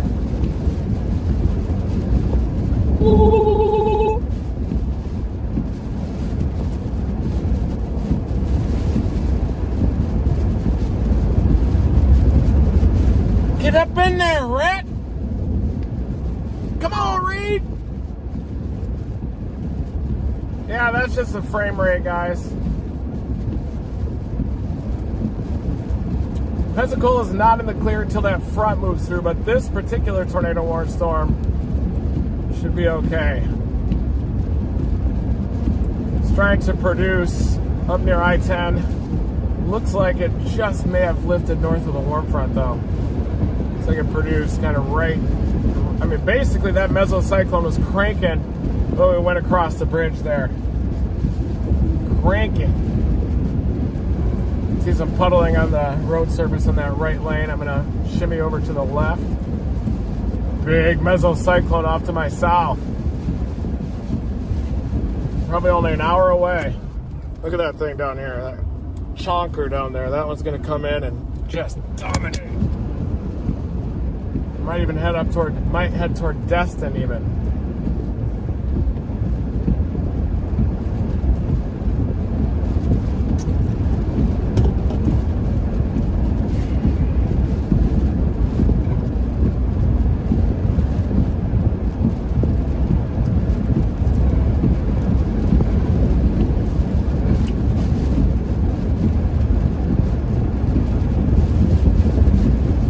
Storm just east of Navarre sure looks good too. Niceville, watch out, right. Bet you it's gonna head up toward Tafuniak Springs. And we still got like 4, 5, 6 cells off to the south. Also, that looked very interesting.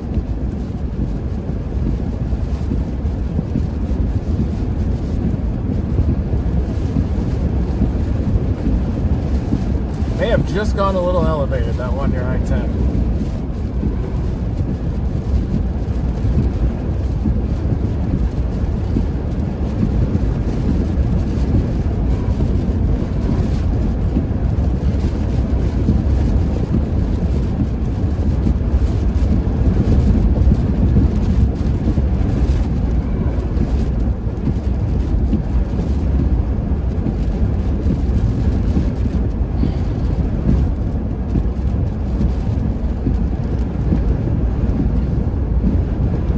Almost to Navarre. I'm torn between working the coastline. We're up working the coastline or working I-10. I want to see how that storm behaves as it's lifting off to the northeast. It seems to have produced between here and I-10. They're trying to produce.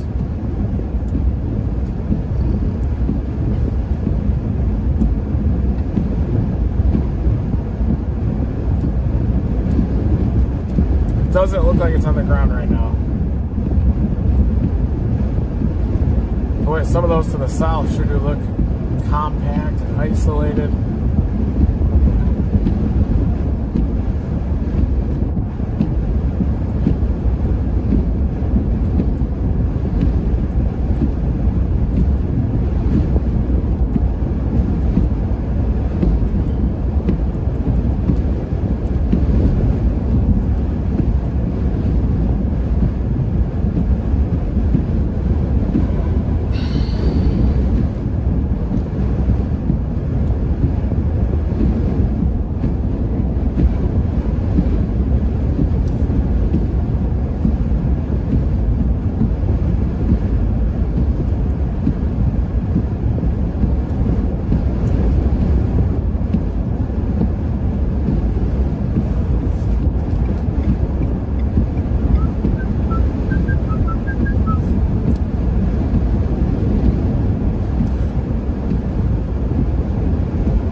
tornado warned up there.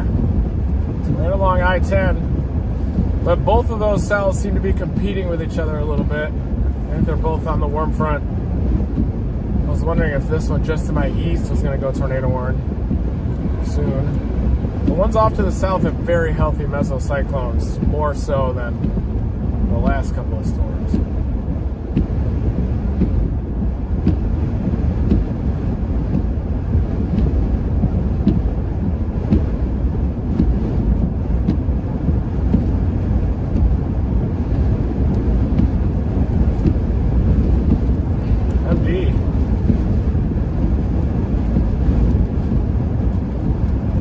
Greatest tornado risk remains in the warm sector, into the Florida Panhandle from southeastern Louisiana to the Panhandle. Strong tornado, strong shear could yet yield a strong tornado. Increasing tornado risk for the next several hours into the western Florida Panhandle, southern Alabama.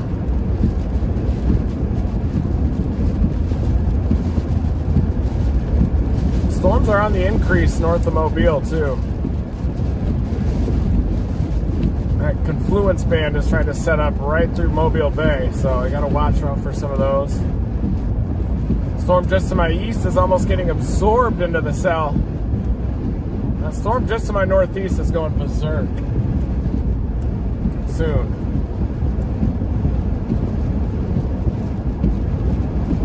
I wonder if they're struggling with the warm front.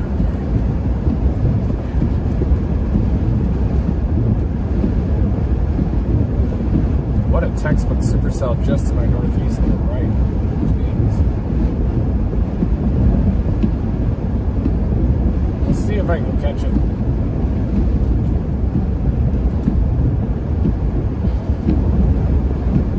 Slow down.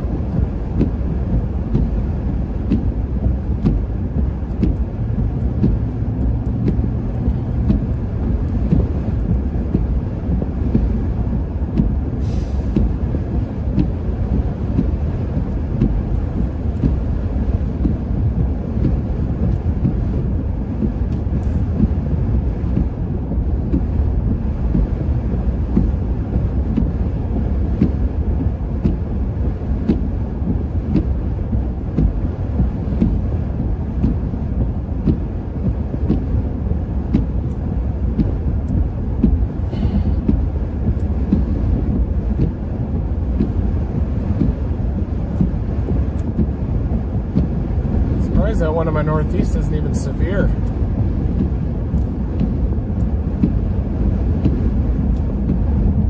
It's got a lot of rotation on it. Dang, everything is spinning. It's not incredibly tight just ahead of me right now.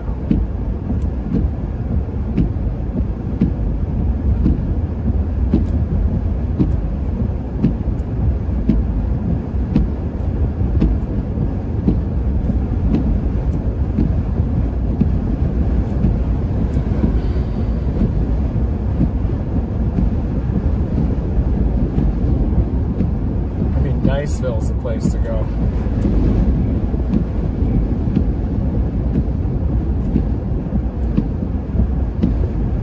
Freeport.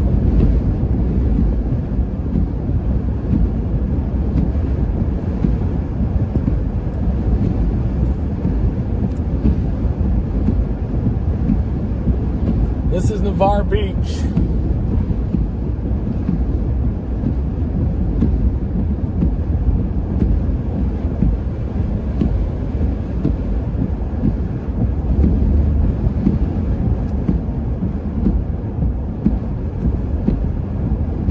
It's a really mature supercells off to our southeast.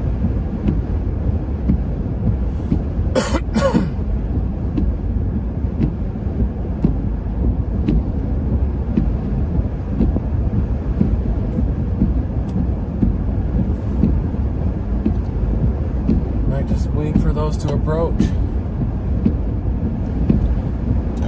Get on a north road so I can kind of keep up with it for a while. See if it's on the ground when it comes in.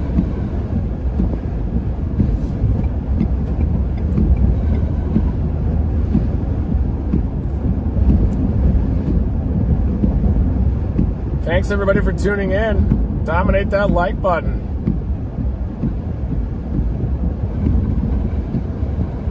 Yeah, the problem with Australia is that you don't really have that big time mountain range like you have out here with the Rockies, and then kind of the gradual decrease in elevation from the high plains, Gulf of Mexico moisture source, cold air coming down from Canada. You have a little bit of those ingredients to a lesser extent, but I think it's more of a geography type thing. You can still get tornadoes in Australia, you just don't get the strong low-level jets that you get out here a lot of times.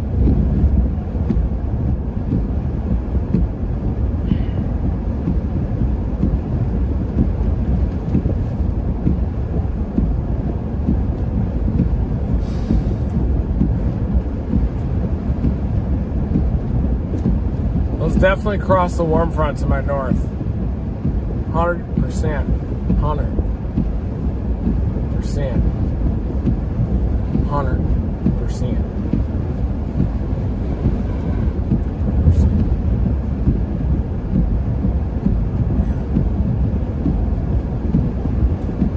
I just think that it needs to be more compact on approach and mature.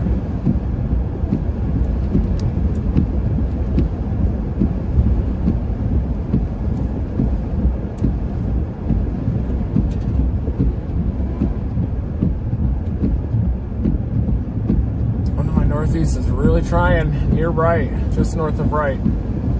Oh, man, it fluffed out.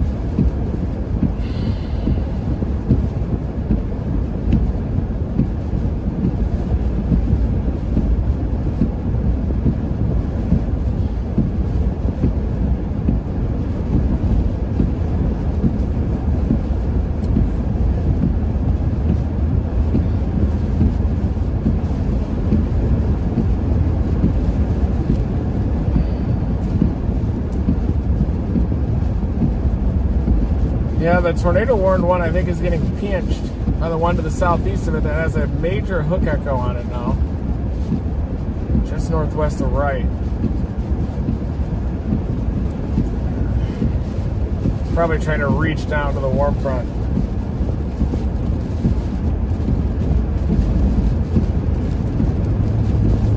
It's just to the northeast of us.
Northeast, just can't catch it. It's definitely trying to produce. It's not even severe warned yet, but look at that. The hook just off to my northeast. That hook just started moving due east. It's trying to coil up right at the tip. Right about there. Keep an eye out south of Crestview.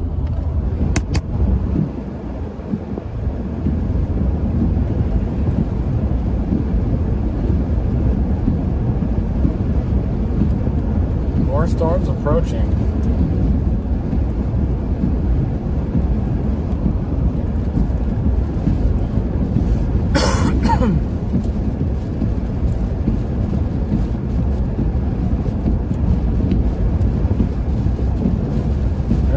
just crossing that warm front. If it doesn't produce right there, then it'll kind of fluff out off to the northeast. And those ones coming up from the south sure do look interesting.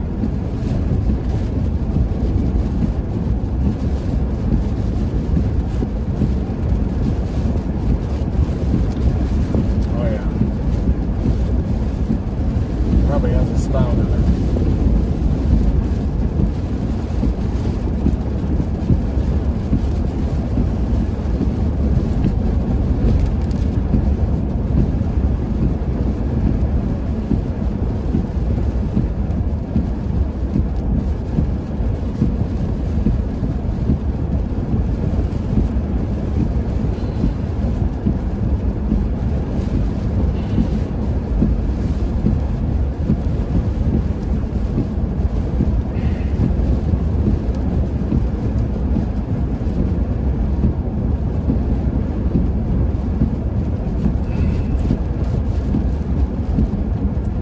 Yeah, it may not go warm.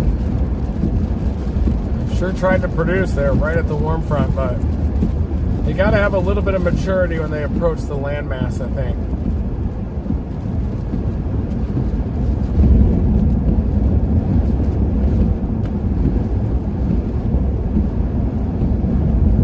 Probably be that one that's headed up toward Destin next.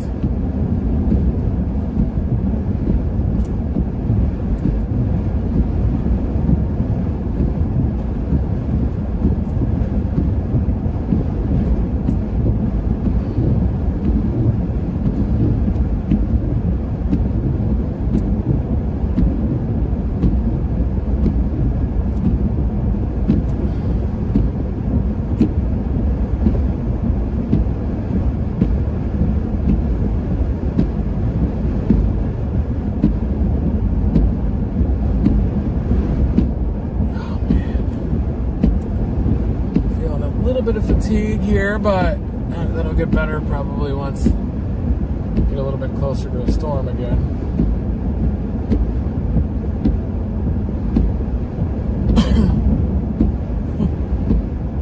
Fluent cannabis. Fluent.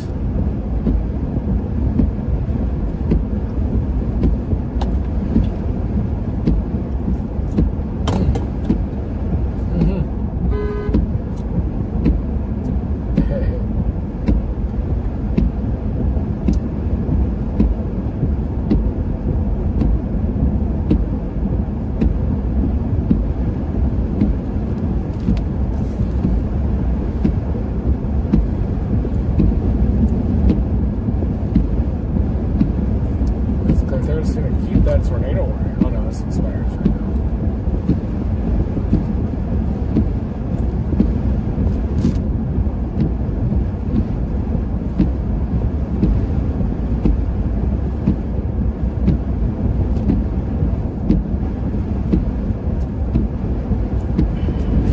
Ooh yeah, that's a nice southerly burst of wind. Coming up into the Fort Walton Beach area.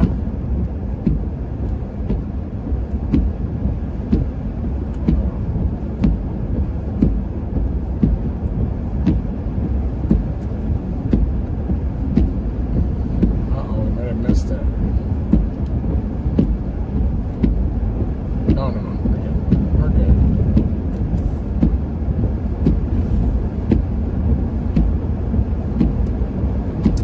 Again, I don't want to overshoot it. It feels like we're in clean warm sector again. Look at these strong southerly winds.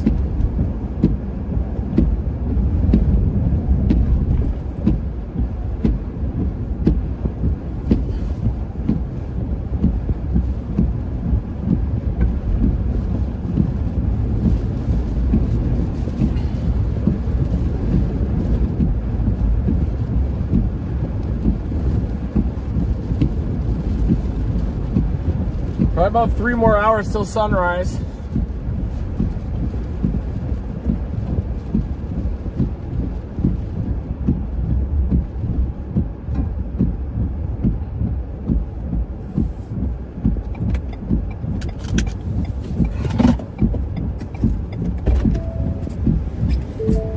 yeah, I can hear the wind ripping.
that one behind me is really starting to rotate pretty good. Might just have to wait here for it. They both are rotating pretty damn good.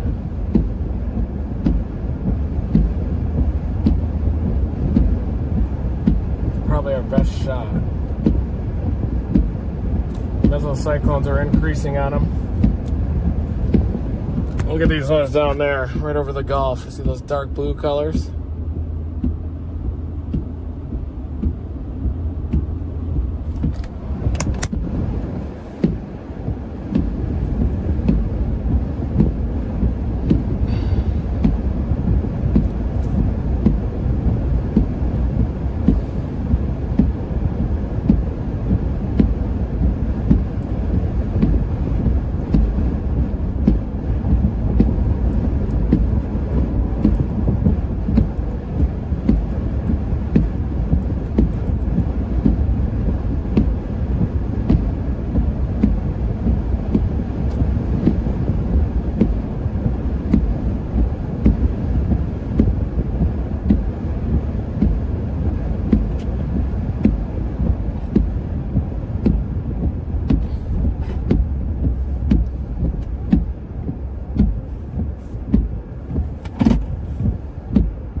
Nice area down here. It's pretty.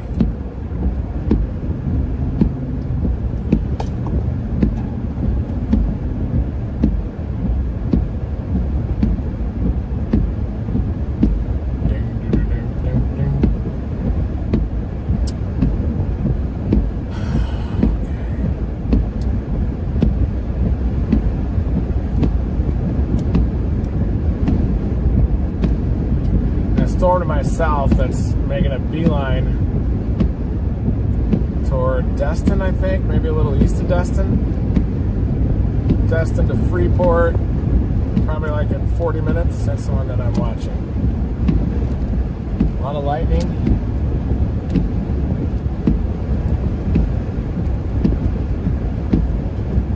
I'm going to be chasing a lot of tornado warnings today.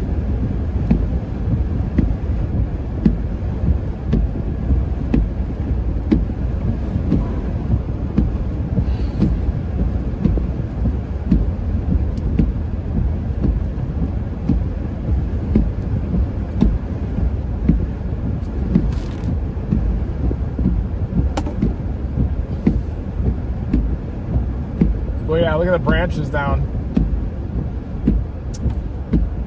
That might have been the supercell that was just east of here. Might have even produced a weak little spinner. A lot of tree branches down and everything. Look at that, folks. See if there's any bigger damage.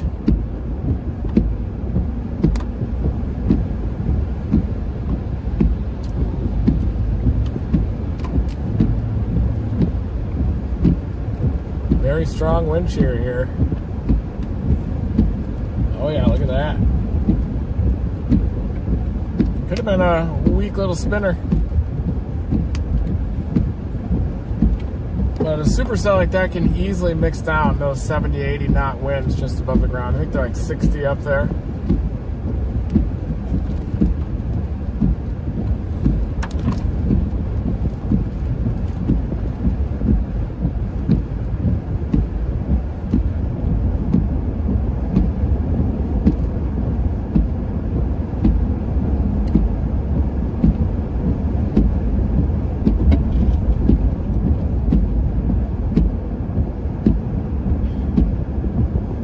What in tarnation?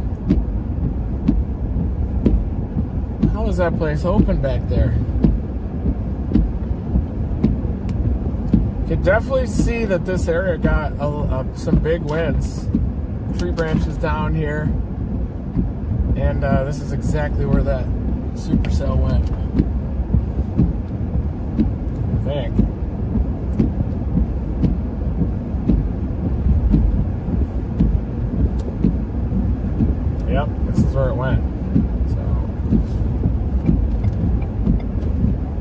been a weak spinner that came through here.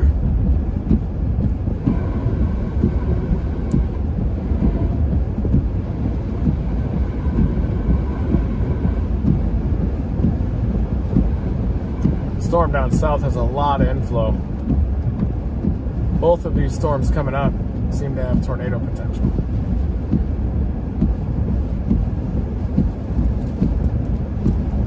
Couple cells down there.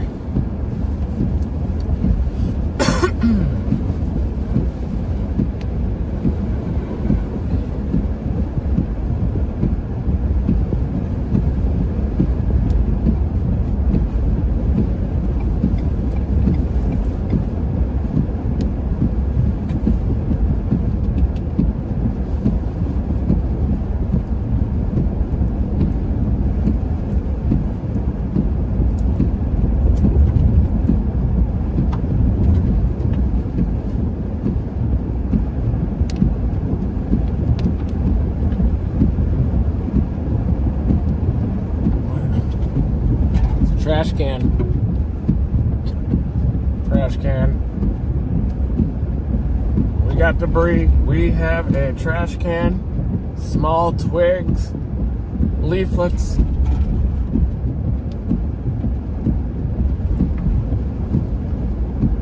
Would have liked to have been there when that came through anyway.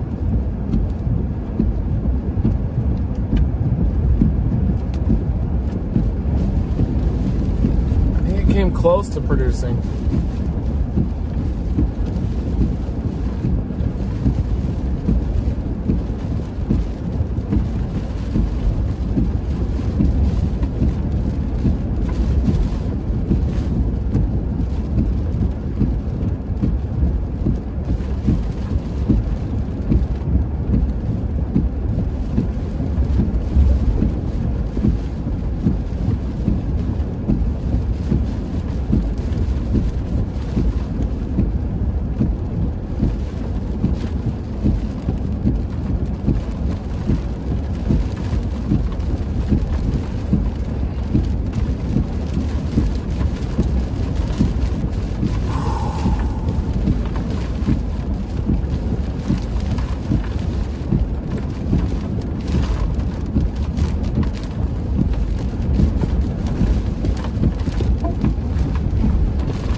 That branch? Are we losing people? Are people going to sleep? You getting soft?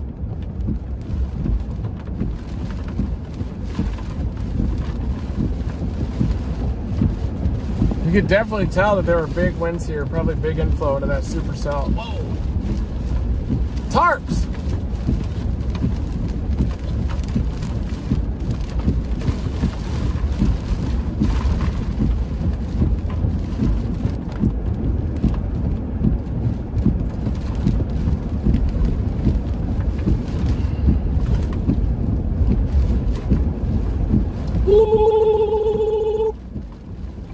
Yeah, I can see the beach area down just to my south.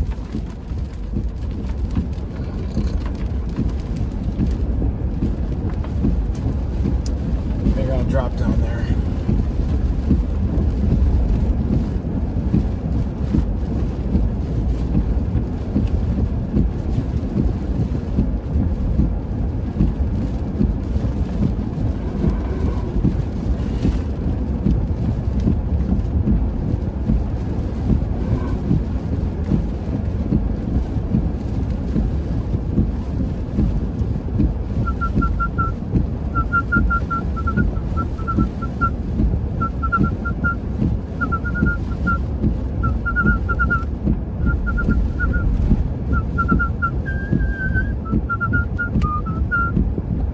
Whistling to the beat of the windshield wipers.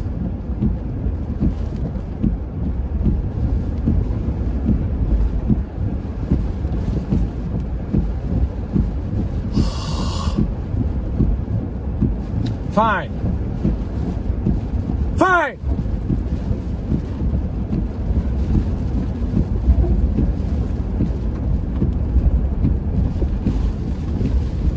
Look at the palm fronds even getting shredded a little bit by these winds.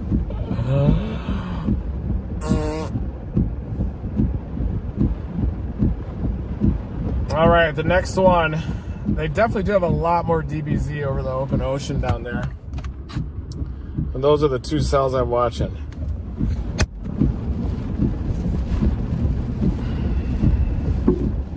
Also watching the ones to my west.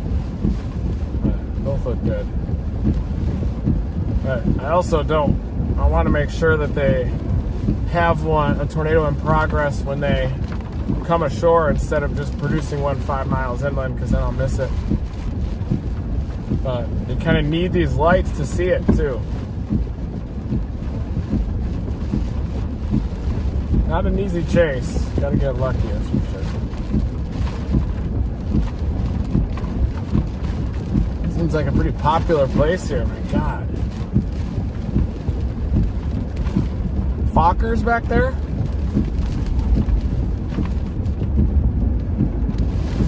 It's the Fockers! It's the Fockers! Yeah, a restaurant back there based off of that movie. Remember that guy that was in it, that was in all those comedy movies there for a while? What's his name again?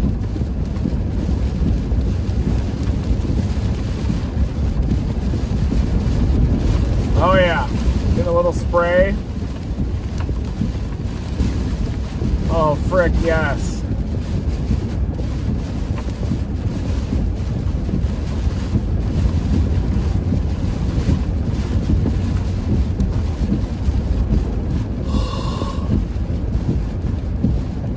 Yeah.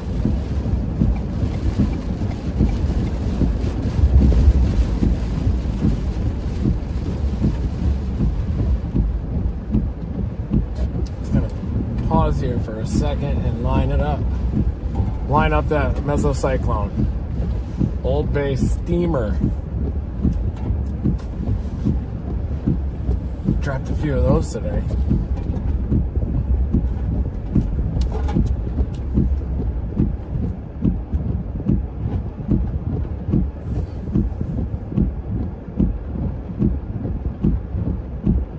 Okay. I think we probably still want to go to Destin, but that storm to my southwest is producing another water spout. The one a little bit further north. But we definitely probably want this one.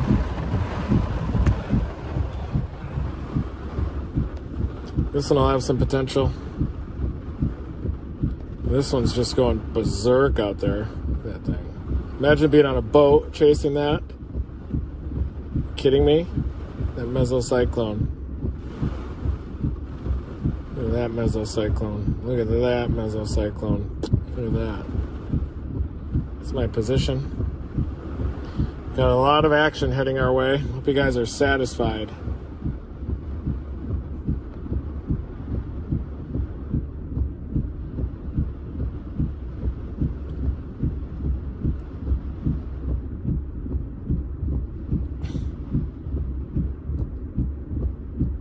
Just gonna go for that one. Yeah.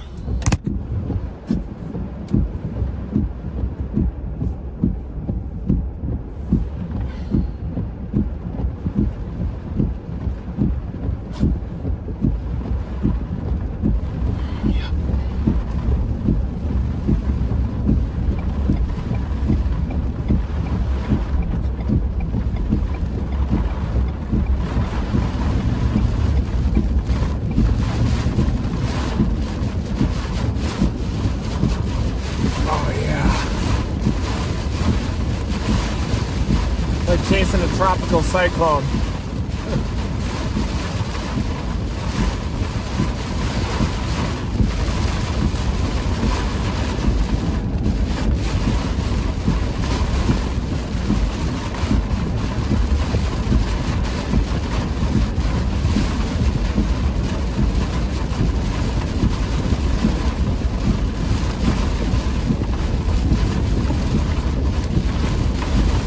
Wow, big boardwalk there.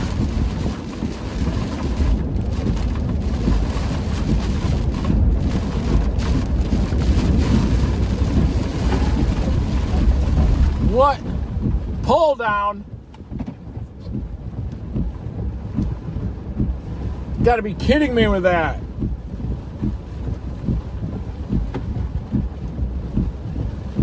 What?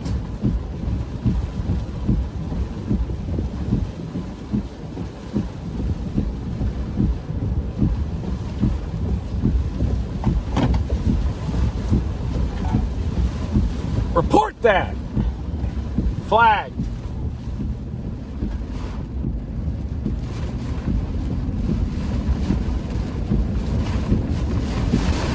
Flag. Flag. Storm is still going north of I-10 east of Crestview. It's still trying to produce up there, but went north of the warm front. Storm out to my south has a lot of storm relative inflow, so let's go for that one.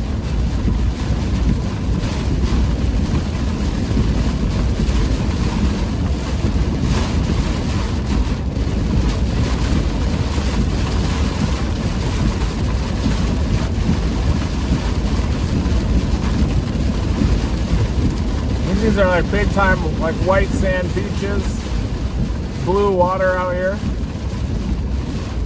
I've heard. I'm only here whenever shite's hitting the fan. I don't take many vacations ever really with nice weather. Oh yeah, there it is. I just saw the white sands off to my right illuminated in that lightning. That was fantastic.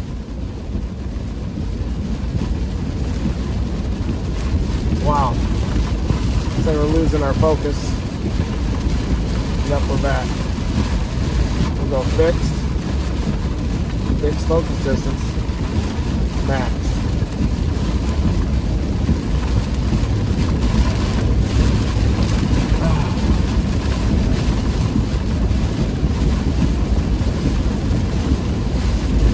A little cooler than I thought it was going to be here.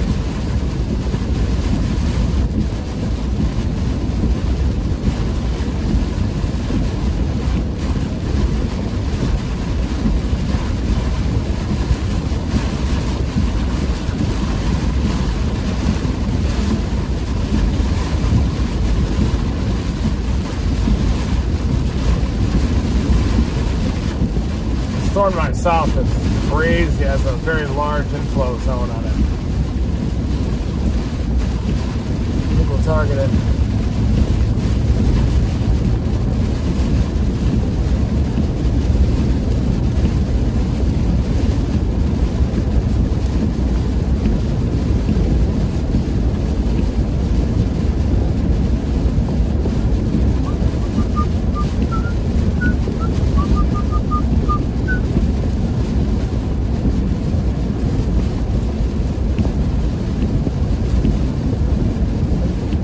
Storm to the south of it looks good too, so we're gonna have a lot of them to go.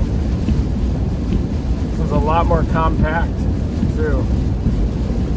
Good looking storm.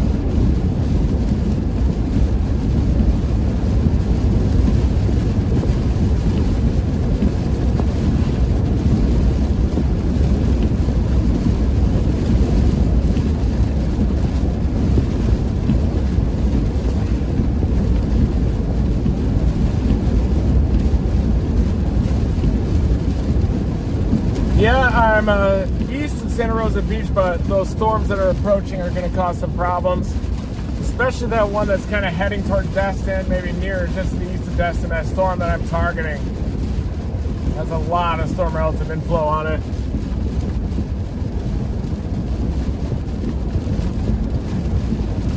So, I do think there's a good chance. Yeah, it's 3:20 a.m. folks. 4:21. Woo! It's not 4:20 here yet.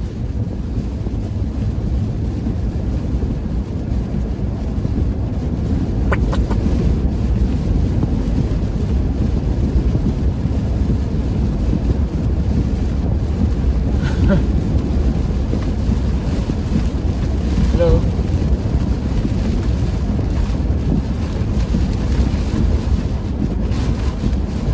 Hello.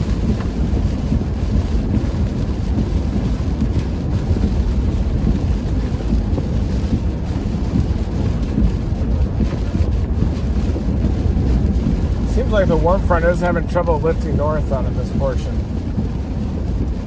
don't know why that is.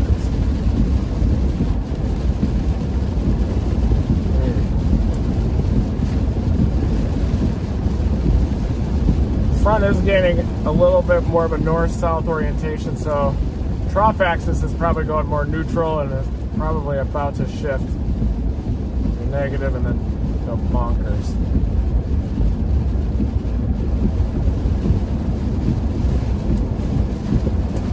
Looks like we just have to go over this bayou and then we're going to be in Destin.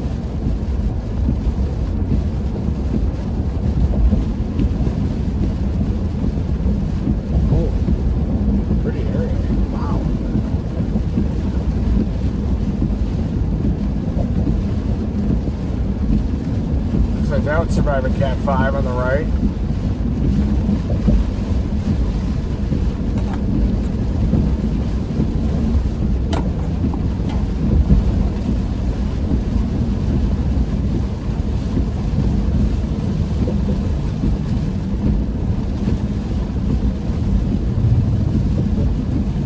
What the hell is that? Is that a casino?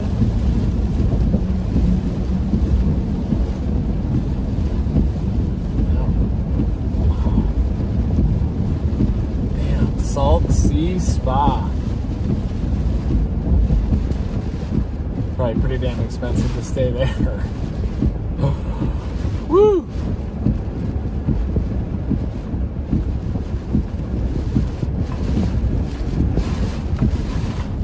Here's Destin.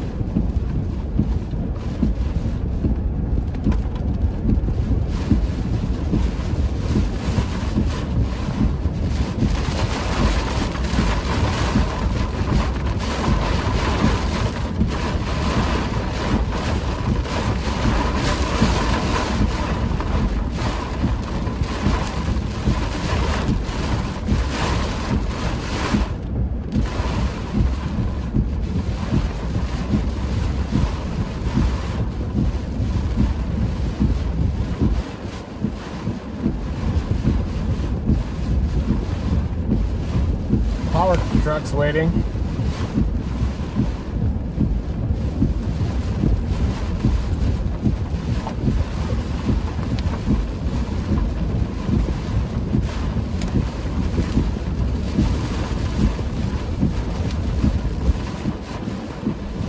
We'll go east at north-south road.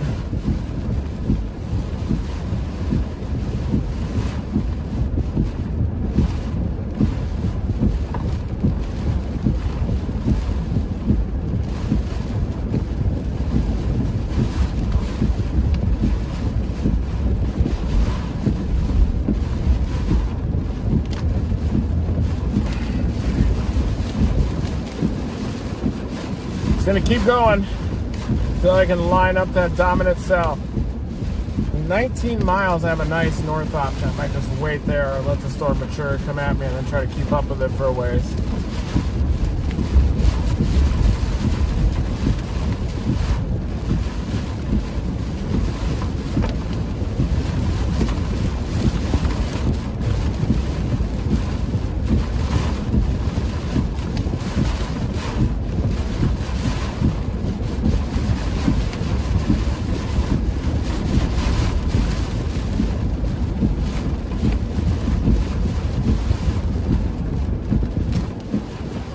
Psychic is open. Wow, 3:30 in the morning. Still open. Gotta be some kind of mistake.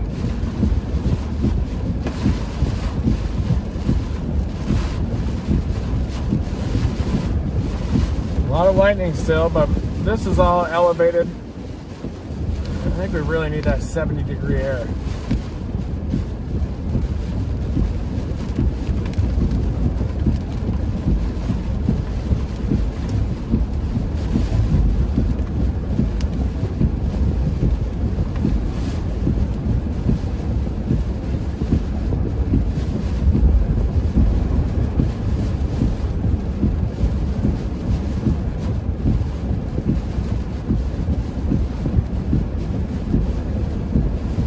It's tightening up.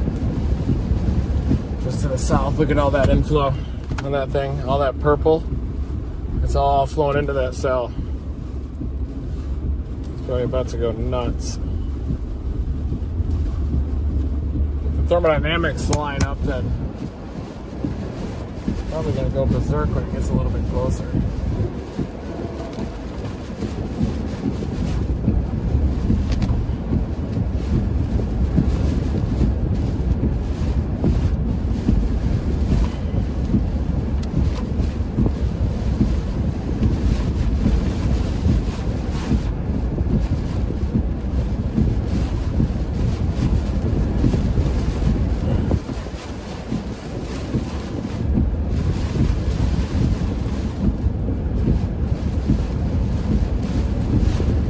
Yeah, this is the best radar signature I've seen so far.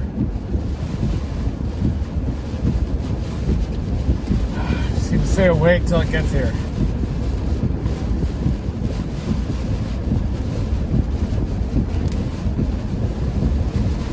What in the world, is that going to spark? Let's try and see that.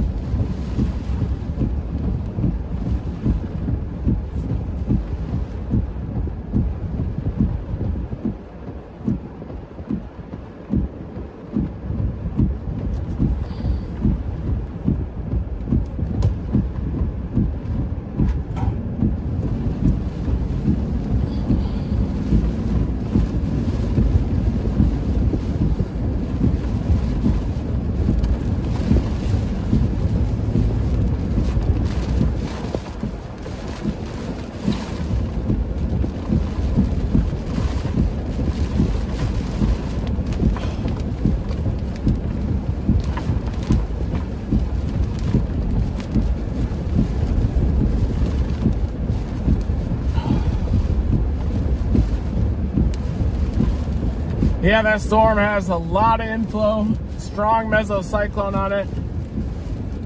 Special marine warning, especially once it gets a little closer to the coast.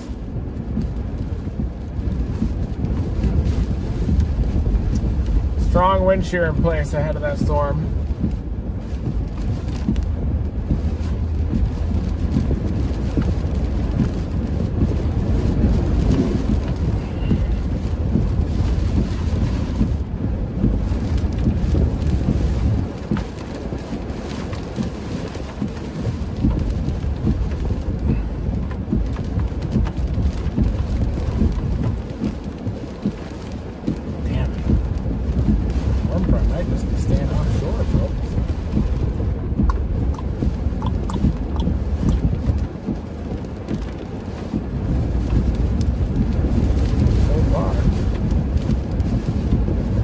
Probably wait for it at Santa Rosa Beach.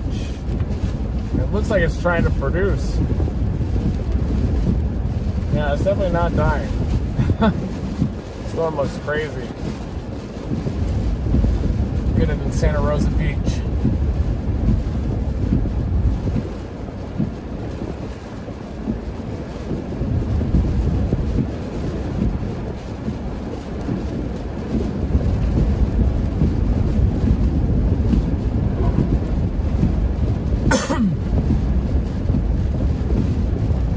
Can't believe only 10 minutes have passed since it was 3:20.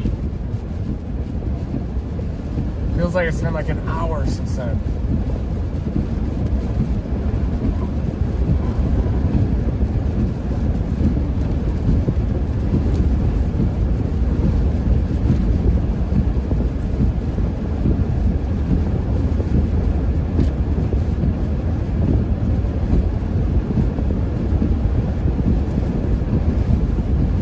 I think that's got a spout on it, a tornadic spout. It's a pretty strong gate-to-gate shear, at least it's trying to form one. It does this right here, but all that inflow feeding into it looks like a pretty large mesocyclone at the very least. That's intense.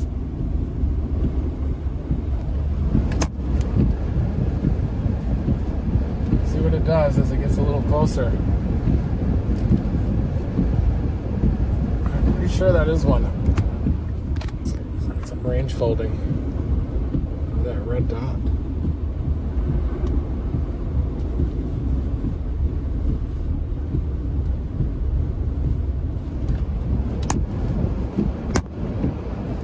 Niceville.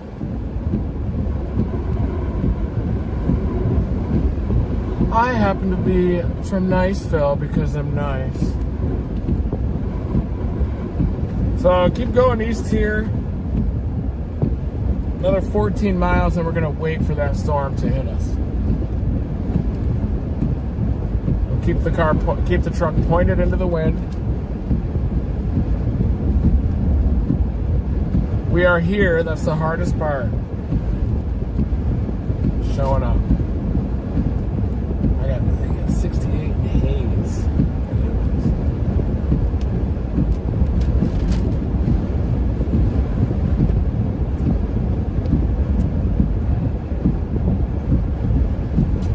Feels stable out here.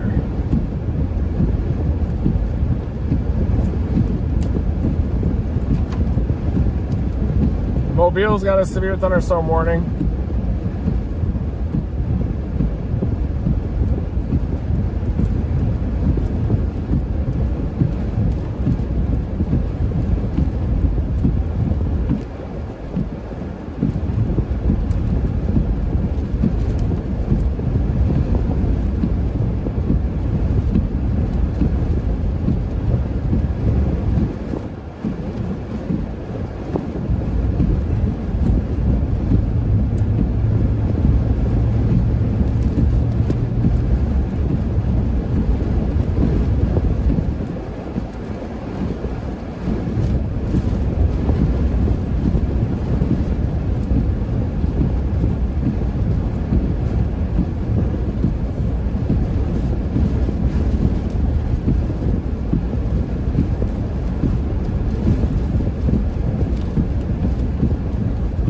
Got our special marine warning, folks.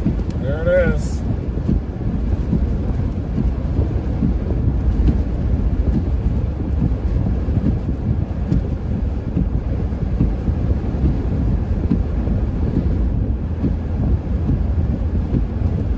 Seems to be turning right to me, so we'll wait for it at Santa Rosa Beach.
Yeah, it's trying to produce right now. It's intensifying.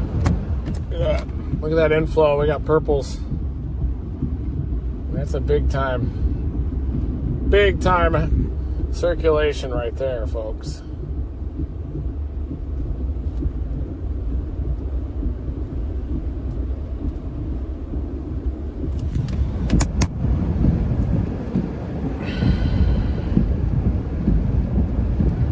Wow. That's nuts. It's gonna have some big problems when it gets closer here.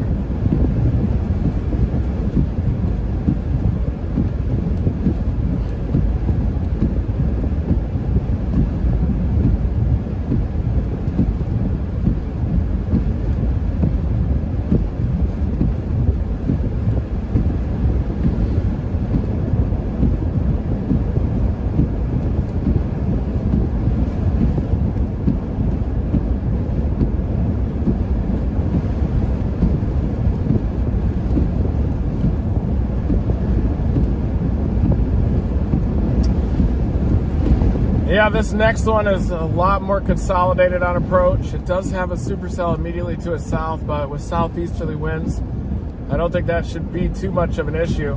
I already think it's got a water spout too. It's already got a supercell water spout, I think.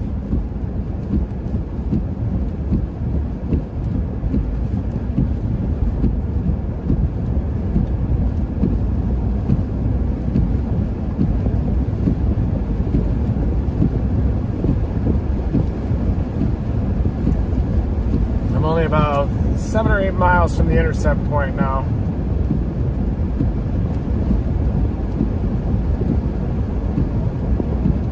Topsail. Ooh, TOPS apostrophe L. Topsail. Love the play on the letters. Topsail. TOP apostrophe L. Oh wait, TOPS apostrophe L. Topsail.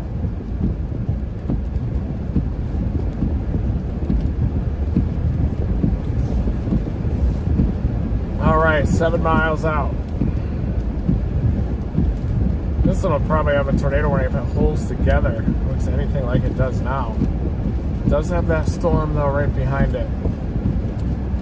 Could interfere. We'll see what it does with that one. I always have to get messy before they come ashore now.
Yeah, it's definitely starting to merge that convection to the south of it.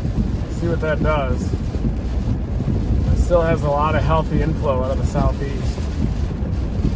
It might be able to remain separate.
southeasterlies. Whoa. Big special marine warning for our storm.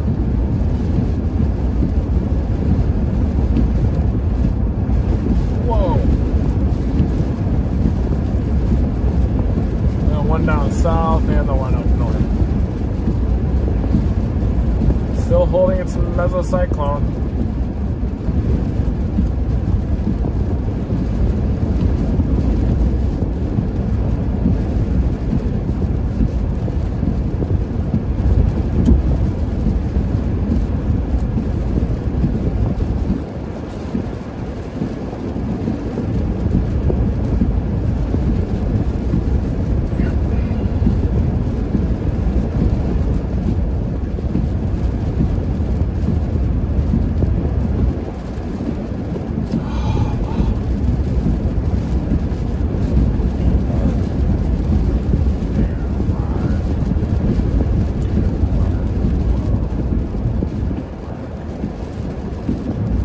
Eventually one of these is going to do it.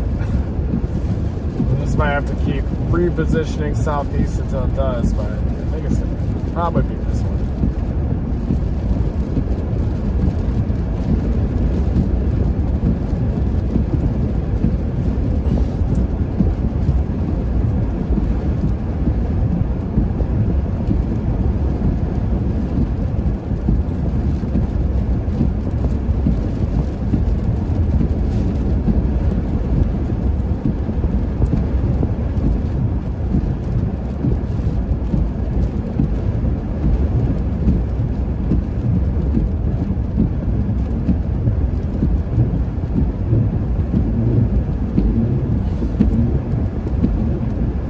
Heading down to the beach.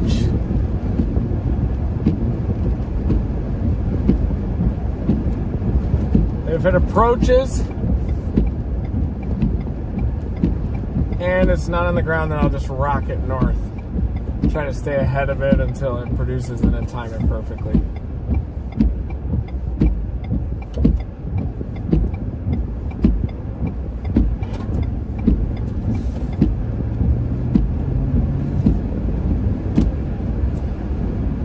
Power surge or something like that. 1.8 miles from the beach.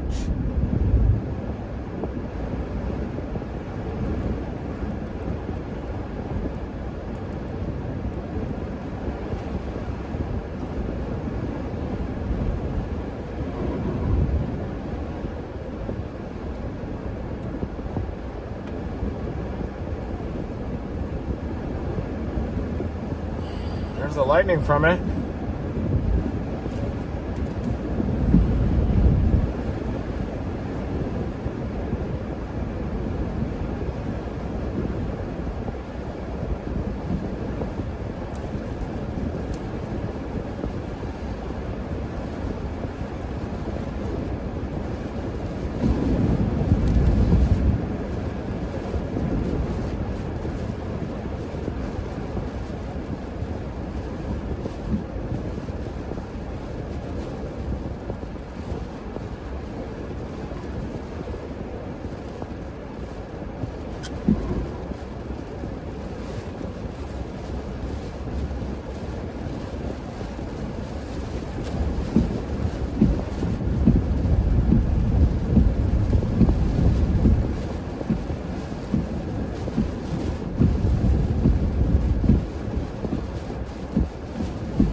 See the lightning ahead.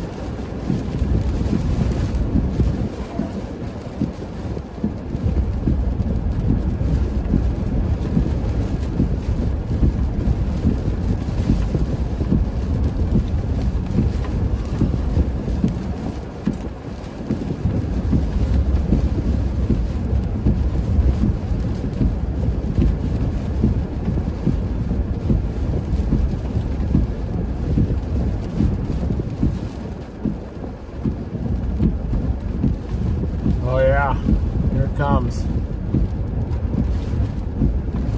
Oh, yeah. Yep.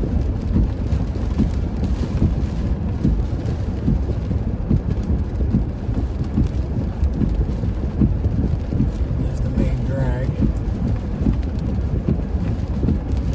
Hope there's enough light to be able to see any structure out here. Not really.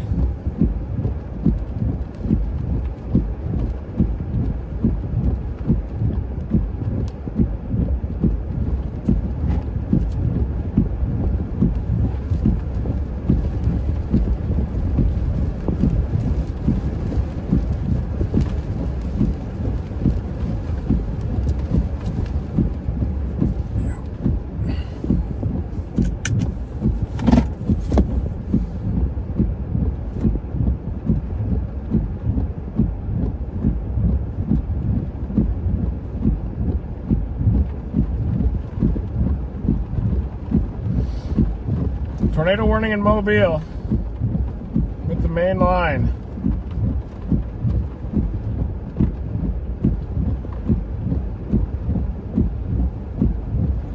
That includes the northern portion of downtown.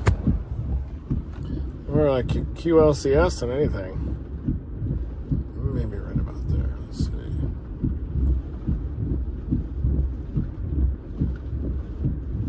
Ooh, it's very close to the radar.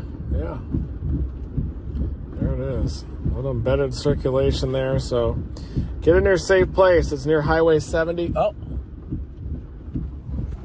what was that? Very windy.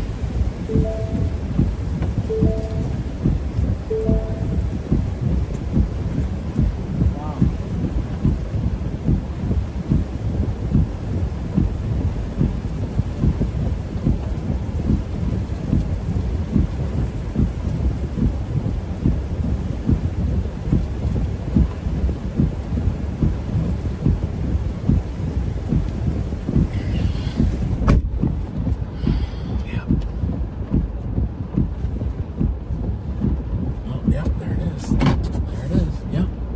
Boy, I had a much stronger couplet just offshore. And that little cell developed just south of it. Moved into it.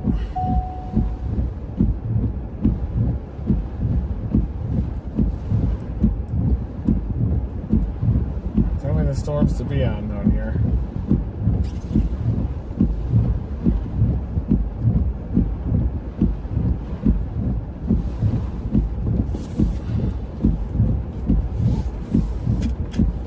I don't know if this one's going to have a spout in progress when it gets up here, so I may head up to that other road, a little inland.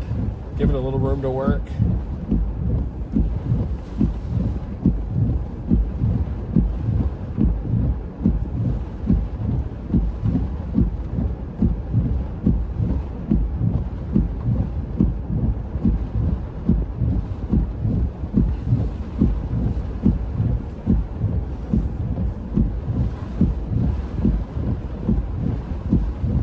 Surface temperatures don't feel quite warm enough up here, but let's see what it does.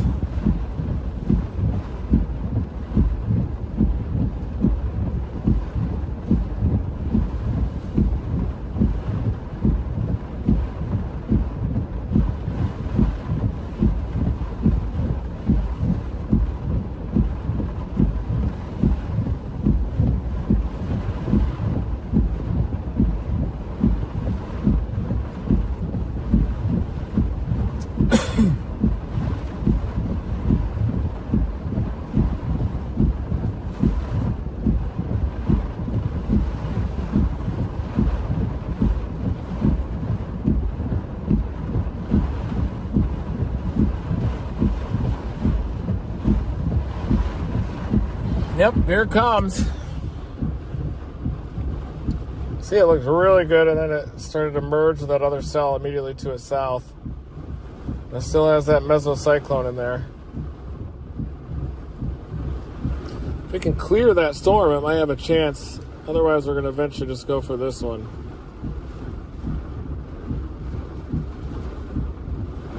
There's Mobile. Safe place.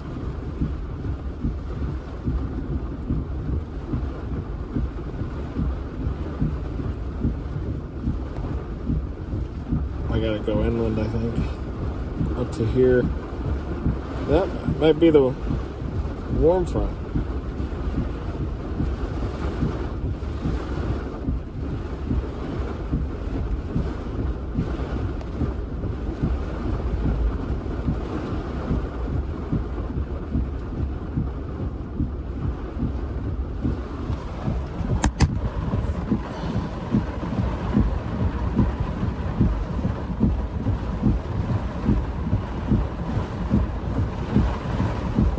What do you guys think? Wait for it here on the beach or just go a couple miles inland? What do you guys think? Leave it in the chat.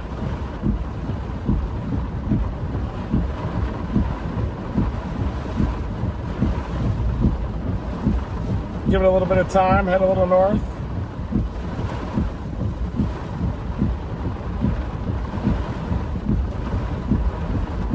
Yeah, we're on the Renegades. That's the main line that's going through Mobile, but on the north side, including downtown, and especially the north side of downtown, you want to get in your safe place there, folks.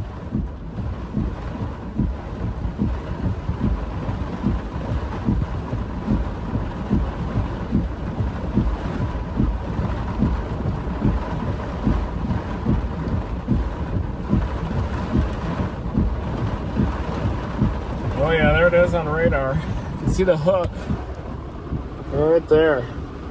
Oh, then it just blew by. Looks like it might be right here now. There it is. Very fast mover. Another one down here.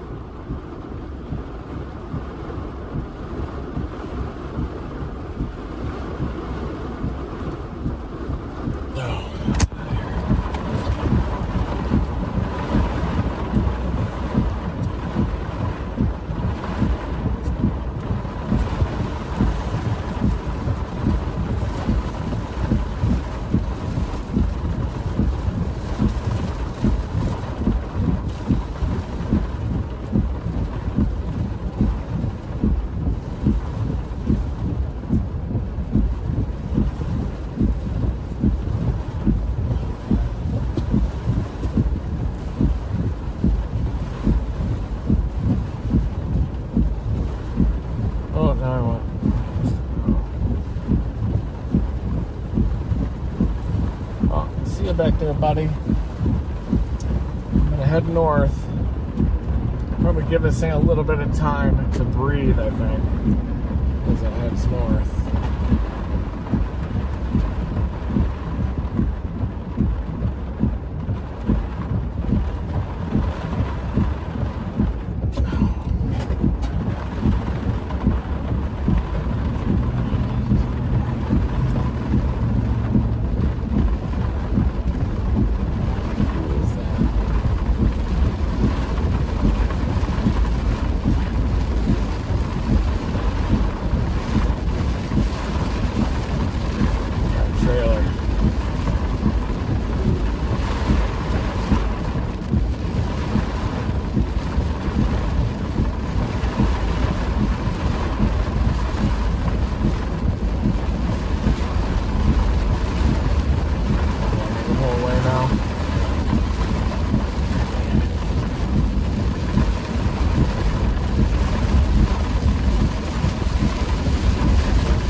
Yeah, that new tornado warning in Mobile.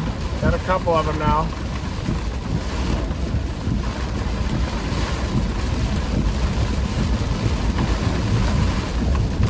Southern one might be radar. Oh yeah, southern one's radar confirmed. There it is, right near 31. That's the debris, TDS. Highway 31, just south of the radar site. That's radar confirmed tornado embedded in that line near Mobile. We have to head back there.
This other one may have a water spout, but I think that's probably just radar artifact. Maybe some spray.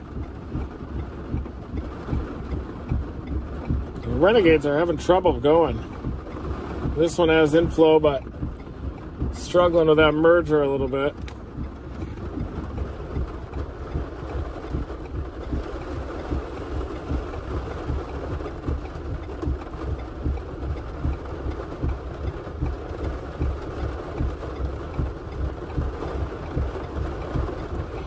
Could go back to the line, but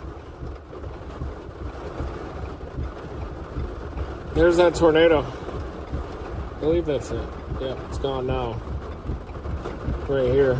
See how fast they're moving?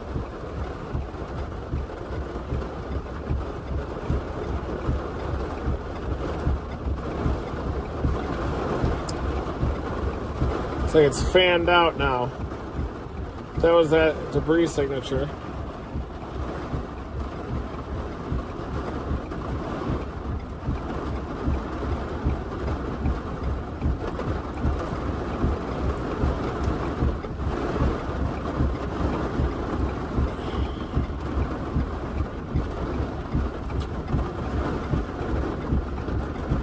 Sorry guys, normally I'd like to meet up. I'm so tired. It's like 4 in the morning, been up all night, so just trying to chase now and work, stay focused.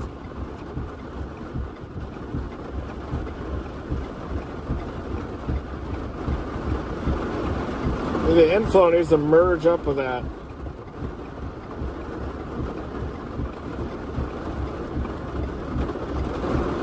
Still could happen down here at that tail end.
peak elevated right now out here.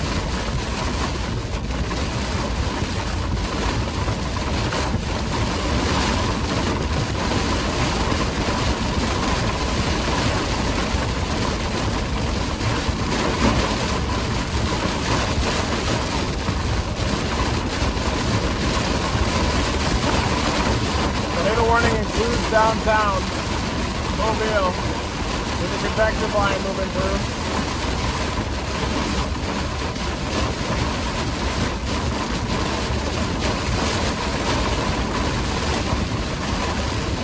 Renegade mode is definitely having a little trouble. Looks like on the southern edge it might be trying to get some inflow into it.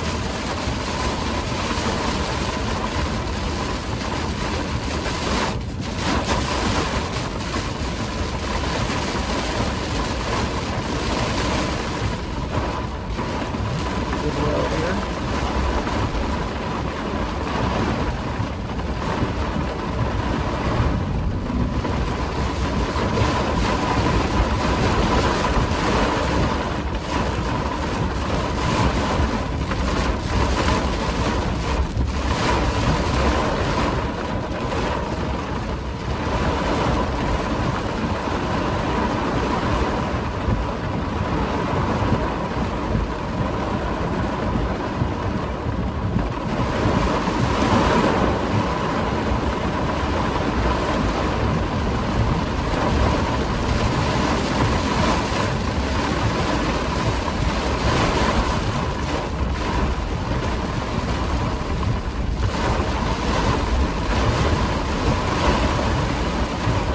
Just turn around here.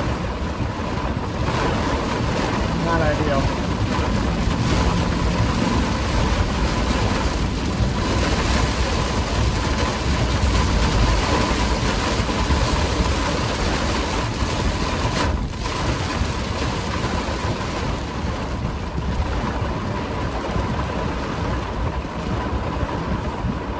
Good grief.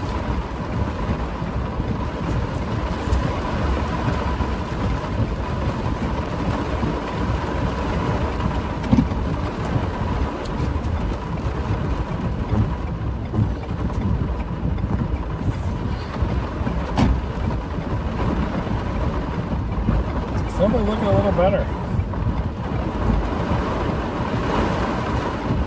Try to wrap a little inflow into it.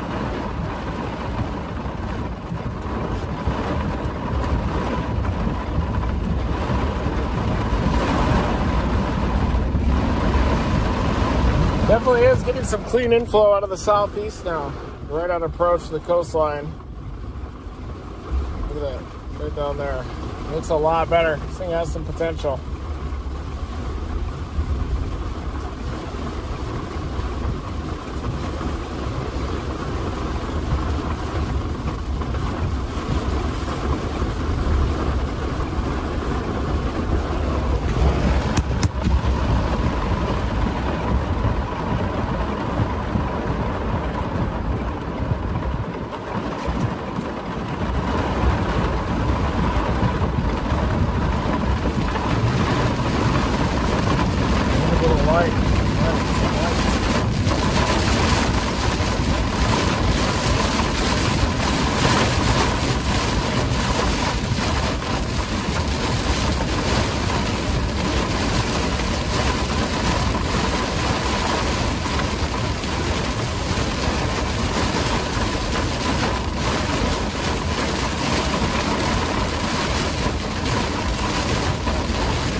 Rain up here, I think.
hook.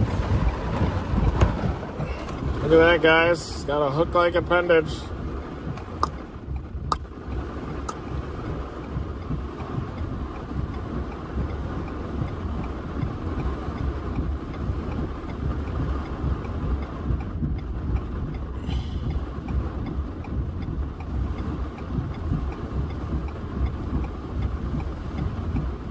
If that merges with that, then it'll produce. Let's see what to do here.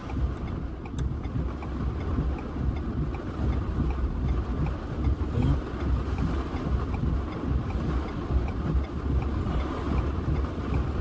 Still there, down there. Let's try it.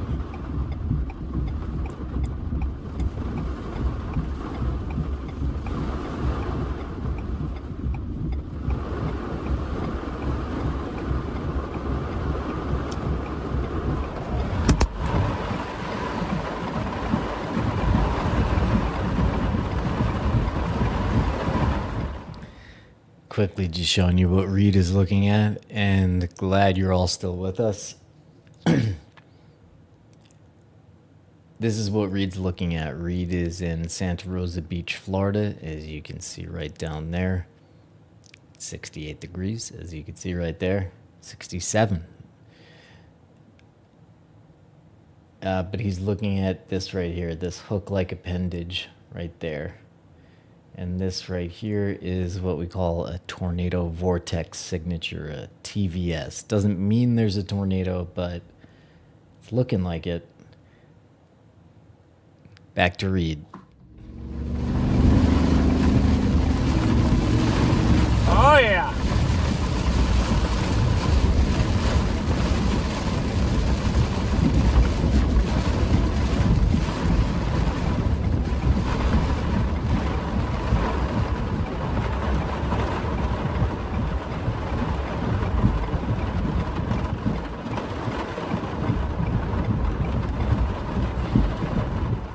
I did not take a nap. I've been up the whole time. I feel okay, too. Hope you guys are as well.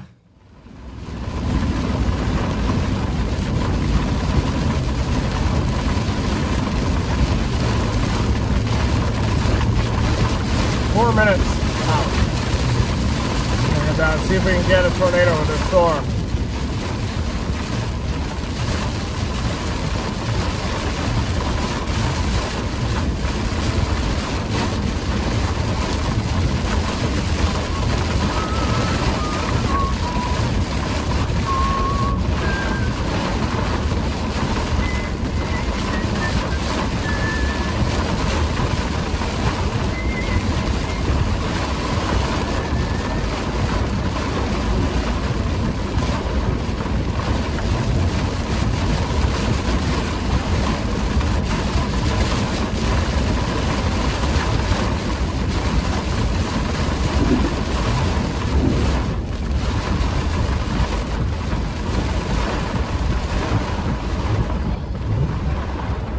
Southeasterlies.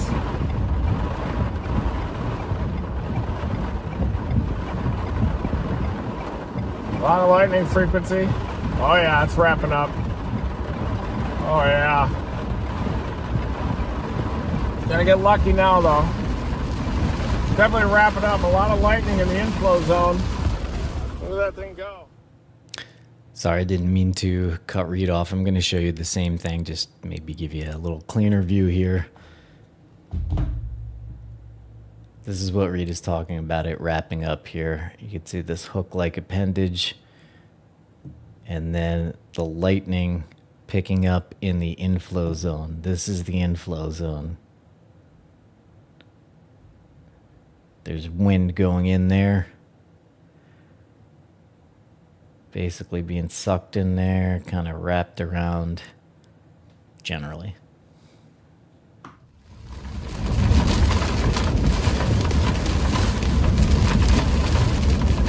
Post here.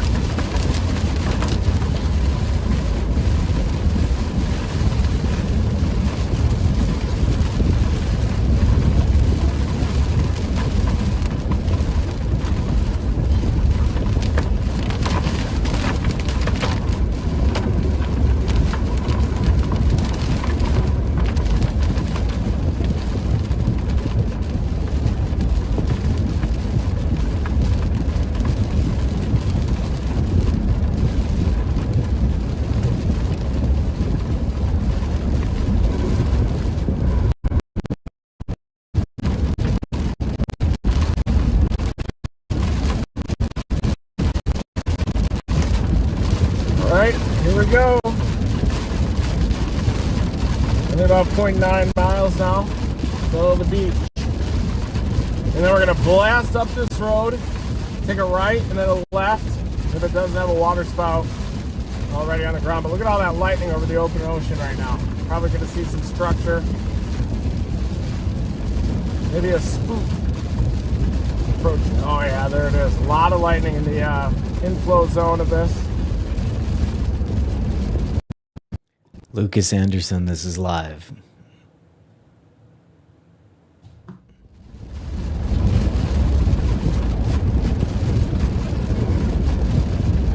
Watch this. Line it up perfectly. A lot of lightning.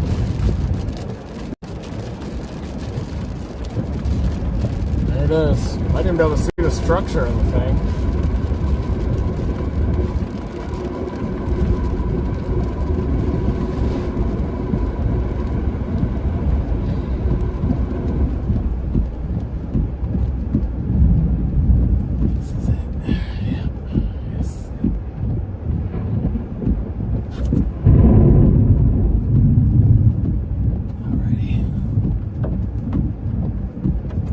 Folks. Oh, it's coming. Look at this thing. It's a spout. That is a spout.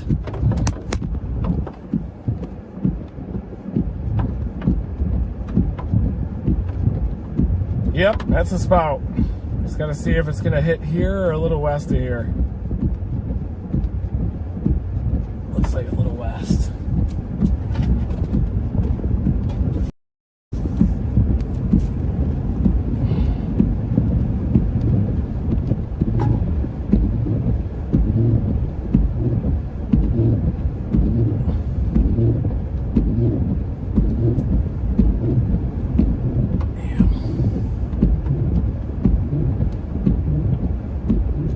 Beach access.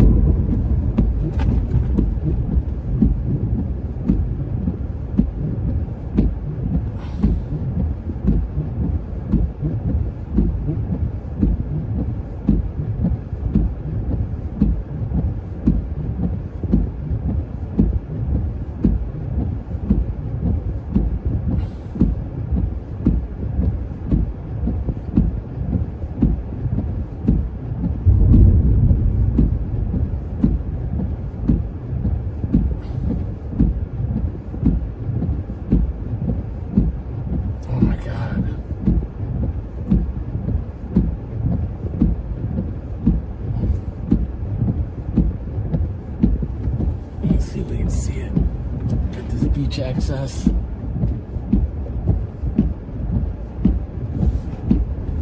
It does look nuts. See if I can get to that beach access and see the structure.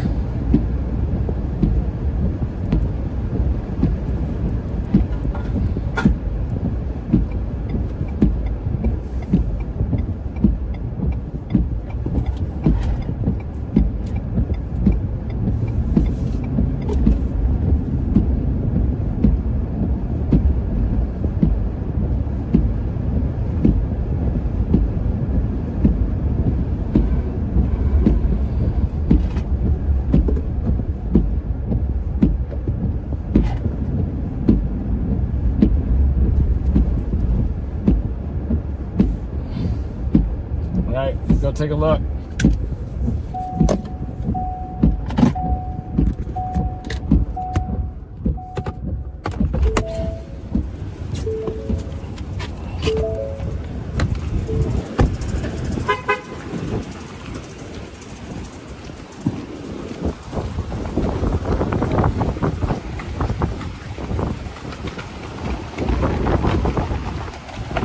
Now we're out here. Oh yeah, lightning. Christ, man. Oh, hey, what's up? How's it going? Good, how are you? Not bad.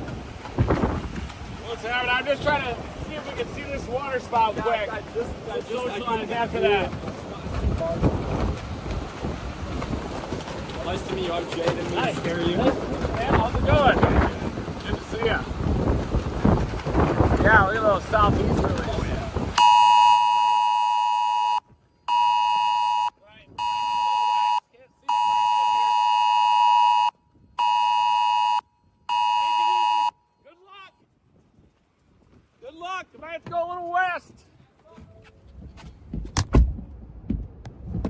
west. Tornado warning.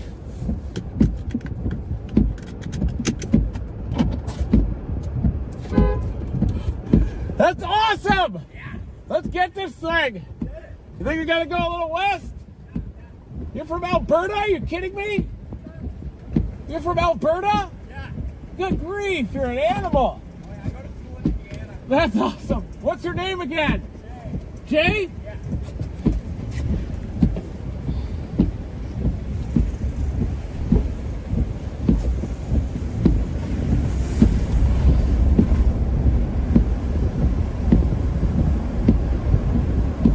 It's right here. Tornado warning.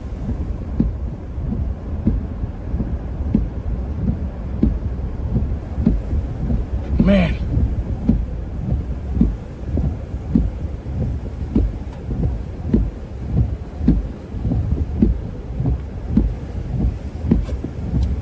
Yeah, it's going west.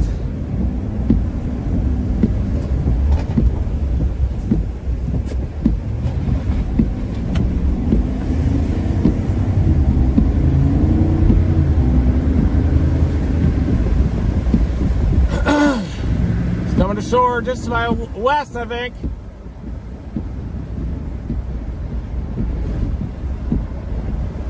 .5, then I'm going to take a left.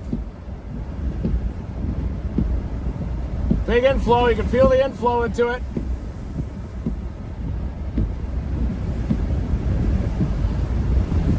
It's got to go around these buildings.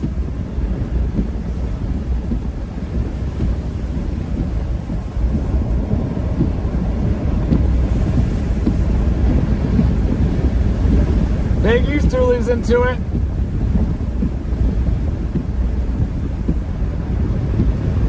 Let's go, Jay!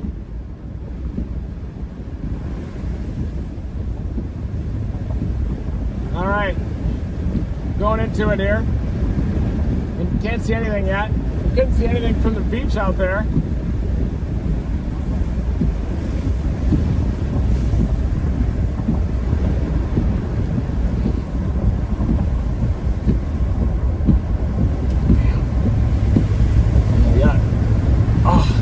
Shore just in front of us. Damn, it already come ashore. Fuck. No, it's not come ashore yet.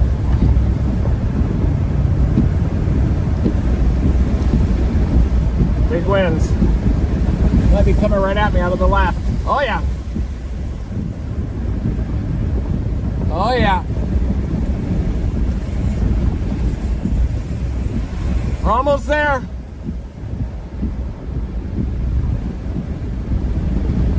Big winds. Right in front of me, maybe. Ooh.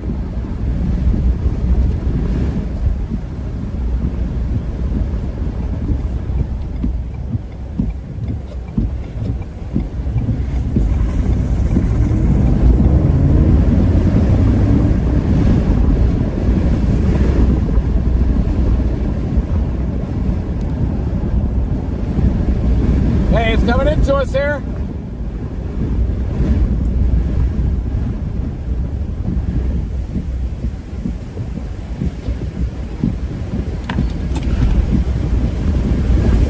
Very windy.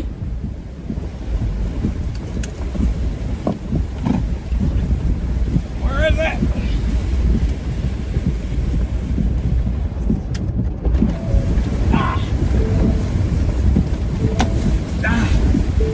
Very windy.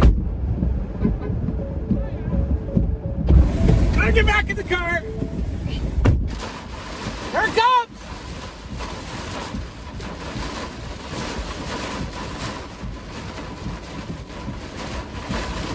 Here comes big southerly.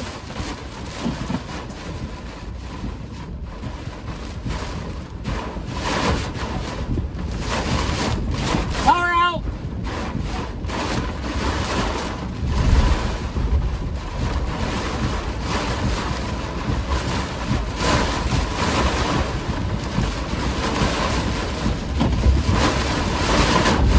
Turn on the light. Can't see.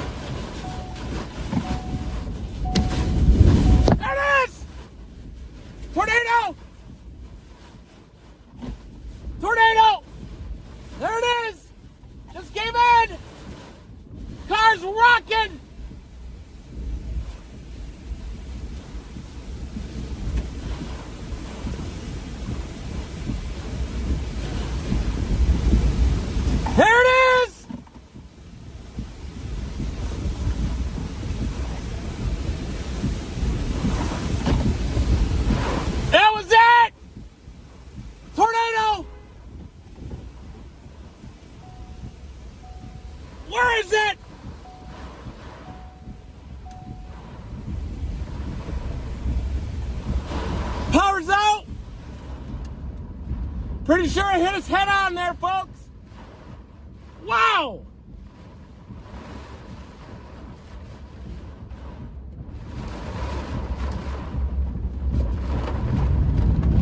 It came in just west of us, looking for damage.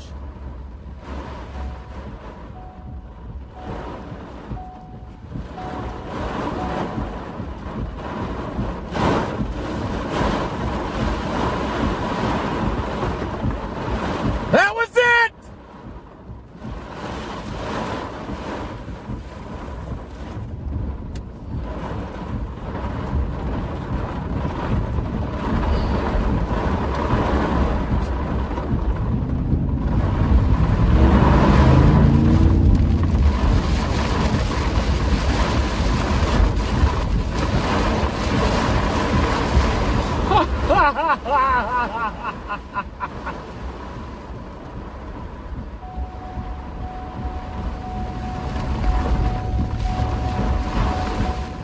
Yes, that was live. We'll go right back to him just saying Vernon, Vernon, Westville, and Caryville, get in your safe place. There's a tornado on the ground here.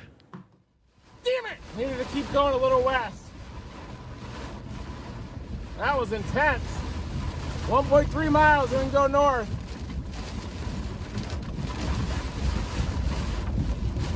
Damn, that hit hard.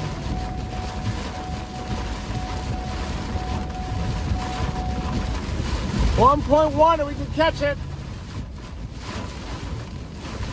Did you guys see that?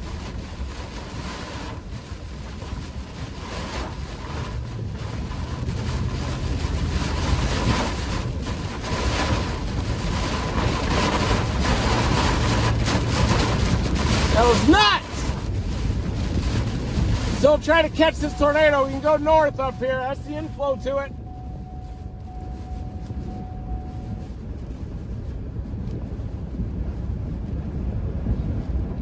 .7.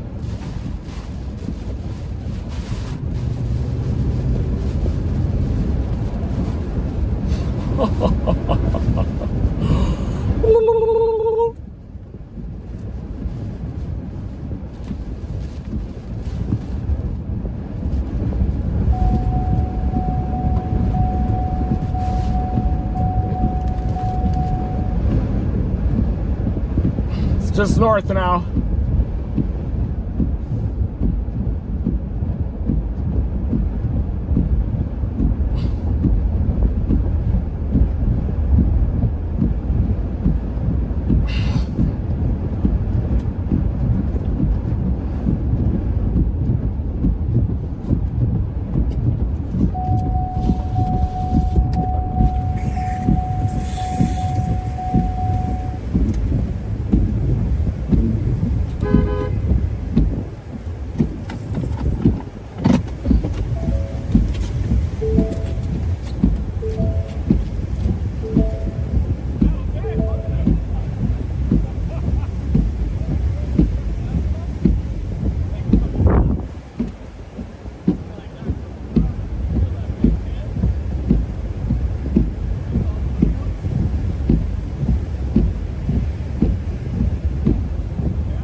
It's on the ground, I think, to our north.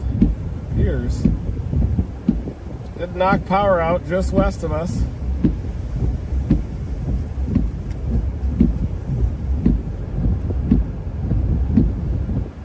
All right, we're going to get it.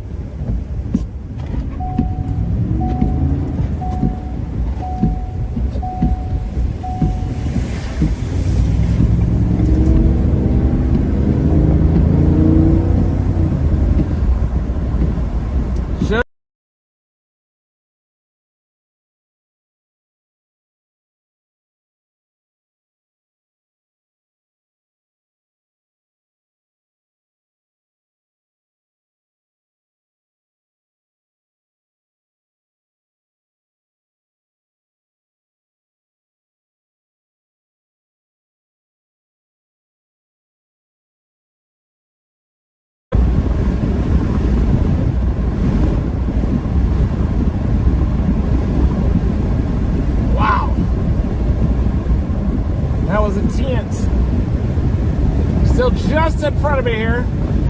See if we can catch it. Knocked all the power out there of that house. Go 1 mile east and then north.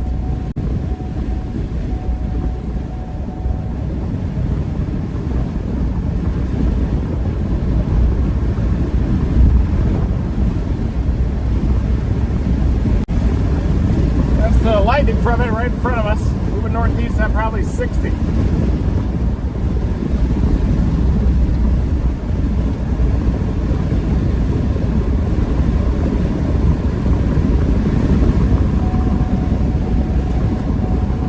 Hoping that was live.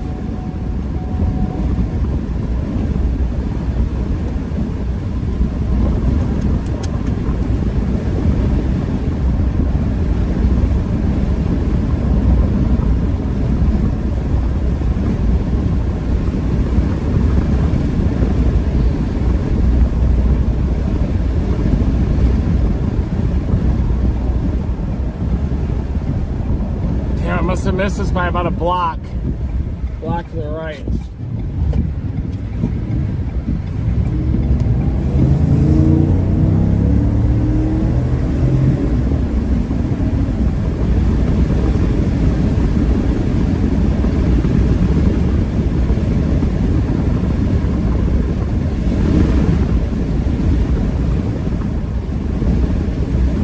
I'd be right over the bridge up here. Oh yeah, that's on the ground. That's a big time tornado.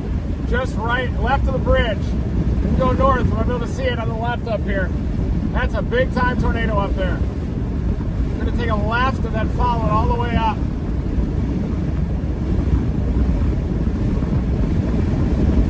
Man, made landfall, knocked the power out. Hit the ground maybe like a couple blocks away from us.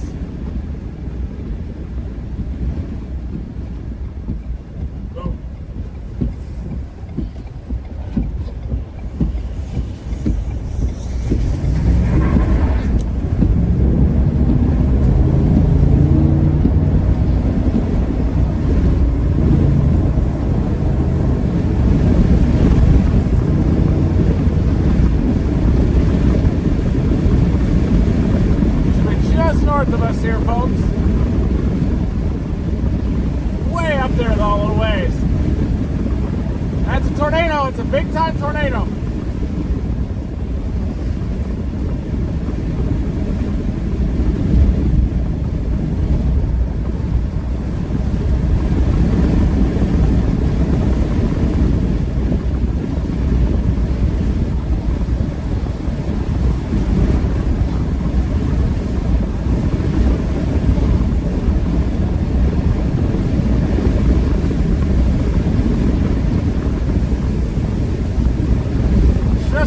Just dissipated, it appears.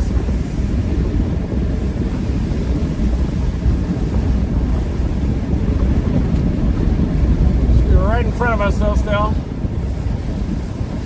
A couple miles up. Oh, yeah, right there. Maybe see that base. That's Brandon Montgomery there.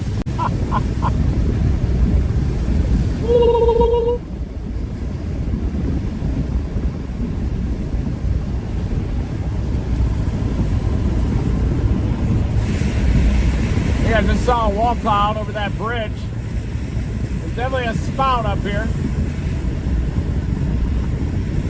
And it's another lightning strike.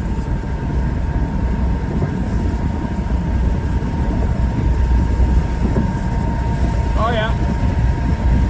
More lightning. Come on, one more strike.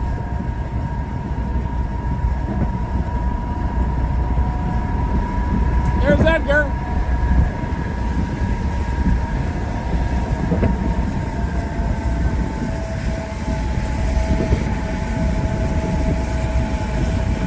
Possibly some people stopped up here.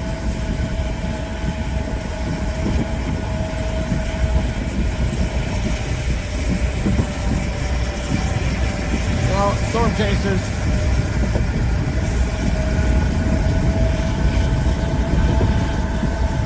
Oh, is that into the left? Might be a wedge off to the left. Oh yeah, there it is. Left. Got into the lightning.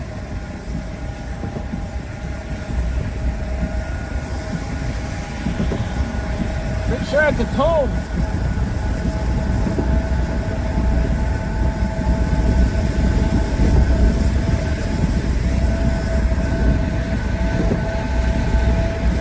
That is right.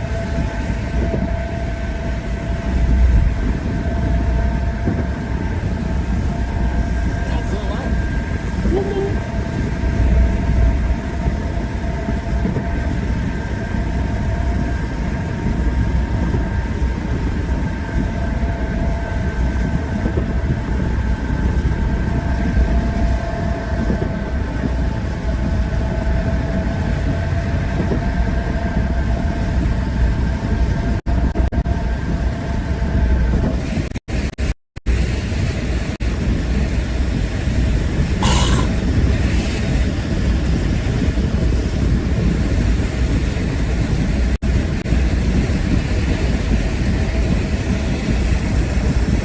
I think it's lifted now, but it says it's still confirmed.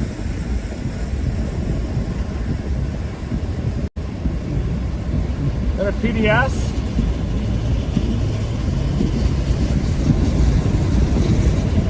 Headed toward Freeport, damaging tornado.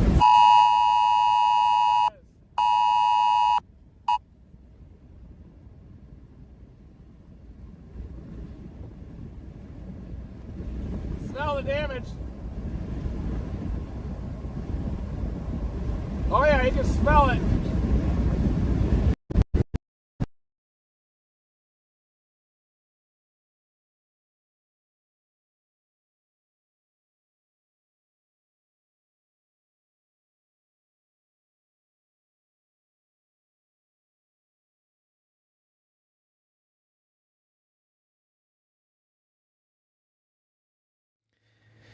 Back in a moment. We've been streaming 9 hours, almost 10 hours now. And we just saw a tornado. It was... Sorry, guys. I'm a little tired. It's possible that this tornado hit a cell tower, and so the signal might be iffy for a few minutes, but clearly our signal has been fantastic all stream. It's trying to come back here right now, but this tornado is, let me get an update on its position here.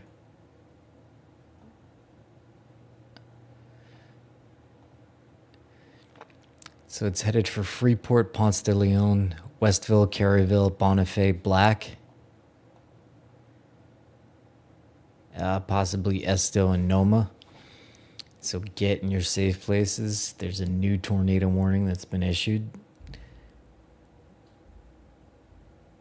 So we saw it probably about right here. And it's been moving up here. This is it right here. Whoop. Reed's coming back. We'll wait for it to stabilize.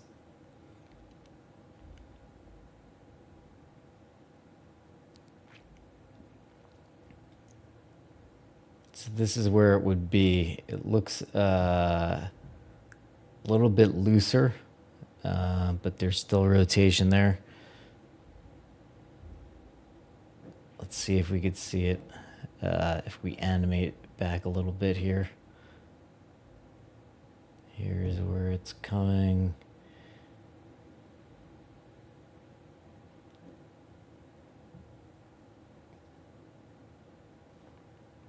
Right, so it really wrapped up at the moment that we saw it. I wish I could go frame by frame here. But it's getting a little bit more diffuse right now. But if you do have a warning, definitely get in your safe place and heat it. It could wrap back up. Back to Reed.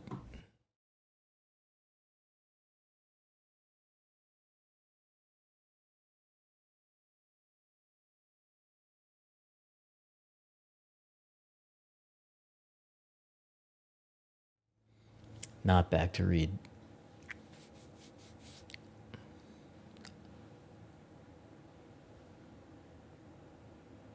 Let's do it.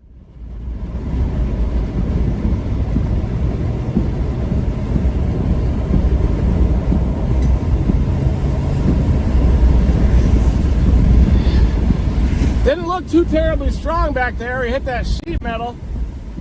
Could end the chase. Watch the light here. We're coming into the damage path at Freeport.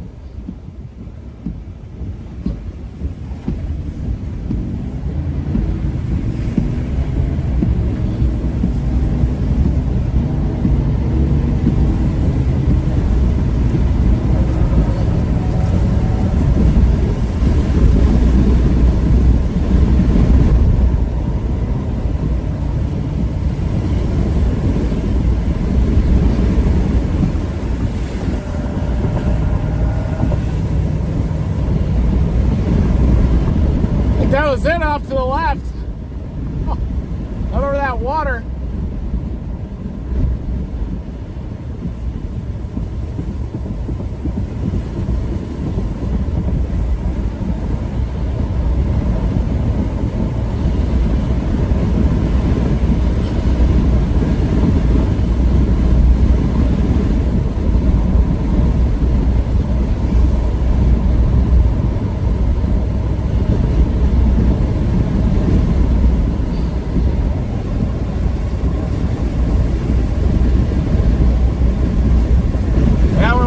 Freeport.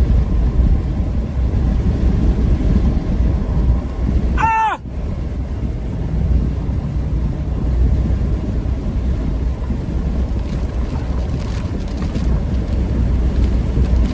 Need a radar update. Pretty bad here, folks. North of Freeport. Should be just off to our right.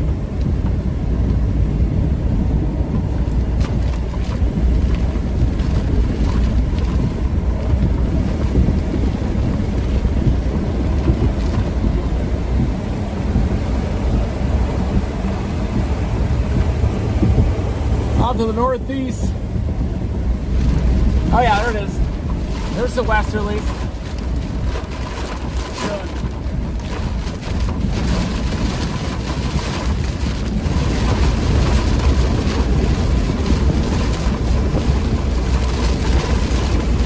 Just off to my right.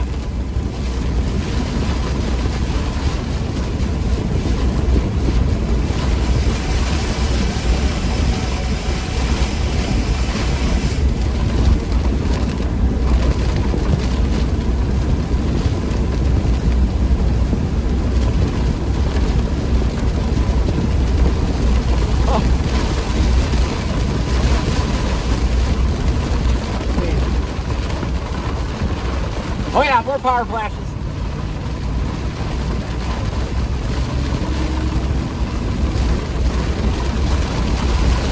Northeast.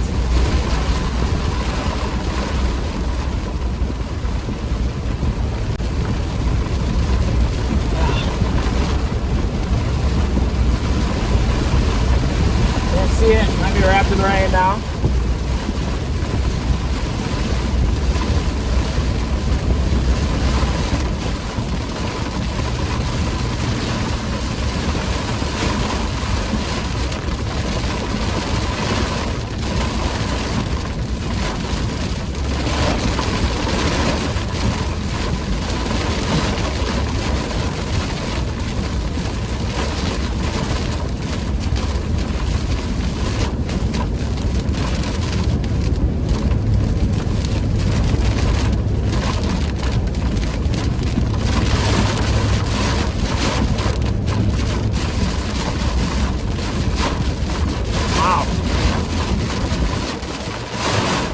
Moving so fast.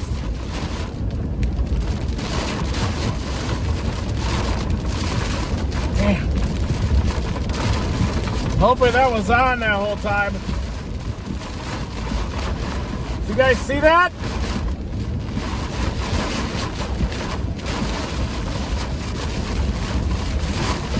Ran over some of that debris back there. Might knock my tire out. Still right in the hook. Should be just to my east. Just east of us. We get to I-10 and go back east again. Gonna get it on I-10.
I gotta be able to catch this thing.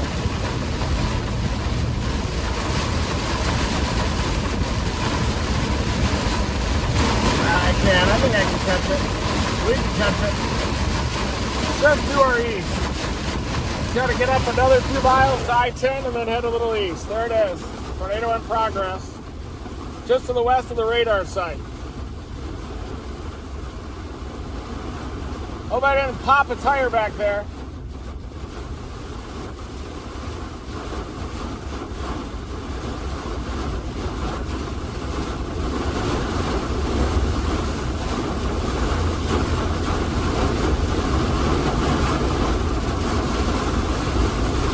That thing is on the ground right there, just to the east of us.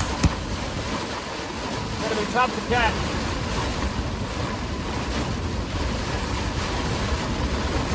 Better than going after that other one.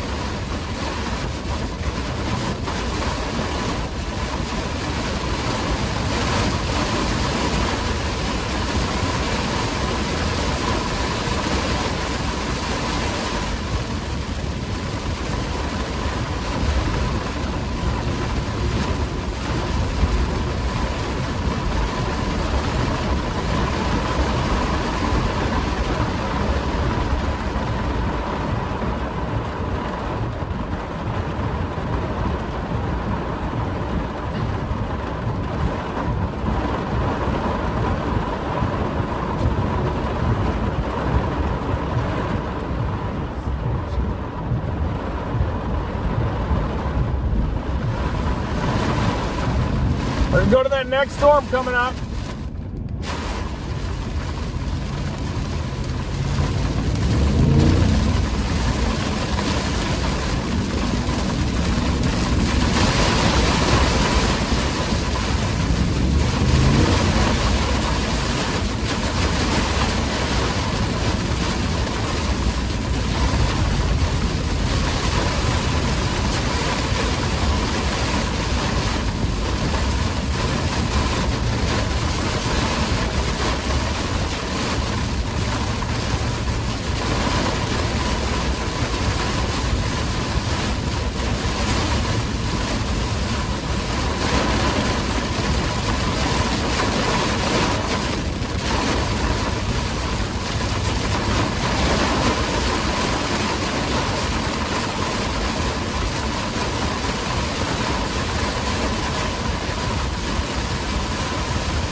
Drop it down. Call Stay Leon. Get in your safe place.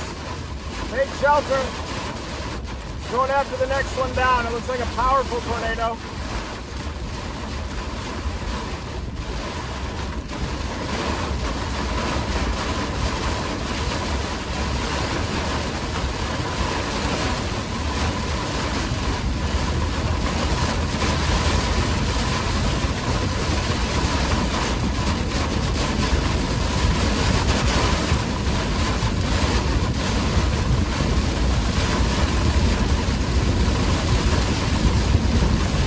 Going east at Freeport.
And we're going for that next renegade that's headed in the direction of Panama City. It's probably going to have a tornado on the ground again when it comes ashore. Just like the last one. The last one is near I-10. I wonder if it's going to live north of the warm front or not.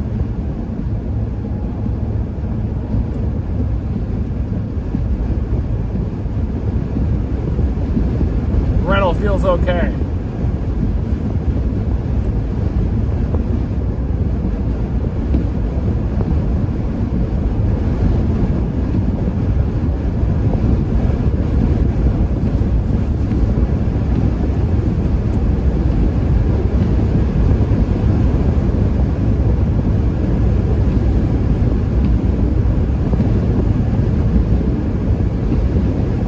Touchdown.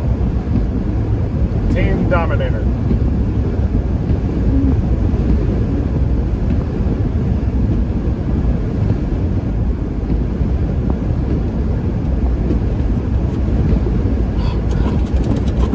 Gotta be kidding me. That went from 0 to 100 real fast, didn't it? Sorry about that, Jay, back there. Scared the hell out of me walking out to the beach. Woo! Great to meet you. Great intercept. Love the beach down there. Better cause some damage. Just to our west. Coming out into Freeport. We're going to take a mile east.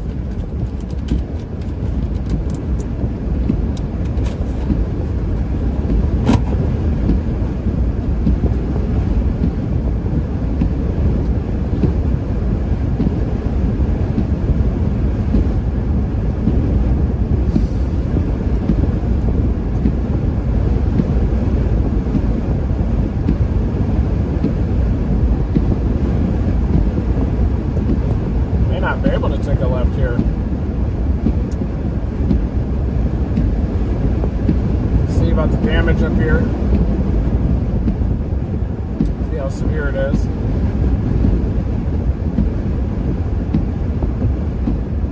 It didn't seem too bad when I was coming through Freeport. Some sheet metal.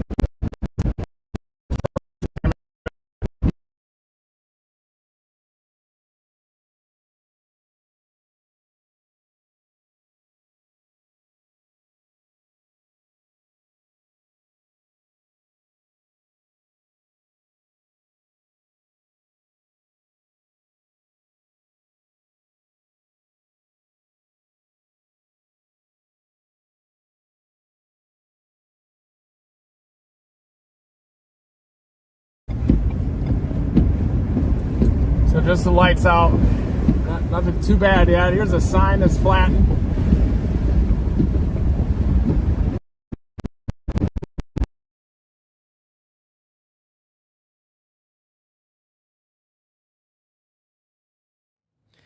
Hey guys, just jumping in again real fast. This one up top here. Oh, there we go. Ponce de Leon, Westville, Caryville, Bonifay, Black, Esto, Noma, Graceville, Slocombe, Malvern, Taylor. Get in your safe place. Then we are, so Reed is switching up here. So he intercepted this one. And now he's looking at this one down here that's offshore. And if you see, this thing has this little thing here. It says tornado vortex signature. This is the route that it'll probably take.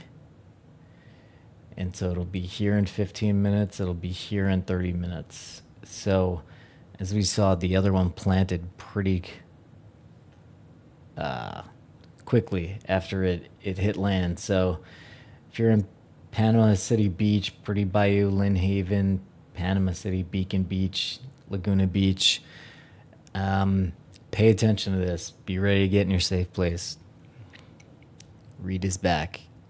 Is he?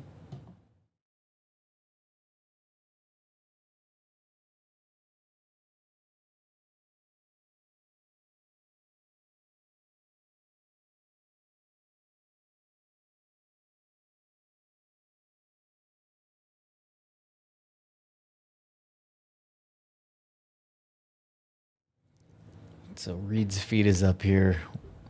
We also have another chaser in the area. We have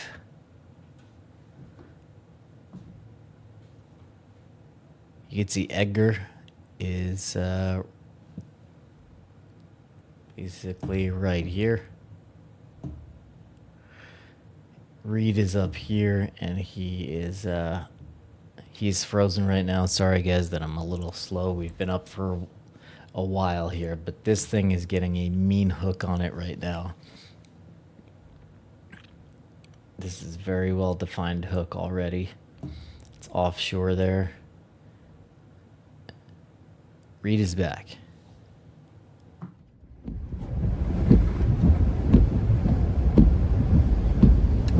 Panama City, watch out. That supercell's heading in your direction.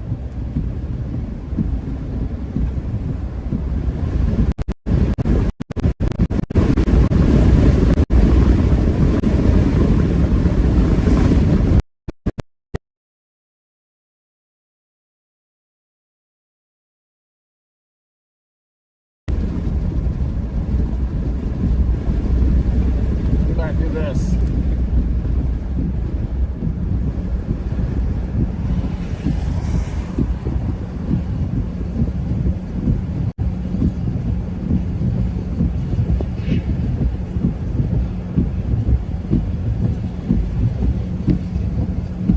Yep, it's the only way.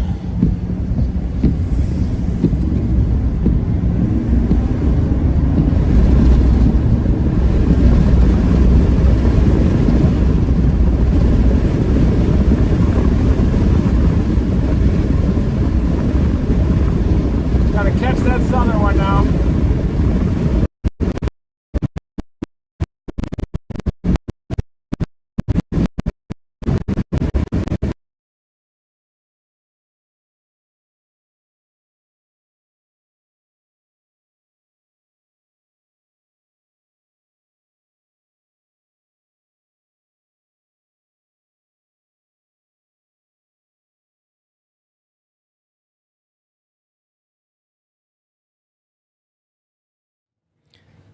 So we have both Reed and Edgar experiencing problems right now, making me think that a cell tower was hit in the area.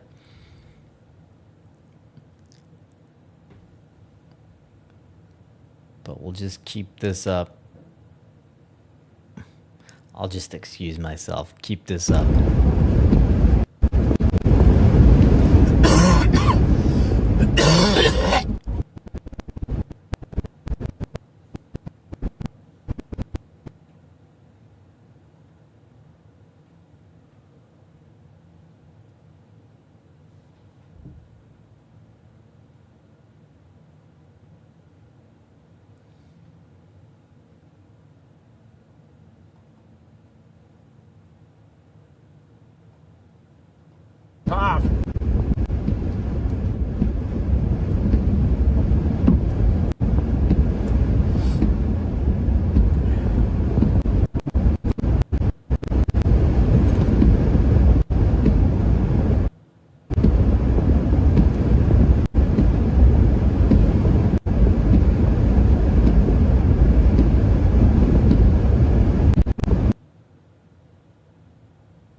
ongoing up there.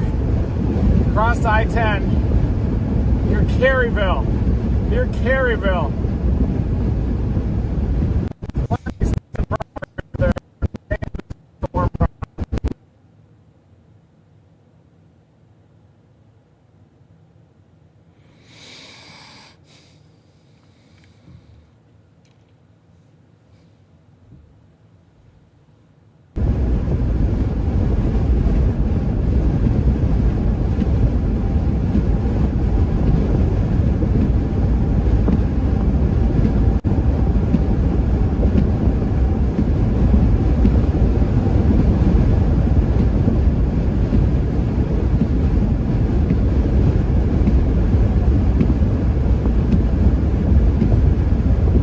2 miles, we're taking a Larry.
Must have come in a couple of blocks, maybe a block to our west. Some damage there. Went east north through Freeport.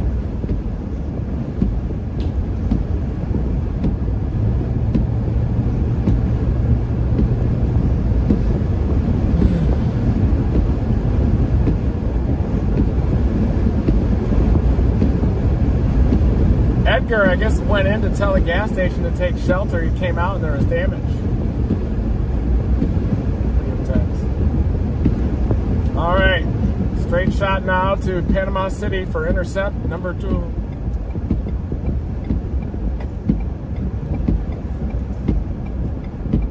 No flat tire, thank God.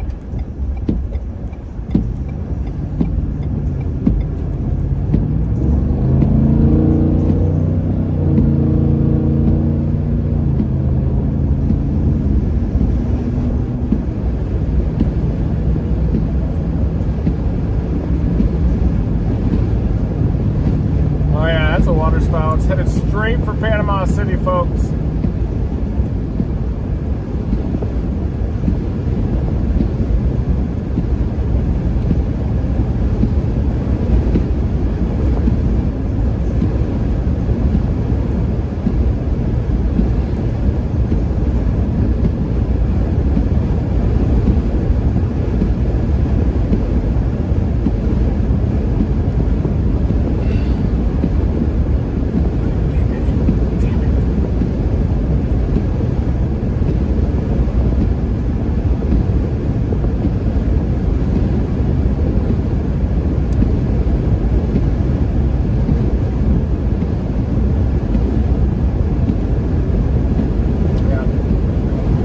I needed that east option north of Freeport.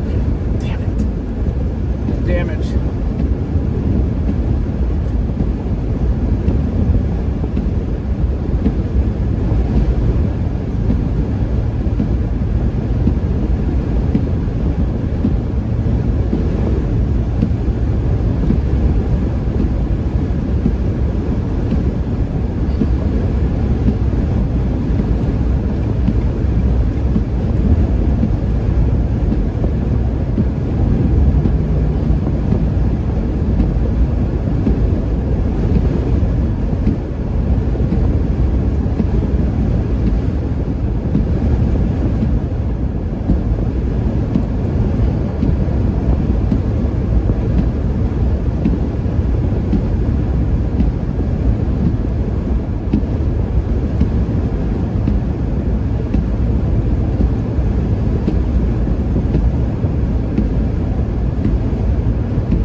route, 18 miles, then we head north.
For the next one, heading to Fountain.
Storm that's heading toward Panama City is a very dangerous situation. It's heading straight for Panama City. If you live in Panama City, get ready to get in your safe place.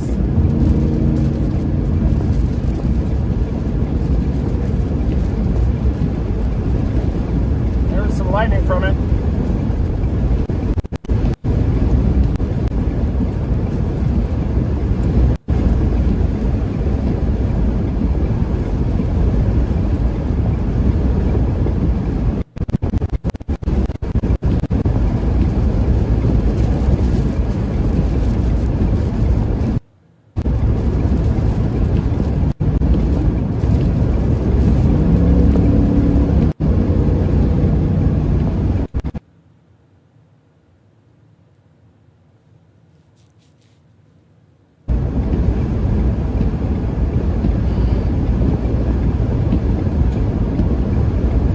That's a tornado. It's headed into Panama City, folks.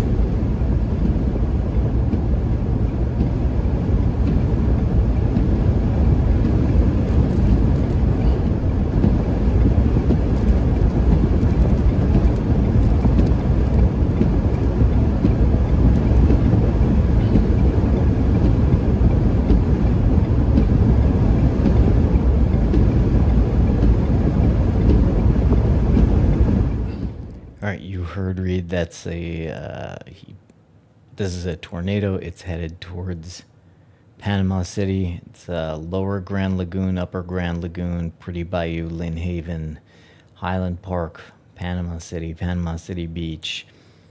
This is a tornado on its way in there.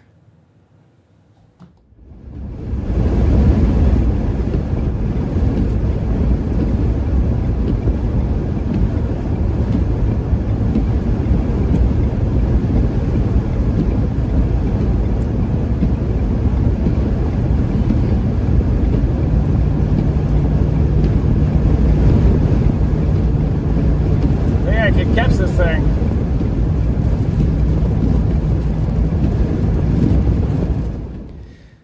the warning is both for Panama City Beach and Panama City. This is a brand new warning that just came out this second. This is a tornado warning now. So Panama City Beach, if you're in the tornado warning, get into your safe place. What it looks to be in the very direct line is Panama City, Cedar Grove, Highland Park, Lynn Haven, Alpha, Mariana, and Grand Ridge. But Panama City Beach, Callaway, get in your safe place as well.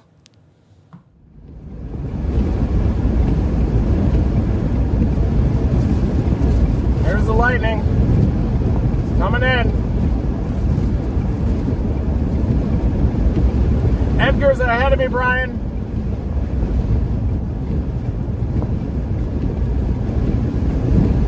Oh, I can see the tower of it. Wow. 9 miles, and I take a left to head up toward the fountain. I'm going around fountain.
Edgar's a little ahead of Reed, so I'm gonna keep an eye on Reed. We're gonna go to Edgar.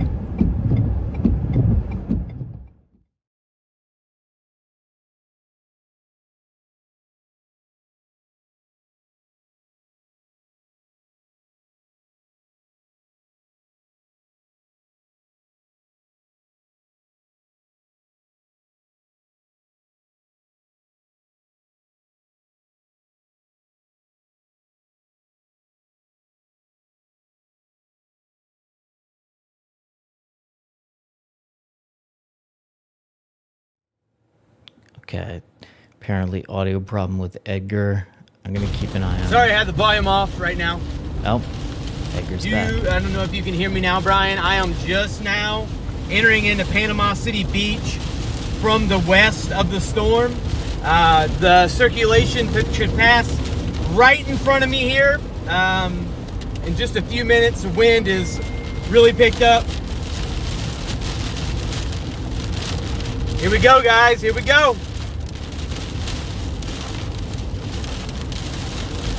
Getting ready to come on shore right now.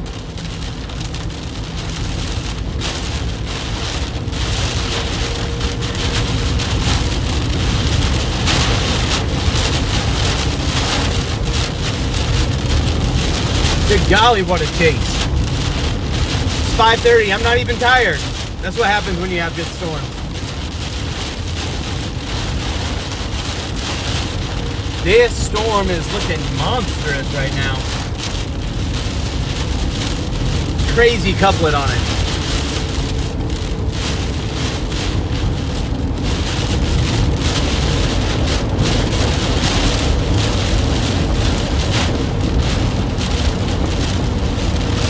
For this next update, so close to the sun rising. I haven't seen any power flashes yet, just lightning. But keeping my eyes peeled for when this thing comes on shore. It looks like it's going to come on shore right between Panama City and Upper Grand Lagoon. you're in those areas and you're listening, you need to be in your safe spot.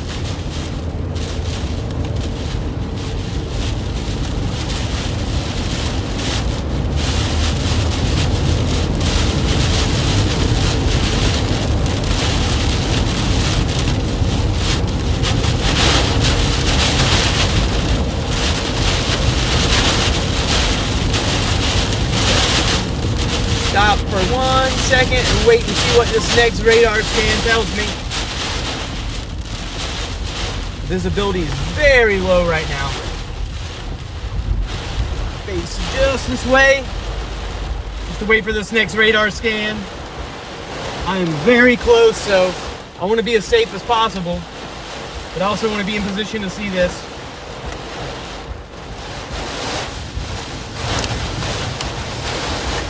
Woo! Man, that wind's coming down. Still got power right here, though.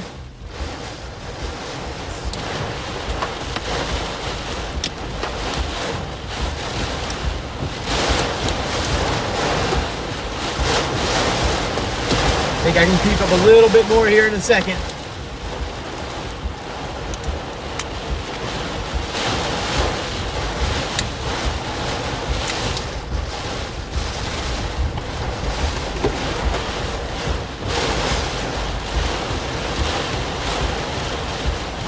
Alright, let's push forward a little bit. Inch up a little bit closer. Getting some pea-sized hail, it sounds like.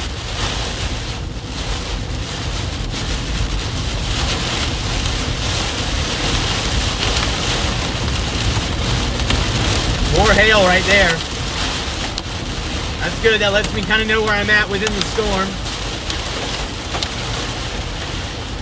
Don't always want to trust definitely don't always want to be trusting radar there. I'm in the hail course. That means the hook's right up in front of me. Area of circulation is still in front of me, but this is the best spot I can cover it from right here.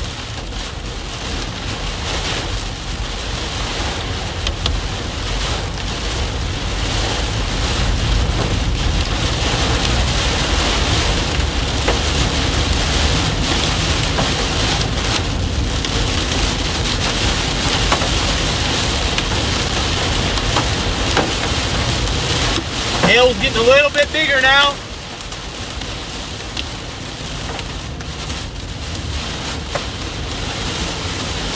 Creeping up on this thing. Ooh, dang. This is okay, now the hail's getting, these are chonkers. These are some big old hailstones. Seen a couple bounce on the road in front of me.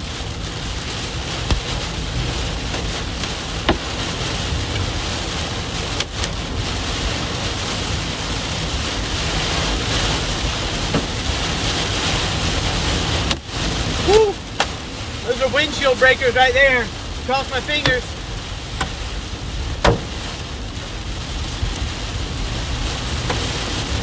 So basically, I'm having to do something. I'm core punching the storm.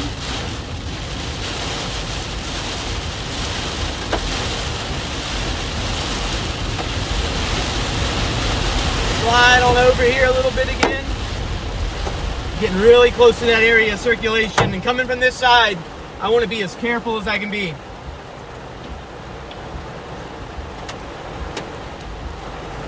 It looks like Grand Lagoon, Lower Grand Lagoon, is getting hammered right now.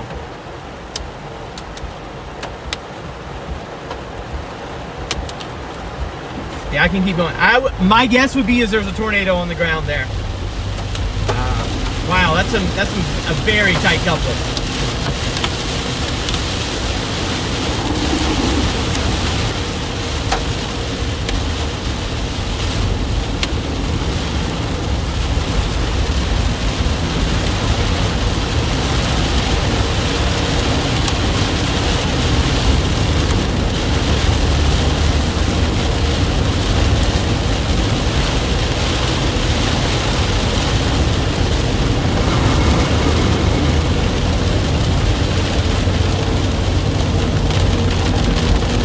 Good sign that we still got power though.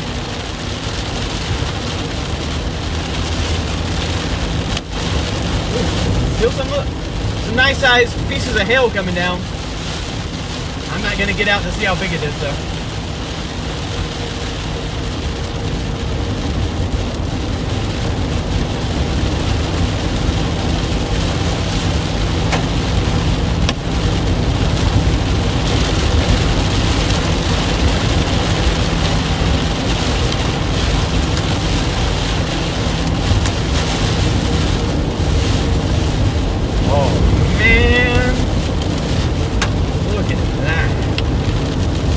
Looking at the radars, very impressive looking on radar.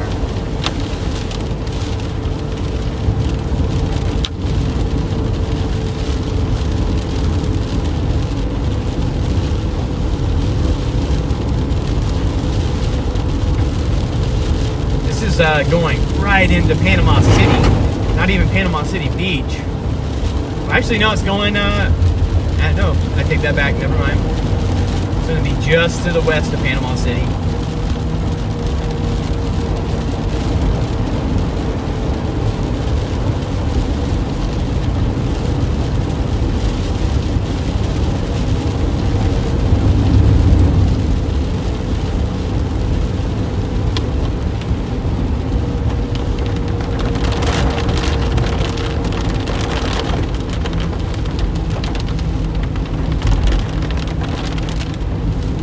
Bad sign is there's way more people starting to be out on the roads. 5:30 a.m. here. People are starting to get up. People are starting to go to work. It becomes a little bit more dangerous.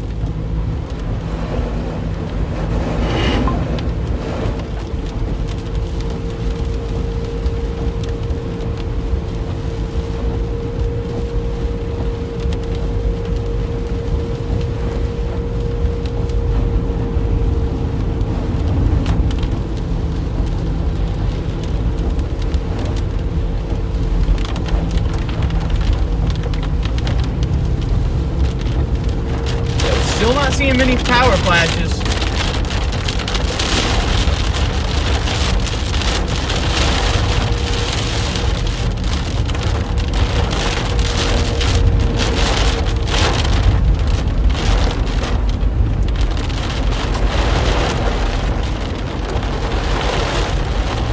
Should get a pretty good viewing angle here on the top of this bridge.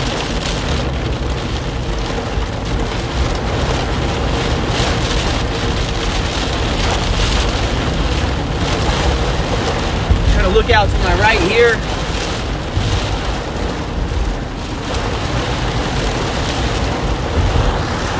It's going to be over that direction.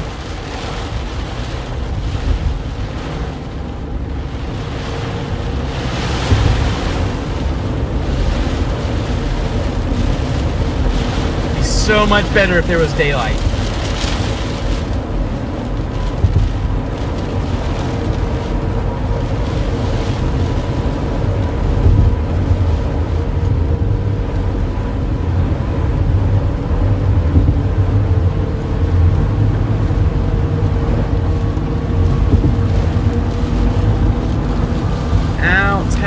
Radar should be more over in front of me.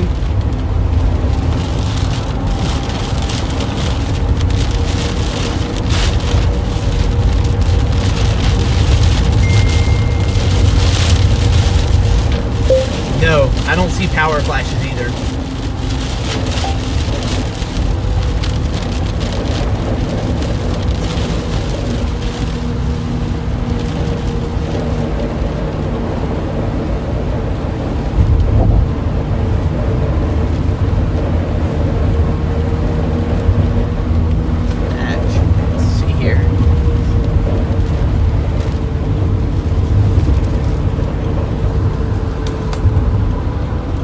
Hard to see sometimes when you're right up on the light. I'm gonna see if I can pull over here real quick light and see anything.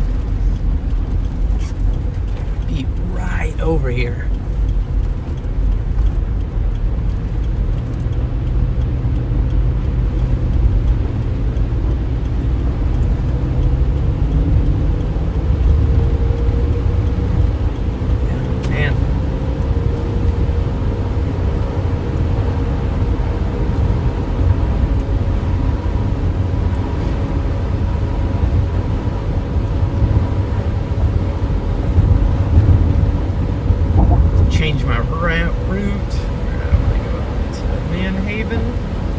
Power flashes. Power flashes. I did just see power flashes.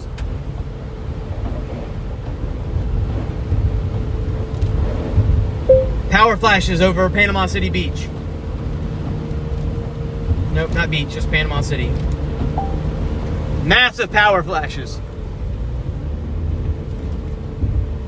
See, I need to go to the north here. Let's go this way. Let's get up to Lynn Haven.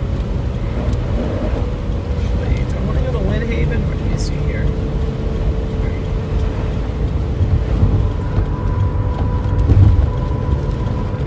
Yeah, that's what I want to do. That's what I want to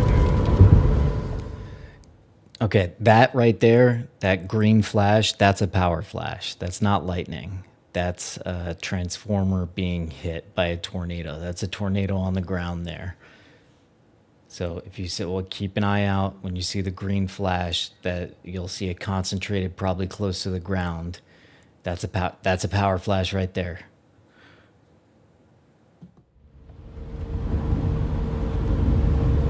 Oh, wow. I'm close now. I am close. I'll be able to turn to the north here in a second and be right behind it. Yeah, power flashes, this isn't a good situation. Not at all.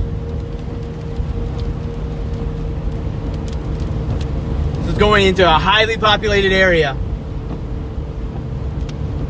Man, I hope everyone's okay. Don't like seeing power flashes over a big, busy area like that, especially with the couplet that I was seeing on radar.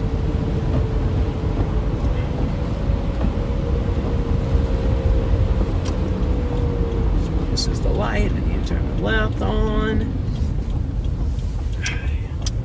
Let's see. Got police up here already.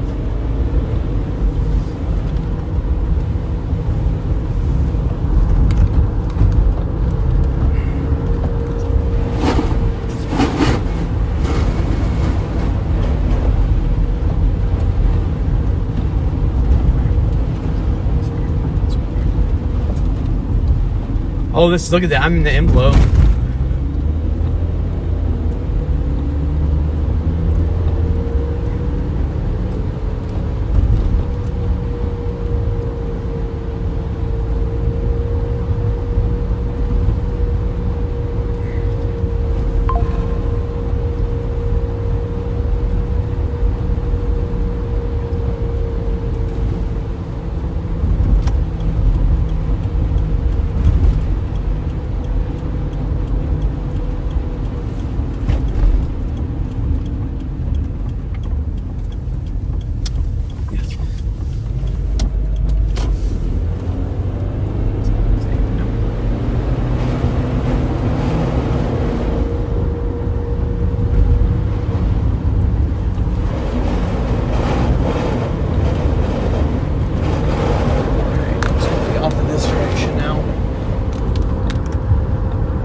I haven't seen a power flash in a minute. It's a good sign. It's really hard to see what's going on the radar right now. Oh, there. Just saw more power flashes.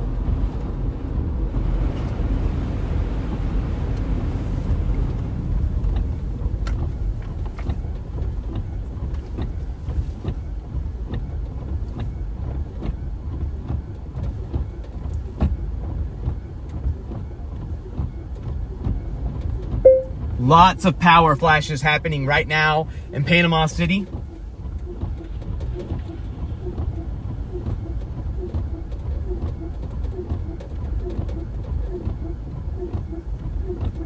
Take cover now.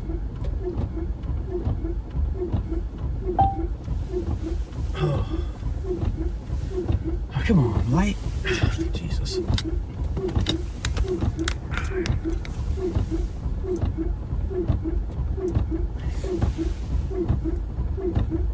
Just about. There we go. I want to get up to Lynn Haven. And I'm right behind the hook of this thing.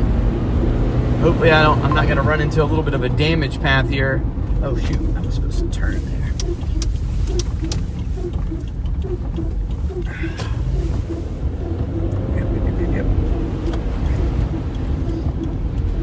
Sorry guys, I'm using all my mental capacity to stay safe. I've been up for quite a while now. I'm a little tired, so I'm playing a little bit more safe than I normally would as well, for that very reason. All my faculties are not super great.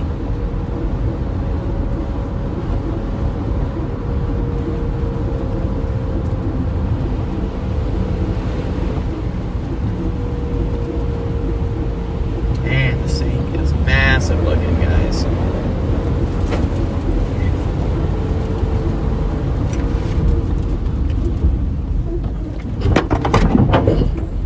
That didn't sound good. Pretty sure I just ran over a trash bag of bottles. Ripped my tires.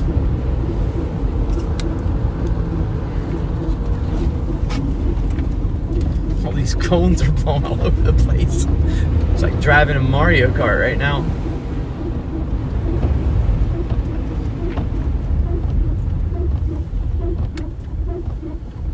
Oh man.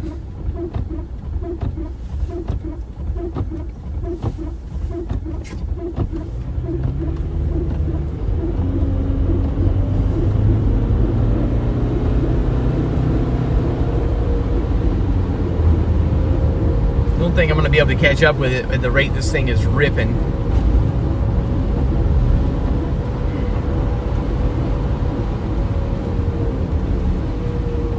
May just have to go back and do some damage survey. Man, this line of storms also is right behind us, so there ain't much time for anything like that. Forgot about the line.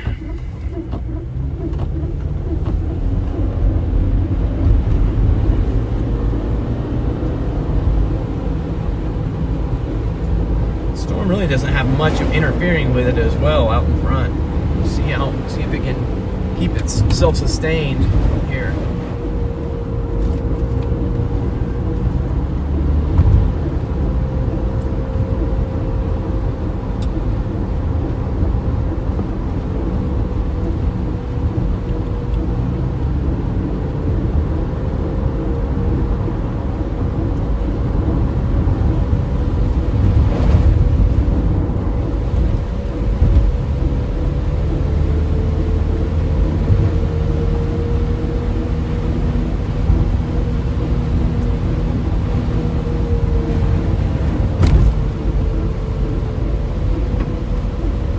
Out for debris now. So far it's nothing major, just road construction stuff kind of spread out everywhere.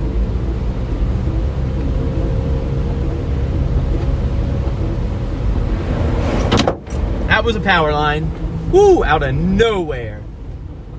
Well, didn't break my window. I didn't get electrocuted. I guess that's good. Jesus.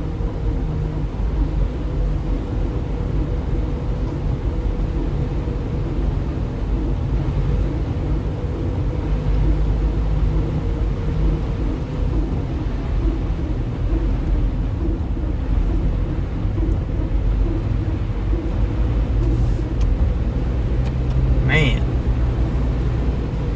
scared the hell out of me because the power was out. I couldn't even see the line until literally it was like 8 inches from my windshield. Seeing some like light damage around too. Nothing crazy. Sheet metal kind of ripped off of some businesses, some fences down, that type of stuff. Not a lot of craziness.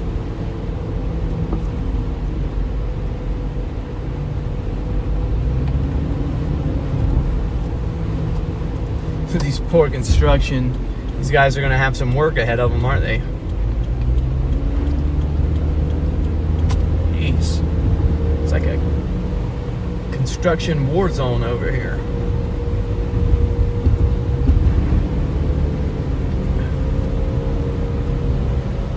I feel like this thing's probably getting pretty far ahead of me at this point. Oh, not too bad. It's not moving as fast as I thought it was going to. Just can't go as fast as I'd like with all the debris everywhere.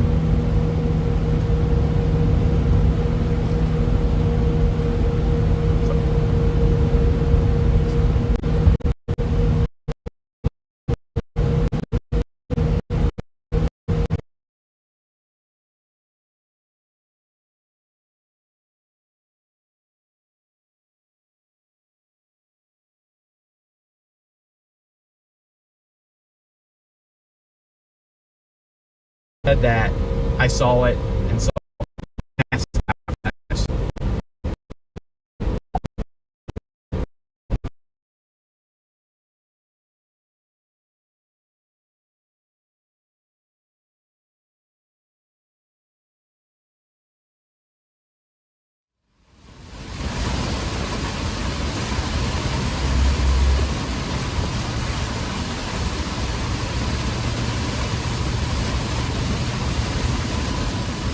Almost there, just to my east.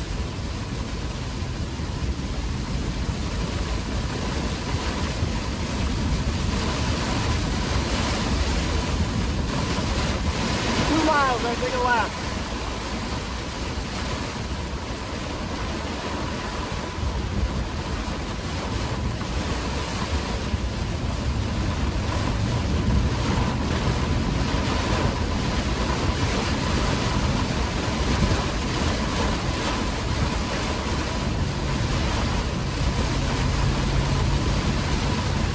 Yep.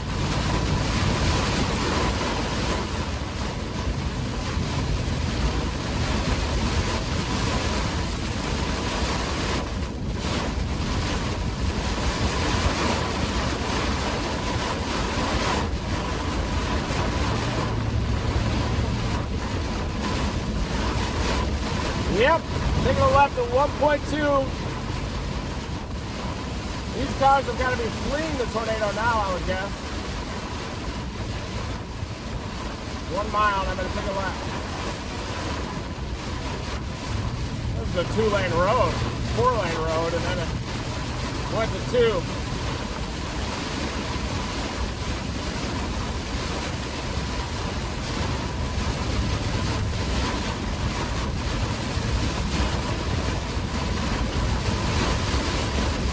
Take a left up here, so take me northeast into the path of it. That would be just to my east. Look for power flash.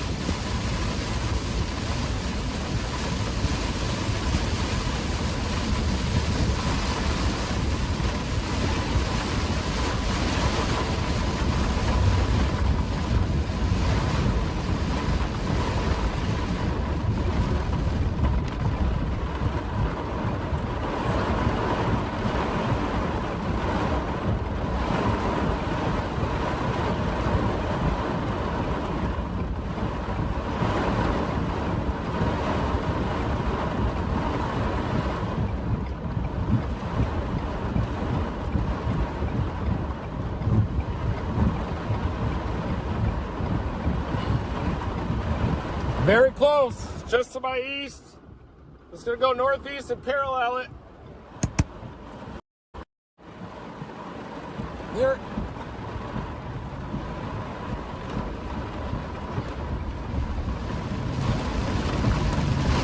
All right, guys, we are heading off to the northeast, 77. Let's get on 9.8. 0.8 miles. Very close to this tornado. We got northeasterly inflow into it. Very close to this tornado. It's off to my south-southeast. About to take a right here, 0.6, 0.5. East Highway 388. I think I see power flashes to the east.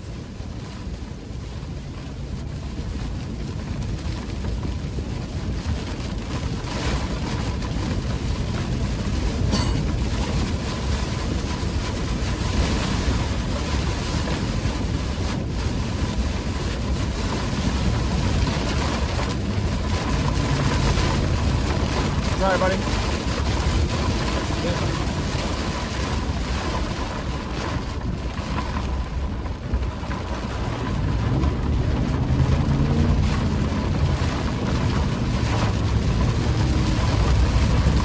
All right, we're gonna intercept on this road.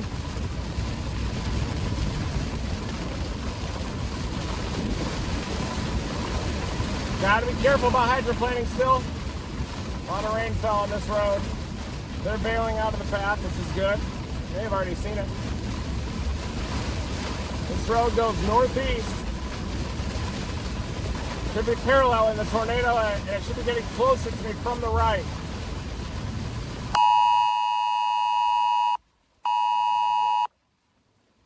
Could be tornado emergency. Don't have time to look. Got to stay focused. Keep driving. 8.3 miles to Blue Springs Road. Very close to this tornado.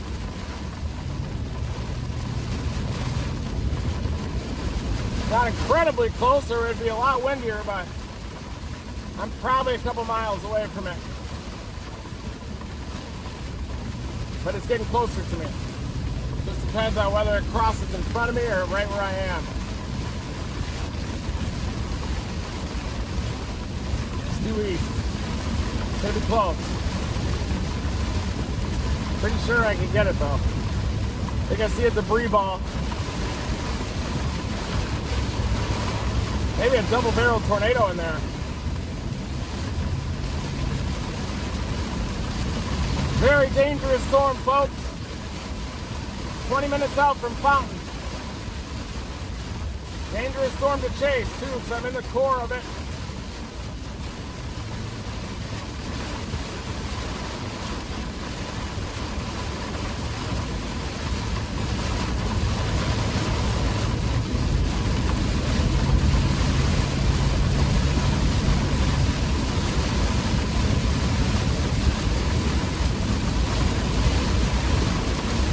It's just going slower than 60, I think I'm going to catch it.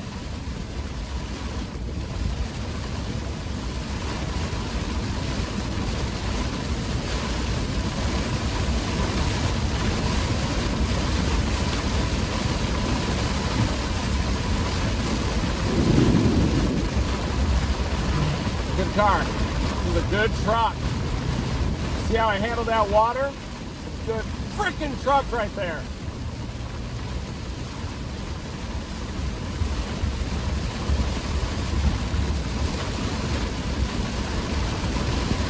We're paralleling the tornado.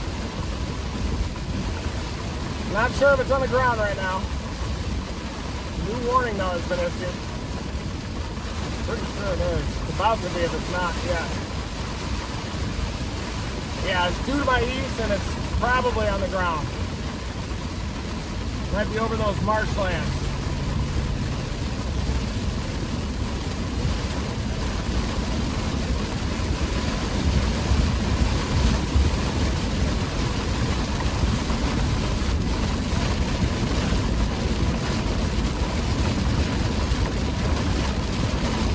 I need this to move this a little bit more northerly. Get in your safe place. Fountain, Florida, down to Panama City. Lynn Haven to Fountain. Get in your safe place. You got a tornado in progress here. Start to see some leaf debris.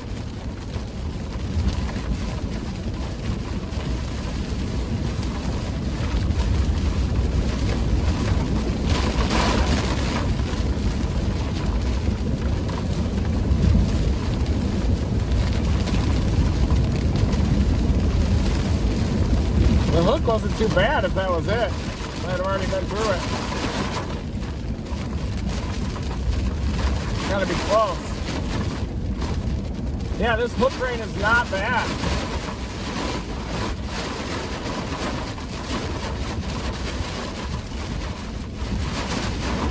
Uh-oh.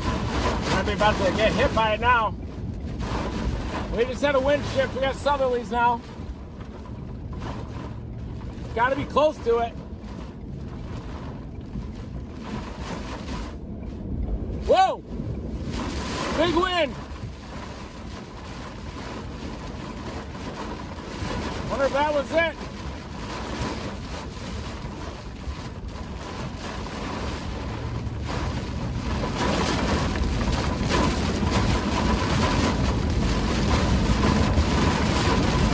Yeah, it's on the ground, due to my east. About to cross the road in front of me. Just a little bit behind it. I think I might be able to see it though in front of me.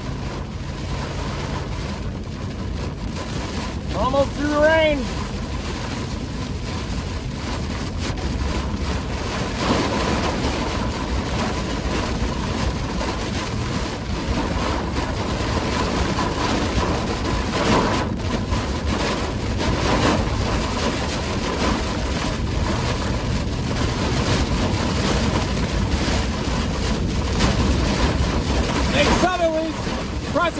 front of me, I think.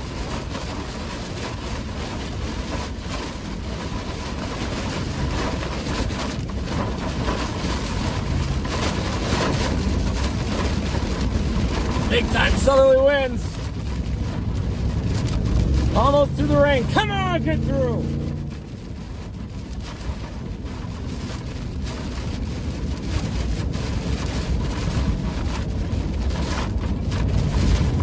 Probably crossing.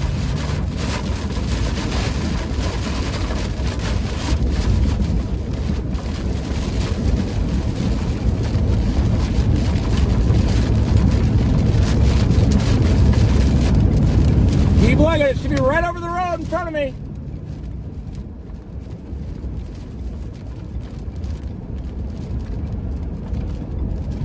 We're through the rain.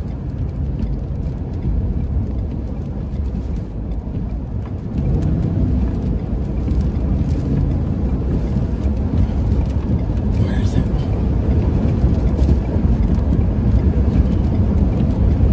It's right in front of me. Is that it? May not be on the ground yet.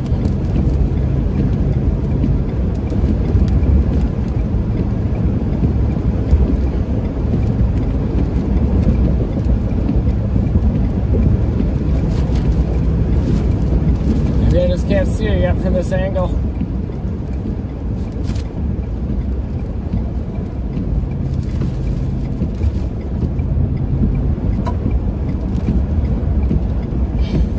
Should be somewhere right in front of me.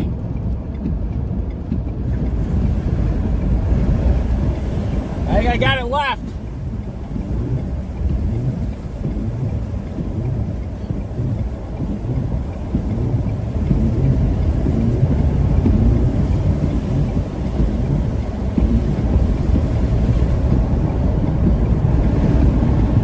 You see the wall cloud left, I believe.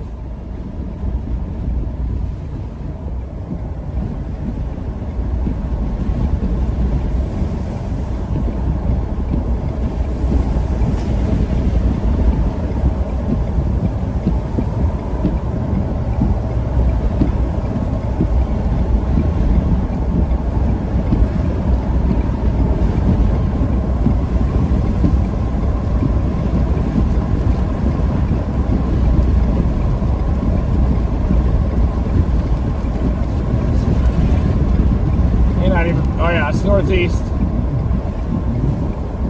Gotta take a left right here.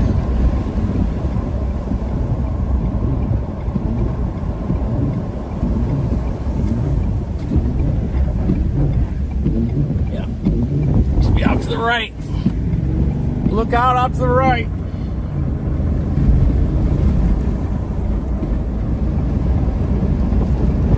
Back on the dry side, I think.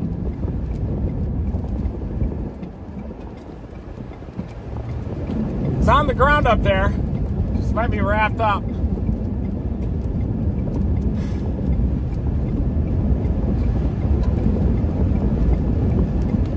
it, it's moving so fast.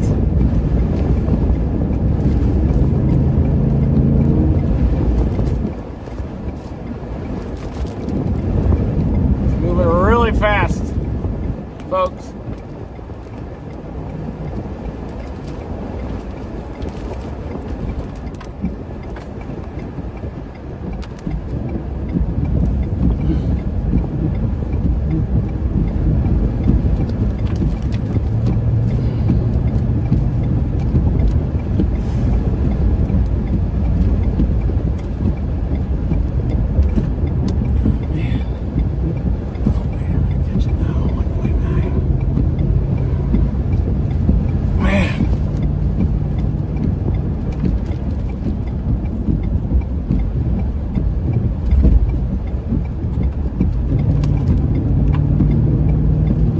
Still on the storm, but a little behind it.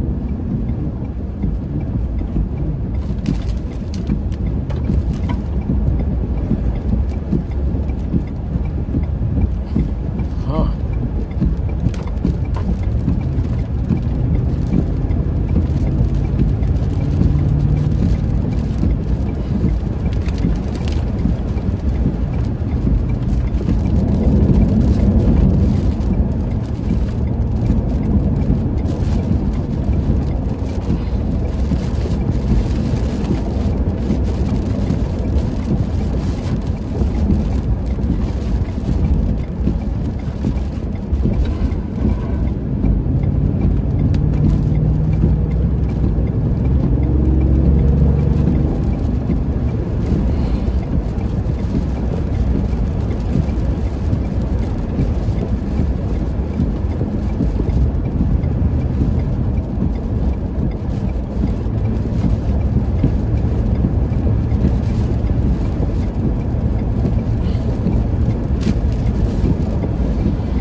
flood.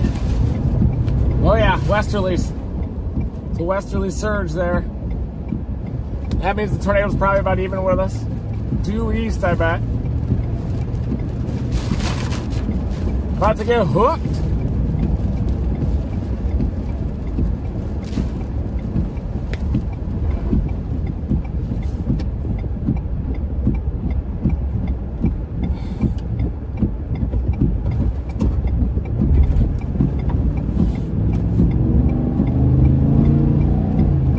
I should be out to the left now.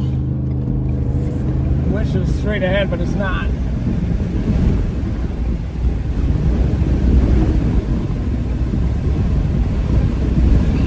Yeah, it's got to be just to my left. I did appear to have beaten it. Well, as of 6 minutes ago, it was just south of this road, so it's as of 6:01, 4 minutes ago. It's probably crossing the road. Oh yeah, it's north of the road now. It's headed into Fountain. It is definitely heading into Fountain now.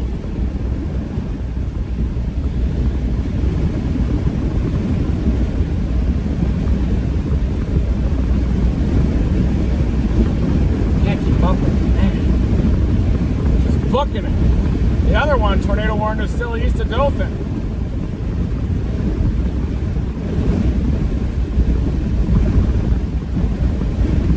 It's intensifying again on approach to Fountain, Florida. Get in your safe place.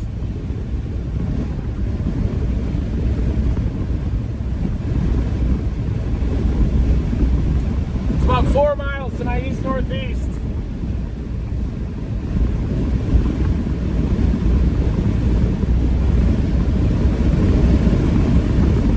Says it's observed.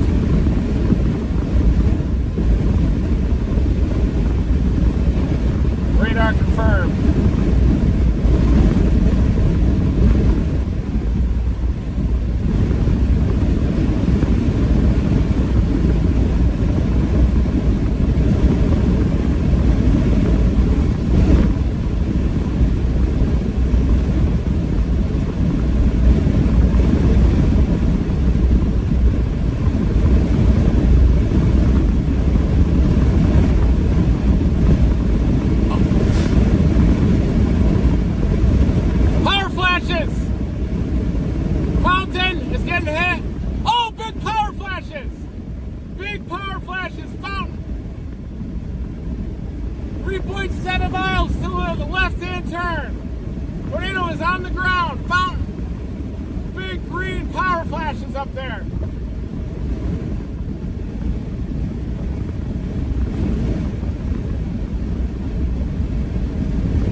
I can smell it!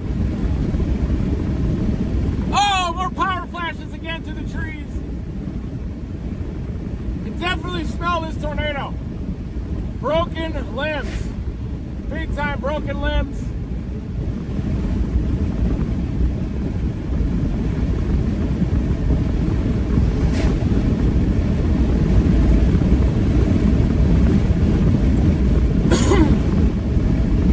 It just touched down in Fountain again.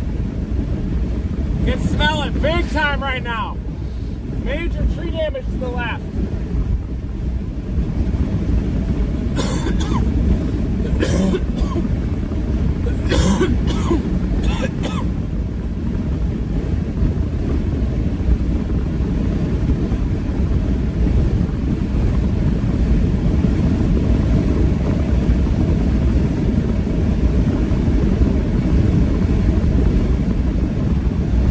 I could have seen it, didn't even know.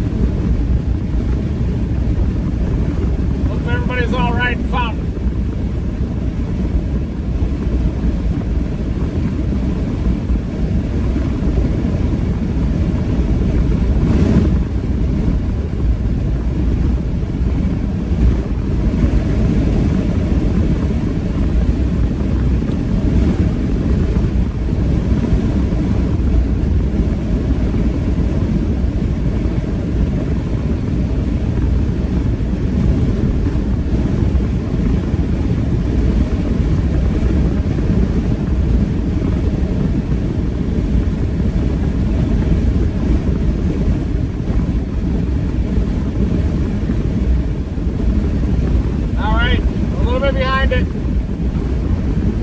I'm 5 miles behind the damn thing now.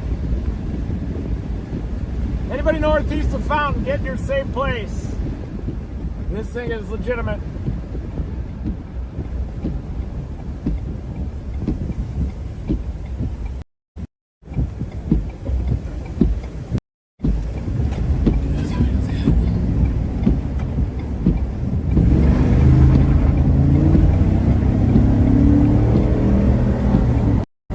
Folks,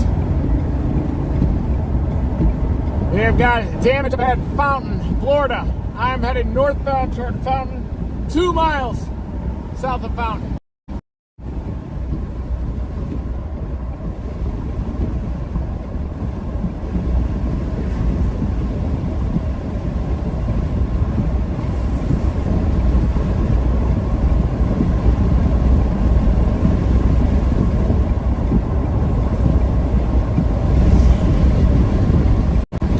Catch it a little further north.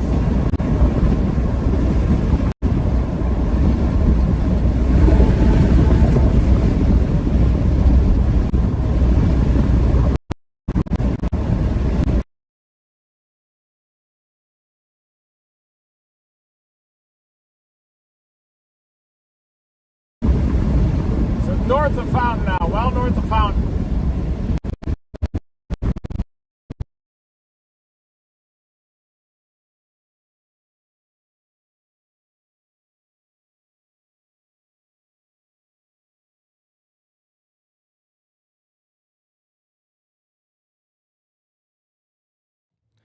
Jumping in for a moment, this is the couplet.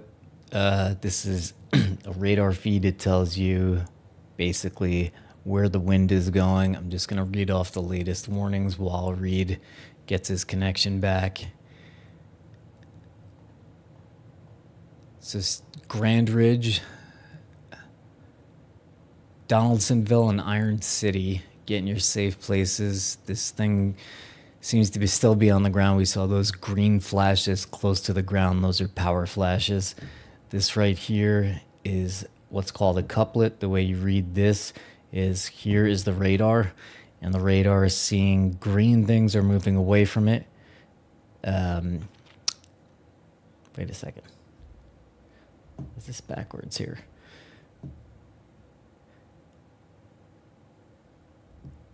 Stand by 1 sec. Go back to Reed. There's a tree. That's the smell.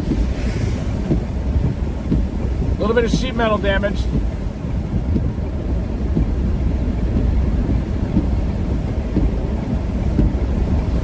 Not too strong of a tornado, thankfully, here.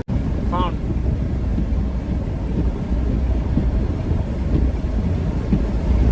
Yeah. I've seen bad damage. Yeah, still going though.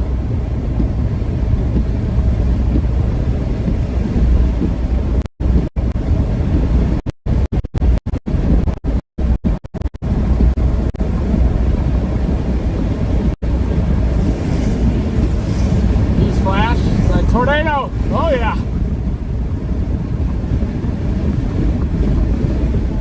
I know. It's almost, we're getting some daylight.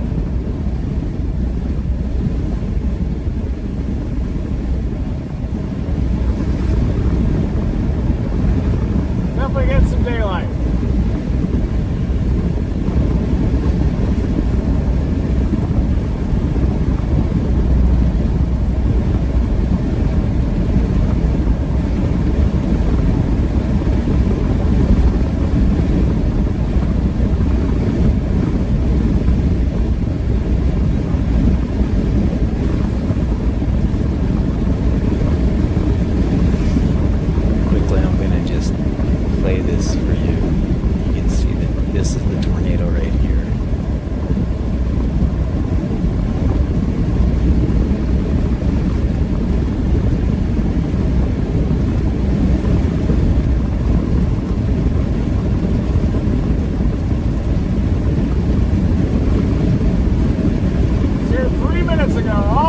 Touching down big right in front of us, right over the road in front of me. It's going big, guys. Man, it's moving very fast. It's gonna be difficult to keep up with, that's for sure. Jeez. It's right over that road in front of me.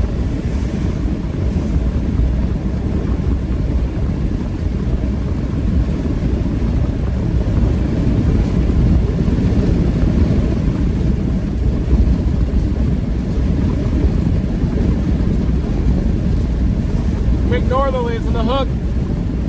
Should be just off to the right. Gaining some daylight. We have been chasing all night.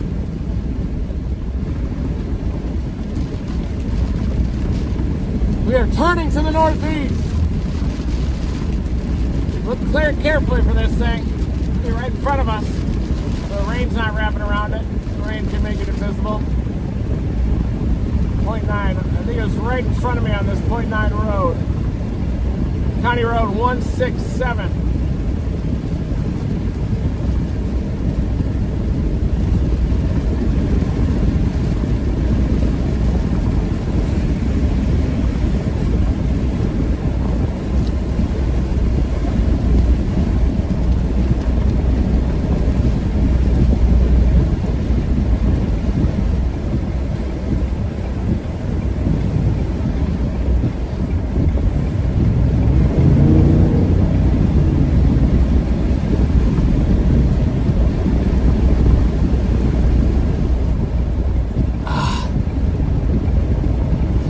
Cooking.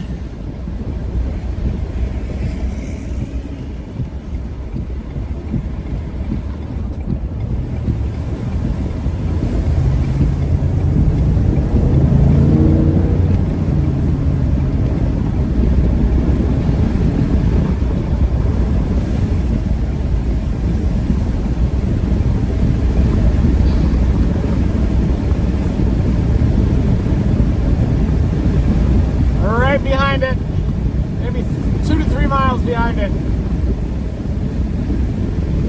Oh, they just put on their emergency lights. I mean, they see it.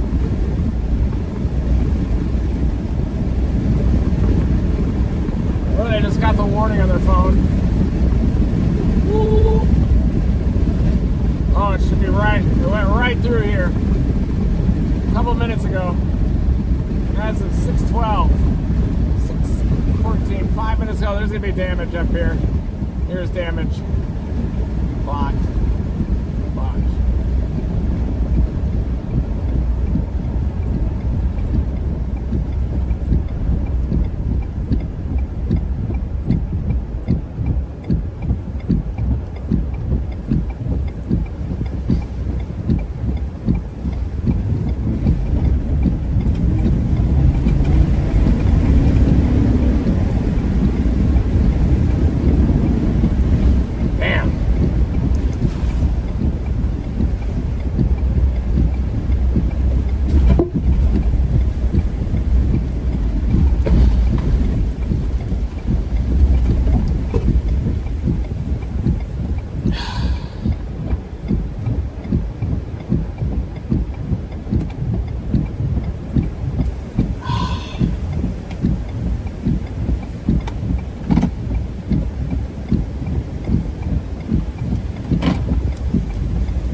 Can you make it? Are you okay?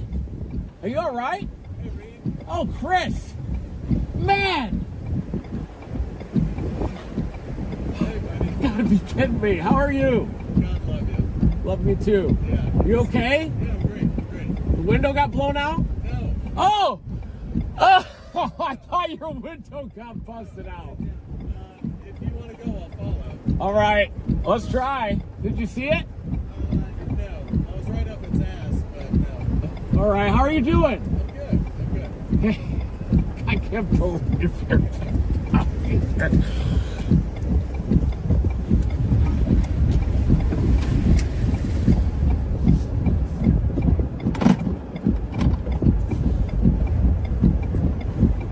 Game over for me, I think.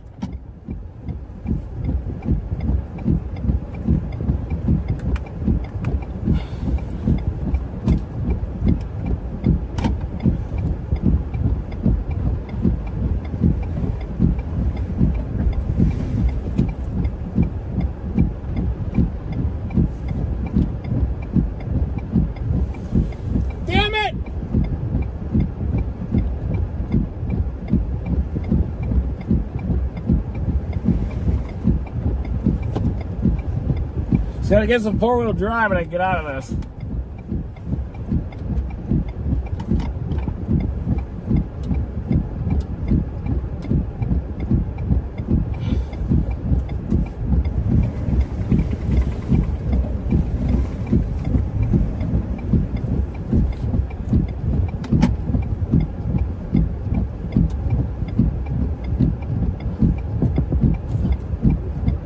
What's up, guys? No way! If I could get this thing in 4x4, I could get out, don't you think?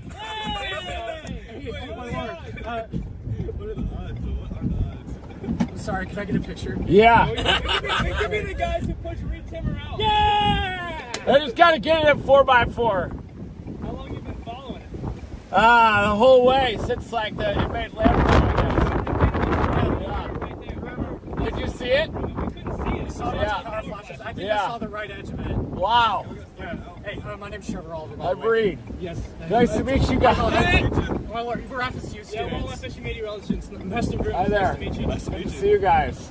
Do you think I can get out? We may need to push you a bit. Hold on. Let me see if I can get 4x4 here.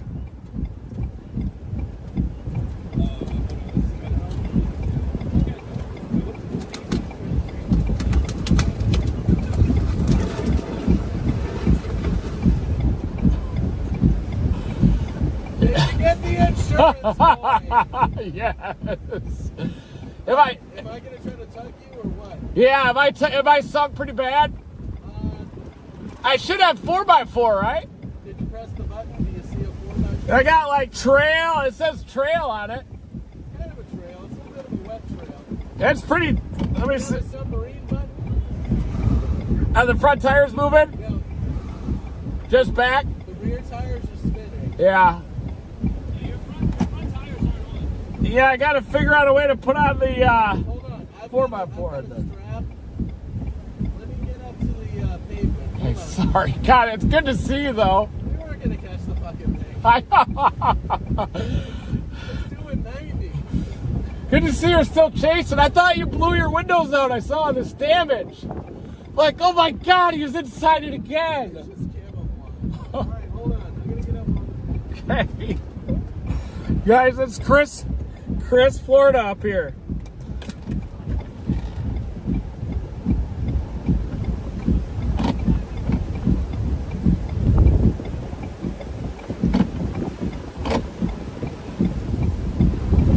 How's that? Is it moving when I do that? Front tires? You're just gonna dig yourself deep Yeah. on that side. Just hold on for a bit. Let me get my strap. I'll hook you up. Okay. Don't melt your good stuff. Okay, shut that. Damn. It sunk pretty bad, but if I just had 4x4, I could get out.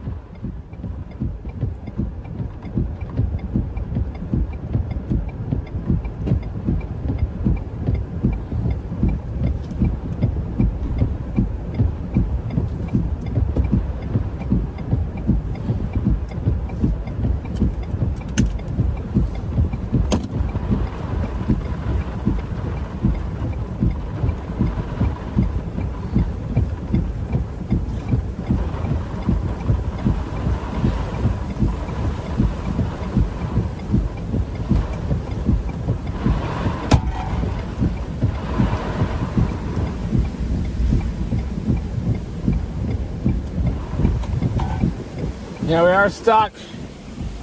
Chris Florida's gonna help. Hey, we can wait till the RFD goes through if you want. You want to wait till the RFD goes through?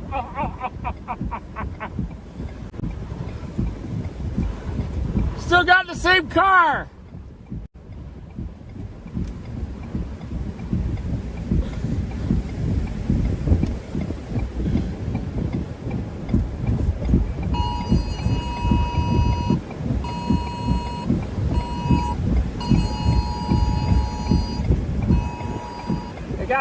It's an Avis. Oh. I didn't mean to upgrade. Do they only have rear-wheel drive? What the hell? Because it is a Ford F-150. I'm in park.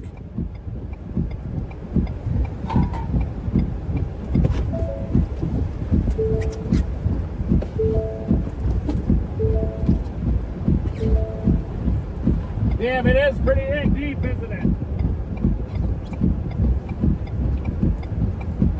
Not good.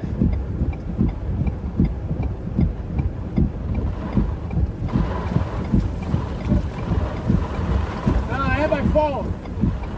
I don't have a flashlight. See if I can jump through this. It sure is deceiving.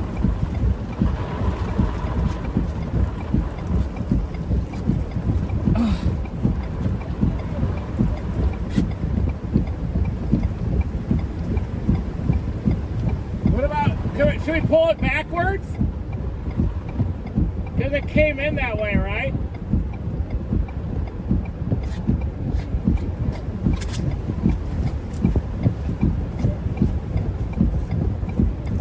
Okay.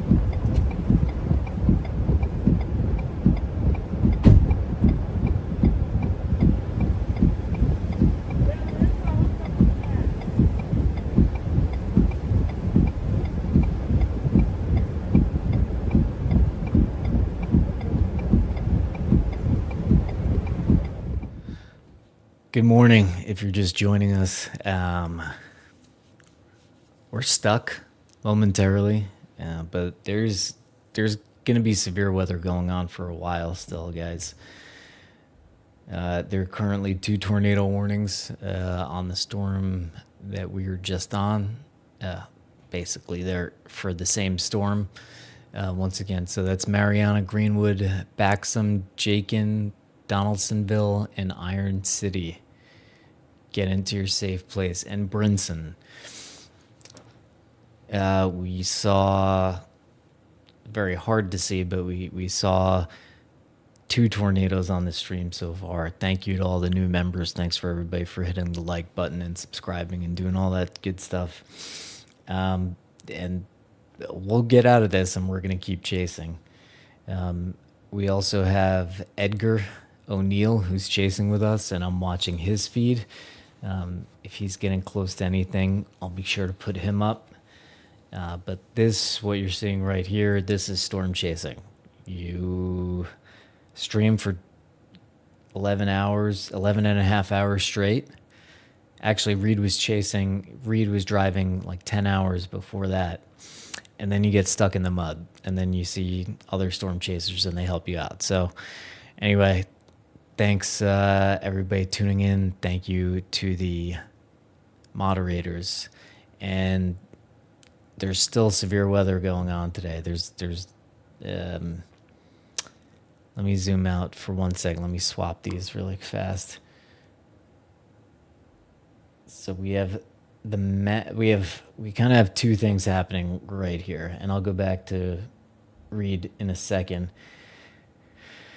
So we have 2 things going on here. We have this right here, which is a big line of storms.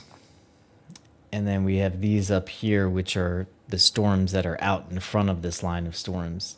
So these are the ones that are tornadic, but these ones over here are, they're all severe warning. So there's too much drawing. Sorry, we're pretty tired, but there's a bunch of yellow boxes here. The yellow boxes mean severe thunderstorm warning. The red box means tornado warning. And then behind the storms, you're also going to see more of these, which is the green warning box, and that's a flash flood warning. So all these areas that you know, like Crystal Lake and Panama City and Santa Rosa Beach, you guys had some scares overnight, and you're about to get hit with a big wall of storms in about 30 minutes or so. This whole line is just moving across this way. And we're covering it. Back to Reed. Let's see if we get out.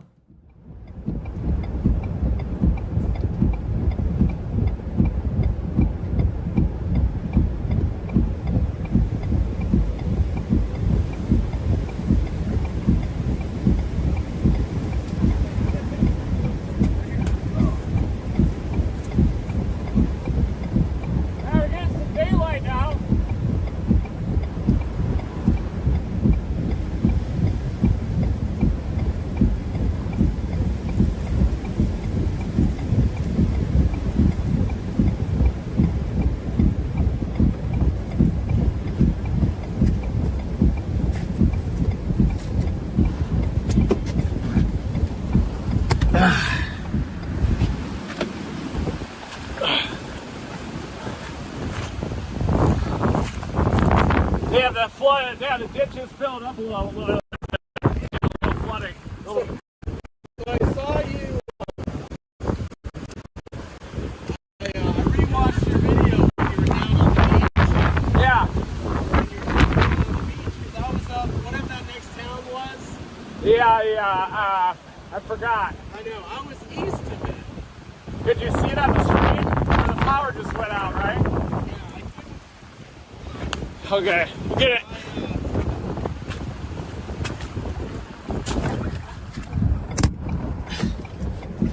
Did you see it?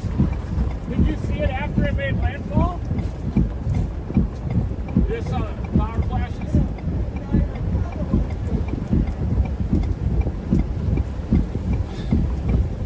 Well, that's good. Me too. Yeah. I was quite a ways behind it with the power flash. Yeah.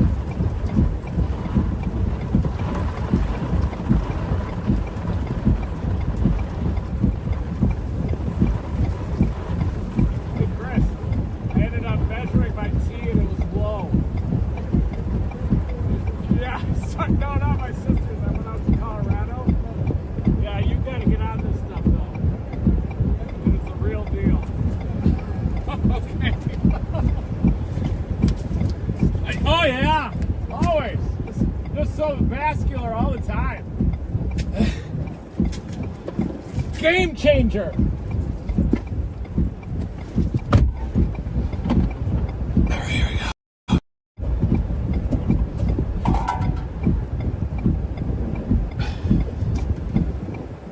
Hold out here. Is embarrassing. Hold on. Okay, I'm straight.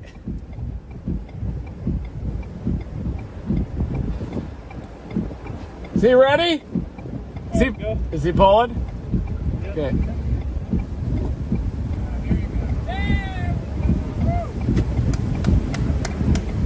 Not out yet.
Oh, it's everybody.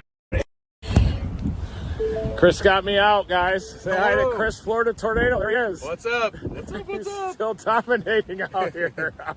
We're checking the radar. We're back in the game. We're back in the game. Spotter's home.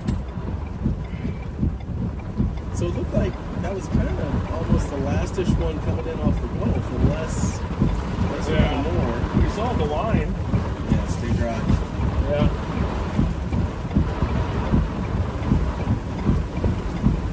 Isn't it funny how it just doesn't work? We'll wipe it on the seat. Oh yeah, we're getting there you go. That's all. So that one's up there. Yeah. Anything in the Gulf?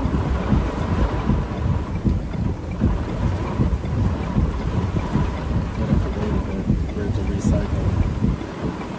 We're But I'll gonna probably go up to I-10 and blast east. exactly. All right. Let's do that. Yeah. And we'll grab something to eat at some point. Yeah, something. Yeah. Okay, I'll Good just seeing follow you. you. All right. Just like old times. It's so funny Great to because see I'm standing here and someone comes up behind me. Who is this and then guy? someone's hollering at me. And I don't know what you said, but I was like, I'm trying to back up because I'm like, I wasn't going to hit it anyway. And then you get your window buster? Yeah, it looked like your whole car was shredded, but it's just from Hurricane Ian. That's the Ian mobile. Yeah. All right, let's get out of here. Bunch of couple crazies out here. Okay. South and north.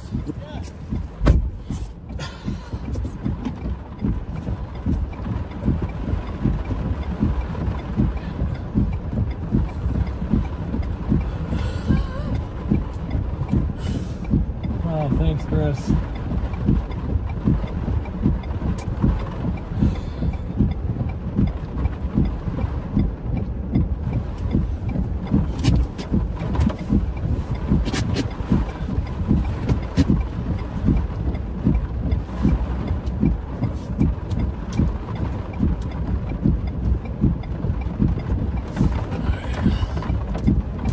It's pretty marshy.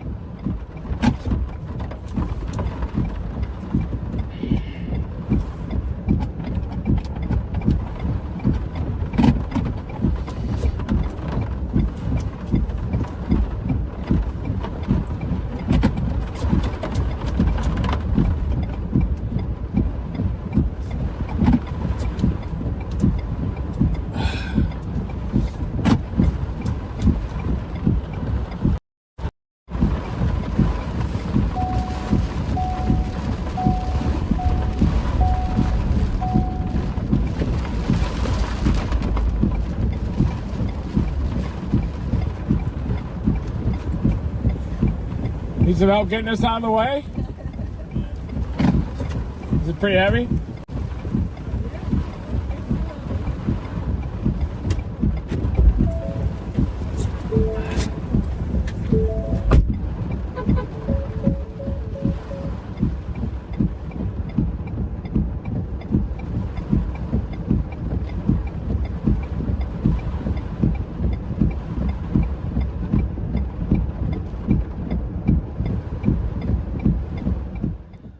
Also, just want to quickly say there's a slight chance that YouTube will automatically end this stream at 12 hours, which we are coming up on 12 hours. We started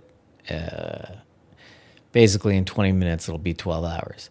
It may not happen, but if it does, just go back to Reed's page and look at the new stream because we'll be back up.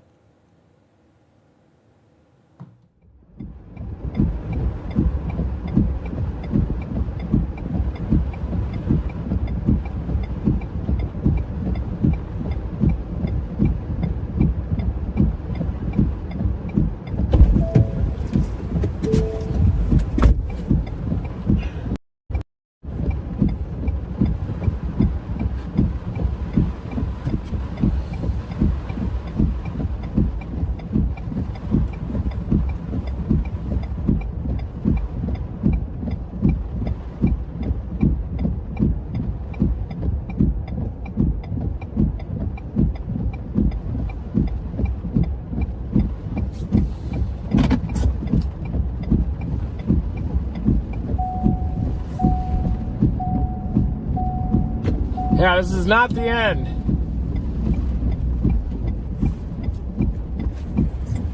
You need to ride your car? Or? Mind if I just straight along? Sure. Okay. Yeah, I'm right there where he's cutting the tree. Alrighty. Appreciate you. All right, no problem. Good speed. Good speed, yeah.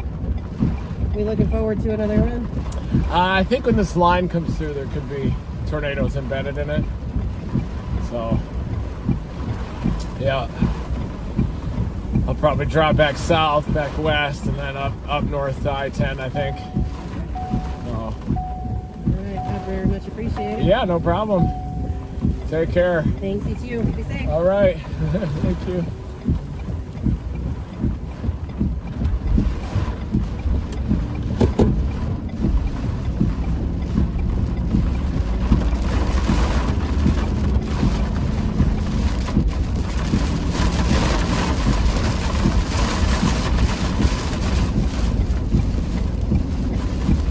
Look at that low-level jet.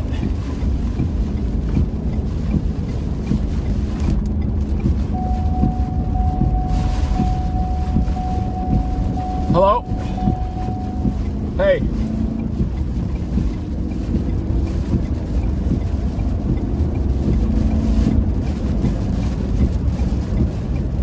Yeah. I gotta navigate here. Oh.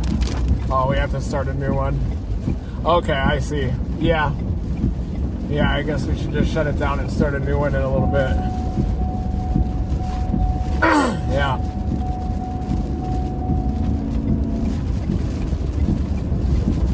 Okay.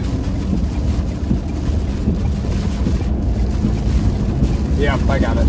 I'll just say. Alrighty. I can do that.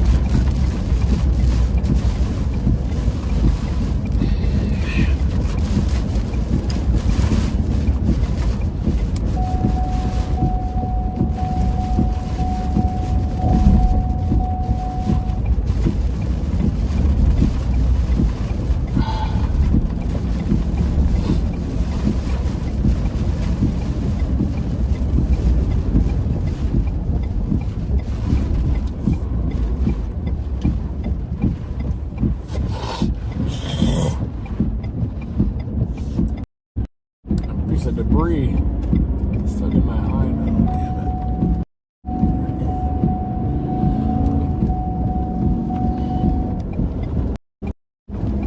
Alright guys, many thanks to Chris Florida Tornado back there for getting me out of that predicament. Back mobile, and I'm heading north to I-10. But we have to shut down the stream because if it runs for 12 hours, then it'll automatically reset and it'll lose it. So we need to restart the stream and then look for our new stream to start up here in a little bit. But this stream we're going to have to shut down here in a second, and then we'll fire up the next one. Well, thanks everybody for tuning in. In the meantime, I'm going to head up to I-10 and then blast off to the east. Never stop chasing. So it's just going to be, it'll be maybe 3 minutes before we're back up here. But yeah, if we don't stop this, then we won't be able to save the stream. So we're going to stop this stream. We are going to start a new one immediately, and we'll see you there. Stand by. We'll be right back.